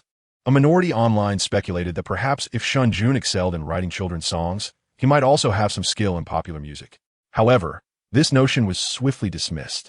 If Shen Jun possessed any aptitude for popular music, supported by the connections of Shen Yinqing and Han Lion, how could he remain so obscure for 5 years post-graduation? Despite graduating 5 years ago, no one had ever heard of Shen Jun, indicating a fundamental issue with his abilities. The sentiment across the internet was overwhelmingly pessimistic, with few comprehending Han Lion's strategy. Most regarded it as sheer madness, a reckless plunge into despair, or perhaps a desperate attempt at publicity. The industry buzzed with speculation, with many eager to witness the downfall of Han Lion and Song Huaying. Zhao Wani from Baidai Records observed the chilling discussions in the industry group with a frosty demeanor. During this period, her spirits were notably low, as she had high hopes for Liu Yao, who had yet to break into the top 3 of the Hua Liu Hot Song chart. Reflecting on this, Zhao Wani's expression grew colder, a flicker of resentment flashing in her eyes. After Lu Yao released her album, a fierce competition ensued with Su Qing from Tianyu, leading to significant resource investments. Yet, the following day, Su Qing's lead single secured the 4th position, while Lu Yao's managed only 5th. The situation appears quite favorable, especially considering the album has only been released for 2 days. There remains ample time to surpass expectations, perhaps even ascend to the top 3 of the hit charts. Achieving this ranking would affirm the album's quality and potentially elevate Lu Yao to a first-tier status. However, to her astonishment, on the 3rd day, the company allocated even more resources, yet Lu Yao's lead single not only failed to advance, but was pushed out of the top 5 entirely. An inexplicably popular song surged to the number 1 spot at an astonishing pace, displacing Lu Yao from 5th to 6th. This song was none other than Insect Flying, a lullaby sung by Shen Jun for the very first time. But the turmoil did not end there. Zhao Wani, incensed, reprimanded her staff and insisted that the company pour additional resources into the effort to reclaim a position within the top 5. Yet despite their endeavors, success eluded them. It was not until a scandal erupted at Tianyu, with Su Qing facing a barrage of negative revelations, that Su Qing's lead single plummeted out of the top 5, allowing Lu Yao to reclaim her position. Although Zhao Wani begrudged this outcome, she resigned herself to it. A top 5 ranking was at least not too disgraceful. Moreover, with the upheaval at Tianyu, it seemed unlikely that Su Qing would regain prominence, thus eliminating one of Lu Yao's competitors. As the company continued its operations, there remained a glimmer of hope for Lu Yao to ascend to a first-tier status. Just as Zhao Wani finished this self-reassurance and had yet to exhale a sigh of relief, she received reports from her subordinates that Lu Yao's ranking had once again slipped out of the top 5. Upon investigation, she discovered that yet another inexplicable song had surged into the top 5, effectively displacing Lu Yao. This new song, titled Outburst of Courage, was penned and composed by Shen Jun and performed by Shen. Upon receiving this information, Zhao Wani felt as though her mind had been engulfed in a deafening buzz, her face paling. Had it not been for the presence of employees, she might have lost her composure and smashed her computer. At that moment, Zhao Wani was consumed by rage. Once again, it was Shen Jun. Did he harbor a vendetta against her? How had Tianyu and the literary circles failed to eliminate him during his initial rise? Even after so many days had passed, the mere thought of Shen Jun sent her emotions spiraling out of control. To make matters worse, Shen Jun's 2 songs were now dominating the top 2 spots, firmly overshadowing Bai Dai. Zhao Wani found herself restless at night, plagued by insomnia. It continued until today, when she witnessed Shen Jun collaborating with Han Shi and Song Huaying competing in a singing contest with a song seemingly crafted by Shen Jun. Zhao Wani was acutely aware of the professional intensity of peak singer. When it initially sought participants, Bai Dai had not even qualified to compete. Even had they participated, they would likely have been eliminated in the first round. Thus, upon discovering that Song Huaying's competition piece was written by Shen Jun, Zhao Wani's first reaction was disbelief. Had Han Shi lost their mind? Why else would they engage Shen Jun? Her second reaction was that it was beneficial for him to participate. It would be ideal if he failed miserably, tarnishing his reputation and rendering him incapable of sustaining a foothold in this industry. Upon seeing online comments praising Shen Jun's children's songs, with suggestions that he might excel in pop music as well, Zhao Wani could not help but sneer derisively. If one were to assert that Shen Jun excels in household duties, she would remain non-committal. However, to claim that Shen Yunga possesses talent in songwriting, after years of marriage to Shen Jun, she has never once witnessed him compose a song. Those 2 children's songs were merely a stroke of luck. Does he truly believe himself to be gifted? He is nothing but a useless individual. A glimmer of malice flashed in Zhao Wani's eyes. She hoped he would face utter disgrace this time and vanish entirely from her sight. Chapter 64. A fruitless endeavor. Though the music scene buzzed with excitement, the literary world remained untouched for the time being. At this moment, within the walls of Juzhou Publishing House, Wang Lei had arrived early and busied himself with a plethora of tasks, particularly with the impending publication of Harry Potter. Following the recent incident involving Shen Jun, the rivalry with other publishing houses had escalated into open conflict. In recent days, competitors had not relented. Their confrontations had become overt, with no regard for decorum. Other publishing houses were acutely aware of Harry Potter's potential, and thus had resolved, since they could not acquire the book. They would strive to obliterate Jiuzhou Publishing House before its release. Should Jiuzhou falter, the publication of Harry Potter would be futile, and in the event of Jiuzhou's demise, they might even secure a share of its copyright. Consequently, these rival publishers approached with fierce determination, vowing to annihilate Jiuzhou within 3 months. In recent days, Jiuzhou's market share had begun to dwindle as competitors encroached.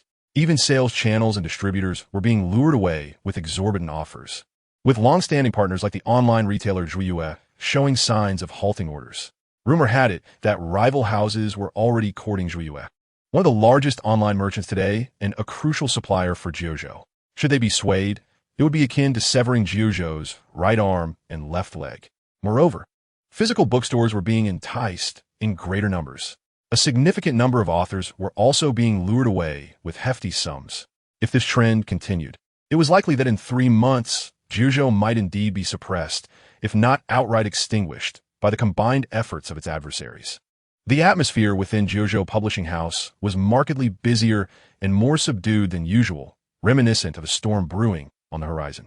Within the publishing house, nearly everyone was caught in a whirlwind of activity, either vying for author contracts with competitors or seeking to develop new sales channels. Wang Lei toiled throughout the morning, only pausing to catch his breath at noon. As the chief editor, the weight of responsibility upon him was immense. Numerous authors have been poached by rival houses, leaving a dire shortage of talent. Without authors, there could be no content, and without content, there would be nothing to publish. While Jiuzhou braved the external tempest, internally it risked being hollowed out, ultimately leading to its downfall. In the literary realm, content always reigns supreme. Yet, where does one find truly exceptional authors? Literature is profoundly reliant on innate talent, rendering it nearly unattainable for the average individual. In their editorial department, it often takes 1 or 2 months to secure a decent author. The prospect of signing a mature commercial writer, whose eloquence is striking, creativity abundant, and performance consistently reliable, is a daunting challenge, one that may yield only a handful of successful signings within a year. This is particularly true given their reliance on online platforms. Some publishing houses or magazines that cling to traditional submissions are on the brink of collapse. Thus, Wang Lei finds himself in a predicament. Rubbing his aching temples, he lets out a deep sigh. With roughly 10 minutes until lunchtime, he picks up his phone to check messages, as staring at the computer screen has left him feeling dizzy. Numerous individuals have reached out to him, and he begins to respond. Midway through, he notices a message from Shen Jun, which is devoid of text, containing only a file. The file is titled The Tomb Robber's Notes. Upon seeing this folder sent by Shen Jun, Wang Lei is momentarily taken aback, taking several seconds to realize that this pertains to Shen Jun's new book. After their previous discussion about the new work, he had entirely forgotten about it, primarily because he never anticipated Shen Jun would have a new book ready so swiftly. Since it has been sent, he feels compelled to take a look. Given the current tumult in the literary world, it is imperative that Shen Jun, as an author, does not falter. If the work is satisfactory, he intends to confer with the magazine department about a potential publication. However, if it proves to be subpar, a hasty creation, he will have to contemplate a tactful way to decline Shen Jun's offering. The thought is indeed taxing. After a moment's deliberation, Wang Lei casually clicks on the file sent by Shen Jun. The first line reveals a subtitle, Blood Corpses. Upon reading these words, Wang Lei's brow furrows. He swiftly scans the text, encountering terms such as Earth Scholar, Luoyang Shovel, and Underground. He is taken aback, exits the document, and re-examines the file name, murmuring in disbelief. The Tomb Robber's Notes? A Tale of Tomb Raiding? Is this a supernatural novel? His expression is one of profound skepticism. He had anticipated Shen Jun's new work to be akin to a Western magical narrative, much like Harry Potter. After all, Shen Jun had demonstrated a formidable grasp of Western worldviews and knowledge within the context of Harry Potter, suggesting that crafting Western narratives would be more instinctive for him. To his astonishment, however, the new manuscript is steeped in Chinese folklore, and it is indeed a supernatural story. This realization deepens the furrow in Wang Lei's brow, and a sense of disappointment washes over him. The flicker of curiosity that once resided in his eyes has vanished entirely. In contemporary China, supernatural fiction is exceedingly niche, even more so than the already marginalized realm of science fiction. To Wang Lei's knowledge, there remains at least a science fiction magazine valiantly holding on. though it too is nearing its end. In contrast, there is no dedicated publisher for supernatural tales nationwide. Pursuing such a venture risks significant pitfalls, and, crucially, the audience is scant. Supernatural stories can only serve as filler for magazine pages or as peripheral reading material, mere embellishments for the layout. There lies no potential in it. Hence, Wang Lei's disappointment is palpable. Sighing deeply, Wang Lei began to contemplate how to tactfully decline Shen Jun's offer. However, he refrained from exiting immediately and instead continued to peruse the pages. He needed to ascertain whether it was a supernatural novel, lest he find himself in an awkward situation should a twist arise. Yet, as he delved deeper into the text, his gaze became increasingly absorbed, particularly upon hearing the croaking of frogs echoing from the burial pit. His expression hardened, and tension coursed through him. Then he witnessed Sanya Zi pulling the rope, yet failing to hoist the individual from within. Instead, it appeared as though some entity was grappling with him. What could it be? What more could there be in the tomb? Could his father, elder brother, and great-uncle truly be in peril? A flurry of thoughts raced through Wang Lei's mind, and he found himself utterly engrossed in the narrative, sitting up straighter in anticipation. When Sanya Zi confronted a blood-red entity, an involuntary shiver ran down his spine. Especially at the conclusion of the first chapter, when Sanya Zi encountered a lifeless, monstrous visage staring back at him. A chill enveloped Wang Lei. What sort of ghastly apparition was this? His heart raced, yet curiosity prevailed, compelling him to continue reading. Chapter 65 was exhilarating. The second chapter shifted perspective to 50 years later, presenting a slightly lighter plot that momentarily eased Wang Lei's anxiety. However, the hook from the first chapter continued to tantalize him. It beckoned him to turn page after page, particularly with the imminent descent into the tomb. Along with a myriad of bizarre and mystical traps and creatures, Wang Lei found himself utterly captivated as the peculiar events within the tomb unfolded. Each page drew him deeper into the narrative. He traversed the enigmatic and mysterious world of tombs alongside the protagonist. He was so engrossed that he lost track of time during his lunch break. Upon returning to the office, he discovered that his colleagues had finished their meals, and he had neglected to eat. Clutching his phone, he appeared oblivious to his surroundings. His expression was grave, brows furrowed, and even his breathing had become notably shallow, as if the device in his hand were a harbinger of terror. Wang Lei's demeanor caught the attention of several coworkers. What is Brother Wang reading? I don't know, but he seems a bit off. Indeed, they murmured amongst themselves, perplexed. One colleague ventured into the office, intending to call out to Wang Lei. Engrossed in the story, Wang Lei was oblivious to the approaching footsteps. He was just witnessing a green hand resting upon the protagonist's shoulder. The eerie atmosphere crafted by the book had him deeply immersed. As he read, a shiver cascaded from his feet to his brain, sending a wave of trepidation through him. Just as he prepared to continue, he suddenly felt a weight on his shoulder. Wang Lei's scalp prickled with alarm.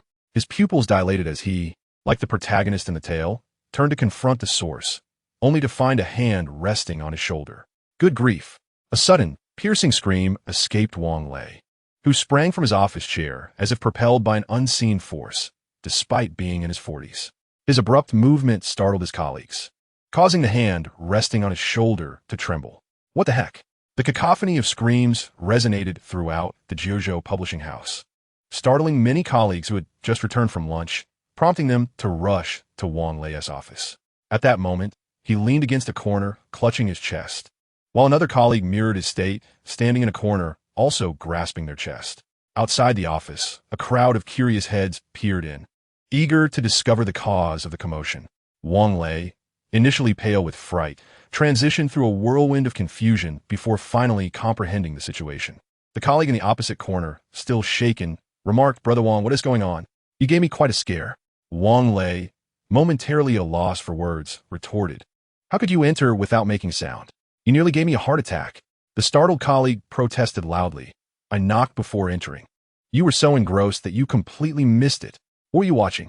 The onlookers outside were equally intrigued, and by now, Wang Lei had regained his composure, feeling no embarrassment as his mind was wholly consumed by Tomb Raider notes.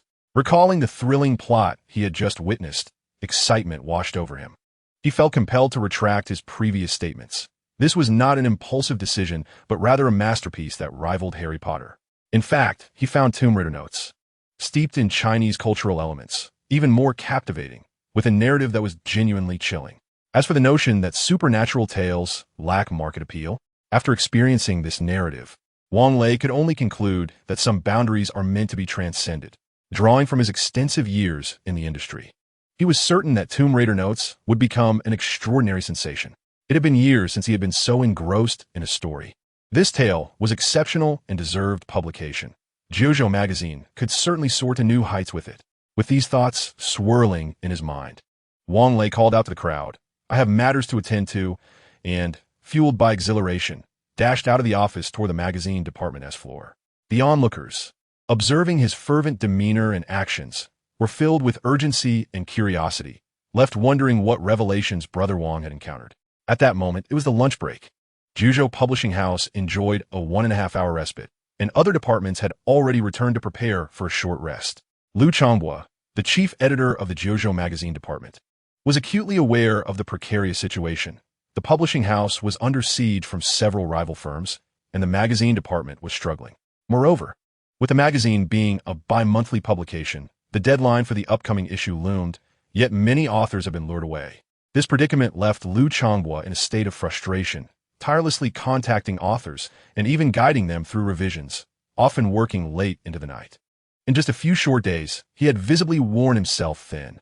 After finishing lunch, Liu Changhua found himself overwhelmed with drowsiness. Just as he was about to take a brief nap before resuming work in the afternoon, an unexpected loud shout pierced through the air. "Editor Liu!" Startled, Liu Changhua jolted awake. The other employees, equally perturbed, rose from their seats, and soon they witnessed Wang Lei from the publishing house hurriedly rushing into Liu Changhua's office. Having been acquainted with Wang Lei for quite some time, as both were among the founding members of Juzhou, Liu Changhua's concern grew at the sight of Wang Lei's urgency.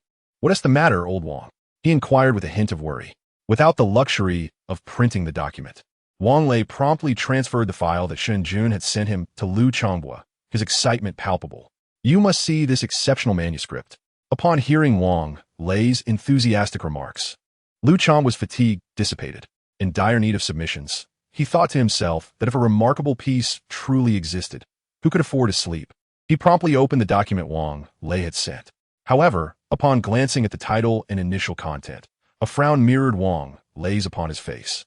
"Old Wang, is this a supernatural story?" Understanding Liu Changhua's apprehension, Wang Lei calmly gestured for him to continue reading. Trusting Wang Lei's judgment, Liu Changhua bit his lip and persisted. Gradually, the office fell into a hush. After a considerable pause, Liu Changhua suddenly raised his head, an anxious expression crossing his face. "What happens next? Why is it unfinished?" Wang Lei couldn't help but chuckle at Liu Changhua's reaction. Had he not been taken by surprise, he would have felt the same way. The story was indeed captivating. The plot was filled with twists and suspense, and the descriptions of tomb raiding were both mysterious and vividly realistic, making it feel as though one were witnessing the events firsthand. After reading, he found himself yearning to discover more. He had been sitting there for only a short while, pondering whether such individuals truly existed in this world, while also contemplating the unfolding narrative. Wang Lei, too, was eager to learn what transpired next. But Shen Jun had only sent him this much, prompting a wry smile as he remarked, "The author hasn't finished writing yet. He wrote 2,000 words for you to review and see if it's suitable." As soon as Wang Lei finished speaking, Liu Changhua waved his hand decisively. "Of course, this is absolutely viable. This is fantastic. Hurry and sign the contract. If all goes well, we can publish it in this issue." Liu Changhua's excitement was palpable as he continued. "Our magazine is in urgent need of works like this, old Wang. This is a timely boon. With this piece, I want to see how the other publishing houses attempt to encircle us. Let us see who prevails this time." Chapter 66. Adjusting the accompaniment. Although Liu Changhua expressed no reservations, for the sake of prudence, the two decided to have other editors conduct a cross-review. The final consensus was overwhelmingly positive, affirming the manuscript's high quality. If published, it held great potential for a significant breakout.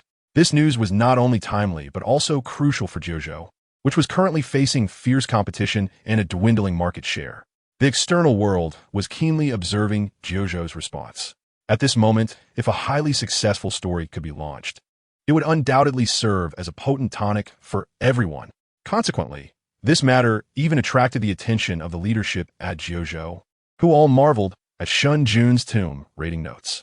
Many openly praised Shen Jun's exceptional literary talent, noting his adeptness not only in Western magical narratives, but also in the rich tapestry of Chinese folklore. Shen Jun's significance within Jiuzhou surged dramatically, with even the president instructing Wang Lei to cultivate a good relationship with Shen Jun, promising to fulfill any reasonable requests he might have.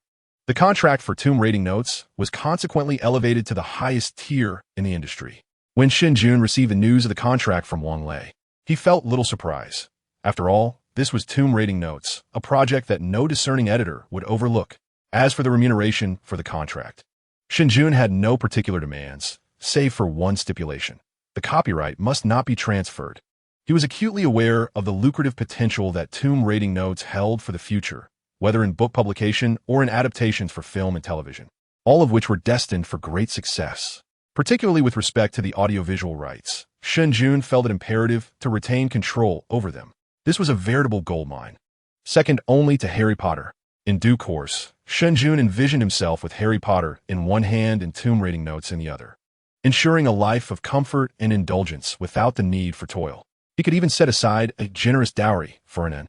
Naturally, Jiuzhou was somewhat reluctant regarding this arrangement, as they too recognized the copyright's future profitability. Under normal circumstances, they would not wish to miss out.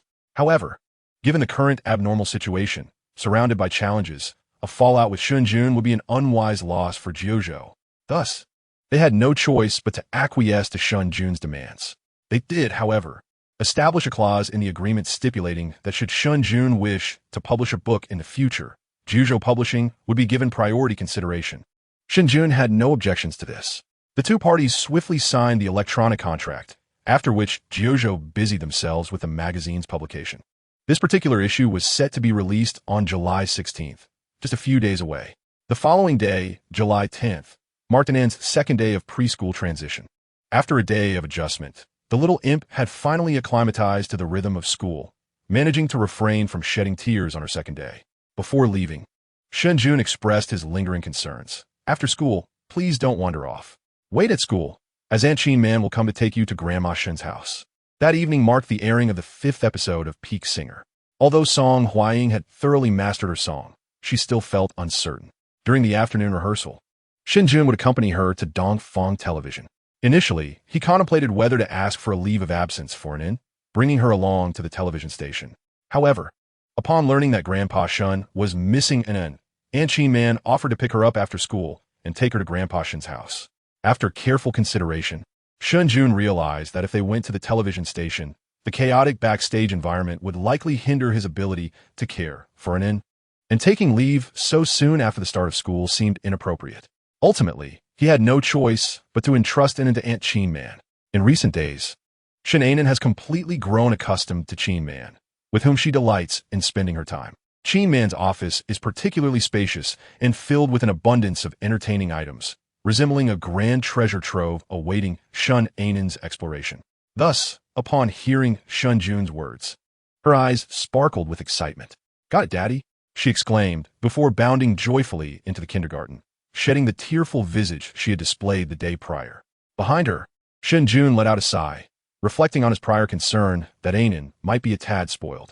Today, however, her transformation left him feeling somewhat disheartened. The highly anticipated show, Peak Singer, is set to commence its broadcast at 7 in the evening. To uphold the competition's professionalism, the entire program will be live-streamed, with no audio alterations or lip-syncing allowed. Frankly, this presents a significant challenge for the singers, as even many top-tier artists struggle to maintain consistent performance under such scrutiny. To ensure the quality of the competition, rehearsals begin in the afternoon, allowing each singer to familiarize themselves with the stage. There are 7 resident guests, accompanied by 2 guest challengers, with each artist allotted a half hour for rehearsal. To maintain fairness, the 9 participants rehearse at staggered times, preventing any from witnessing the performances of their peers. When Shen Jun and Song Huaying arrived, they encountered the previous performer exiting the stage, resulting in a brief, silent exchange. After a moment of preparation, Song Huaying took to the stage for her rehearsal. The stage effects had been previously discussed, and now the focus was on movement and finding her rhythm. Overall, the rehearsal went well, with Song Hwaying's performance harmonizing beautifully with Shen Jun's suggested stage effects. However, Shen Jun soon sensed a troubling issue, which Song Hwaying, too, had noticed. After 2 rehearsals, she approached Shen Jun with a grave expression, expressing her concerns. "Teacher Shen, I'm struggling to connect with the emotions. For an artist of Song Hwaying's caliber, such a fundamental misstep should not occur, particularly when performing a poignant ballad, a genre in which she excels." Yet, at this moment, she found herself grappling with this very challenge, unable to immerse herself in the emotional depth required. In simpler terms, her performance was filled with technique, but devoid of feeling. While the average listener may not discern a significant difference, it was glaringly obvious to professionals. Shen Jun furrowed his brow, surprised that such a situation had arisen for Song Hwaying. Reflecting on her recent worries and anxieties, he surmised that her string of recent setbacks had instilled a sense of fear and trepidation regarding the stage, hindering her ability to access her emotions easily. The source of the problem had been identified, yet the solution remained elusive. During the remaining rehearsal time, Shen Jun and her manager endeavored to reassure Song Hwaying, who herself continually sought to adjust her mindset. However, their efforts yielded little improvement. Before long, the 30-minute rehearsal period came to an end. The next singer is about to arrive, and the staff has started to prompt Song Hwaying to leave first. Song Hwaying wears a look of anxiety, her expression clearly betraying a growing panic. If she were to perform in her current state, defeat would be inevitable. Shen Jun's mind begins to race. It seems unrealistic to expect Song Hwaying to self-regulate at this moment, as her panic will only escalate. He must find another solution. After a few moments of rapid contemplation, Shen Jun suddenly exclaims, "May I borrow the television station's recording studio? I need to adjust the accompaniment." Chapter 67. The Cats and Dogs at 6:30 in the evening. Many individuals have hurriedly opened their phones or computers, eagerly awaiting the latest episode of Peak Singers. Following 4 episodes of build-up and explosive popularity, Peak Singers has become the most sensational and talked-about variety show in the country this year. Without exception, the viewership on the platform and the discussions on short video sites have shattered records from the past few years. Countless people are on the edge of their seats in anticipation. The program officially commences at 7 o'clock, and during this waiting period, many are discussing topics related to the show. I heard one of the challenge singers is Chinan, the ultra-top-tier singer Chinan. How did they manage to secure him? The crowd is astounded, with someone adding, "That's not even the most impressive part." I heard another challenge singer is from the national team. From the national team? No way is that true. The national team is making an appearance? This feels like a dimensionality reduction attack. How could they possibly compete? As shock ripples through the crowd, doubts arise.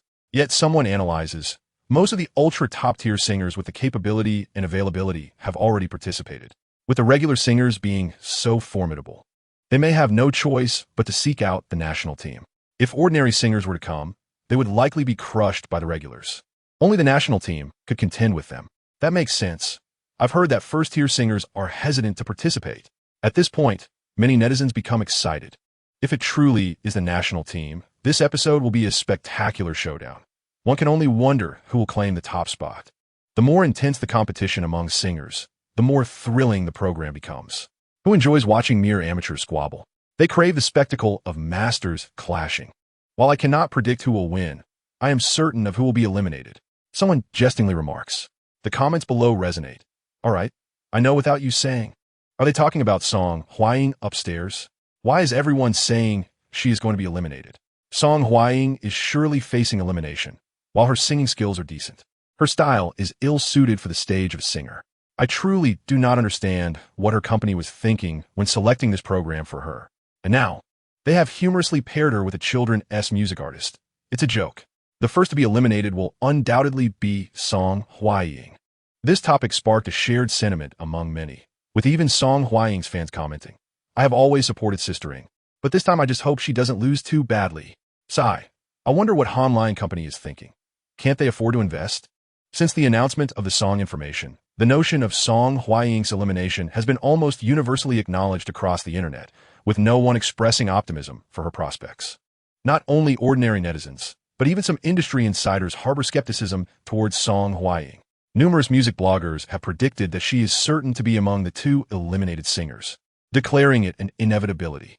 Meanwhile, in the backstage of the program Peak Singers, all 7 resident guests have gathered. while the two guest challengers are stationed at a separate part of the stage. Clad in a silver mermaid gown, Song Huaying stands backstage, engaged in quiet conversation with her manager. They are discussing how, after the rehearsal concluded that afternoon, Shen Jun had made use of the television station's recording studio to modify the accompaniment. Such last-minute adjustments are typically deemed a taboo on stage, causing both Song Huaying and her manager some concern. However, to their surprise, the revised accompaniment turned out to be unexpectedly splendid. The elusive feeling that Song Huaying had been searching for suddenly returned, bringing both her and her manager a sense of relief and enhanced admiration for Shen Jun. Little teacher Shen has remarkable talent. In all my years in the industry, I have never encountered anyone as exceptional as him, her manager remarked with evident respect. At over 40, both Song Huaying and her manager hesitated to call Shen Jun by his name, opting instead for a more formal address. Ultimately, they settled on the affectionate title of Little Teacher Shen. Song Huaying expressed her deep appreciation, stating, "Indeed, Little Teacher Shen is impressive. Not only is he a gifted composer, but he also possesses a remarkable singing voice, surpassing that of most singers in the industry. Sometimes, I have the illusion that he was born to stand on stage." As the two conversed quietly, the gazes of others backstage occasionally flicked towards Song Huaying, their expressions ranging from curiosity to mockery. Soon, the time arrived for the host to begin. The audience erupted in cheers, creating an electrifying atmosphere. Song Huaying felt a slight tightening of nerves and took a deep breath. Following the host's announcement requesting the participating singers to enter the waiting area, her manager cheerfully gestured with a fist, "Go for it." Nodding in acknowledgement, Song Huaying joined the other guests in making her way to the waiting area. However, just as she was about to enter, a striking figure in red pushed right in front of her.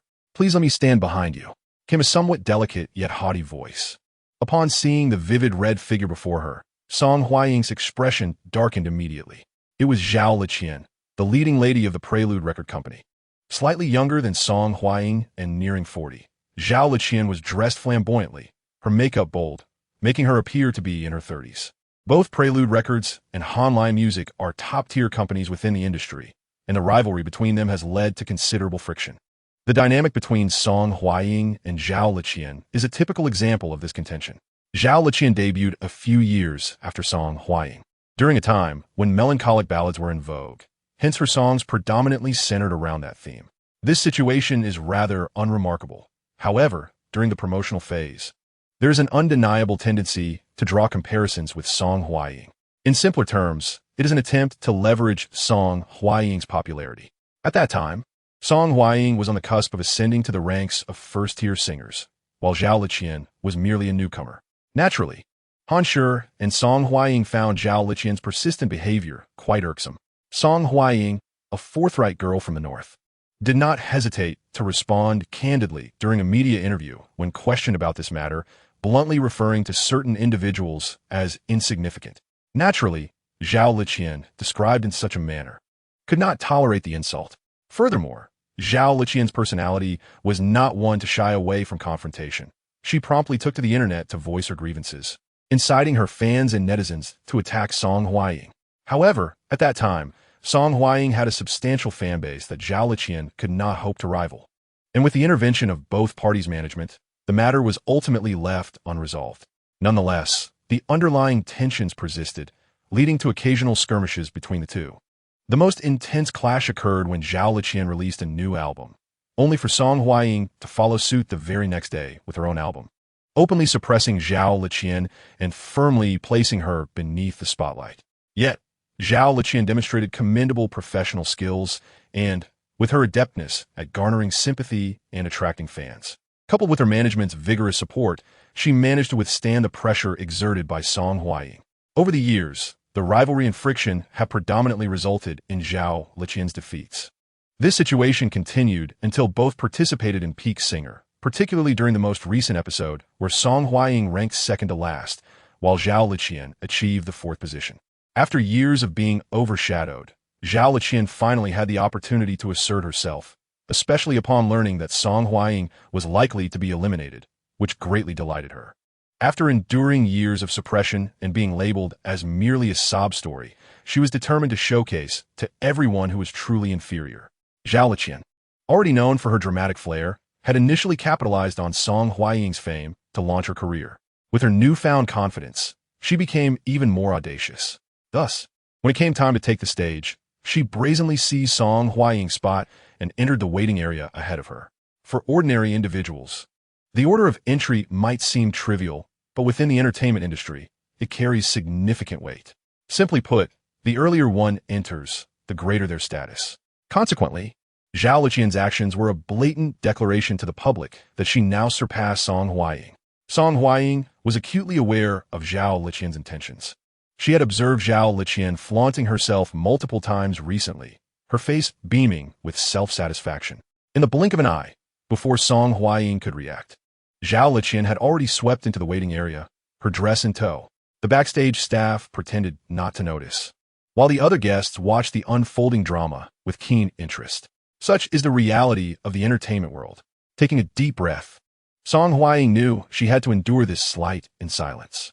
With a renewed smile, she entered the waiting area, ready to face the situation. In the waiting area, the stage remained concealed from view, yet the distant fervor and clamor outside resonated, causing the singers in the waiting area to momentarily stiffen their expressions. Upon entering, Song Huaying greeted the camera with a wave before selecting a seat.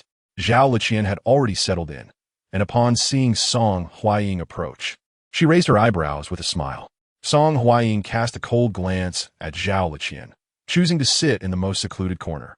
As more singers arrived, the host of the waiting area engaged the crowd, followed by a special guest who ignited the atmosphere with a rousing performance. As the performance concluded, the audience erupted in applause. The ambience on stage was electrified, and the host passionately announced the arrival of the first singer. The stage lights dimmed dramatically as the meticulously prepared stage set was swiftly arranged, a process invisible to the television audience, which instead showcased rehearsal clips and behind-the-scenes preparation videos.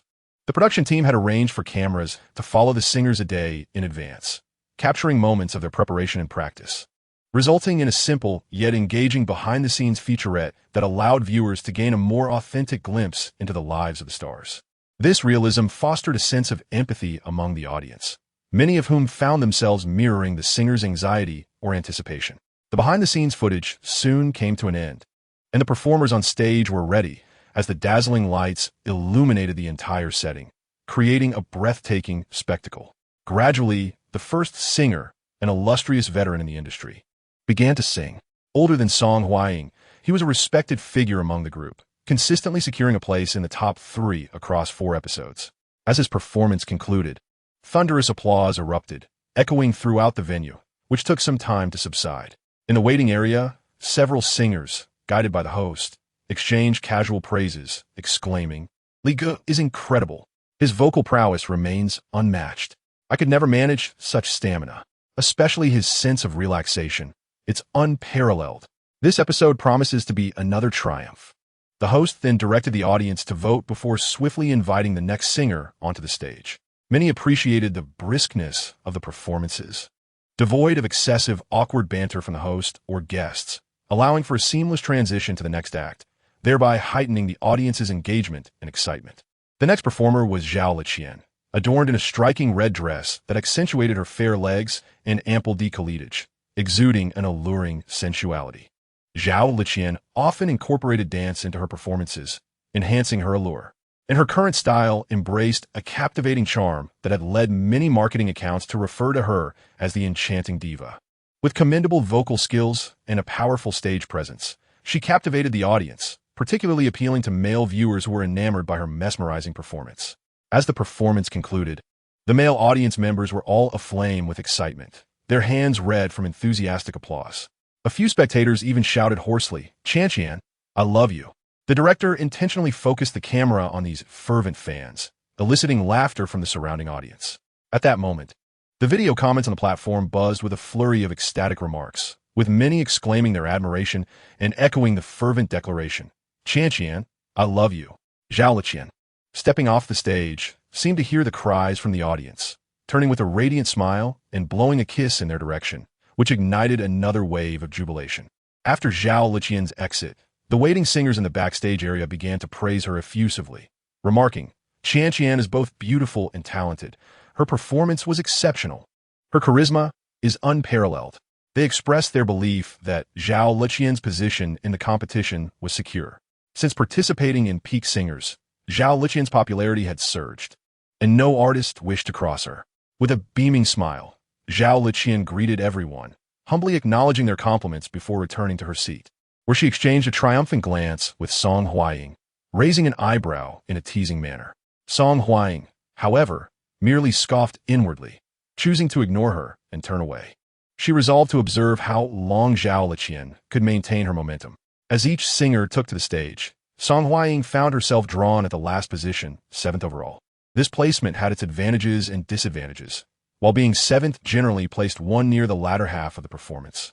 The 6th position had been claimed by the previous episode's champion, the superlative singer Tan Si, renowned for his remarkable talent and frequent chart-topping hits. Many believed that the title of King of Singers would undoubtedly belong to him this season, a daunting prospect for the singers following him. After witnessing Tan Si's performance, the audience would undoubtedly become more discerning, making it challenging for subsequent performers to score high marks. This was the reason many speculated that Song Huaying was destined for elimination this time around. Her luck seemed exceptionally poor. Before long, Tan Si took the stage, showcasing his extraordinary vocal prowess, particularly his impressive high notes that left the audience in awe. His performance set the stage ablaze, and the atmosphere in the waiting area grew tense. While Song Huaying would have felt anxious in previous rounds, she found herself surprisingly calm this time, recognizing that she was not without her own capabilities. She, too, had a chance to triumph. As the tension mounted, Song Huaying heard the resounding applause that erupted at the conclusion of Tan Si's performance, followed by the host calling her name. Song Huaying, rising from her seat, she prepared to make her entrance. In a similar vein, prior to Song Huaying's performance, the staff set the stage while the broadcast aired a montage of her rehearsal footage from the previous day, depicting her immersed in the recording studio, practicing tirelessly, again and again, whether furrowing her brow, concentrating intently, feeling disheartened, or expressing joy. The fluctuating moods of the scene transitioned from light to darkness, culminating in the extinguishing of the lights outside.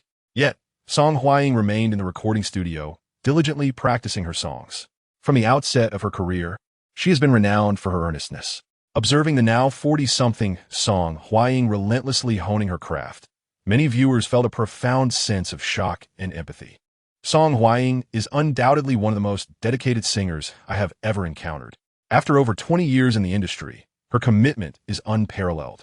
I can't think of anyone else like her, they mused. She is working so hard. It is the fault of Han Lion Company for insisting she compete when she's clearly unsuited for it.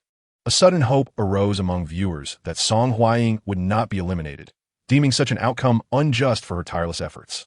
The audience engaged fervently in discussions via the commentary, primarily expressing their admiration for Song Huaying's dedication and their desire for her to remain in the competition, though a few voices criticized her as being contrived. Meanwhile, in the waiting area of the program, where one could glimpse the front stage and interspersed highlights, several singers were also taken aback by Song Huaying's behind-the-scenes footage, expressing their astonishment. Sister Huaying is truly remarkable. She is the model worker of our music industry. However, amidst the chorus of admiration, an unexpectedly discordant voice broke through. Does hard work guarantee victory? What a show! The speaker was Zhao Liqian, adorned in a striking red dress. Observing the admiration and sympathy Song Huaying garnered from the crowd, she felt compelled to speak out. She would not allow Song Huaying any opportunity for resurgence. In her view, Song Huaying's efforts were mere theatrics, as the outcome seemed predetermined, with a significant probability of her elimination regardless of her dedication. Why all this fuss then? It's merely a performance for the audience to elicit their sympathy. Zhao Liqian sneered, fully aware of this familiar tactic.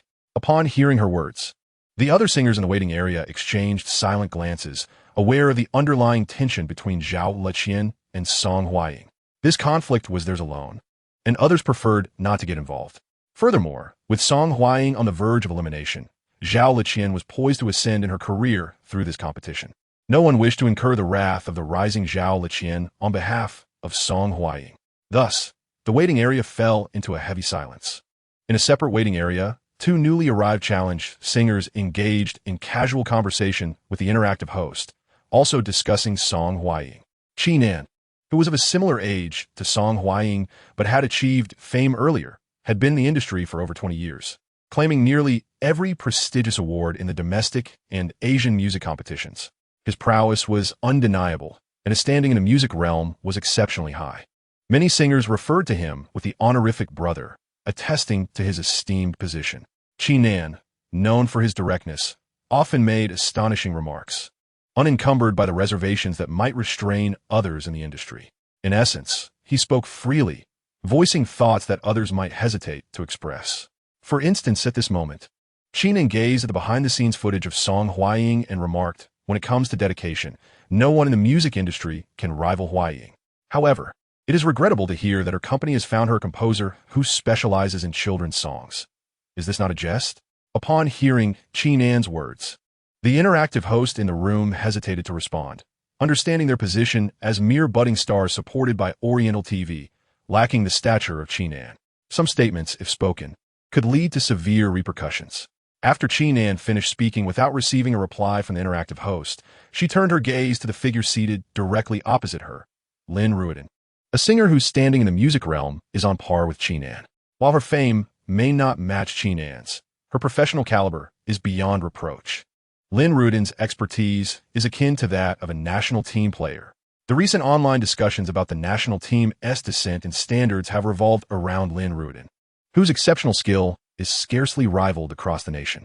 Truly formidable. The fact that peak singers managed to invite Lin Ruiden is a testament to their significant investment. At this moment, noticing Qi Nan's gaze, Lin Ruiden, who had been relatively silent, slightly arched her brows with an air of confidence and gently shook her head, saying, "The individuals chosen by Old Shen are never simple." Lin Ruiden's cryptic remark left Qi Nan somewhat bewildered, prompting her to inquire, "What do you mean?" The interactive host quickly interjected, "The composer for Teacher Song Huaying Song is reportedly Shen Jun, a student of Old Shen." Qi Nan was taken aback by this revelation. Old Shen? Although she keeps up with the news, she clearly isn't as informed as the younger generation.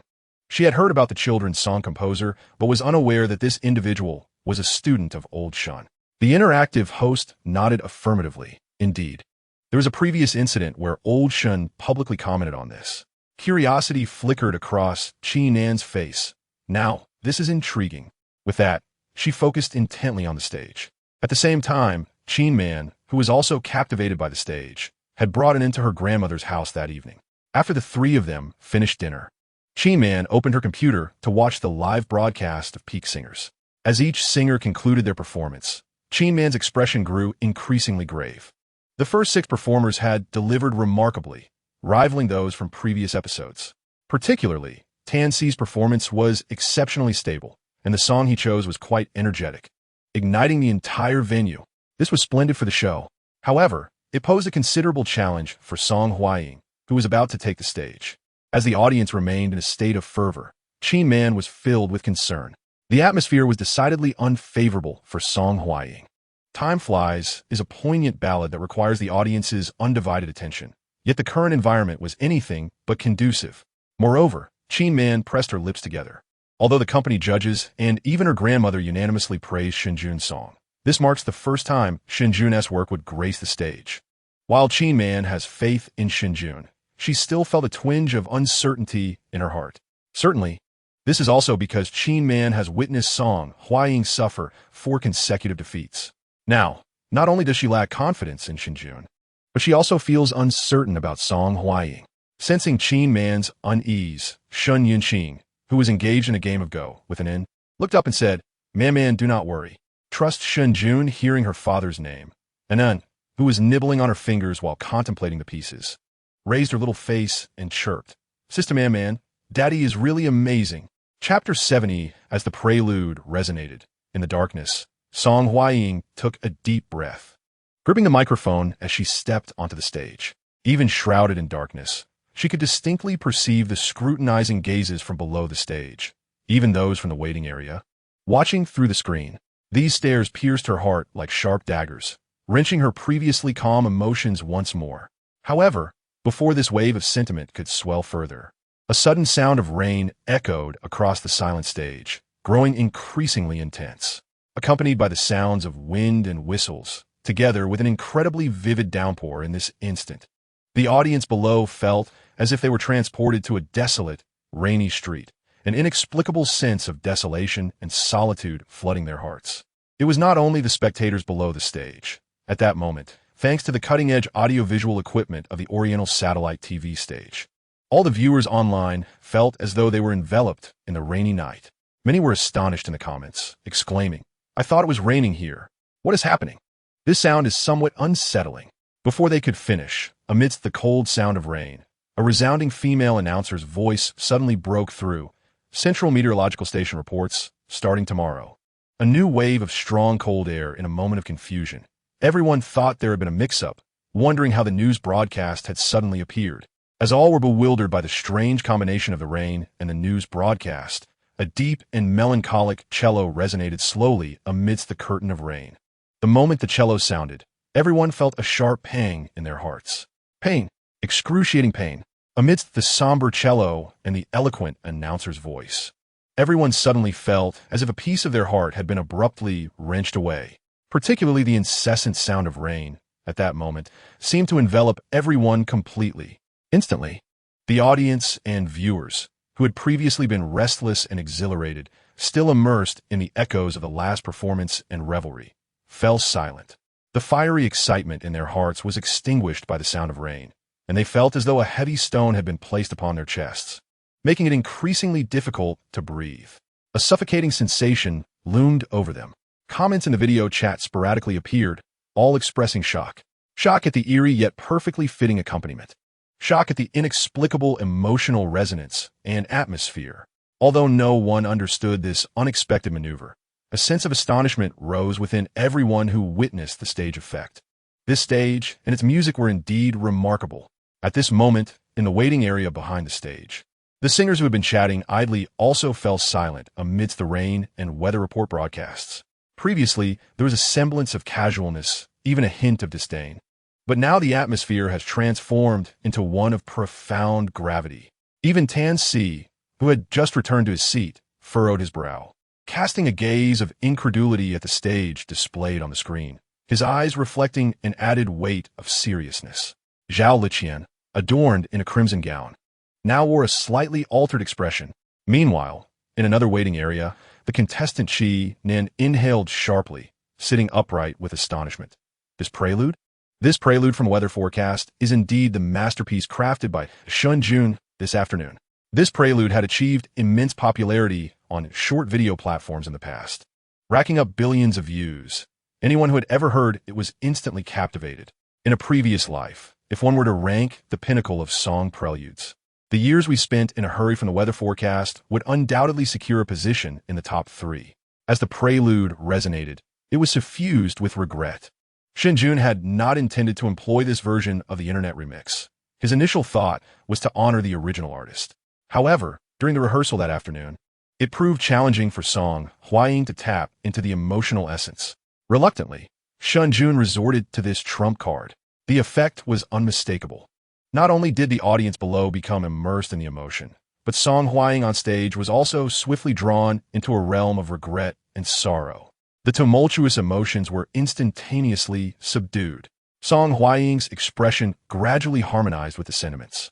Then, while everyone was still enveloped in the ambience conjured by the stage effects, the sound of the cello emerged, accompanied by a hauntingly ethereal voice that slowly filled the air.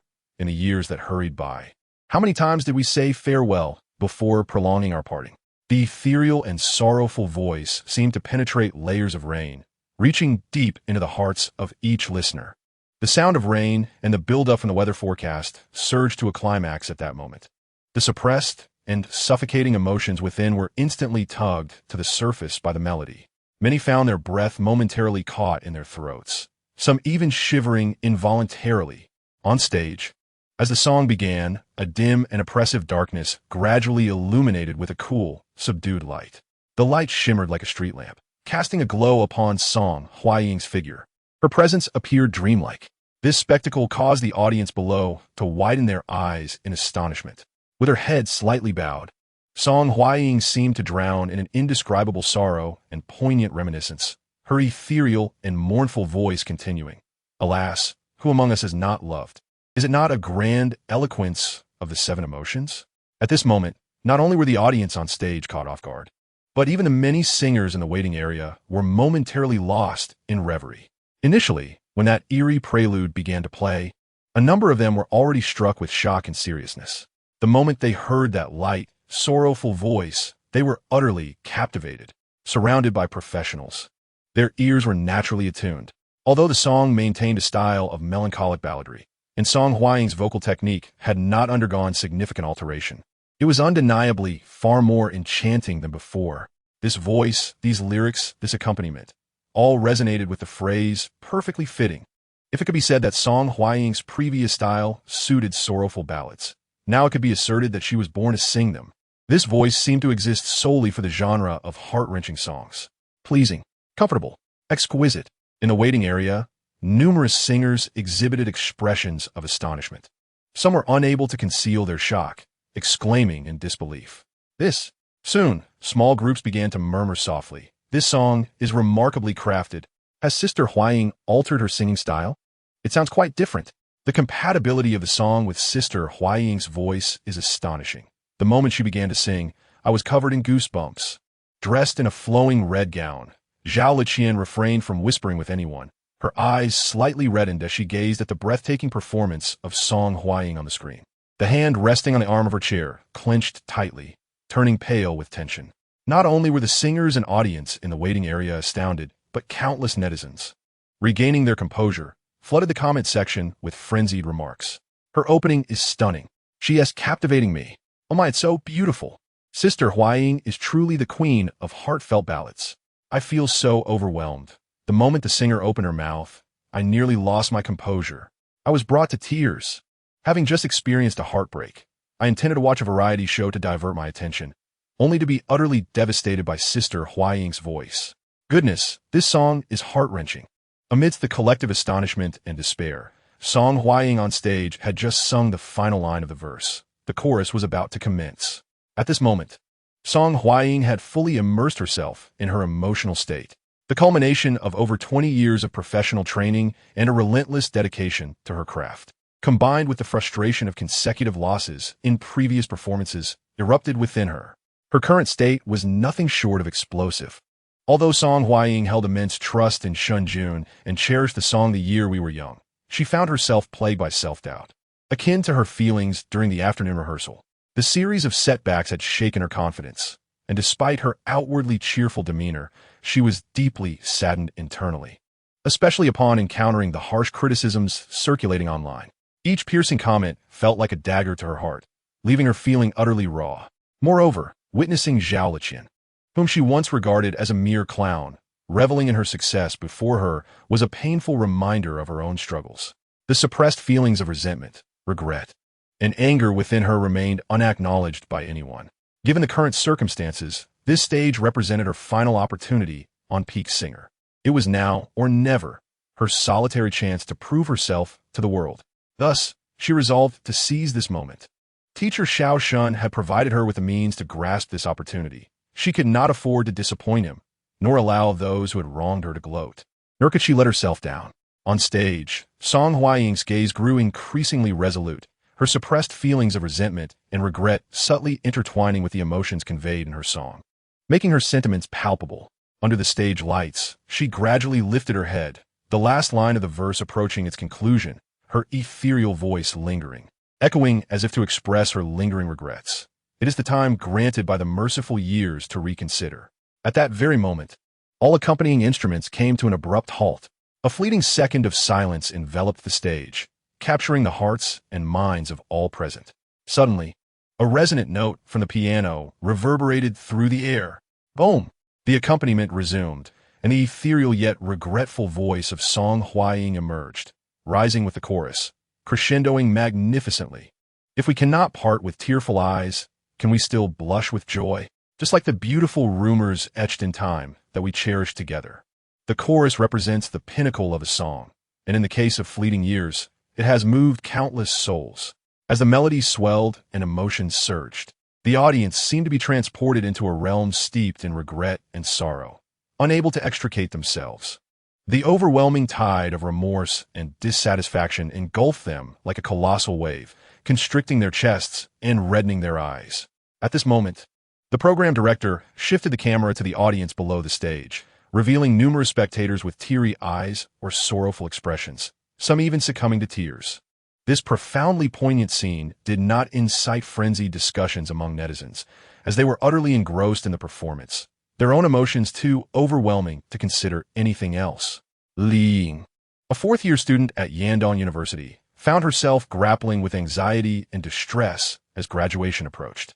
The weight of academic responsibilities, coupled with looming internship and job pressures, as well as emotional turmoil, weighed heavily on her. Just 2 days prior, she had ended a 4-year relationship with her boyfriend due to familial disapproval. His mother harbored a deep disdain for her family background. Hailing from a rural area in northeast China, Li Ying's parents were farmers, and she had a younger brother still in high school. Although her family did not subscribe to traditional gender biases, her boyfriend's mother was utterly unaccepting. Li Ying was well aware of these sentiments. Over the course of their 3-year relationship, she had encountered his mother on several occasions and had occasionally overheard derogatory remarks during phone conversations. Initially, she believed that by being kind to both her boyfriend and his mother, and by exerting herself, she could eventually win her over. Their relationship had been strong, and despite his mother's disdain, her boyfriend consistently stood by her side, offering comfort and support, which gave her hope that winning his mother's approval was attainable. However, everything crumbled during their final year of university. The immense pressure of academics and job prospects led to her escalating anxiety, compounded by increasingly harsh words from her boyfriend's mother, who continuously belittled her. This turmoil destabilized Li Ying's emotions, while her boyfriend became increasingly preoccupied, pressured by his family to pursue graduate studies. Consequently, the time he could dedicate to comforting and guiding Li Ying dwindled. Gradually, their disagreements intensified over their 4 years together. They had fought less than they did in this final year alone. The frequency of arguments has increased, and the bond between the two has grown increasingly precarious, culminating in their final quarrel 2 days ago. Their 4-year relationship has completely disintegrated. Perhaps Li Ying had foreseen this outcome, or perhaps her northern temperament compelled her to endure. Remarkably, 2 days post-breakup, she has not shed a single tear. Occasionally, she may find herself lost in thought, but soon enough, she immerses herself in a flurry of activity, as though the breakup has wrought no significant impact on her. Even her friends remark on how readily she has moved on, expressing admiration for her resilience. Upon hearing this, Li Ying merely smiled and continued with her tasks. She is preoccupied with graduating, securing a job, and departing from the city. That evening, after a day of bustling activity, Li Ying reclined on her dormitory bed and tuned into an episode of Peak Singer. She sought a distraction to divert her mind. As the show commenced, a series of top-tier singers took the stage, performing with exuberance, fervor, and professionalism, effectively capturing her attention. However, when Song Huaying appeared, Li Ying recalled having seen discussions about her on her phone, noting rumors of her impending elimination and her recent collaboration on a children's song. Lost in her musings, she was suddenly enveloped by the sound of rain emanating from the stage, growing increasingly intense, swallowing her thoughts whole. At that moment, Li Ying was beset by an indescribable sense of suffocation and heartache. The emotions that had been suppressed within her began to surge forth, threatening to engulf her entirely. She felt a chill course through her body, as if she were standing on a neon-lit street, shrouded by a curtain of rain, with darkness consuming her. Then, Song Huaying's ethereal voice filled the air. As the melody soared, Li Ying found herself unable to contain her emotions, her heart constricting in pain. Waves of sorrow washed over her as she listened to the chorus, laden with grief and regret, ultimately overwhelming her. Tears cascaded down her cheeks. For how could 4 years of love be so easily forgotten? Chapter 72, Into the Abyss. Some say that the song Fleeting Years serves as a chasm, drawing listeners deeper into its depths, offering no salvation. Others believe that Fei Wang's rendition narrates the tale from an observer's perspective, evoking memories of fleeting emotions from those years. In contrast, Eason Chan's performance embodies that of a participant, the protagonist of the story, expressing a heart-wrenching love that can never return to the past. Thus, while Wang's version evokes a sense of regret, the emotional resonance is not intensely felt.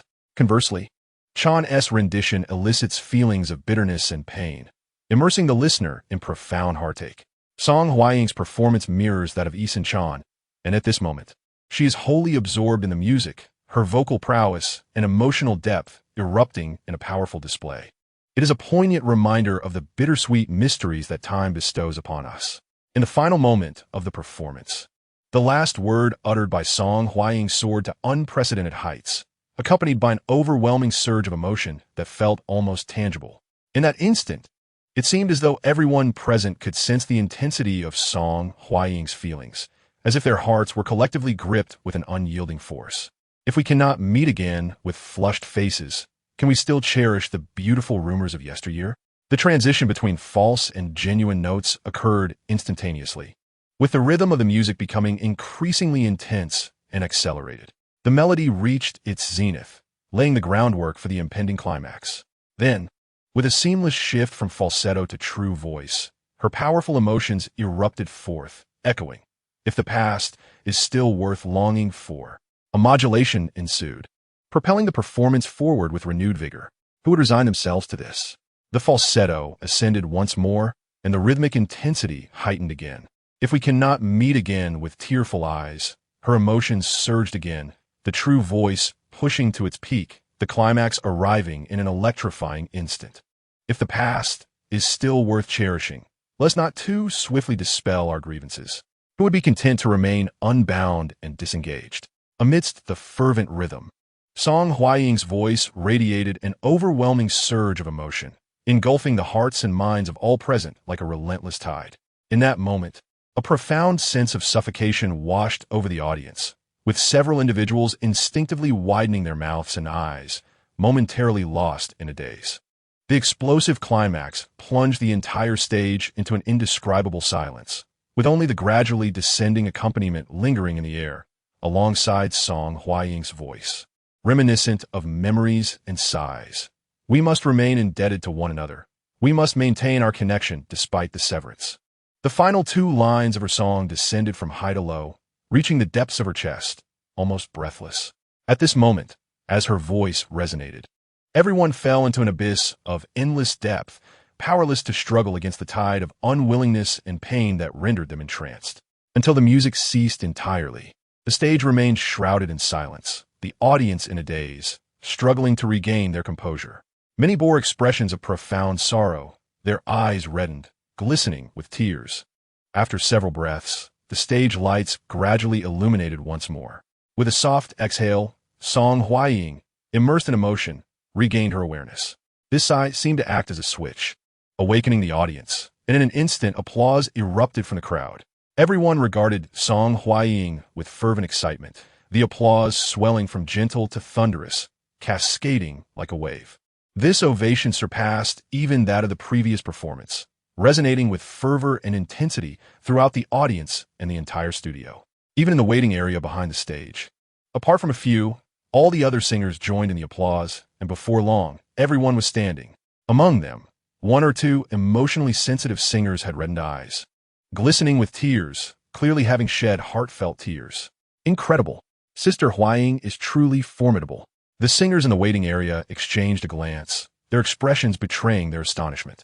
Meanwhile, on stage, Song Hwaying, observing the prolonged applause from the audience, finally exhaled a sigh of relief.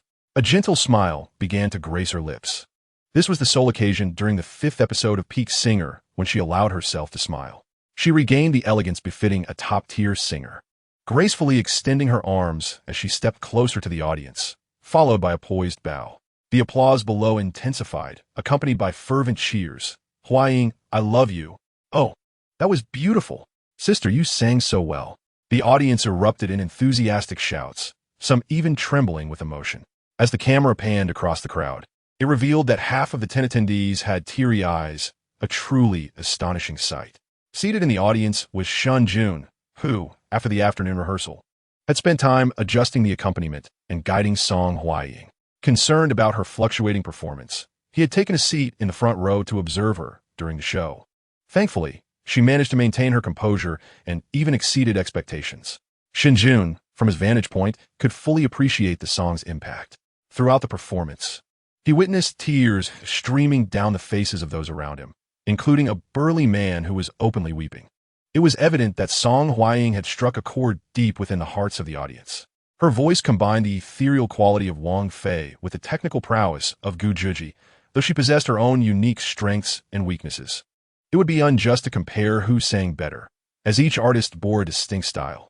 Nonetheless, Shen Jun firmly believed that a song capable of resonating with the soul is a true classic, and at that moment, Song Huaying had achieved just that. As the host took the stage, announcing the next performer, Song Huaying turned to the audience with a radiant smile and expressed her gratitude. "Thank you, everyone." With a swish of her gown, she descended from the stage. The audience erupted into even more fervent cheers, with numerous voices calling out, "Sister, don't go. Please sing another." The atmosphere resembled that of a solo concert rather than a variety show. Unbeknownst to Song Huaying, the fervor was not confined to the live audience. Viewers online were equally enraptured. As she sang, the barrage of comments began to surge. Initially, the discussion centered around the song's quality, but as the performance progressed, the comments transformed into a chorus of emotional responses, with many expressing their sorrow. "This is too moving." After Song Huaying concluded her performance, there was a brief silence in the comments section, followed by an overwhelming flood of enthusiastic remarks. The comments, densely packed, echoed sentiments like, "This is incredible. I cried so much. What a divine song. Sister, you were magnificent. Oh, I miss her." Countless individuals took to the comments section to unburden their sorrow, momentarily turning it into a sanctuary for emotional expression. Chapter 73. Competition Rankings. The show's popularity skyrocketed. Peak Singer was already the hottest program on the platform. As the final notes of Song Huaying's performance echoed into silence, the fervor surrounding Peak Singer surged to unprecedented heights, eclipsing all other programs and establishing itself as the frontrunner. When Song Huaying took her bow and exited the stage, the comment section erupted into a cacophony of pleas for her to stay, overwhelming the platform with an avalanche of messages. The spectacle was reminiscent of the most electrifying barrage of comments one could witness. The program swiftly ascended the trending charts, with countless related topics proliferating across the internet. Meanwhile, within the confines of her home, Qin Man, who had been closely monitoring the program's developments, observed the audience's enthusiastic reactions and the frenzy in the comments with a sigh of relief. It was a reassuring moment. Such a fervent atmosphere was unprecedented for Qin Man. As long as the program refrained from any unfair practices, her confidence in their advancement was unwavering. A smile graced Qin Man's face as she tenderly ruffled Shunnin's hair, exclaiming, "Your father is quite impressive." Unaware of the unfolding events, Shunnin, in her typical proud manner, huffed through her little nose, affirming, "Of course." Shun Yinqing, contentedly reclining in her chair, usually would have succumbed to slumber by this hour, yet she remained awake, eager to witness Shen Jun's brilliance and to see his talents recognized by all. After the performance concluded, Shun Yinqing nodded with satisfaction, remarking, "Xiao Song sang remarkably well." At just over 40, Song Huaying was affectionately referred to as Xiao Song in the presence of the venerable Shen Yinqing, who was in her 80s. Qin Man nodded in agreement, only to hear Shun Yinqing continue. "Xiao Shen's composition was exquisite." With a laugh, Qin Man replied, "Your student is the most talented." In a light-hearted exchange, Qin Man assisted Shun Yinqing back to her room for some much-needed rest. Meanwhile, the show on the Peak Singer stage continued, and following Song Huaying's performance, the next contestant was the challenge singer, Qin An. Many in the audience had come specifically to see Qin An, and numerous viewers online were equally drawn to her presence. Prior to the program's commencement, discussions had flooded the internet about the competition between Qin An and Lin Ruiden, one a seasoned super first-tier singer with countless fans, the other a national team luminary, unparalleled in her expertise. Initially, all eyes were on the two, yet as Qin An took to the stage, the audience and comment section remained captivated by Song Huaying, with many still caught in the emotional resonance of her performance. Clearly, the depth of Song Huaying's song had left a profound impact. Observing the situation in the audience, Qin An sighed inwardly. Such circumstances were the bane of any competition, and even with her considerable prowess, she felt a twinge of concern. However, Qin An possessed a robust mental fortitude, coupled with extensive professional experience. With a slight sigh, she immersed herself in the performance as the prelude commenced, her expression earnest and focused. Gradually, more audience members began to concentrate intently on her performance. Before long, as the final notes faded, Qin An's talent shone through undeniably. Despite being influenced by Song Huaying's earlier performance, the outcome of her rendition was no less impactful than that of Tan Si. As the song concluded, the audience snapped back to reality, erupting into applause. Moments later, Lin Ruiden made her entrance. Lin Ruiden possesses exceptional vocal prowess, her professional caliber placing her among the elite in the nation. Shen Jun perceives a striking resemblance between Lin Ruiden and a female singer from his past life, Tan Weiwei. Her singing style evokes a sense of awe, fervor, and exhilaration. As her performance concluded, the entire auditorium erupted once more into a frenzy. If Song Huaying's voice embodies a subtle melancholy, then Lin Ruiden's voice resonates with the exuberance of wildfires spreading across the land, grand and electrifying. A perfect auditory and visual feast. At this juncture, all 7 resident guests and the 2 guest singers had completed their performances, and the audience's voting had reached its conclusion. The moment everyone eagerly awaited was upon them. The announcement of the competition results. Spirits were heightened. In previous episodes, although the competition was fierce and the battles intense, the final rankings had been somewhat predictable. However, this episode introduced 3 titans, Tan Si, Qinan, and Lin Ruiden, alongside the unexpected dark horse, Song Huaying, who had disrupted the status quo. The eruption of Song Huaying's talent even affected Qinan's stage presence, making this episode one of the most unpredictable yet. No one could foresee the final outcome. Furthermore, each singer performed exceptionally well, appealing to various preferences, and each had a legion of devoted supporters. Thus, the announcement of the results became a highly anticipated moment. At this point, the viewership and engagement of peak singers had skyrocketed, even threatening to break the platform's highest viewing records. Several topics related to the show trended on social media, and technical difficulties arose, leaving the technical team in a frenzy of maintenance. Amidst the collective anticipation, the director, beads of sweat forming on his brow, entered the waiting area. Inside the waiting area, all 9 singers had taken their seats. Qinan and Lin Ruiden settled beside Song Huaying, who was engaged in casual conversation with Qinan. The others were also chatting, with occasional interjections directed at Song Huaying, a stark contrast to the earlier silence. Upon the director's arrival, the atmosphere shifted. All singers fell into a hushed silence, their expressions tinged with nervousness. They were acutely aware of the fierce competition this episode had brought forth, with dark horses emerging and uncertainties abounding, leaving no one confident in their standings. Without further ado, the director refrained from starting with either the top or bottom rankings, instead opting to announce the results from middle. 5th place, Huang Shisu. The named singer rose with a smile, acknowledging the audience. Although she was also a top-tier artist, she had only recently ascended to this level and felt modest in the presence of many esteemed predecessors. Securing a middle ranking and avoiding elimination was her primary concern. 6th place, Wu Wenwen. After announcing the 6th place, the director paused, glancing at his notes as if verifying something before lifting his gaze, his expression somewhat grave. 4th place, Tan Si. As the words left his lips, the audience erupted in astonishment. All the singers gazed in shock at the director, then turned their eyes towards Tan Si. At that moment, the audience and viewers of the program erupted in excitement, buzzing with speculation. It is worth noting that Tan Si is an exceptional first-tier singer, renowned for his formidable talent. In the previous episode, he had secured 1st place, consistently ranking in the top 3 throughout the preceding 4 episodes. Yet this time, he astonishingly placed 4th. The collective astonishment was palpable, leaving everyone in disbelief. In contrast, Tan Si himself appeared somewhat composed. Upon hearing his ranking, he merely offered a faint, bitter smile, as if he had anticipated this outcome. After announcing Tan Si's position, curiosity surged among the audience regarding the standings of the other contestants, particularly intensifying the scrutiny on Song Huaying. The comments section became increasingly lively, with viewers speculating about the rankings of Song Huaying and the challenger. Following the announcement of the 4th place, the director paused before revealing the 7th place singer. The director intentionally delayed the announcement of the top and bottom rankings, commencing from the 5th position and gradually revealing the results in both directions. The 7th place was claimed by a singer of modest popularity. Upon hearing their ranking, the artist patted their chest, displaying an expression of relief as if they had narrowly escaped a dire fate. This singer, whose popularity and skill were not particularly high, had only recently risen to the status of a first-tier artist, falling short when compared to the others present.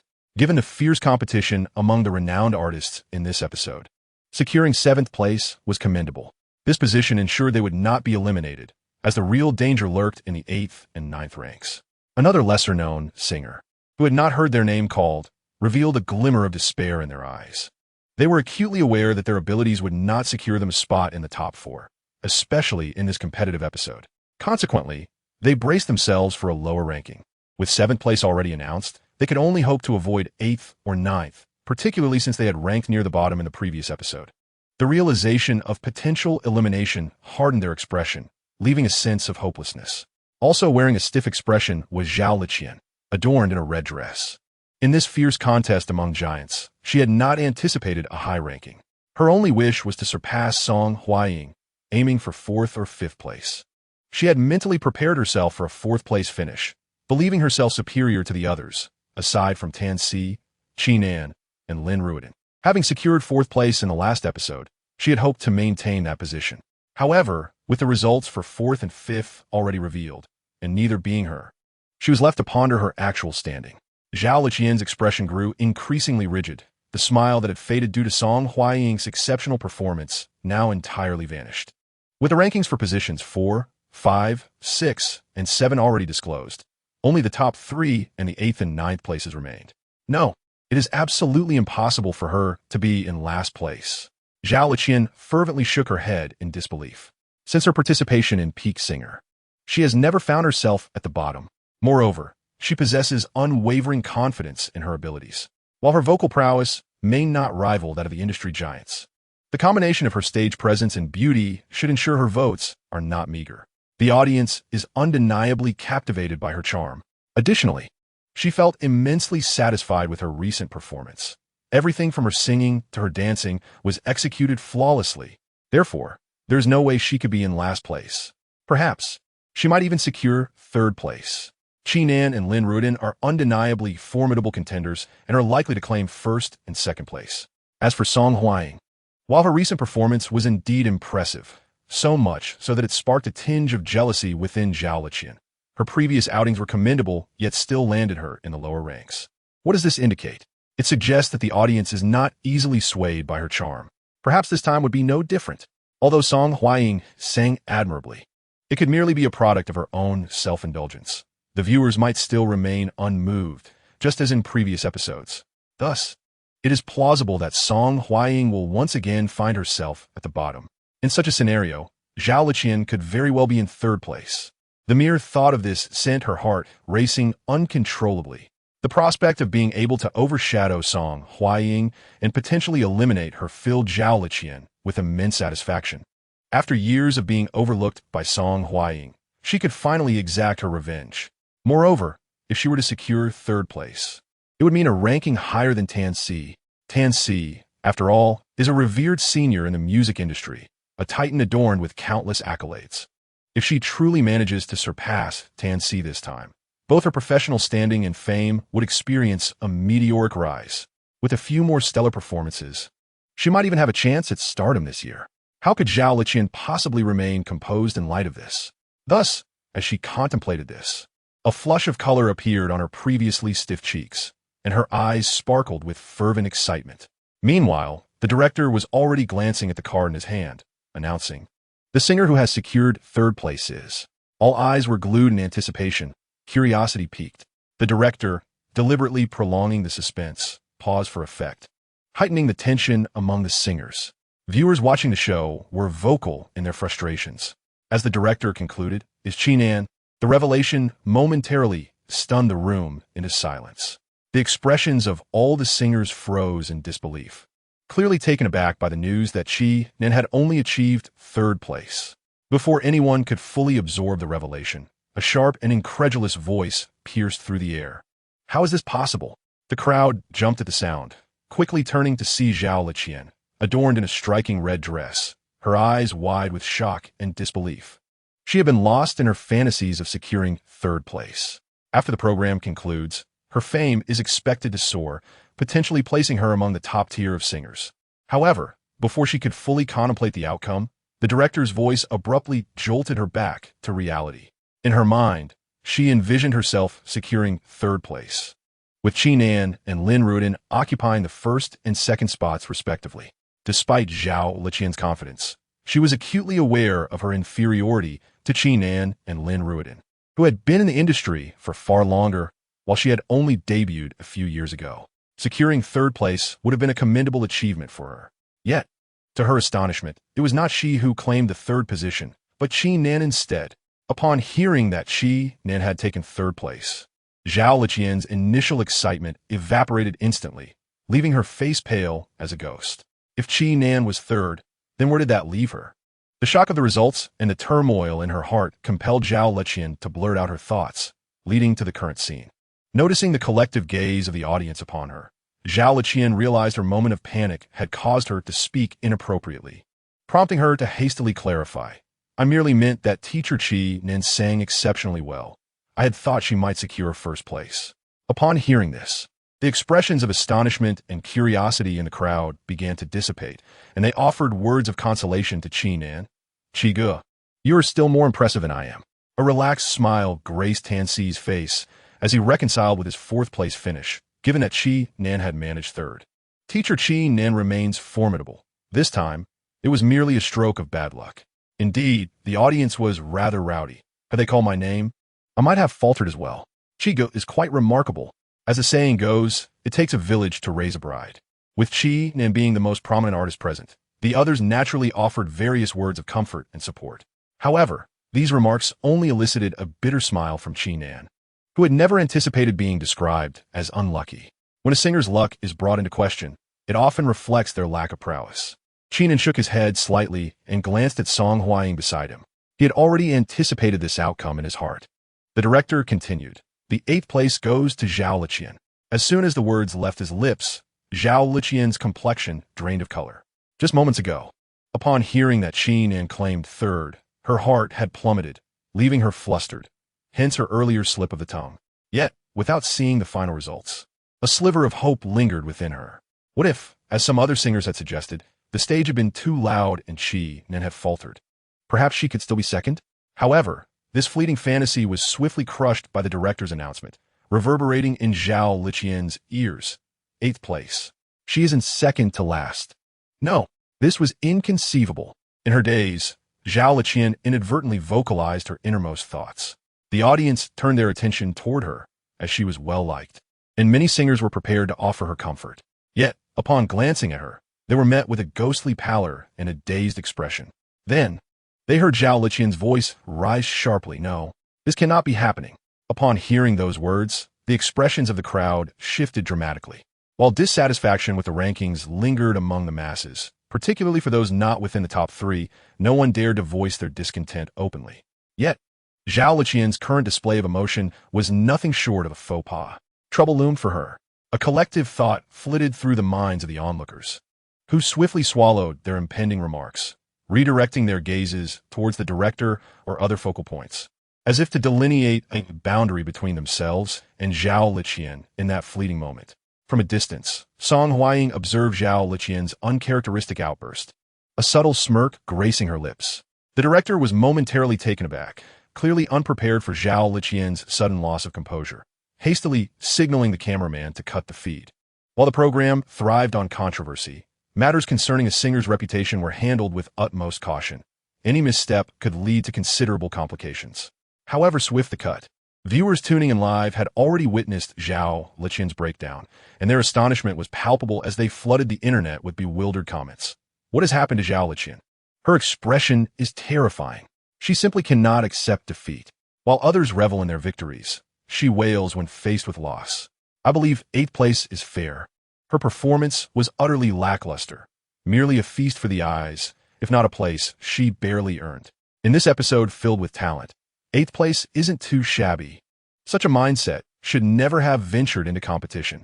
As discussions erupted online, screenshots of Zhao Liqian's breakdown rapidly circulated, inciting even greater debate. Meanwhile, the program continued, and after her outburst, Zhao Liqian appeared dazed, now ignored by all. The director regained control, proceeding to announce the rankings. The singer who secured 2nd place is all eyes in the waiting area turned towards Song Huaying and Lin Ruiden, the only 2 remaining contenders for the top 2 positions. The lesser-known singer had been tacitly dismissed by the crowd. Song Hwaying surged ahead like a dark horse, while Lin Ruodin exuded an air of confidence. Both had delivered performances that could only be described as stunning, showcasing exceptional talent. Now it remained to be seen who would claim the coveted first position. At this moment, Song Hwaying felt the tension rise within her. She dared not look around, inhaling deeply and closing her eyes. Lin Ruodin, standing tall and composed, emanated an aura as powerful as her voice, steadfastly regarding the director. The director announced, "Lin Ruodin." As the words fell, Song Hwaying's head shot up, her face a canvas of shock and burgeoning excitement. If Lin Ruodin was second, then who was first? Lin Ruodin, sitting erect, let out a soft sigh. She had performed admirably, but losing to Song Hwaying, and specifically to the song she had sung, was something she accepted with grace. Nevertheless, she resolved that next time, she would not be defeated again. A fierce determination ignited in her gaze as she looked towards Song Hwaying. The challenge was clear. Any singer entering the top 5 could secure a permanent spot on the show, replacing a resident artist. Thus, in the next episode's semifinals, they would meet once more. With the rankings revealed up to this point, there was no need for further suspense. The director swiftly announced the 9th place. It was indeed that obscure singer. Shortly thereafter, the director's voice rang out emphatically, declaring, "The singer who has secured first place in this episode is Song Hwaying." At that moment, the waiting area erupted with thunderous applause, and everyone gazed at Song Hwaying with expressions of astonishment and admiration. Who could have anticipated this? Before the competition commenced, Song Hwaying was deemed the most likely contestant to be eliminated, with the entire online community expressing skepticism about her prospects. Yet, upon the conclusion of the contest, not only had she avoided elimination, but she also emerged as the dark horse, galloping ahead to seize the coveted first position, leaving everyone in shock. Song Hwaying was visibly moved, tears welling in her eyes. This was not mere theatrics. At that moment, her emotions were utterly uncontainable. Ever since she learned about the company's circumstances, she had taken on immense pressure to participate in this prestigious singing competition. Despite her efforts during the first 4 episodes, she had consistently lingered near the bottom of the rankings, even falling to second to last in the previous episode. As the 5th episode approached, countless voices proclaimed her inevitable elimination, with no one holding faith in her abilities. No one comprehended the magnitude of her internal struggles, the depths of her disappointment and sorrow upon the thought of defeat, nor the despair that loomed within her heart. It felt akin to traversing a path devoid of hope, wandering aimlessly. Fortunately, she persevered, with tears glistening in her eyes. Song Hwaying rose from her seat, directing her gaze towards the camera. Surrounding her were fellow contestants, equally astonished and contemplative, all applauding in celebration, as if she were the sun around which they orbited. In the faculty dormitory of the Shanghai Music Academy, Shen Jun had already succumbed to sleep. After hearing Song Hwaying's performance, she felt a sense of relief and decided to retire for the night without awaiting the results. In the living room, only Qin Man remained. As for Shun Anan, she had dozed off in Qin Man's embrace. Qin Man felt no fatigue. Instead, she was brimming with energy. The night's program was not only significant for Song Hwaying, but also crucial for Hanline Company. The outcome of Song Hwaying's performance directly affected the future of Hanline Company. Qin Man dared not close her eyes. Throughout the night, she remained fixated on the program, her anxiety and concern mounting, especially when observing the performances of Lin Ruodin and others. After a night filled with turmoil, the results were finally about to be revealed. As the director began announcing the rankings, Qin Man's nerves were at an all-time high. When the results were disclosed, she shared a sentiment akin to Zhao Liqian. Despite believing that Song Hwaying had performed exceptionally well, what if the audience did not resonate with her? This thought rendered Qin Man increasingly tense, her lips turning pale from biting them. When she heard that 5th, 4th, 3rd, and even 6th, 7th, and 8th places did not belong to Song Hwaying, her heart felt as though it were lodged in her throat. Prior to the competition, she and the company had set a psychological expectation for Song Hwaying to secure at least 4th place, with a hopeful aspiration for 3rd. Anything lower than that, such as 6th or 7th, could be accepted as long as she was not eliminated. Chapter 76. Had she erred? While the company unanimously believed that Shen Jun had composed excellent songs and recognized Song Hwaying's formidable vocal skills, they were compelled to adopt a more pragmatic approach. One is a novice who has never penned a song, while the other is a singer who has faced consecutive defeats in competitions, deemed unfit for the event. The pairing of these two individuals hardly inspires confidence. Thus, despite Qin Man's considerable hopes for this episode, her greatest expectation was merely to secure fourth place. Advancement would suffice. Little did Qin Man anticipate that Song Huang not only advanced, but emerged as a dark horse, decisively surpassing established vocalists like Tan Si, Qin An, and Lin Ruodin, ultimately clinching first place. In that fleeting moment of revelation, Qin Man's typically composed demeanor shattered, her face a canvas of disbelief, swiftly followed by the same exhilaration as Song Huang. Were it not for Shen Jun nestled in her embrace, Qin Man might have leapt from her seat. Even so, her excitement startled the drowsy Shen Jun awake, her large, dark eyes resembling purple-black grapes, now filled with confusion and fatigue as she sleepily inquired, "Sister, has Daddy returned?" Shen Jun's voice momentarily tempered Qin Man's fervor. As she suppressed her elation, she gently patted Anin's back and hummed a lullaby, the melody reminiscent of the tune insects fly. Anin soon drifted back into slumber. In stark contrast to this serene scene, within the offices of Baidai Records in the bustling city of Shanghai, Zhao Wani sat in her office, her demeanor as frigid as ice. Before her lay a computer violently hurled to the ground, now emitting smoke. At this moment, Zhao Wani was consumed by a raging inferno of anger. Today, she had devoted herself entirely to promoting Lu Yao's new album, which had been online for nearly a week, yet remained stubbornly outside the top 5. Despite all efforts from Baidai Records, results were dismally lacking. It seemed as though their company was destined to occupy this position, no matter how hard she tried to alter their fate. This prolonged stagnation had rendered Zhao Wani increasingly irritable, even bordering on madness, especially upon realizing that the top 2 spots were held by works of Shen Jun. The very thought of Shen Jun, whom she deemed a failure, achieving such heights drove her to distraction. Moreover, the rumor mill within the company had begun circulating news that Shen Jun was her ex-husband. The photos of their divorce had resurfaced online. Although Zhao Wani wore sunglasses in the images, anyone familiar with her could recognize her immediately. This gossip had spread like wildfire, with some employees expressing their bewilderment at the couple's separation, lamenting that if Shen Jun could compose songs, the company would effortlessly find itself on the charts, thus negating the need for their relentless, sleepless efforts. In recent days, to bolster Lu Yao's ranking, the entire company had been working overtime, and discontent was brewing among the staff. Occasionally, a few would voice their grievances, and it was these remarks that pricked Zhao Wani's nerves, prompting her to lose her temper in the office, chastising the gossiping employees harshly. Afterward, she recognized her impulsiveness. Yet the mere mention of Shen Jun's name stirred a deep-seated annoyance within her, especially as she observed Shen Jun's life flourishing, observing the expressions of others. A blend of pity and confusion only served to ignite Zhao Wani's fury, rendering her utterly intolerant of the situation. It was as if the dissolution of her marriage was a transgression on her part. How could she possibly be at fault? Shen Jun was nothing but a wastrel, a person entirely beneath her station. She was destined for greater heights, to encounter individuals of far superior caliber. And Shen Jun, without her, was merely a useless lump of clay. Her mother was undoubtedly correct. Shen Jun was unworthy of her, a mere bloodsucker clinging to her family's resources, a complete failure. With these thoughts swirling in her mind, Zhao Wani suppressed her inner turmoil and resumed her management of company affairs. She would not squander her time on such a worthless individual. However, after concluding an online meeting that evening, Zhao Wani, as if compelled by an unseen force, found herself clicking on the homepage of a video platform, drawn to the program recommendations. Peak Singer. She was well aware of the online discourse, knowing that the song performed by Song Huang was penned by Shen Jun.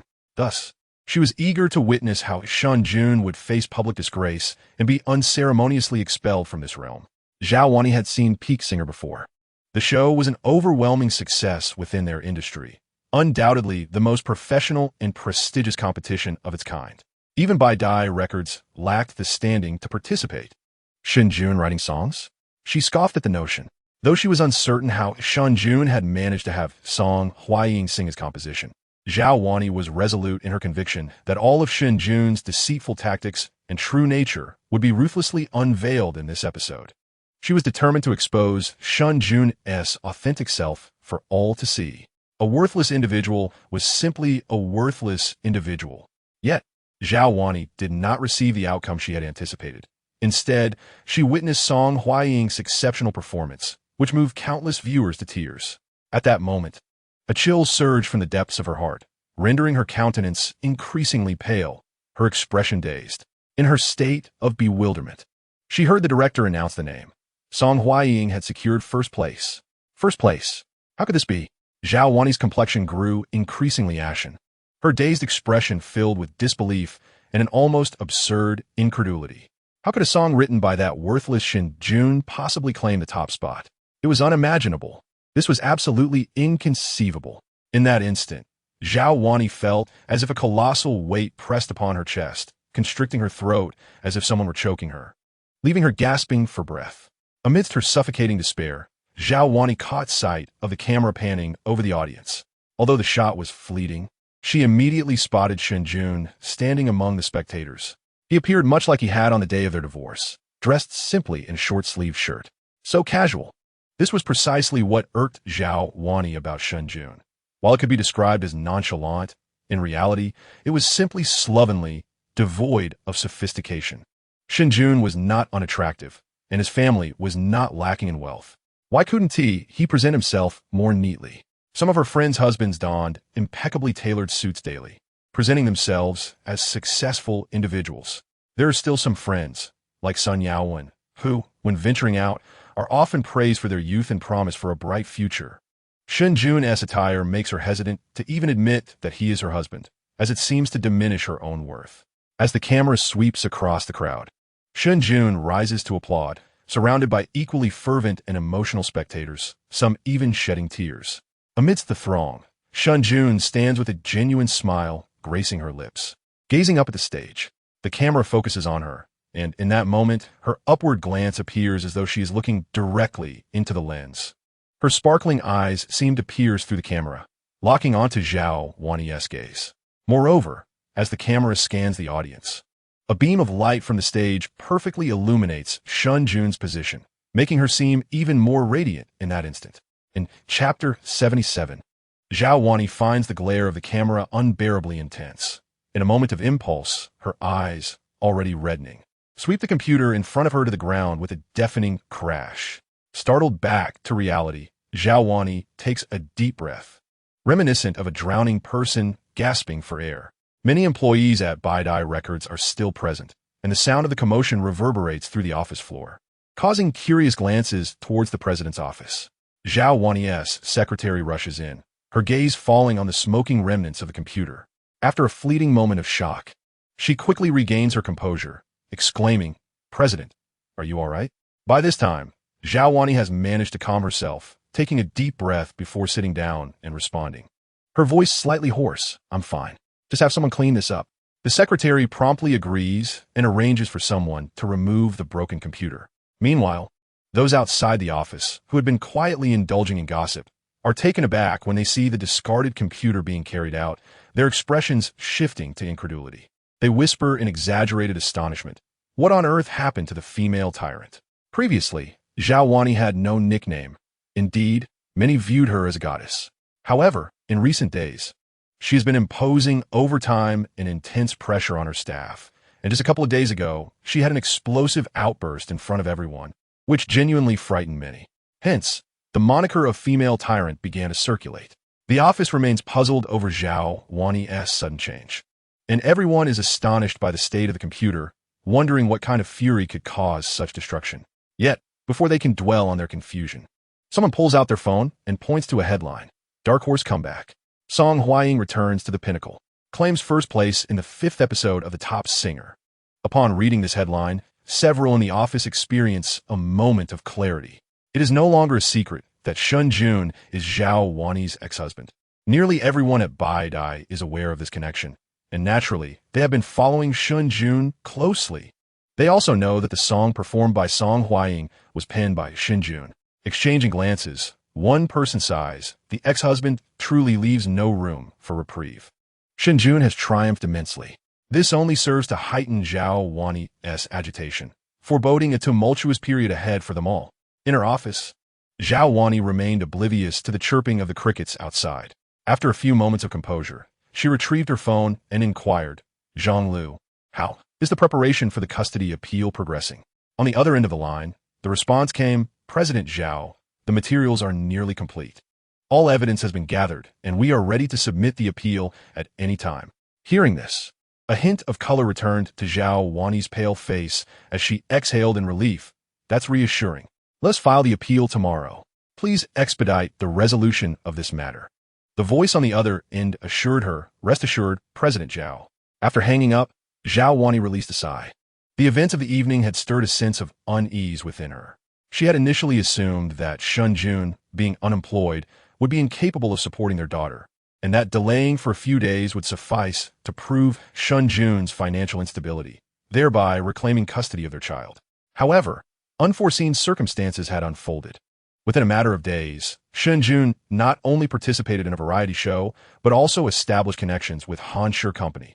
Moreover, he had assisted Song Huaying in securing the top position among singers. This series of developments heightened Zhao Wani's anxiety and agitation. She realized that she needed to reclaim custody of her daughter before Shen Jun could fully turn his fortunes around.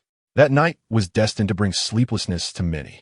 By the following day, discussions filled the streets regarding the events of the previous evening's peak singing competition, where the song performed by Song Huaying. After the program concluded, news of Song Huaying's stunning comeback surged to the trending lists, ultimately claiming the top spot. The peak singing show had 6 trending topics, dominating the charts with unparalleled momentum.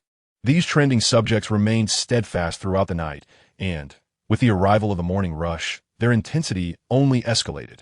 Song Huaying experienced another resurgence in popularity. Alongside her rise was the heart-wrenching song "In a Hasty Year," which left countless listeners in tears. Immediately after the show, the song was uploaded to the Hua music platform and swiftly ascended the charts with unstoppable force. By this morning, it had successfully claimed the #1 position on the Hot Song chart. Its streaming numbers and discussion topics skyrocketed, with whispers online suggesting it could be crowned the ultimate tear-jerker ballad. Naturally, Song Huaying was reverently hailed by numerous netizens as the queen of sorrowful songs. Amidst this tumultuous discourse, someone suddenly remarked, "Have you all forgotten someone?" "Who?" "Shen Jun." Upon seeing this name, the netizens, who were reveling in the conversation about Song Huaying, paused in surprise, then exclaimed, "Why does that name sound so familiar?" Of course, "In a Hasty Year" was written by him. Almost forgot that the song performed by Song Huaying was penned by this individual. Indeed, someone lamented, "I remember before the competition, many referred to him as a children's song composer. The entire internet doubted him. I recall someone even joking that if Song Huaying wasn't eliminated, he would livestream a fan in the sunlight." The internet erupted in laughter. However, returning to the matter at hand, who dared to label him merely a children's song composer? The song is truly remarkable. I believe even the most celebrated composers might struggle to create something of its caliber. Indeed, every time I listen to this song, it brings me to tears. It is simply exquisite. The composition and lyrics are exceptional, making it undoubtedly the best. However, some have raised doubts, suggesting, "I feel the writing is mediocre. It's merely that Song Huaying sings it beautifully." Yet, Song Huaying possesses undeniable talent. In her prime state last night, even a dog could have triumphed. As soon as this opinion was voiced, someone shared a screenshot revealing the current standings of the Huayue Hot Song chart. The crowd was perplexed. When they examined the screenshot closely, they were taken aback. It showed that the top 3 songs on the Huayue Hot Song chart were all penned by a single individual, Shen Jun, performed by Song Huaying, composed by Shen Jun, with lyrics by Shen Jun, performed by Shen Jun, composed by Shen Jun, with lyrics by Shen Jun, performed by Nin, composed by Shen Jun, with lyrics by Shen Jun. These 3 songs dominantly occupied the top 3 positions on the Huayue Hot Song chart, leaving onlookers astonished. It is crucial to note that Huayue is the largest and most active music platform in the country, and the Hot Song chart is a coveted arena for countless artists. Industry insiders assert that securing a spot in the top 3 on the Hot Song chart signifies the potential to ascend to the ranks of first-tier artists. Similarly, for a composer, penning a song that reaches the top 3 indicates the potential for creating a classic hit. A rising star indeed. What has left everyone in awe is that Shen Jun single-handedly claimed the top 3 spots on the Hot Song chart. Even more astonishing, and somewhat alarming, is the fact that Shen Jun has only written 3 songs since his debut. Chapter 78, The Culprit. Shen Jun's meteoric rise to fame is hardly lagging behind Song Hwaying. Particularly with the viral spread of the Huawei Hot Song Chart screenshot online, Shen Jun has surged onto the trending list, second only to Song Hwaying. However, fame often invites controversy. Song Hwaying enjoys the support of decades of fans and public goodwill, and despite her newfound fame, the negativity online is relatively minimal. In contrast, Shen Jun, having debuted for less than half a month, lacks a substantial fan base and has previously been embroiled in several controversies, leading to a less favorable public image. Thus, his rapid ascent to fame is accompanied by various doubts and criticisms. Nevertheless, Shen Jun remains unfazed. He has encountered all manner of public opinion in his past life and has already endured 3 waves of controversy during this period. He has grown accustomed to it. As long as it does not involve an end, his tolerance is remarkably high. Therefore, the following day, Shen Jun arrived at Hansher Company as usual. The number of gazes directed at him seemed to have increased. He raised an eyebrow slightly and entered the elevator under the watchful eyes of numerous Hansher employees. As the elevator doors closed, the once quiet lobby erupted into whispers and discussions. Is this teacher Shen Jun? Last night, Sister Hwaying's song brought me to tears. The writing is superb. I never expected him to be so handsome and talented. Please, control your enthusiasm. Recently, Shen Jun has frequently visited Online Company, where employees have, to some extent, become acquainted with him. Initially, they only acknowledged his striking appearance. However, their respect for him has now blossomed from the depths of their hearts. Unbeknownst to Shen Jun, events had unfolded downstairs as he ascended directly to the office floor where Qin Man was located. The secretary, having received prior notification from Qin Man, greeted Shen Jun softly upon his arrival, saying, "Hello, teacher Shen. President Qin is in her office." Shen Jun nodded and gently knocked on the office door. A voice from within called out, "Please come in." As he entered, he noticed that Qin Man, on this rare occasion, was not clad in formal attire, but had instead donned a fitted black knit top. Her alluring silhouette was on full display, complemented by a flowing ink-wash fishtail skirt and a pair of slender high heels, which added a touch of sensuality while exuding a refined intellect. Qin Man, already a beauty, typically appeared somewhat cold in her formal wear, but in her current ensemble, she resembled a flower blooming after the thaw of a glacier, fresh, vibrant, and enticing. At the moment of Shen Jun's entrance, Qin Man was standing by the floor-to-ceiling window, engaged in a phone conversation. She turned to him and softly said, "Please, have a seat." Shen Jun diverted his gaze and settled onto the sofa. It seemed Qin Man was discussing arrangements for the company's artists to participate in upcoming programs. A smile gracing her face, indicating a fruitful conversation. After a brief moment, she tucked her phone away and joined him on the opposite sofa. Her legs elegantly crossed beneath the fishtail skirt, revealing skin as flawless as jade. With a smile, Qin Man remarked, "Thanks to you, Sister Hwaying secured first place. And now numerous television stations are reaching out to discuss collaborations." Shen Jun chuckled modestly. It was nothing. As he spoke, he handed her a plate, saying, "This is the song for the semifinals. It has already been recorded. Sister Qin can have a listen." Upon hearing his words, Qin Man's expression brightened. "A new song? What is it called?"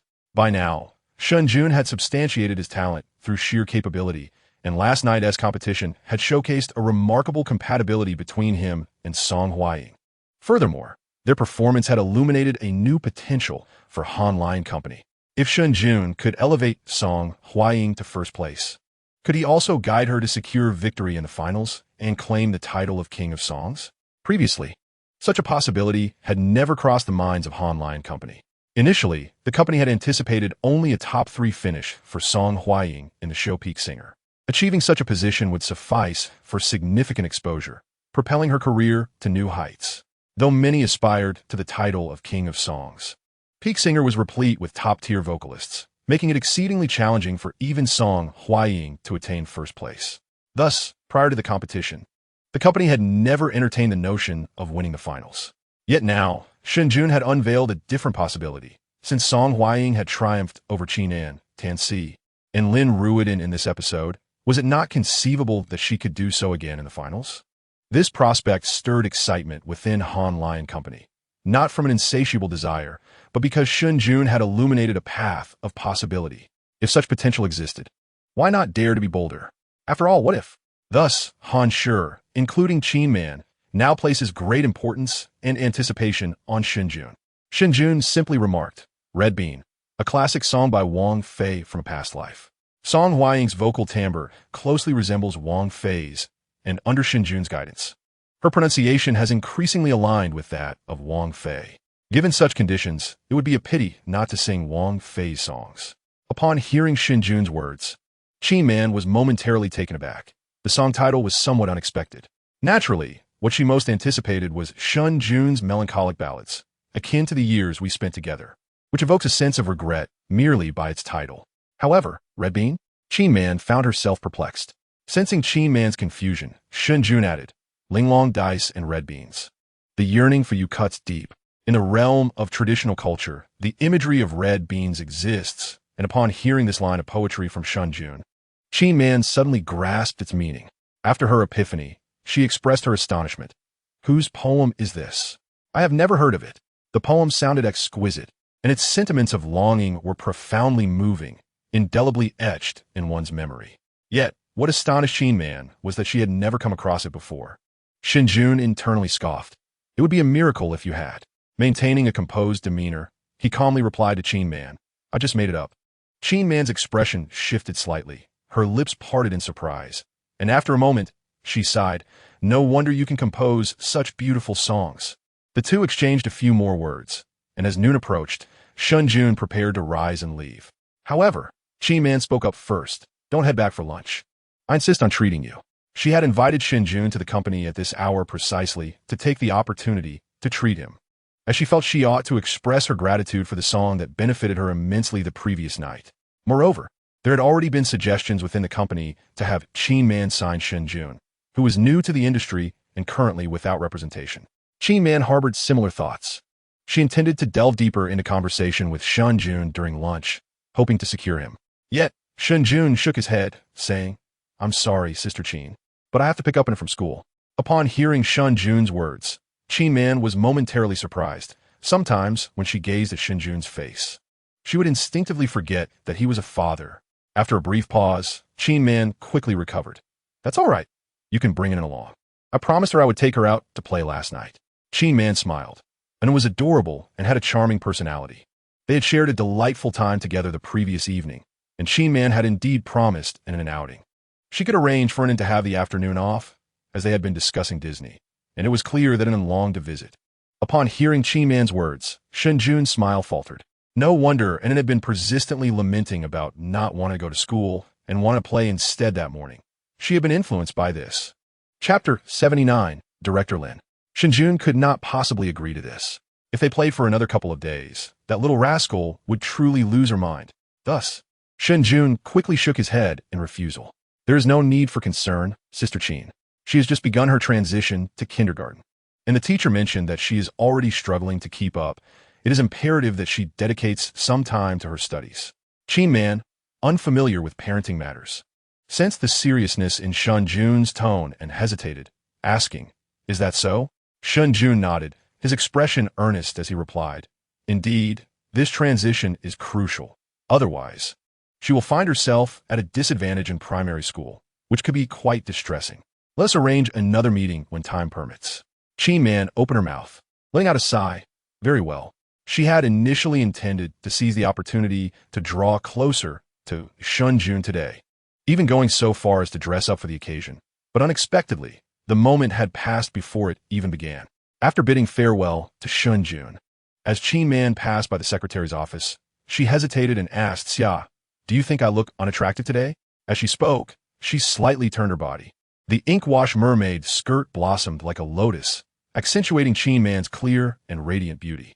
Xia, who was accustomed to seeing Qin Man in formal attire, had never witnessed such a vibrant display of her allure. Moreover, the outfit highlighted Qin Man's graceful figure, accentuating her curves. Xia's eyes widened in admiration. President Qin, you look stunning. However, Qin Man furrowed her brow, questioning, is that so? Then what about Shen Jun? While Qin Man was indeed lovely, the priority lay in picking up her daughter from school.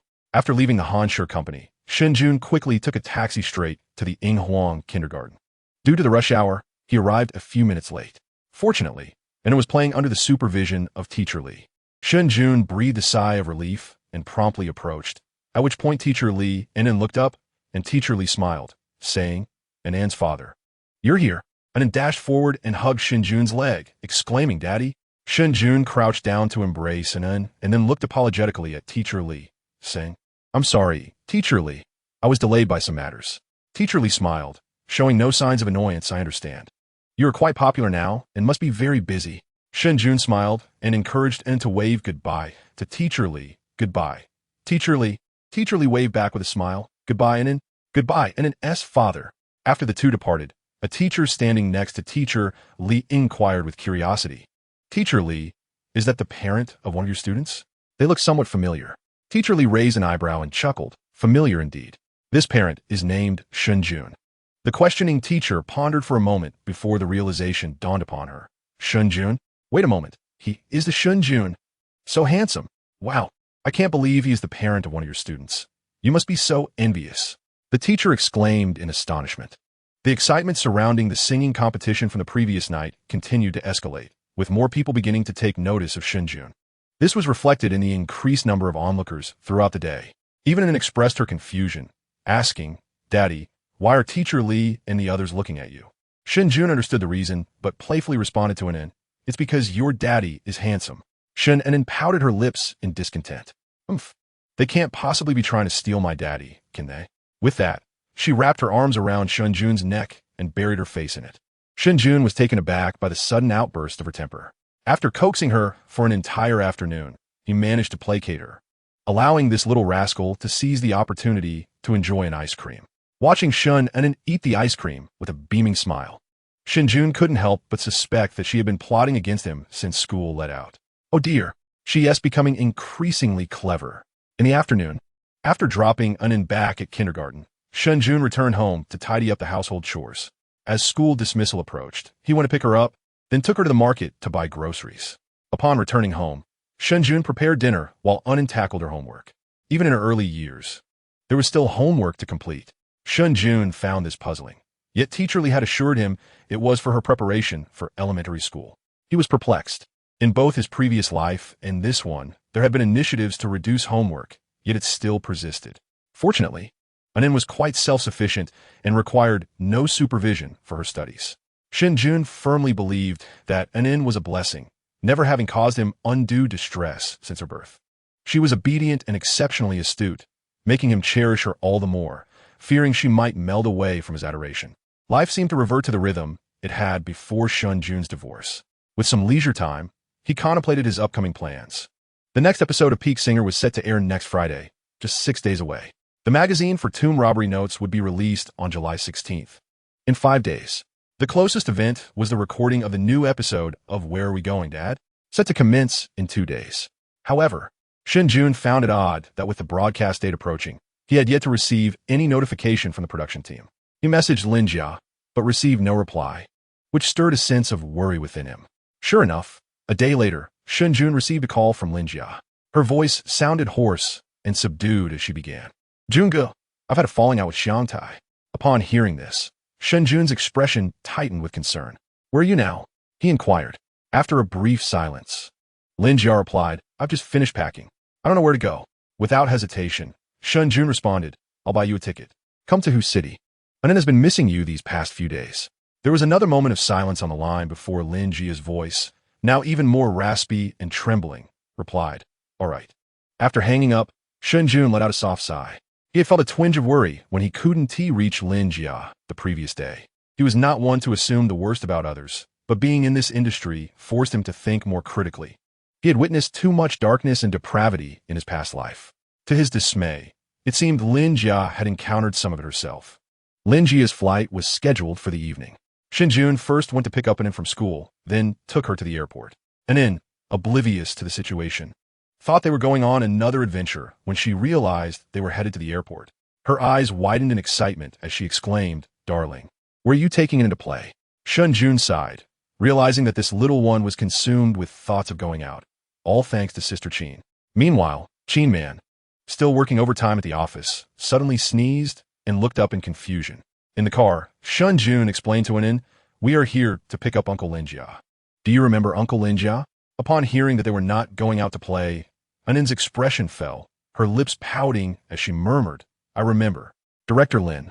Last week, while filming the show, Where Are We Going, Dad?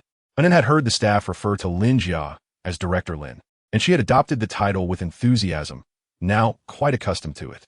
Shen Jun gently patted Anin's head, then with a hint of sadness and sympathy, continued. Uncle Lin Jia lost his job and has nowhere to go, so he is coming to stay with Daddy. Will Anin welcome Uncle Lin Jia? Shen Jun's acting caught Anin's attention, and the little girl lifted her head slightly. Why did Uncle Lin Jia lose his job? Shen Jun replied somewhat angrily. Because some bad people took Uncle Lin Jia's job. Although Lin Jia had not disclosed the details, Shen Jun could infer the situation. Anin's interest was piqued, and she gasped in surprise, oh, Uncle Lin Jia is so pitiful. Shen Jun continued to coax her. Yes, Uncle Lin Jia is indeed pitiful. So, will Anin welcome him? Anin tilted her head, her big eyes filled with sympathy. Anin will welcome Uncle Lin Jia. Shen Jun softly suggested. Then shall we go together to pick him up? Anin nodded earnestly. Okay. Her grape-like eyes sparkled with contemplation, as if she were pondering how to comfort this sad uncle upon his arrival. Seeing that Anin's unhappiness had been deftly sidestepped, Shen Jun felt a wave of relief. This was the way to handle children. They are forgetful, and diverting their attention is the best approach. The taxi driver in the front seat, noticing Shen Jun's relieved demeanor, exchanged a smile with her through the rearview mirror. Is this your daughter? She's truly adorable. The driver, who also had children, found common ground with Shen Jun, leading to a harmonious conversation throughout the ride. However, upon disembarking, the driver took advantage of Shen Jun, overcharging her. Watching the taxi speed away, Shen Jun took a deep breath. So, I treated him as a good person, and he saw me as an easy target? This incident only solidified Shen Jun's resolve to purchase a car. It was imperative to do so soon, as she could not endure such frustrating experiences any longer. Moreover, the inconvenience was becoming unbearable. With a sigh, Shen Jun led Anin into the airport. Not long after entering, Shen Jun spotted Lin Jia emerging from the arrival area, dragging a suitcase. He appeared entirely different from the Lin Jia she had seen during the filming. While not as striking as Shen Jun, Lin Jia was certainly handsome in his own right, and at 28 years of age, he was still quite youthful. As Lin Jia stepped out of the airport, he appeared disheveled, with unkempt hair and a scruffy beard.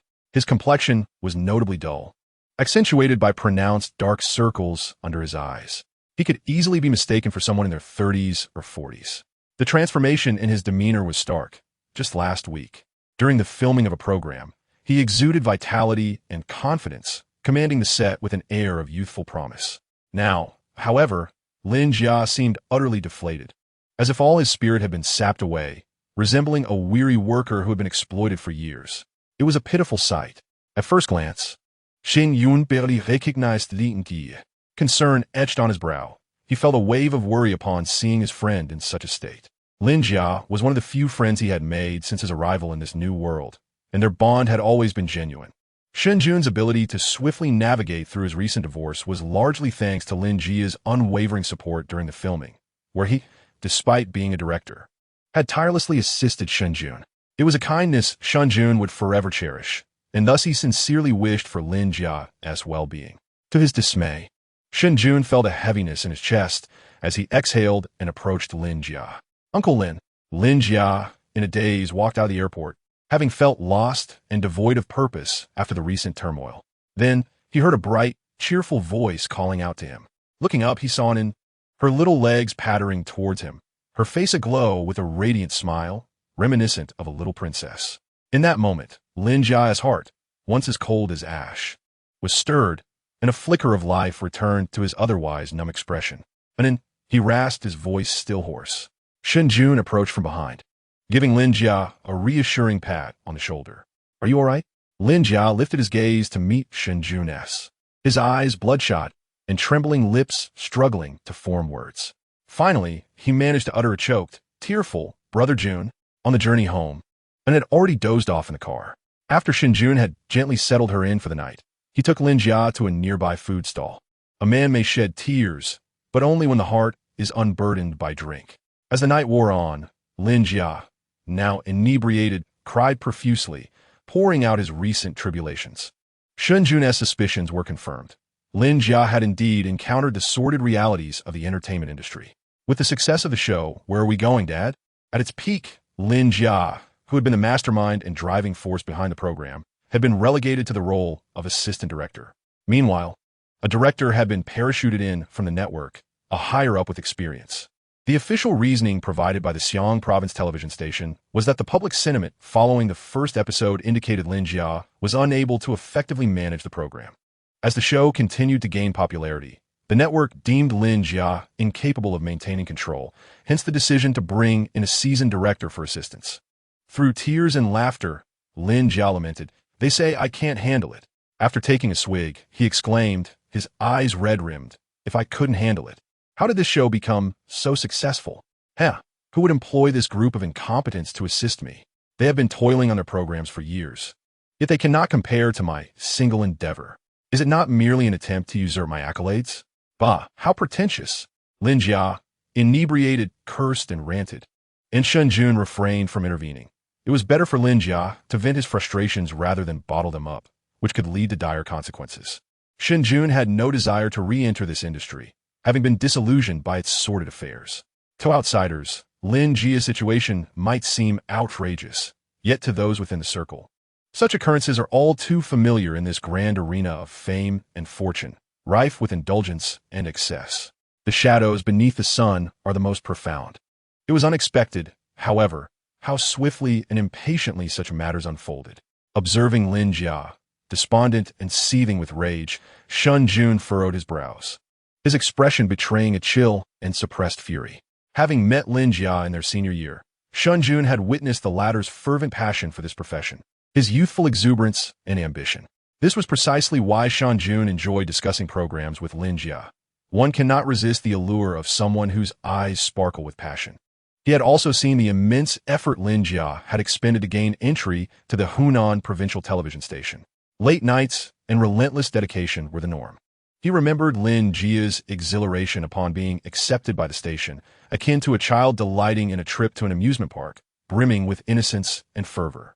Now, that zeal had been ruthlessly trampled into the mud by the station. Lin Jia, inebriated to the point of oblivion, swayed and collapsed onto the table, his bottle shattering on the floor. Lying there, trembling, Lin Jia's voice quivered, tinged with tears.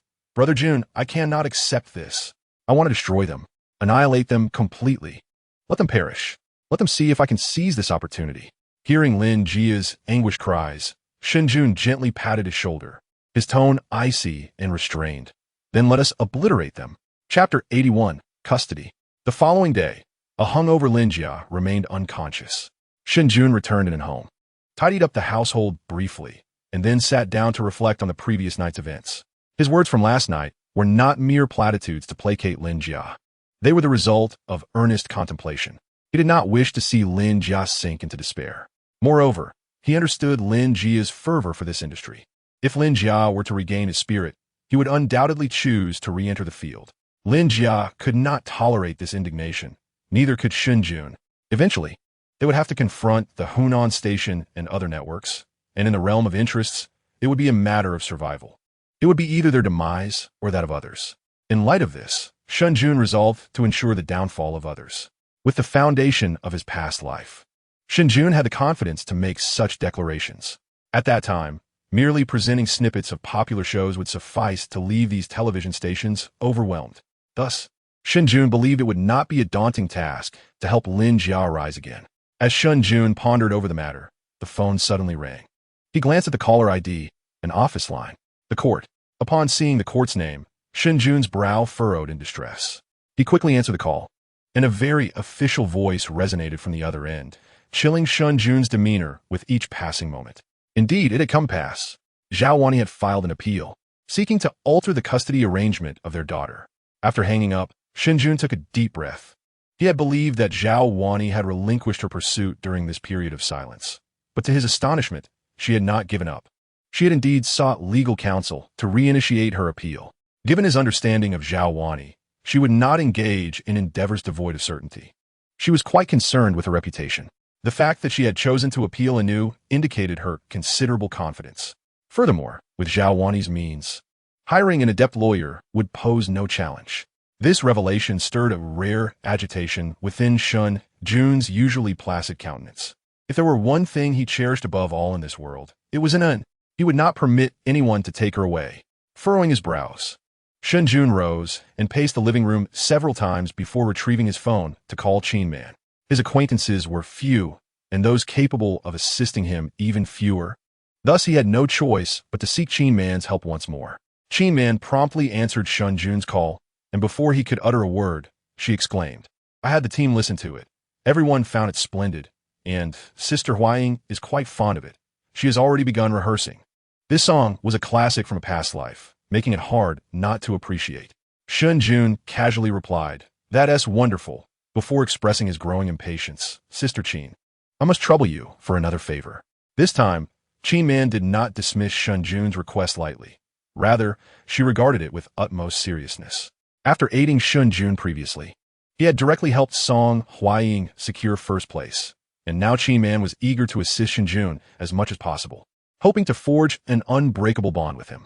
She inquired directly, "What is it?" Shen Jun promptly responded, "Do you know of any professional lawyers?" Qin Man was taken aback. "A lawyer? What do you need a lawyer for? Is there an issue with copyright, or do you need to negotiate a contract?" Conveniently, Hansher Company had a dedicated law firm they worked with, proficient in handling copyright litigation and contracts.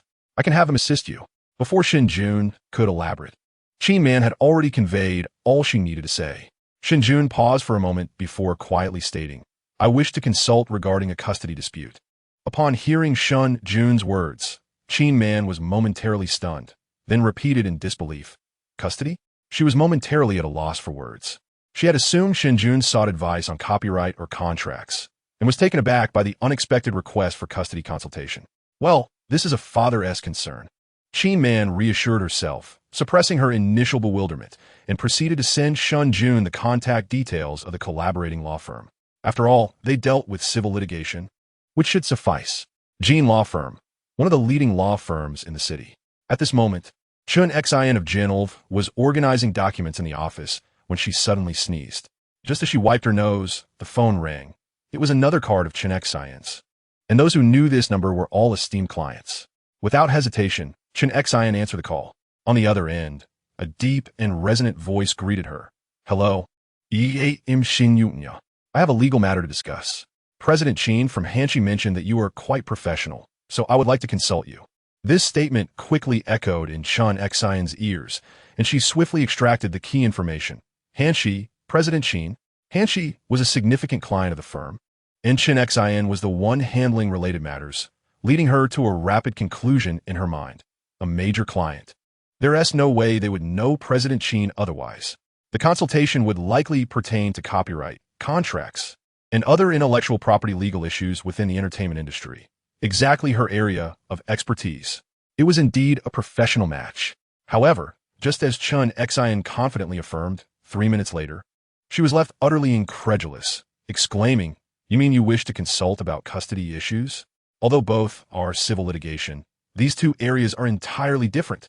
Just as she was about to decline the request, a message popped up on her phone from President Qin of Hanshi, stating, "Help him resolve this matter, and I will prioritize recommending you when Hanshi's legal consultant's contract expires next year." Upon reading this, Chun Xin instantly retracted her initial response and resolutely told Shen Jun over the phone, "No problem. Leave it to me. This is my specialty. Please send me the relevant materials, and I will look into it." With Chun Xin's assurance, Shen Jun felt a bit more at ease, especially after checking Jinolv Law Firm and realizing it was one of the top law firms in the Shanghai market. He felt reassured. At noon, Lin Jia was still asleep. So Shen Jun picked up and in to have lunch. Learning that Uncle Lin Jia was still asleep, and then playfully drew a pig face on Lin Jia's hand, exclaiming, "Uncle Lin Jia is a lazy pig." Shen giggled and ran outside. After lunch, Shen Jun received a notification from the production team of "Where are we going, Dad?" The notification informed him that due to a guest withdrawal, the second episode, originally scheduled to air on July 12th, will be postponed for a week. Upon receiving the notice, the official account of "Where are we going, Dad?" also published an announcement regarding the delay. Currently, the most popular variety show was Singer at the Peak with "Where are we going, Dad?" following closely behind. Both programs were immensely successful. Consequently, there was a large audience eagerly anticipating "Where are we going, Dad?" After the last episode concluded, Many viewers were urging for the next installment, eagerly awaiting the show in a week's time, only to be met with news of the postponement. This immediately sparked considerable discussion. Meanwhile, in an office at the Hunan provincial television station, a leader appearing to be in his 50s or 60s sighed, expressing a hint of regret.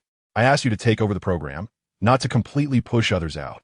You speak highly of a remarkable talent. Seated across from the leader, a bespectacled middle-aged man in his 30s or 40s immediately responded, I never anticipated that this young man would be so obstinate. However, rest assured, Director Dong, I have grasped the intricacies of this program. The overall framework of the production team remains intact, and the staff has not changed. It's as if Lin Jia was never here. In fact, without him, I can exert better control over the production team, and the subsequent episodes will undoubtedly be more successful. The leader, referred to as Director Dong, nodded in approval, smiling as he remarked, with your assurance, I feel at ease. You have served in the position of deputy director for many years, haven't you? Do your best to enhance the program, and by year end, I will facilitate some opportunities for you. The bespectacled man expressed his excitement. I will ensure it is done well. Chapter 82. The Golden Body Ha. Does he truly believe producing the show is easy? Lin Jia, now awake, spoke coldly while sipping congee. Upon Lin Jia's awakening, Shen Jun was reviewing the notifications from the production team and announcements online, thus sharing his thoughts with Lin Jia.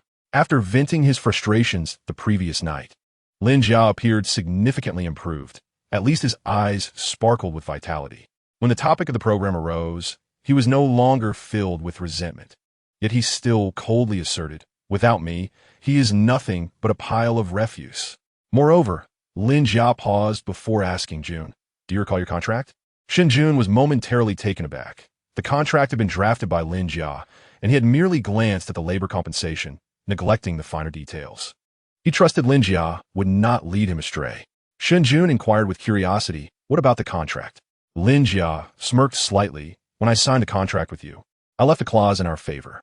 I anticipated that you would rise to prominence, so the agreement was not for an entire season, but for just one episode. My intention was to allow you to negotiate a higher price later. Upon hearing Lin Jia's words, a look of surprise crossed Shen Jun's face. After learning about Lin Jia's situation yesterday, Shen Jun had been contemplating the future of the program. He had joined the show primarily because of Lin Jia. Now that Lin Jia was pushed out, why should he stay? To suffer? Naturally, Shen Jun did not wish to record the subsequent episodes, but having signed a contract, failing to participate would constitute a breach, and he could not afford the penalty. Just as he was grappling with this dilemma, he unexpectedly received this delightful news from Lin Jia. Shen Jun laughed, you clever fellow. Lin Jia's lips curled into a cold smile. I am eager to see how he intends to produce the show. The previous episode of Where Are We Going, Dad? Garnered the highest viewership with Shen Jun and Anon. One could even assert that the rapid success and breakout popularity of Where Are We Going, Dad? Largely depended on Shen Jun and Anon. If they were to withdraw from the program, the show's popularity and viewership would undoubtedly plummet. Not to mention that the second most popular participant, Song Xiao, had already lost momentum. Thus, Lin Jia harbored no concerns regarding the show's potential resurgence after his departure. It was utterly impossible. If Xiang's station exhibited a lack of benevolence, they should not blame him for being ungracious. Lin Jia, with a fierce expression, downed the congee in his bowl in one gulp, then turned earnestly to Shen Jun and said, Brother Jun, I intend to create a new program to compete with Xiang TV. Will you assist me when the time comes? This idea had germinated in his mind during their conversation last night, and upon awakening, particularly after seeing the postponement of the show Where Are We Going, Dad? His resolve had only intensified. Having already produced a sensational program, he was confident he could recreate that success. He was still young, brimming with time and energy. Moreover, he had Brother Jun by his side. Whether it was Jun's talent or his current popularity, both would undoubtedly amplify his efforts. Observing Lin Jia's renewed spirit, Shen Jun felt his lingering worries dissipate, responding with a smile, of course. Now that you've decided to pursue a program, we must start planning the subsequent arrangements. Perhaps we could consider reaching out to Dragon TV? Shen Jun was aware that Han Lion Company had a collaboration with Dragon TV, and that the board member of Han Lion had originated from there. It should not pose a problem to have Qin Man assist in making an introduction, though it would require inconveniencing her once more. If necessary, they could offer Han Lion a few more songs. However, Lin Jia shook his head, saying, Dragon TV currently has a show called Peak Singer, and their resources are likely to be heavily directed towards that program, making it difficult for us to gain attention. There is no need to trouble Brother Jun. I will handle it myself. After years in this industry, I have built some connections. Lin Jia did not want to burden Jun with every matter, as he would still require Jun's assistance for the subsequent program. Shen Jun patted Lin Jia's shoulder. All right, don't hesitate to reach out if you need my help. After spending a day in the city, Lin Jia departed with a suitcase. Shen Jun, however, remained busy. Just as Lin Jia left, he was contacted by the lawyer Chen Xian, who briefed him on the current situation over the phone. The more Shen Jun listened, the more serious his expression became. After Chen's explanation, Shen Jun furrowed his brow and summarized, "So, what you're suggesting is that if the opposing party wishes to prevail, the most likely avenues are economic circumstances and public opinion." Chen nodded in agreement, stating, "Yes. Based on the information you provided, you currently lack stable employment, with your income primarily coming from two sources: variety show fees and royalties from your novels. Both of these do not guarantee financial stability. Furthermore, your income appears to be strained compared to the expenses of raising your daughter and daily living costs. The opposing party may likely accuse you on economic grounds. Additionally, regarding public opinion, I found that you have previously faced multiple instances of online harassment and public controversies, some of which involve remarks about your daughter. It is quite possible they will assert that you cannot provide a nurturing environment for her. If they latch onto these 2 points, we may find ourselves in a difficult position." The Jean law firm proved to be a top-tier establishment. Having thoroughly assessed the situation within 2 days and quickly deducing the opposing party's intentions. Upon hearing Chen's explanation, Shen Jun's brow furrowed tightly. In terms of income, he currently relies solely on the remuneration from his show and the payment for his work on the Grave Robbers Chronicles. As for the publication of Harry Potter and the 1 million from Han Lion, those funds have yet to be received. Moreover, he has resolutely decided to withdraw from Where Are We Going, Dad? Consequently losing that source of income as well. To make matters worse, the public opinion has him feeling quite anxious as he rubbed his brow and spoke in a low voice. "Is there any way to resolve this?" The voice on the other end replied solemnly, "Yes. Since the issues stem from these two areas, we shall address them directly. Although you have received a notification from the court, you still have 13 months until the formal hearing. This means you have at least 1 month to take action. In this month, you must secure stable employment or generate a reliable income sufficient to support your daughter. Simultaneously, you need to cultivate a positive online public image that is advantageous to you." With a sigh, Chen Xian concluded, acknowledging the challenge. While there is a solution, accomplishing these two objectives is no simple feat. Finding a job may be achievable swiftly, but shaping a favorable image within a month is indeed a daunting task. "Feel free to reach out with any questions," he added. "All right." After hanging up, Shen Jun remained seated, lost in thought as he gazed out the window. Crafting a positive social image within a month is undeniably challenging, yet not entirely impossible. This resembles the establishment of personas in the industry. Creating a persona, especially a positive one, can be most effectively accomplished through charitable donations. This approach is not exclusive to the entertainment sector. It is employed across various fields, even by corporations. While it may be cliché, it proves effective. Should any issues arise, one can easily be portrayed as compassionate and responsible, thereby solidifying a positive public image. This is what is often referred to in the industry as establishing a golden body. In a previous life, Shen Jun had engaged in such acts. For who wouldn't desire a golden image? Everyone in this circle lives with uncertainty, always wary of being undermined. Thus, possessing a trump card is essential. Shen Jun was well acquainted with this. However, he currently lacks the financial means. He cannot afford to donate, as he is barely scraping by. Even if he were to contribute, it would create little impact, and what would he and then live on afterward? It is simply unfeasible. Furrowing his brow, Shen Jun's mind raced as he recalled various methods and strategies he had observed in his past life. After some contemplation, he suddenly conceived an idea. Since he cannot make a monetary donation, perhaps he could consider donating something else instead, like a song. His eyes lit up at this prospect. This idea is highly viable. He has an abundance of songs from his previous life, so he need not worry about a lack of material. If executed successfully, the impact of this gesture could rival that of a financial contribution, or even surpass it. In essence, if the client requires a song, Shen Jun would provide one. However, this endeavor would not be as straightforward as it seems. Firstly, the principal party cannot be an ordinary individual. It must be someone capable of bestowing influence and fostering positive discourse for Shen Jun. As for which principal party would be suitable, Shen Jun promptly began searching on his mobile device, entering a singular phrase: established propaganda. The ideal principal party that could provide both influence and positive public sentiment is undoubtedly the five-star red flag. Revolutionary songs are the most fitting anthems. Moreover, Shen Jun's mind brimmed with a plethora of classic revolutionary songs.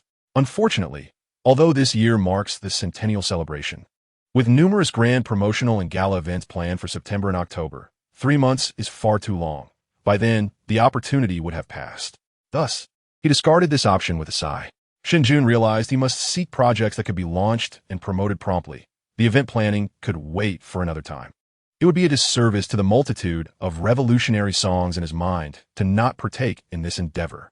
He continued his search, exploring military propaganda and initiatives for marginalized groups, yet found no suitable timing. Just as he began to feel disheartened, he stumbled upon a link, inspiring through a culture of struggle, revitalizing spirits with the sound of victory. The National Fire Protection Administration has initiated a campaign to solicit original fire-themed songs. Upon clicking the link, he encountered a rather formal and orderly official page. Yet the content sent a thrill through Shen Jun. He quickly scanned the details. This song solicitation campaign does not offer substantial rewards, but it explicitly stated that if a submitted song is selected, it would be integrated into the national fire-themed song repertoire and featured in a newly created fire promotional video for nationwide distribution. The timeline begins in August. In terms of both influence and timing, it is remarkably fitting. There could be no more suitable project. Shen Jun's eyes sparkled with excitement. As for the contest entry, the moment he saw the word fire, a melody immediately resonated in his mind. Loving you while walking alone in dark alleys. Loving you. Who says those standing in the light are the true heroes? He hummed a couple of lines, and the more he contemplated, the more he felt this song was apt. The heroes in the darkness. Aren't firefighters exactly that? Although The Lonely Brave was not initially composed for unsung heroes like firefighters. The song's release led countless individuals to envision firefighters and a myriad of unnamed heroes who courageously march forward. It has increasingly been embraced in mainstream promotional efforts. The heroes depicted in The Lonely Brave do not solely refer to firefighters, but encompass all those unsung heroes who bear burdens and bravely push against the tide. They all deserve to be celebrated. Furthermore, this song not only aligns perfectly with the theme, but also boasts a passionate and stirring melody. Being a piece of popular music, it implies greater accessibility and acceptance among the masses. The Lonely Brave serves as a prime example. Upon the release of the song, it swiftly ascended to the pinnacle of the charts, remaining there for several months, and even continued to resurface occasionally before Shen Jun's journey began. Almost everyone can hum a few lines. This phenomenon transcends mere jest, particularly among the middle and primary school demographic. The song has reached an extraordinary level of popularity, earning it the title of the Divine Melody for elementary students and the God of children's songs. Alas, it is inescapable that this song has become the most fitting anthem for the present moment. Shen Jun swiftly arrived at a decision in his mind and glanced at the competition deadline, which was set for July 15th. Only 2 days remained. He must expedite the creation process. Without delay, Shen Jun began to transcribe the lyrics and melody that had taken shape in his mind. Once he picked up an after-school, he headed straight to the Han Lion studio. He needed to utilize Han Lion's recording facilities. He had previously informed Qin Man, who welcomed him warmly. Sister Qin, I appreciate your assistance once again, Shen Jun said apologetically in Qin Man's office, feeling somewhat embarrassed for having troubled her repeatedly. Qin Man waved her hand with a smile, saying, No worries. If there is anything I can do to assist, just let me know, and please don't hesitate. She playfully made a face, adding, Otherwise, Grandma Wunti, forgive me. Shen Jun chuckled, and then took out the meal he had prepared in a thermos, recalling that it had not yet eaten due to the haste of their evening outing. Realizing that Qin Man might also have skipped dinner, he had prepared several dishes in advance to share with her, and then he had made 3 dishes and a soup, and they were still steaming when he took them out.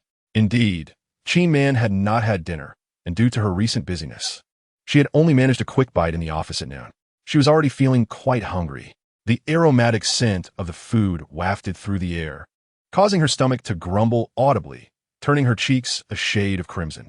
Shen Jun, unfazed, arranged the dishes and served rice for the two of them. Calling out to Chin Man, Annan, come, it's time to eat. Sister Man, dinner is ready. Annan tugged at Chin Man's hand and trotted over to sit down. Shen Jun filled a bowl with rice and handed it to Chin Man, who expressed her gratitude as she accepted the warm bowl. The warmth of the rice radiated through her fingertips, accompanied by the delightful, tinkling laughter of Annan. Before her was Shen Jun's earnest face as he diligently served the rice. For many years, Chin Man's heart had remained unperturbed. Yet, at this moment, it stirred with an unexpected sensation. It was akin to a stone cast upon a tranquil surface, creating ripples that spread outward, and the warmth in her fingertips intensified, almost becoming a burning sensation. Chapter 84, The New Song. Sister Man, the food made by Dad is so delicious, even better than what we have at kindergarten. And Anne's crisp voice jolted Chin Man back to reality, causing her to hurriedly set down her bowl, a faint blush adorning her cheeks. She glanced at Shen Jun, who was busy mixing in Anne's rice. The pristine white rice in Anne's small bowl was interspersed with bits of greenish-brown and golden-brown flecks, piquing Chin Man's curiosity. What is this? Shen Jun looked up with a smile and replied, This is a blend of seaweed flakes and shredded meat, a combination that Annan has relished since childhood, often enjoying it mixed with rice. Annan, nodding her little head in agreement, exclaimed, Sister Man, this is truly delicious. It's fragrant and crispy. As she spoke, she licked her little lips, displaying a gluttonous demeanor that made Chin Man chuckle, while igniting her curiosity about the flavor of this rice concoction. After preparing Annan's meal, Shen Jun suddenly turned to Chin Man and asked, Sister Chin, would you like some? Chin Man, caught off guard and blushing as if her thoughts had been laid bare, replied flusteredly, Oh yes, I'd love to. Before she could finish, Shen Jun had already taken her bowl, bowing his head to diligently mix the rice. Observing Shen Jun's serious expression, Chin Man felt her initial anxiety gradually dissipate. Once he had finished preparing their meals, Shen Jun instructed Annan, After you finish eating, you may watch the tablet for half an hour, then start on your pinyin homework. I will check your recitation of the ancient poems when I return. After giving these instructions, Shen Jun turned to Chin Man and said, Sister Chin, I will head to the recording studio now. I entrust Annan to your care. No worries. You go ahead, Chin Man assured him with a reassuring glance, allowing Shen Jun to leave the office. On his way to the recording studio, Shen Jun encountered several employees and artists from Hanshi. Some curiously scrutinized him, while others recognized him and greeted, Hello, Teacher Shen. Shen Jun responded with a warm smile, hastening to the studio. The recording teacher, the same one who had worked with Song Huaying previously, stood up excitedly upon seeing Shen Jun, exclaiming, Teacher Shen, you're here. Shen Jun replied with a hint of exasperation, Just call me Shen Jun. The recording teacher cheerfully complied, All right, Teacher Shen, everything is prepared. We can start anytime. Shen Jun nodded appreciatively. Thank you for your hard work. Upon entering the recording studio, Shen Jun's demeanor transformed into one of utmost seriousness as he began arranging and recording the song. The Lonely Hero, a piece he had cherished in his past life, had unfortunately been transformed into a triviality among elementary school children, with various jokes diminishing its profound meaning.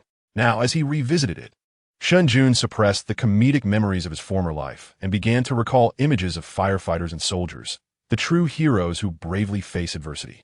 In his previous life, he had filmed a movie related to firefighting, spending some time in a particular city's fire department to better understand the characters and the knowledge related to firefighting. He had also perused numerous materials on the subject.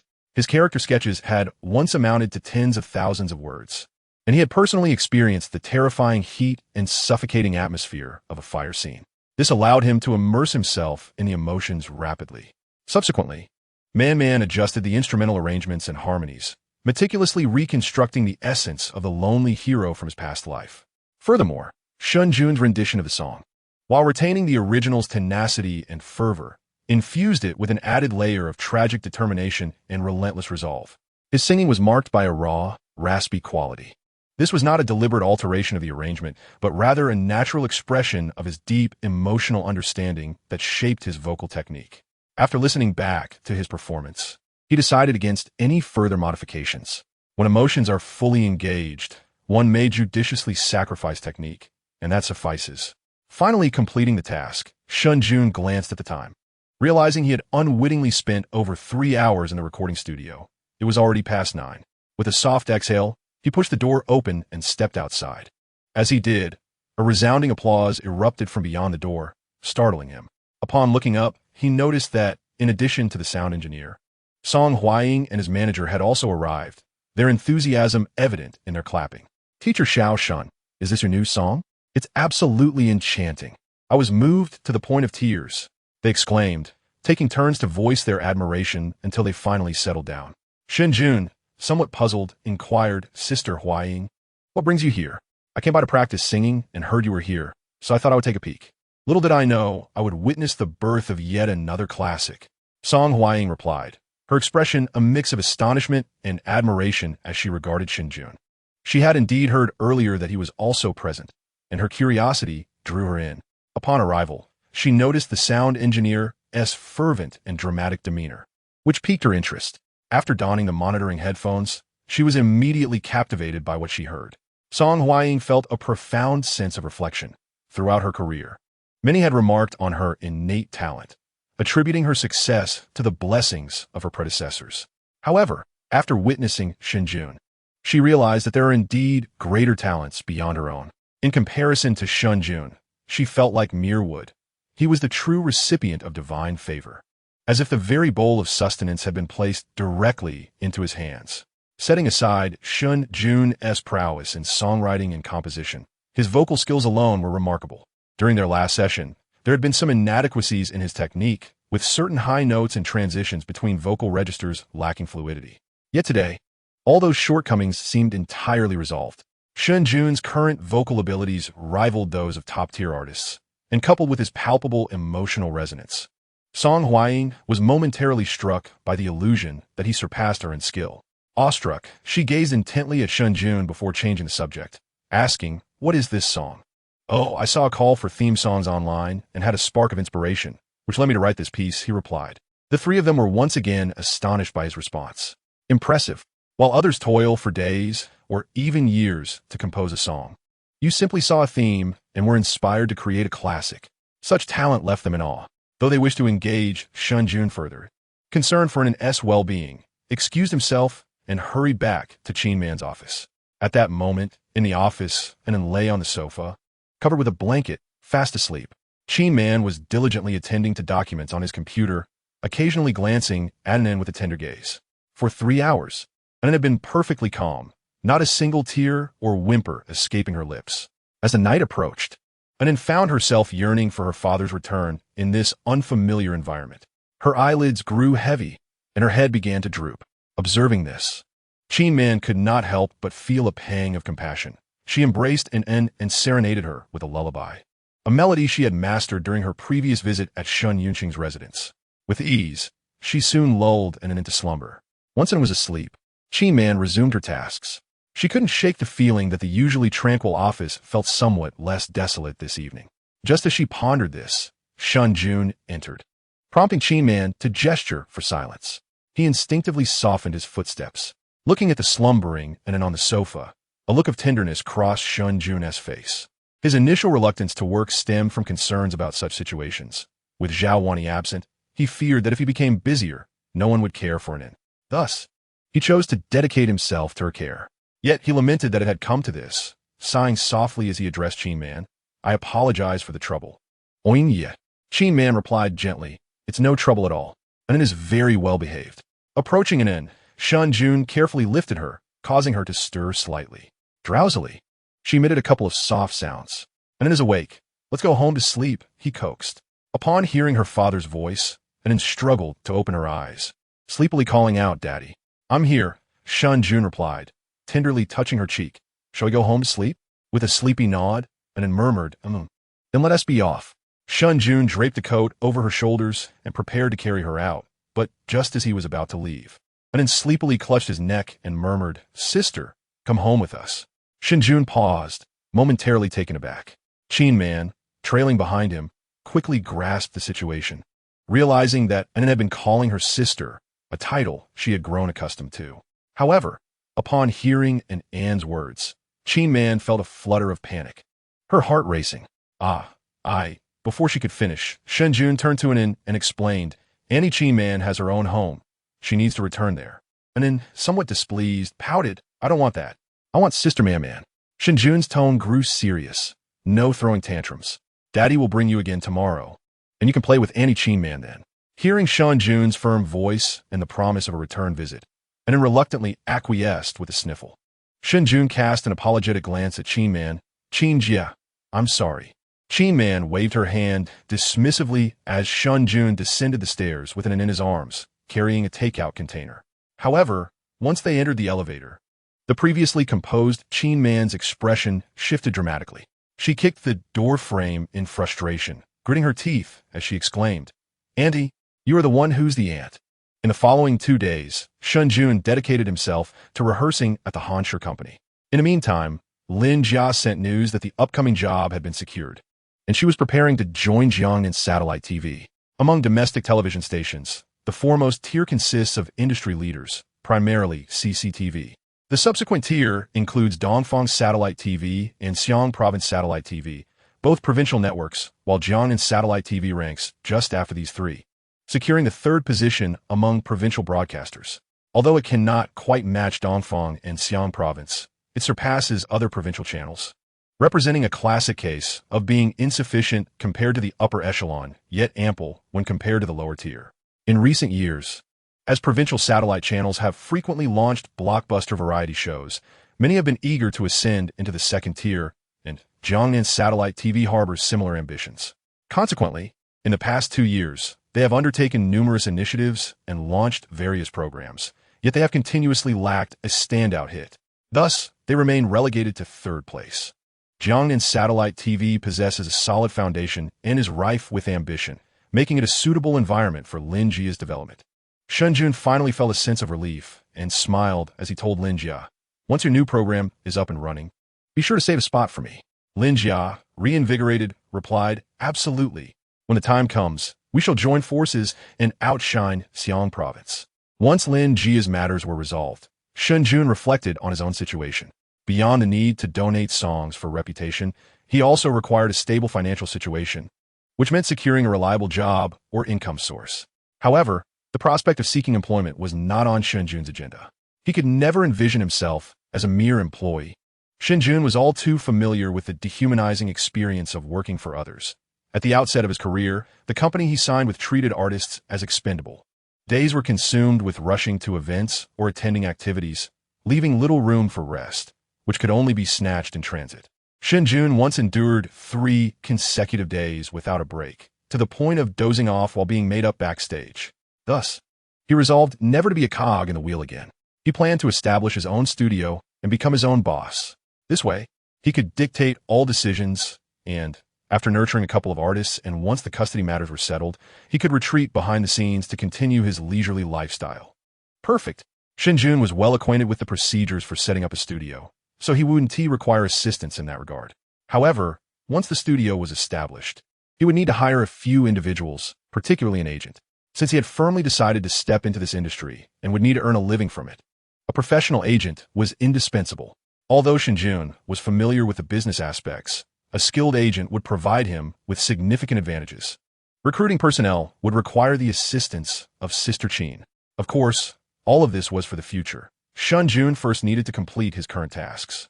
After 2 days of intense preparation, he finally recorded the song The Lone Brave just before the registration deadline and successfully submitted it. The date was now July 15th. With only 2 days left until the semi-finals of Peak Singer aired, only 1 day remains until the release of the Grave Robber's Notes. That afternoon, Shen Jun received a call from Wang Lei. During this period, Jiuzhou Publishing House had been besieged by numerous other publishing firms, and the situation was becoming increasingly dire. As the chief editor of the publishing department, Wang Lei had been working so tirelessly that he had noticeably aged, losing quite a bit of hair in the process. Fortunately, the release of Jiuzhou magazine was imminent. Amidst the declining performance of various Jiuzhou operations, this previously overlooked magazine had now become a strategic asset for Jiuzhou. Once merely a minor label under Jiuzhou Publishing House, akin to an unacknowledged, illegitimate child, Jiuzhou magazine had never garnered much attention. Initially, both within Jiuzhou and the broader industry, the magazine was largely disregarded.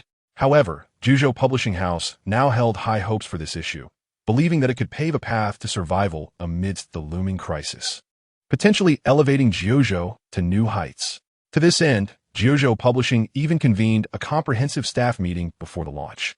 Wang Lei's call was to discuss this matter. On one hand, he conveyed JoJo's significant regard for the grave robber's notes, and on the other, he hoped Shen Jun would assist in promoting it. Promotion was not an issue for Shen Jun, but he was uncertain about how many followers he had on his personal social media account. He had always used the program account prepared by the production team of Where Are We Going, Dad? And his personal account was hastily registered when he initially contacted Uncle Tang. Since then, he had entirely neglected it. To be honest, he had even forgotten the password by now. Upon hearing Shen Jun's words, Wang Lei was momentarily taken aback, evidently surprised by Shen Jun's casualness. After all, aren't celebrities nowadays particularly concerned about their social media presence? Many even hire specialists to manage their accounts. Indeed, in Wang Lei's eyes, Shen Jun was now a prominent star, a sentiment mirrored by the general public. Discussions about Shen Jun were thriving online, with clips from Where Are We Going, Dad? Gaining significant traction. Not to worry, JoJo would also make an effort, and given the quality of the work, it was sure to succeed, with hope resting solely on Shen Jun now seeming futile. Wang Lei could only console himself. Shen Jun felt equally helpless. He genuinely wanted to assist, yet felt powerless. After hanging up, he attempted to log into his social media account. As he had anticipated, he had indeed forgotten the password. After some effort, he managed to reset it via SMS verification and finally accessed his account. However, upon opening it, Shen Jun was taken aback. The message bar was inundated with red dots. Upon clicking, an overwhelming number of private messages erupted forth, causing his phone to freeze. Shen Jun was astonished. Moreover, aside from the deluge of private messages, the account boasted an astonishing follower count of over 3 million, although this number paled in comparison to the follower count he had in his past life. Even falling short of an average internet celebrity, it was crucial to note that Shen Jun had never managed this account. Initially, this account was merely created on a whim, bearing only the name Shen Jun and an official verification mark, devoid of any biography or content. In essence, it was nothing more than a trivial account. Moreover, ever since the conclusion of the first episode of Where Are We Going, Dad? Shen Jun had ceased all activities, virtually vanishing from the public eye. Despite this, he inexplicably amassed over 3 million followers. Is the allure of fandom so easily attained in this world? Shen Jun felt a flicker of surprise within, cleared the back-end messages, and subsequently composed a promotional text for JoJo magazine to publish on his account. He then set aside his phone, preparing to meet an unbeknownst to Shen Jun, who had neglected the myriad private messages awaiting him. His fans had been enduring a long wait for his return. After the first episode of Where Are We Going, Dad? Shen Jun had not made any public appearances. However, with the airing of Peak Singer, he experienced a resurgence in popularity, yet remained elusive, as if he had completely vanished during that period. While he believed his fan base was substantial now, he was convinced that a little engagement on his part would only attract more followers.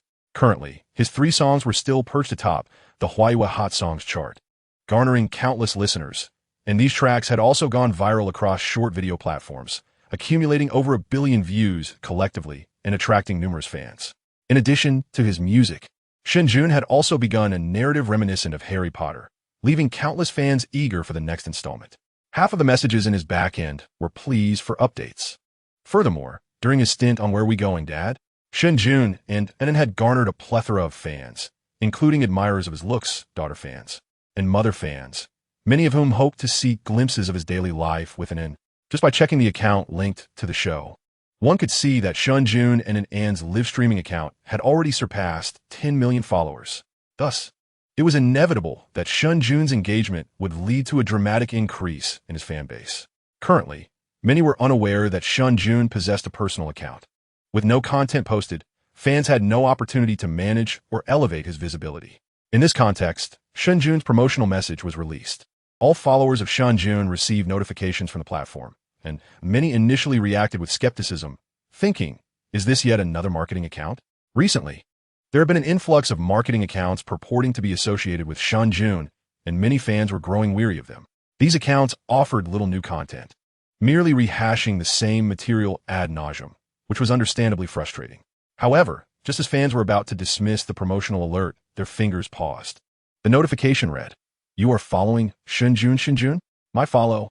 In an instant, excitement surged through many hearts, and they hurriedly opened the social platform, only to find that Shen Jun's account had indeed posted a message. Before even reading the content, many rushed to verify the authenticity of the account. The official verification was unmistakable, clear at a glance. It was truly Shen Jun himself. At last, Shen Jun had made a move. Many fans were instantly overwhelmed with emotion, tears welling in their eyes, unable to articulate their excitement. Ever since the conclusion of the program, Shen Jun had vanished without a trace, leaving countless fans anxiously waiting. Yet he remained elusive. Messages sent to Shen Jun seemed to disappear into a void, causing much frustration and sorrow among his followers. Shen Jun had epitomized the act of digging a pit and running away, tantalizing them and leading them into his world, only to vanish abruptly.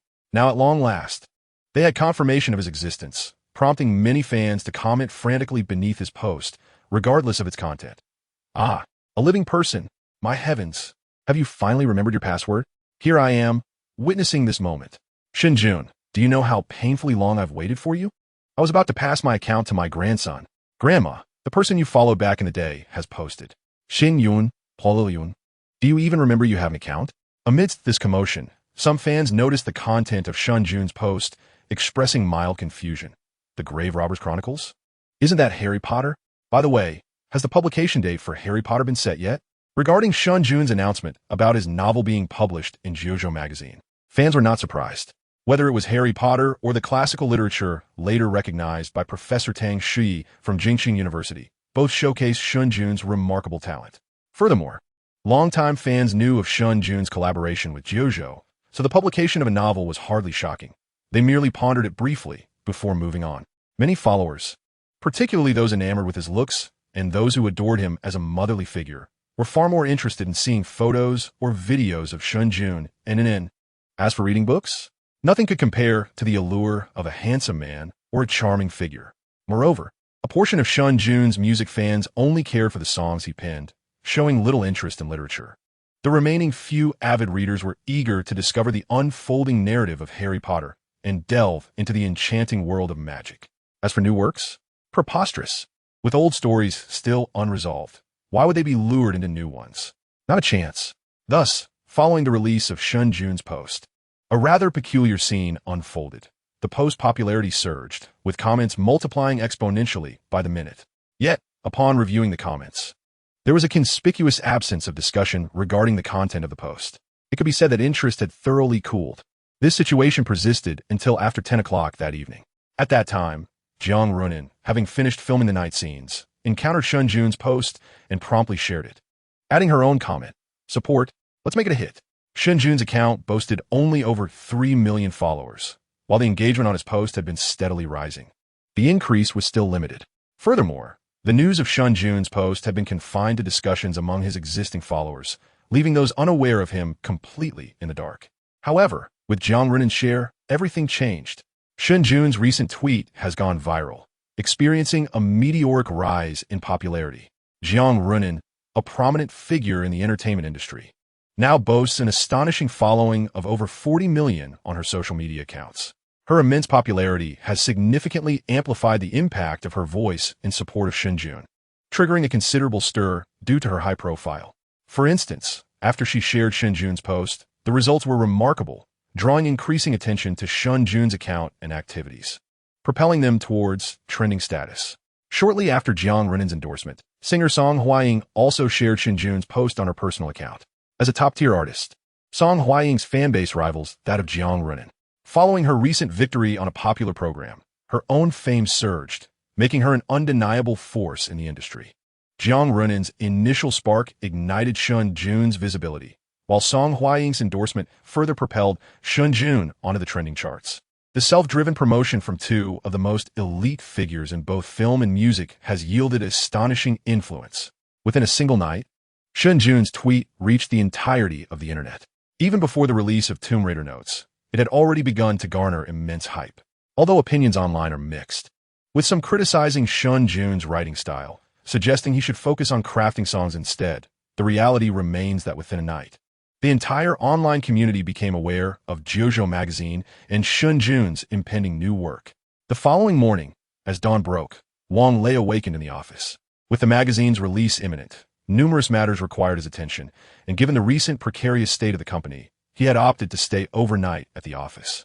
This decision not only saved time, but also allowed him to address any unforeseen circumstances that might arise.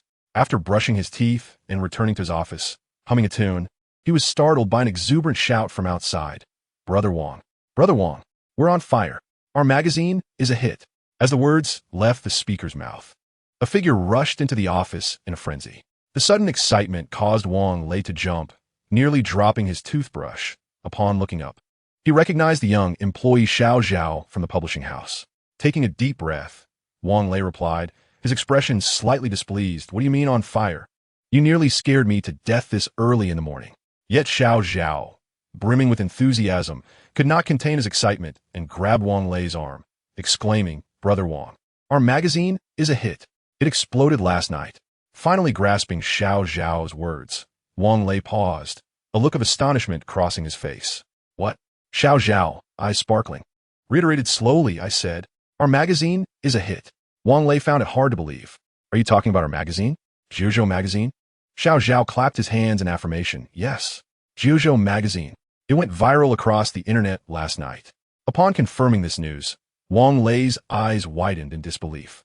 "How is that possible? Has our publicity department truly become so formidable?"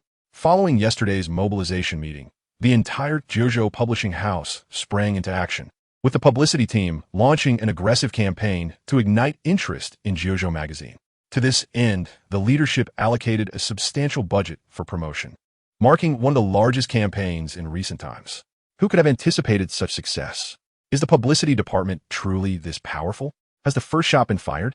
However, before Wang Lei could finish his thoughts, Xiao Zhao interrupted, stating emphatically, "This has nothing to do with our publicity department. Their promotions haven't even sparked a flicker. It's Shen Jun. Brother Wang, weren't you looking for Shen Jun yesterday? He helped us by releasing a tweet that went viral last night and is still trending." Xiao Zhao was visibly exhilarated. Today marked the magazine's release. Despite the collective confidence of Jiuzhou Publishing House and Tomb Raider Notes, there remained an air of uncertainty as it had yet to be tested in the market. Since last night, many in the company have felt a twinge of anxiety. What if the magazine does not sell well? What if Tomb Raider Notes fails to catch fire? It is crucial to note that Jiuzhou Publishing House is currently facing fierce competition, with various channels being divided and market share rapidly diminishing. If this trend continues, Jiuzhou may find itself ousted from the top tier by year-end. Thus, there is immense hope pinned on the magazine to emerge as a dark horse, serving as a trump card to outmaneuver rival publishers and carve out a path for survival. With great expectations come equally significant worries. Xiao Zhao, in particular, found himself restless last night, preoccupied with thoughts about the magazine's launch. After all, the survival of the publishing house hangs in the balance. Should it falter in this commercial siege, his own job security would be at stake, not to mention his salary. Having only been with the company for a year and having a deep fondness for the role, he naturally does not wish to see it fail. Thus, Xiao Zhao is particularly invested in this matter, harboring high hopes that the magazine could be the salvation for the publishing house. To his astonishment, upon waking today, he discovered that Jiuzhou magazine had made the headlines, soaring into the top 5 of trending topics. This is an extraordinary development. It is well known that news or discussions related to the literary world rarely generate significant buzz, let alone break into the top 5 trending topics. This is a rarity in the literary scene. The exposure from trending in the top 5 signifies that Jiuzhou magazine and Tomb Raider Notes have effectively captured nearly all online traffic.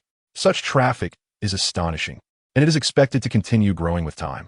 On his way to work, Xiao Zhao overheard multiple conversations on the subway discussing Shen Jun, occasionally mentioning a line or two from his new book. All of this is compelling evidence that Jiuzhou magazine and Shen Jun's new work have already become sensational before even hitting the shelves. Chapter 88, Suppression. How could Xiao Zhao possibly remain calm amidst all this? Today, upon arriving at work, Xiao Zhao hurriedly dashed from the subway to the office, eager to share some exhilarating news with Wang Lei. After listening to Xiao Zhao's account, Wang Lei remained somewhat bewildered. This was primarily due to Shen Jun's earlier disclosure that his personal account lacked followers, thus rendering any promotional efforts seemingly ineffective. Wang Lei, feeling a tinge of regret at the time, had subsequently lowered his expectations regarding Shen Jun's promotion. preparing to find solace in the company's marketing and the quality of the novel. However, to his astonishment, upon awakening this morning, he was informed that Shen Jun's promotional post had soared to the trending topics. Was this what they meant by having few followers? Was this what they deemed ineffective? If this was considered ineffective, then what could be said about their company's promotional efforts? It was absurd. One must understand that even with the combined might of the Juzhou publishing house, achieving such prominence in trending topics would be an arduous task unless one resorted to purchasing their way to the top. Even then, the effectiveness of such promotions would be questionable. Firstly, they would struggle to secure a prominent position. Secondly, if the content itself lacked allure, it would soon lose its appeal. Unlike Shen Jun's post, which skyrocketed to the trending list overnight and continued to gain traction, potentially remaining there for several days. This was nothing short of divine providence for Juzhou. Upon grasping the full scope of the situation, Wang Lei's expression shifted to one of excitement. He could no longer remain seated. He immediately sought out the company's leadership, who, upon hearing the news, were equally elated.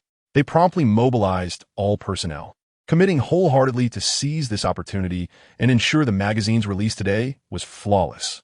They must not allow any misstep. Today, they aimed to catapult Juzhou magazine into the limelight. At this moment, it was not only Juzhou Publishing House that was stirred into action. Nearly every company within the publishing industry was responding. Shen Jun's post trending was a momentous surprise for Juzhou Publishing House. However, for other publishing houses, it was nothing short of a shock. Ever since the literary circle had singled out Shen Jun, several established publishers had conspired to undermine Juzhou, steadily eroding its market share over the past fortnight. This had significantly diminished Juzhou's influence and profit margins. Moreover, all of Juzhou's primary operations were now under constant surveillance by these rival firms, who were poised to react at a moment's notice, ensuring Juzhou could not regain its footing. As Juzhou appeared to be on a downward trajectory, nearing the brink of falling out of the top tier within a few months, the veteran publishers breathed a sigh of relief, thinking everything was secure, convinced that no matter how much Juzhou struggled, it could not rise again. Yet, under such circumstances, Juzhou Publishing House's magazine unexpectedly surged forth, making a significant impact without any prior announcement. Many within the industry, upon receiving the news, were momentarily taken aback. They wondered, what exactly was Juzhou magazine? Had it not been for its association with the Juzhou name, they might have overlooked it entirely.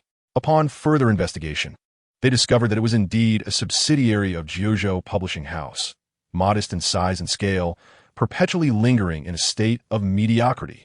During this period, while several companies conspired to undermine Juzhou, they entirely omitted Juzhou magazine from their plans. Targeting Juzhou magazine would not only squander resources, but also prove to be a fruitless endeavor. It is far more prudent to await the inevitable demise of Juzhou magazine. Once Juzhou Publishing collapses, devoid of resources and financial support, it will scarcely endure for long, ultimately remaining a mere minor player. No one is inclined to waste time on such an insignificant entity. Yet, this very minor player unexpectedly delivered a staggering blow, catching them completely off guard, leaving them in utter disbelief. They are acutely aware of the significance of trending topics, with the momentum reaching such heights. The meteoric rise of Juzhou magazine has become an undeniable certainty, unstoppable. To put it bluntly, under such fervor, even a head of livestock could soar in value. This is a scenario they desperately wish to avoid. They have exerted considerable effort, several companies joining forces, sacrificing significant interests to curtail the growth of Juzhou publishing, even pushing it back. Now, they're confronted with the disheartening truth that all their previous efforts have been in vain. The rise of Juzhou is indeed unstoppable. This predicament has left the other publishing houses in disarray, unable to maintain their composure. Thus, upon receiving the news this morning, the other publishers hastily convened to discuss solutions. The familiar tea room, the same group of individuals. Now, the once calm faces of the veteran publishers are replaced with grave expressions. They never anticipated that Juzhou would execute such a stealthy maneuver. Who could have foreseen that this seemingly insignificant player would orchestrate something of such magnitude? Why had they eliminated Shen Jun last time? The situation is urgent. They must unite their efforts, for if they allow Juzhou to gain momentum, they will face dire consequences. Indeed, they must join forces. With a single call to arms, they stand united against a common foe. After all this time, they are already locked in a bitter struggle with JoJo. Should JoJo rise, they would face a purge. Therefore, discussions of strategy commenced. I will reach out to previous contacts to generate a wave of momentum in the literary world, suppressing Shen Jun. Yes, let us attempt to tarnish Shen Jun's reputation. I refuse to believe that a professor from Capital University can shield him indefinitely, especially with Professor Tang now silent. The other publishers with magazines should explore promotional activities to continue suppressing JoJo's market share. JoJo magazine had been barely surviving. I cannot accept that one Shen Jun could revive it. Moreover, we remain unaware of the quality of Shen Jun's new work, which may very well be subpar. Yes, let us engage influencers and orchestrate reviews, ensuring that regardless of the content's merit, it must be deemed unfavorable, manipulating the narrative. Simultaneously, let us assess if anyone has new releases. Ideally, notable authors should host a signing event or an author exchange to reclaim the spotlight.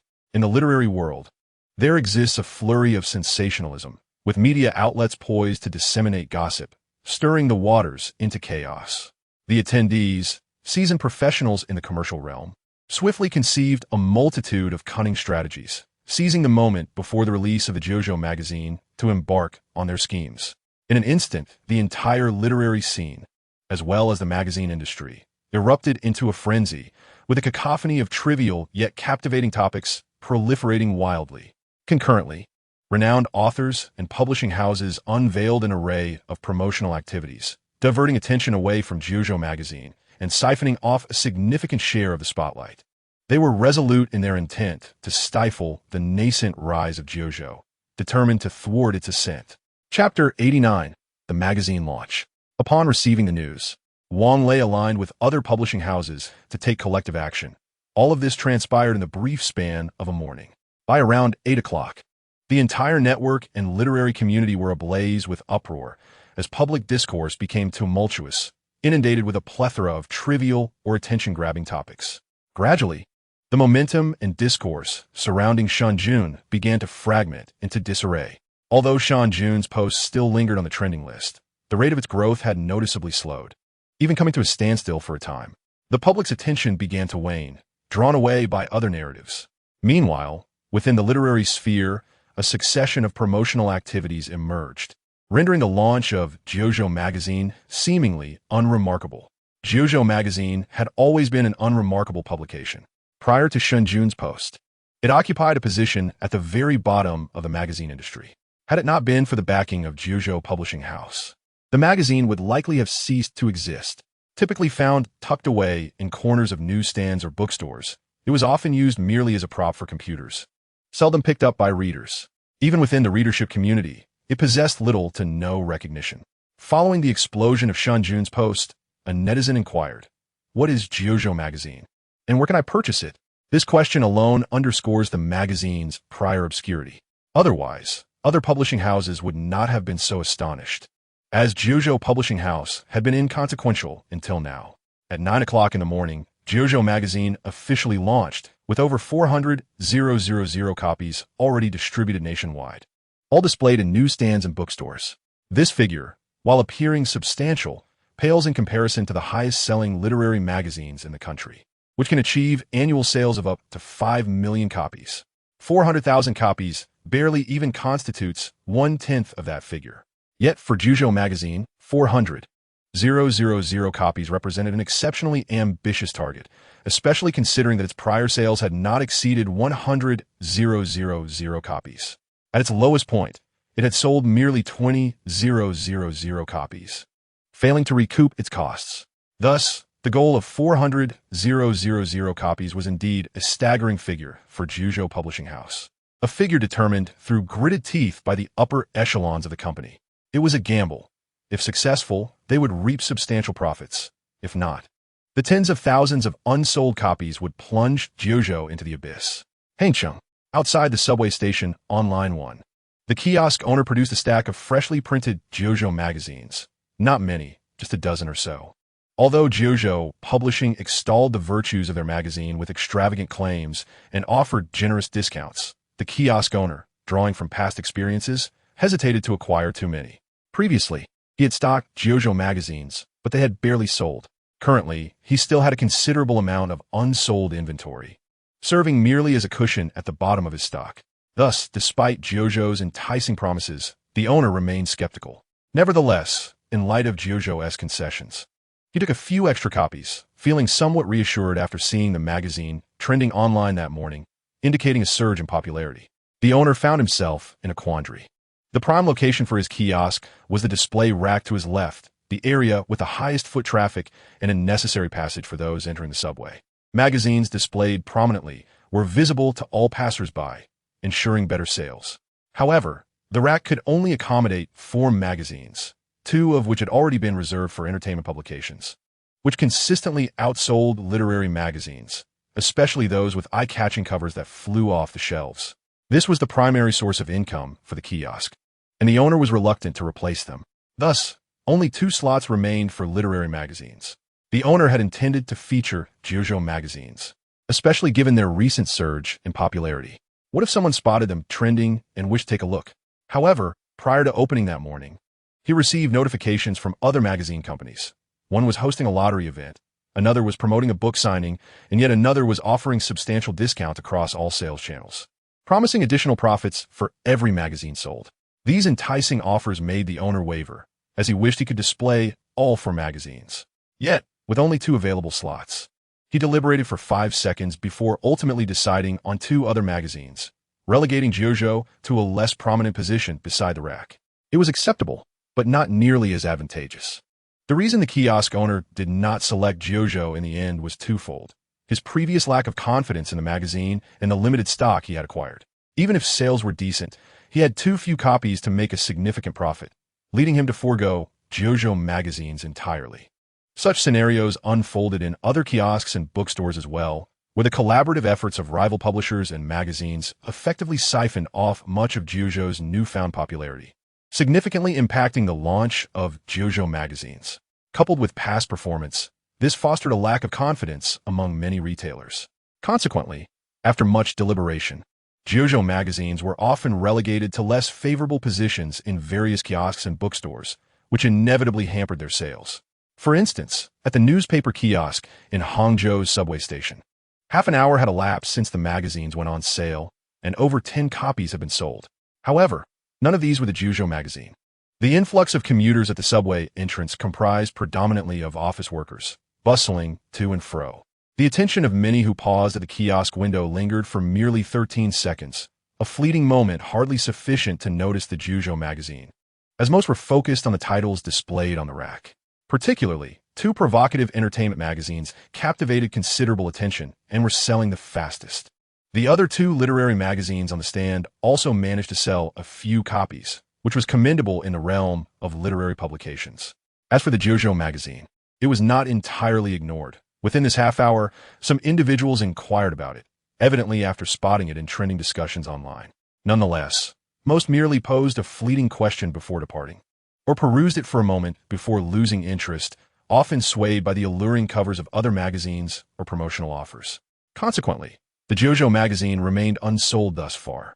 The kiosk owner furrowed his brow, realizing that harboring great expectations for the Jojo magazine was futile, as it appeared to be mirroring previous outcomes. The Jojo magazine seemed to be genuinely struggling. Therefore, the owner contemplated removing the Jojo magazine from the display to make room for more popular titles. However, just as he reached for the magazine, he overheard someone outside the kiosk inquiring, "Excuse me, do you have a Jojo magazine?" Sun Li was a devotee of the Harry Potter series and a fan of Shen Jun. Since the inception of the Where Are We Going, Dad? Program, she had been an admirer of Shen Jun, and her enthusiasm had endured to this day. After graduating several years ago, she had been working in Hangzhou, and this morning, as she passed the newspaper kiosk on her way to work, she recalled the news she had seen earlier. Shen Jun had posted a tweet, which, although not part of his usual updates or related to Harry Potter, still excited her. Seizing the opportunity to support Shen Jun, she approached the kiosk to inquire. Upon hearing the question from outside, the kiosk owner paused his actions and smiled, replying, "Yes, it just went on sale." Sun Li's eyes brightened with delight as she exclaimed, "Please give me a copy." After completing her purchase, Sun Li entered the subway station with the magazine in hand, while the kiosk owner reconsidered and returned the Jojo magazine to its original position. As Sun Li descended, The #1 subway line arrived just in time, and drawing upon her years of experience navigating the crowded trains, she swiftly boarded and successfully secured a seat. Once seated, she let out a sigh of relief. This station was a full 8 stops away from her workplace, and standing would have been exhausting. Suddenly glanced around the subway car, observing that some passengers were either dozing against the walls or engrossed in their phones with headphones on. With nothing pressing on her mind, she decided to peruse the magazine she had just acquired. She did not particularly enjoy reading, especially not the kind of serious literature that she found utterly unengaging. In recent years, the only book that had piqued her interest was Shen Jun's Harry Potter. The narrative woven by Shen Jun resonated with her sensibilities. Consequently, when suddenly opened a magazine, she was greeted by Shen Jun's new work emblazoned on the front page, where 4 striking black and red characters leapt forth, The Grave Robbers Chronicles. Apart from the title, there was an illustration that exuded an unsettling darkness, depicting a scene reminiscent of shadowy cavern. The figures within the image were indistinct and obscured, shrouded in mystery. Moreover, lurking in the dim corners of the artwork were several eerie silhouettes, resembling grotesque creatures. These forms appear to be enveloped in shadows, rendering them almost unrecognizable. Additionally, suddenly sensed an object, square and indistinct, lying on the ground in the obscurity, provoking a sense of unease that sent shivers down her spine. Moreover, she could not shake the impression that the 4 black and red characters, when gazed upon for too long, appeared to bleed. The entire illustration radiated an unsettling aura. Upon scrutinizing it further, a chill surged up her back, jolting her awake and dispelling the fatigue of her morning commute. Suddenly gasped, muttering, "Why is this so creepy?" In Shen Jun's past life, upon encountering the term grave robbing, everyone could easily predict the ensuing narrative. However, in this world, untouched by the genre of grave-robbing novels, the story of the Grave Robbers Chronicles remained unfathomable, leaving her in a state of bewilderment and curiosity. Thus, with a mixture of trepidation and intrigue, suddenly cautiously turned to the first chapter of the Grave Robbers Chronicles, where she was introduced to the earthy figure of the Tomb Raider, the Luoyang shovel, and the descent into the grave. A bizarre and enigmatic world of grave robbing gradually unfolded before her. If anyone were to observe Sun Li at that moment, they would notice her expression and demeanor becoming increasingly tense and fearful as she flipped through the pages of the magazine. Yet, her eyes sparkled with intensity, fixated on the lines of text before her. When she reached the climactic final paragraph of the first chapter, where the protagonist locked eyes with a monstrous face devoid of life, her tension and fear peaked. A tremor coursed through her, and goosebumps prickled her skin. Had she not swiftly covered her mouth, she might have cried out in fright. Taking a deep breath, she quickly lifted her gaze, emerging from that eerie world within the pages. The throngs of commuters and the warmth of the subway jolted her back to reality, dispelling the chill that had enveloped her. Suddenly inhaled deeply, releasing her grip. Her palms were slick with cold sweat. Just moments before, she had felt as if she were plunged into an icy abyss. A sensation of frigid dread coursing through her entire being, particularly along her spine. She always felt that as soon as she turned around, a terrifying, monstrous face was staring at her. Although upon glancing at the book's title, Sun Li had a premonition that the story might possess a hint of the bizarre. It was only when she opened the book that she truly comprehended the situation. This was not merely a touch eerie. It was unequivocally a ghost story. Sun Li clutched her chest, feeling her heartbeat quicken, and with a grimace, she swallowed hard while softly murmuring, "What on earth is this?" It nearly scared me into a cardiac episode. She could foresee that if she continued reading, she would undoubtedly have nightmares that night. Yet, the narrative within the book was luring her in. Particularly, Sun Li was intensely curious about the monstrous face that the 3rd brother had encountered and what transpired within the tomb. These questions clawed at her heart like feline paws, urging her to hastily reopen the book and delve deeper.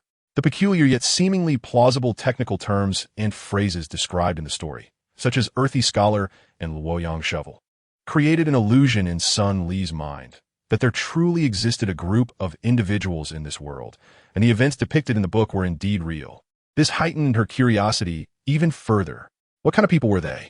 Were there truly such mysterious occurrences happening unbeknownst to her? Countless inquiries clamored within Sun Li's heart, compelling her to swiftly flip through the magazine and continue reading. Torn between fear and curiosity, ultimately, her inquisitiveness triumphed over her dread. Moreover, with so many people on the subway, she reassured herself that she need not fear any ghosts. After comforting herself, Sun Li reopened the magazine, once again immersing herself in that eerie and enigmatic world of tomb raiding. When she finally regained her senses, she realized she had finished reading the serialized Tomb Raider notes in the magazine. Her face pale and her body chilled. Fear gripped her heart, yet she found herself muttering, "How can it end here? What a cliffhanger! What happens next?" After a couple of murmurs, Sun Li suddenly became aware of her surroundings. There were significantly fewer people on the subway. She swiftly looked up and realized the train had already passed her intended stop and was nearing the final station. Sun Li gasped, her face turning completely white. Chapter 91, a bit frightening. At this moment, a similar situation was unfolding across the nation. Although other magazines had captured the attention that Jiuzhou magazine had garnered, it still made headlines. Many had become aware of Jiuzhou magazine, coupled with the considerable fan base of Shen Jun. These individuals might have merely purchased a copy out of support or curiosity. Thus, they too found themselves captivated, much like Sun Li. Meanwhile, Sun Li, realizing she had missed her stop, quickly disembarked at the next station and resolutely hailed a cab, racing back to her workplace. Typically, she would never consider taking a taxi, as the mere cost of a subway ride is only a few yuan, while a taxi would amount to several dozen. However, circumstances had changed. If she were late, it would not merely be a matter of a few dozen yuan. It would jeopardize her perfect attendance. Fortunately, after 9 o'clock, the rush hour had slightly subsided, and the roads were relatively clear, allowing Sun Li to arrive at the office without much hindrance. She managed to enter the company building precisely at 9:30. The successful clock-in brought a sigh of relief from Sun Li. In her frantic dash from the car, she had abandoned all pretenses, but she had managed to clock in just in time. With her attendance secured, she relaxed, taking a moment to compose herself in the lobby before gracefully stepping into the elevator. Upon reaching the office, she found the atmosphere still casual, with colleagues engaged in light conversation, not yet having settled into their work. As she entered, someone greeted her. "Hey, Li Jia, I thought you had the day off." "Yes. Why are you so late? Did you manage to clock in?" Sun Li, having been with the company for several years, had established amicable relations with her co-workers. With a resigned sigh, she replied, "Don't even mention it. I missed my stop. It nearly gave me a heart attack." Someone chuckled in response. "What happened? Did you fall asleep?" "I once dozed off on the subway and woke up at the station." Sun Li set her bag down and waved a magazine in her hand, saying, "I was so engrossed in this." Instantly, curiosity piqued among her colleagues. "What is it?" Sun Li simply replied, "A novel." One colleague, surprised, exclaimed, "Li Jia, you still enjoy reading these?" Sun Li shook her head. "Not often, but this particular story is quite captivating. You all know Shen Jun, right? This is his latest novel." Her mention of Shen Jun sparked a lively discussion among the predominantly female office. They had previously shared opinions about him during a program, and many held a favorable view of his work. Furthermore, Shen Jun had trended on social media that morning, so they were all aware. Someone exclaimed, "Shen Jun's new book? Is it good? I've seen it buzzing online." "Li Jia, can I borrow it for a moment?" Having finished the book, Sun Li was more than willing to lend it out. She had deliberately shared a few remarks about it to recommend Shen Jun's work. On one hand, she genuinely believed the novel was excellent. On the other hand, she felt embarrassed by her own fright and thought it amusing to share that experience with everyone. After all, it would be more entertaining if they all felt a bit frightened together. Therefore, she readily lent the magazine, but not before kindly warning. Those with timid hearts should be cautious. It can be quite terrifying. Sun Li's warning was sincere, as she was all too aware of the story's frightening nature and anticipated nightmares that night. To her surprise, her words only heightened the curiosity of her colleagues, even those who had previously shown no interest. "Really?" they asked, intrigued. "I have a penchant for ghost stories. I must see this one. I'll take a look shortly. Once I finish reading, I shall lend it to you, so you can discover what tale is so terrifying."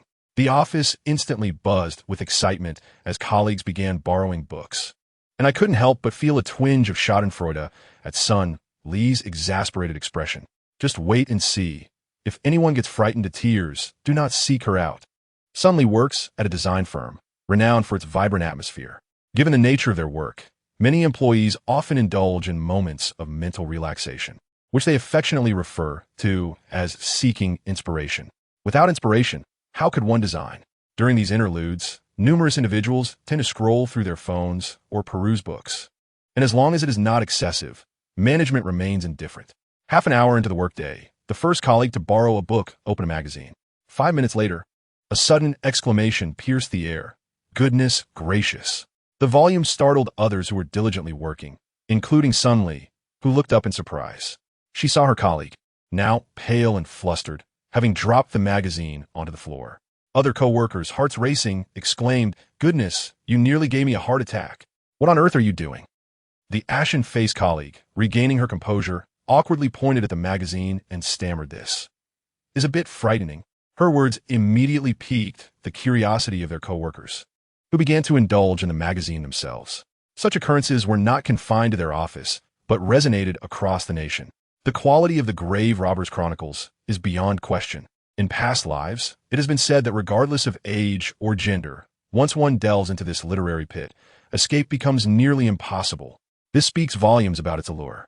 Moreover, prior to the Grave Robbers Chronicles, another title, Ghost Blows Out the Light, had emerged. Readers had encountered grave-robbing literature before. However, in this world, no one had penned such narratives prior to the Grave Robbers Chronicles, making it a groundbreaking experience.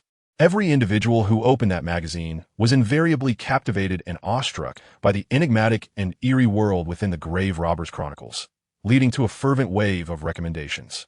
For instance, Shen Jun's tweet from last night, which had initially stagnated and begun to lose traction, surged back to life with the magazine's release, its popularity visibly escalating.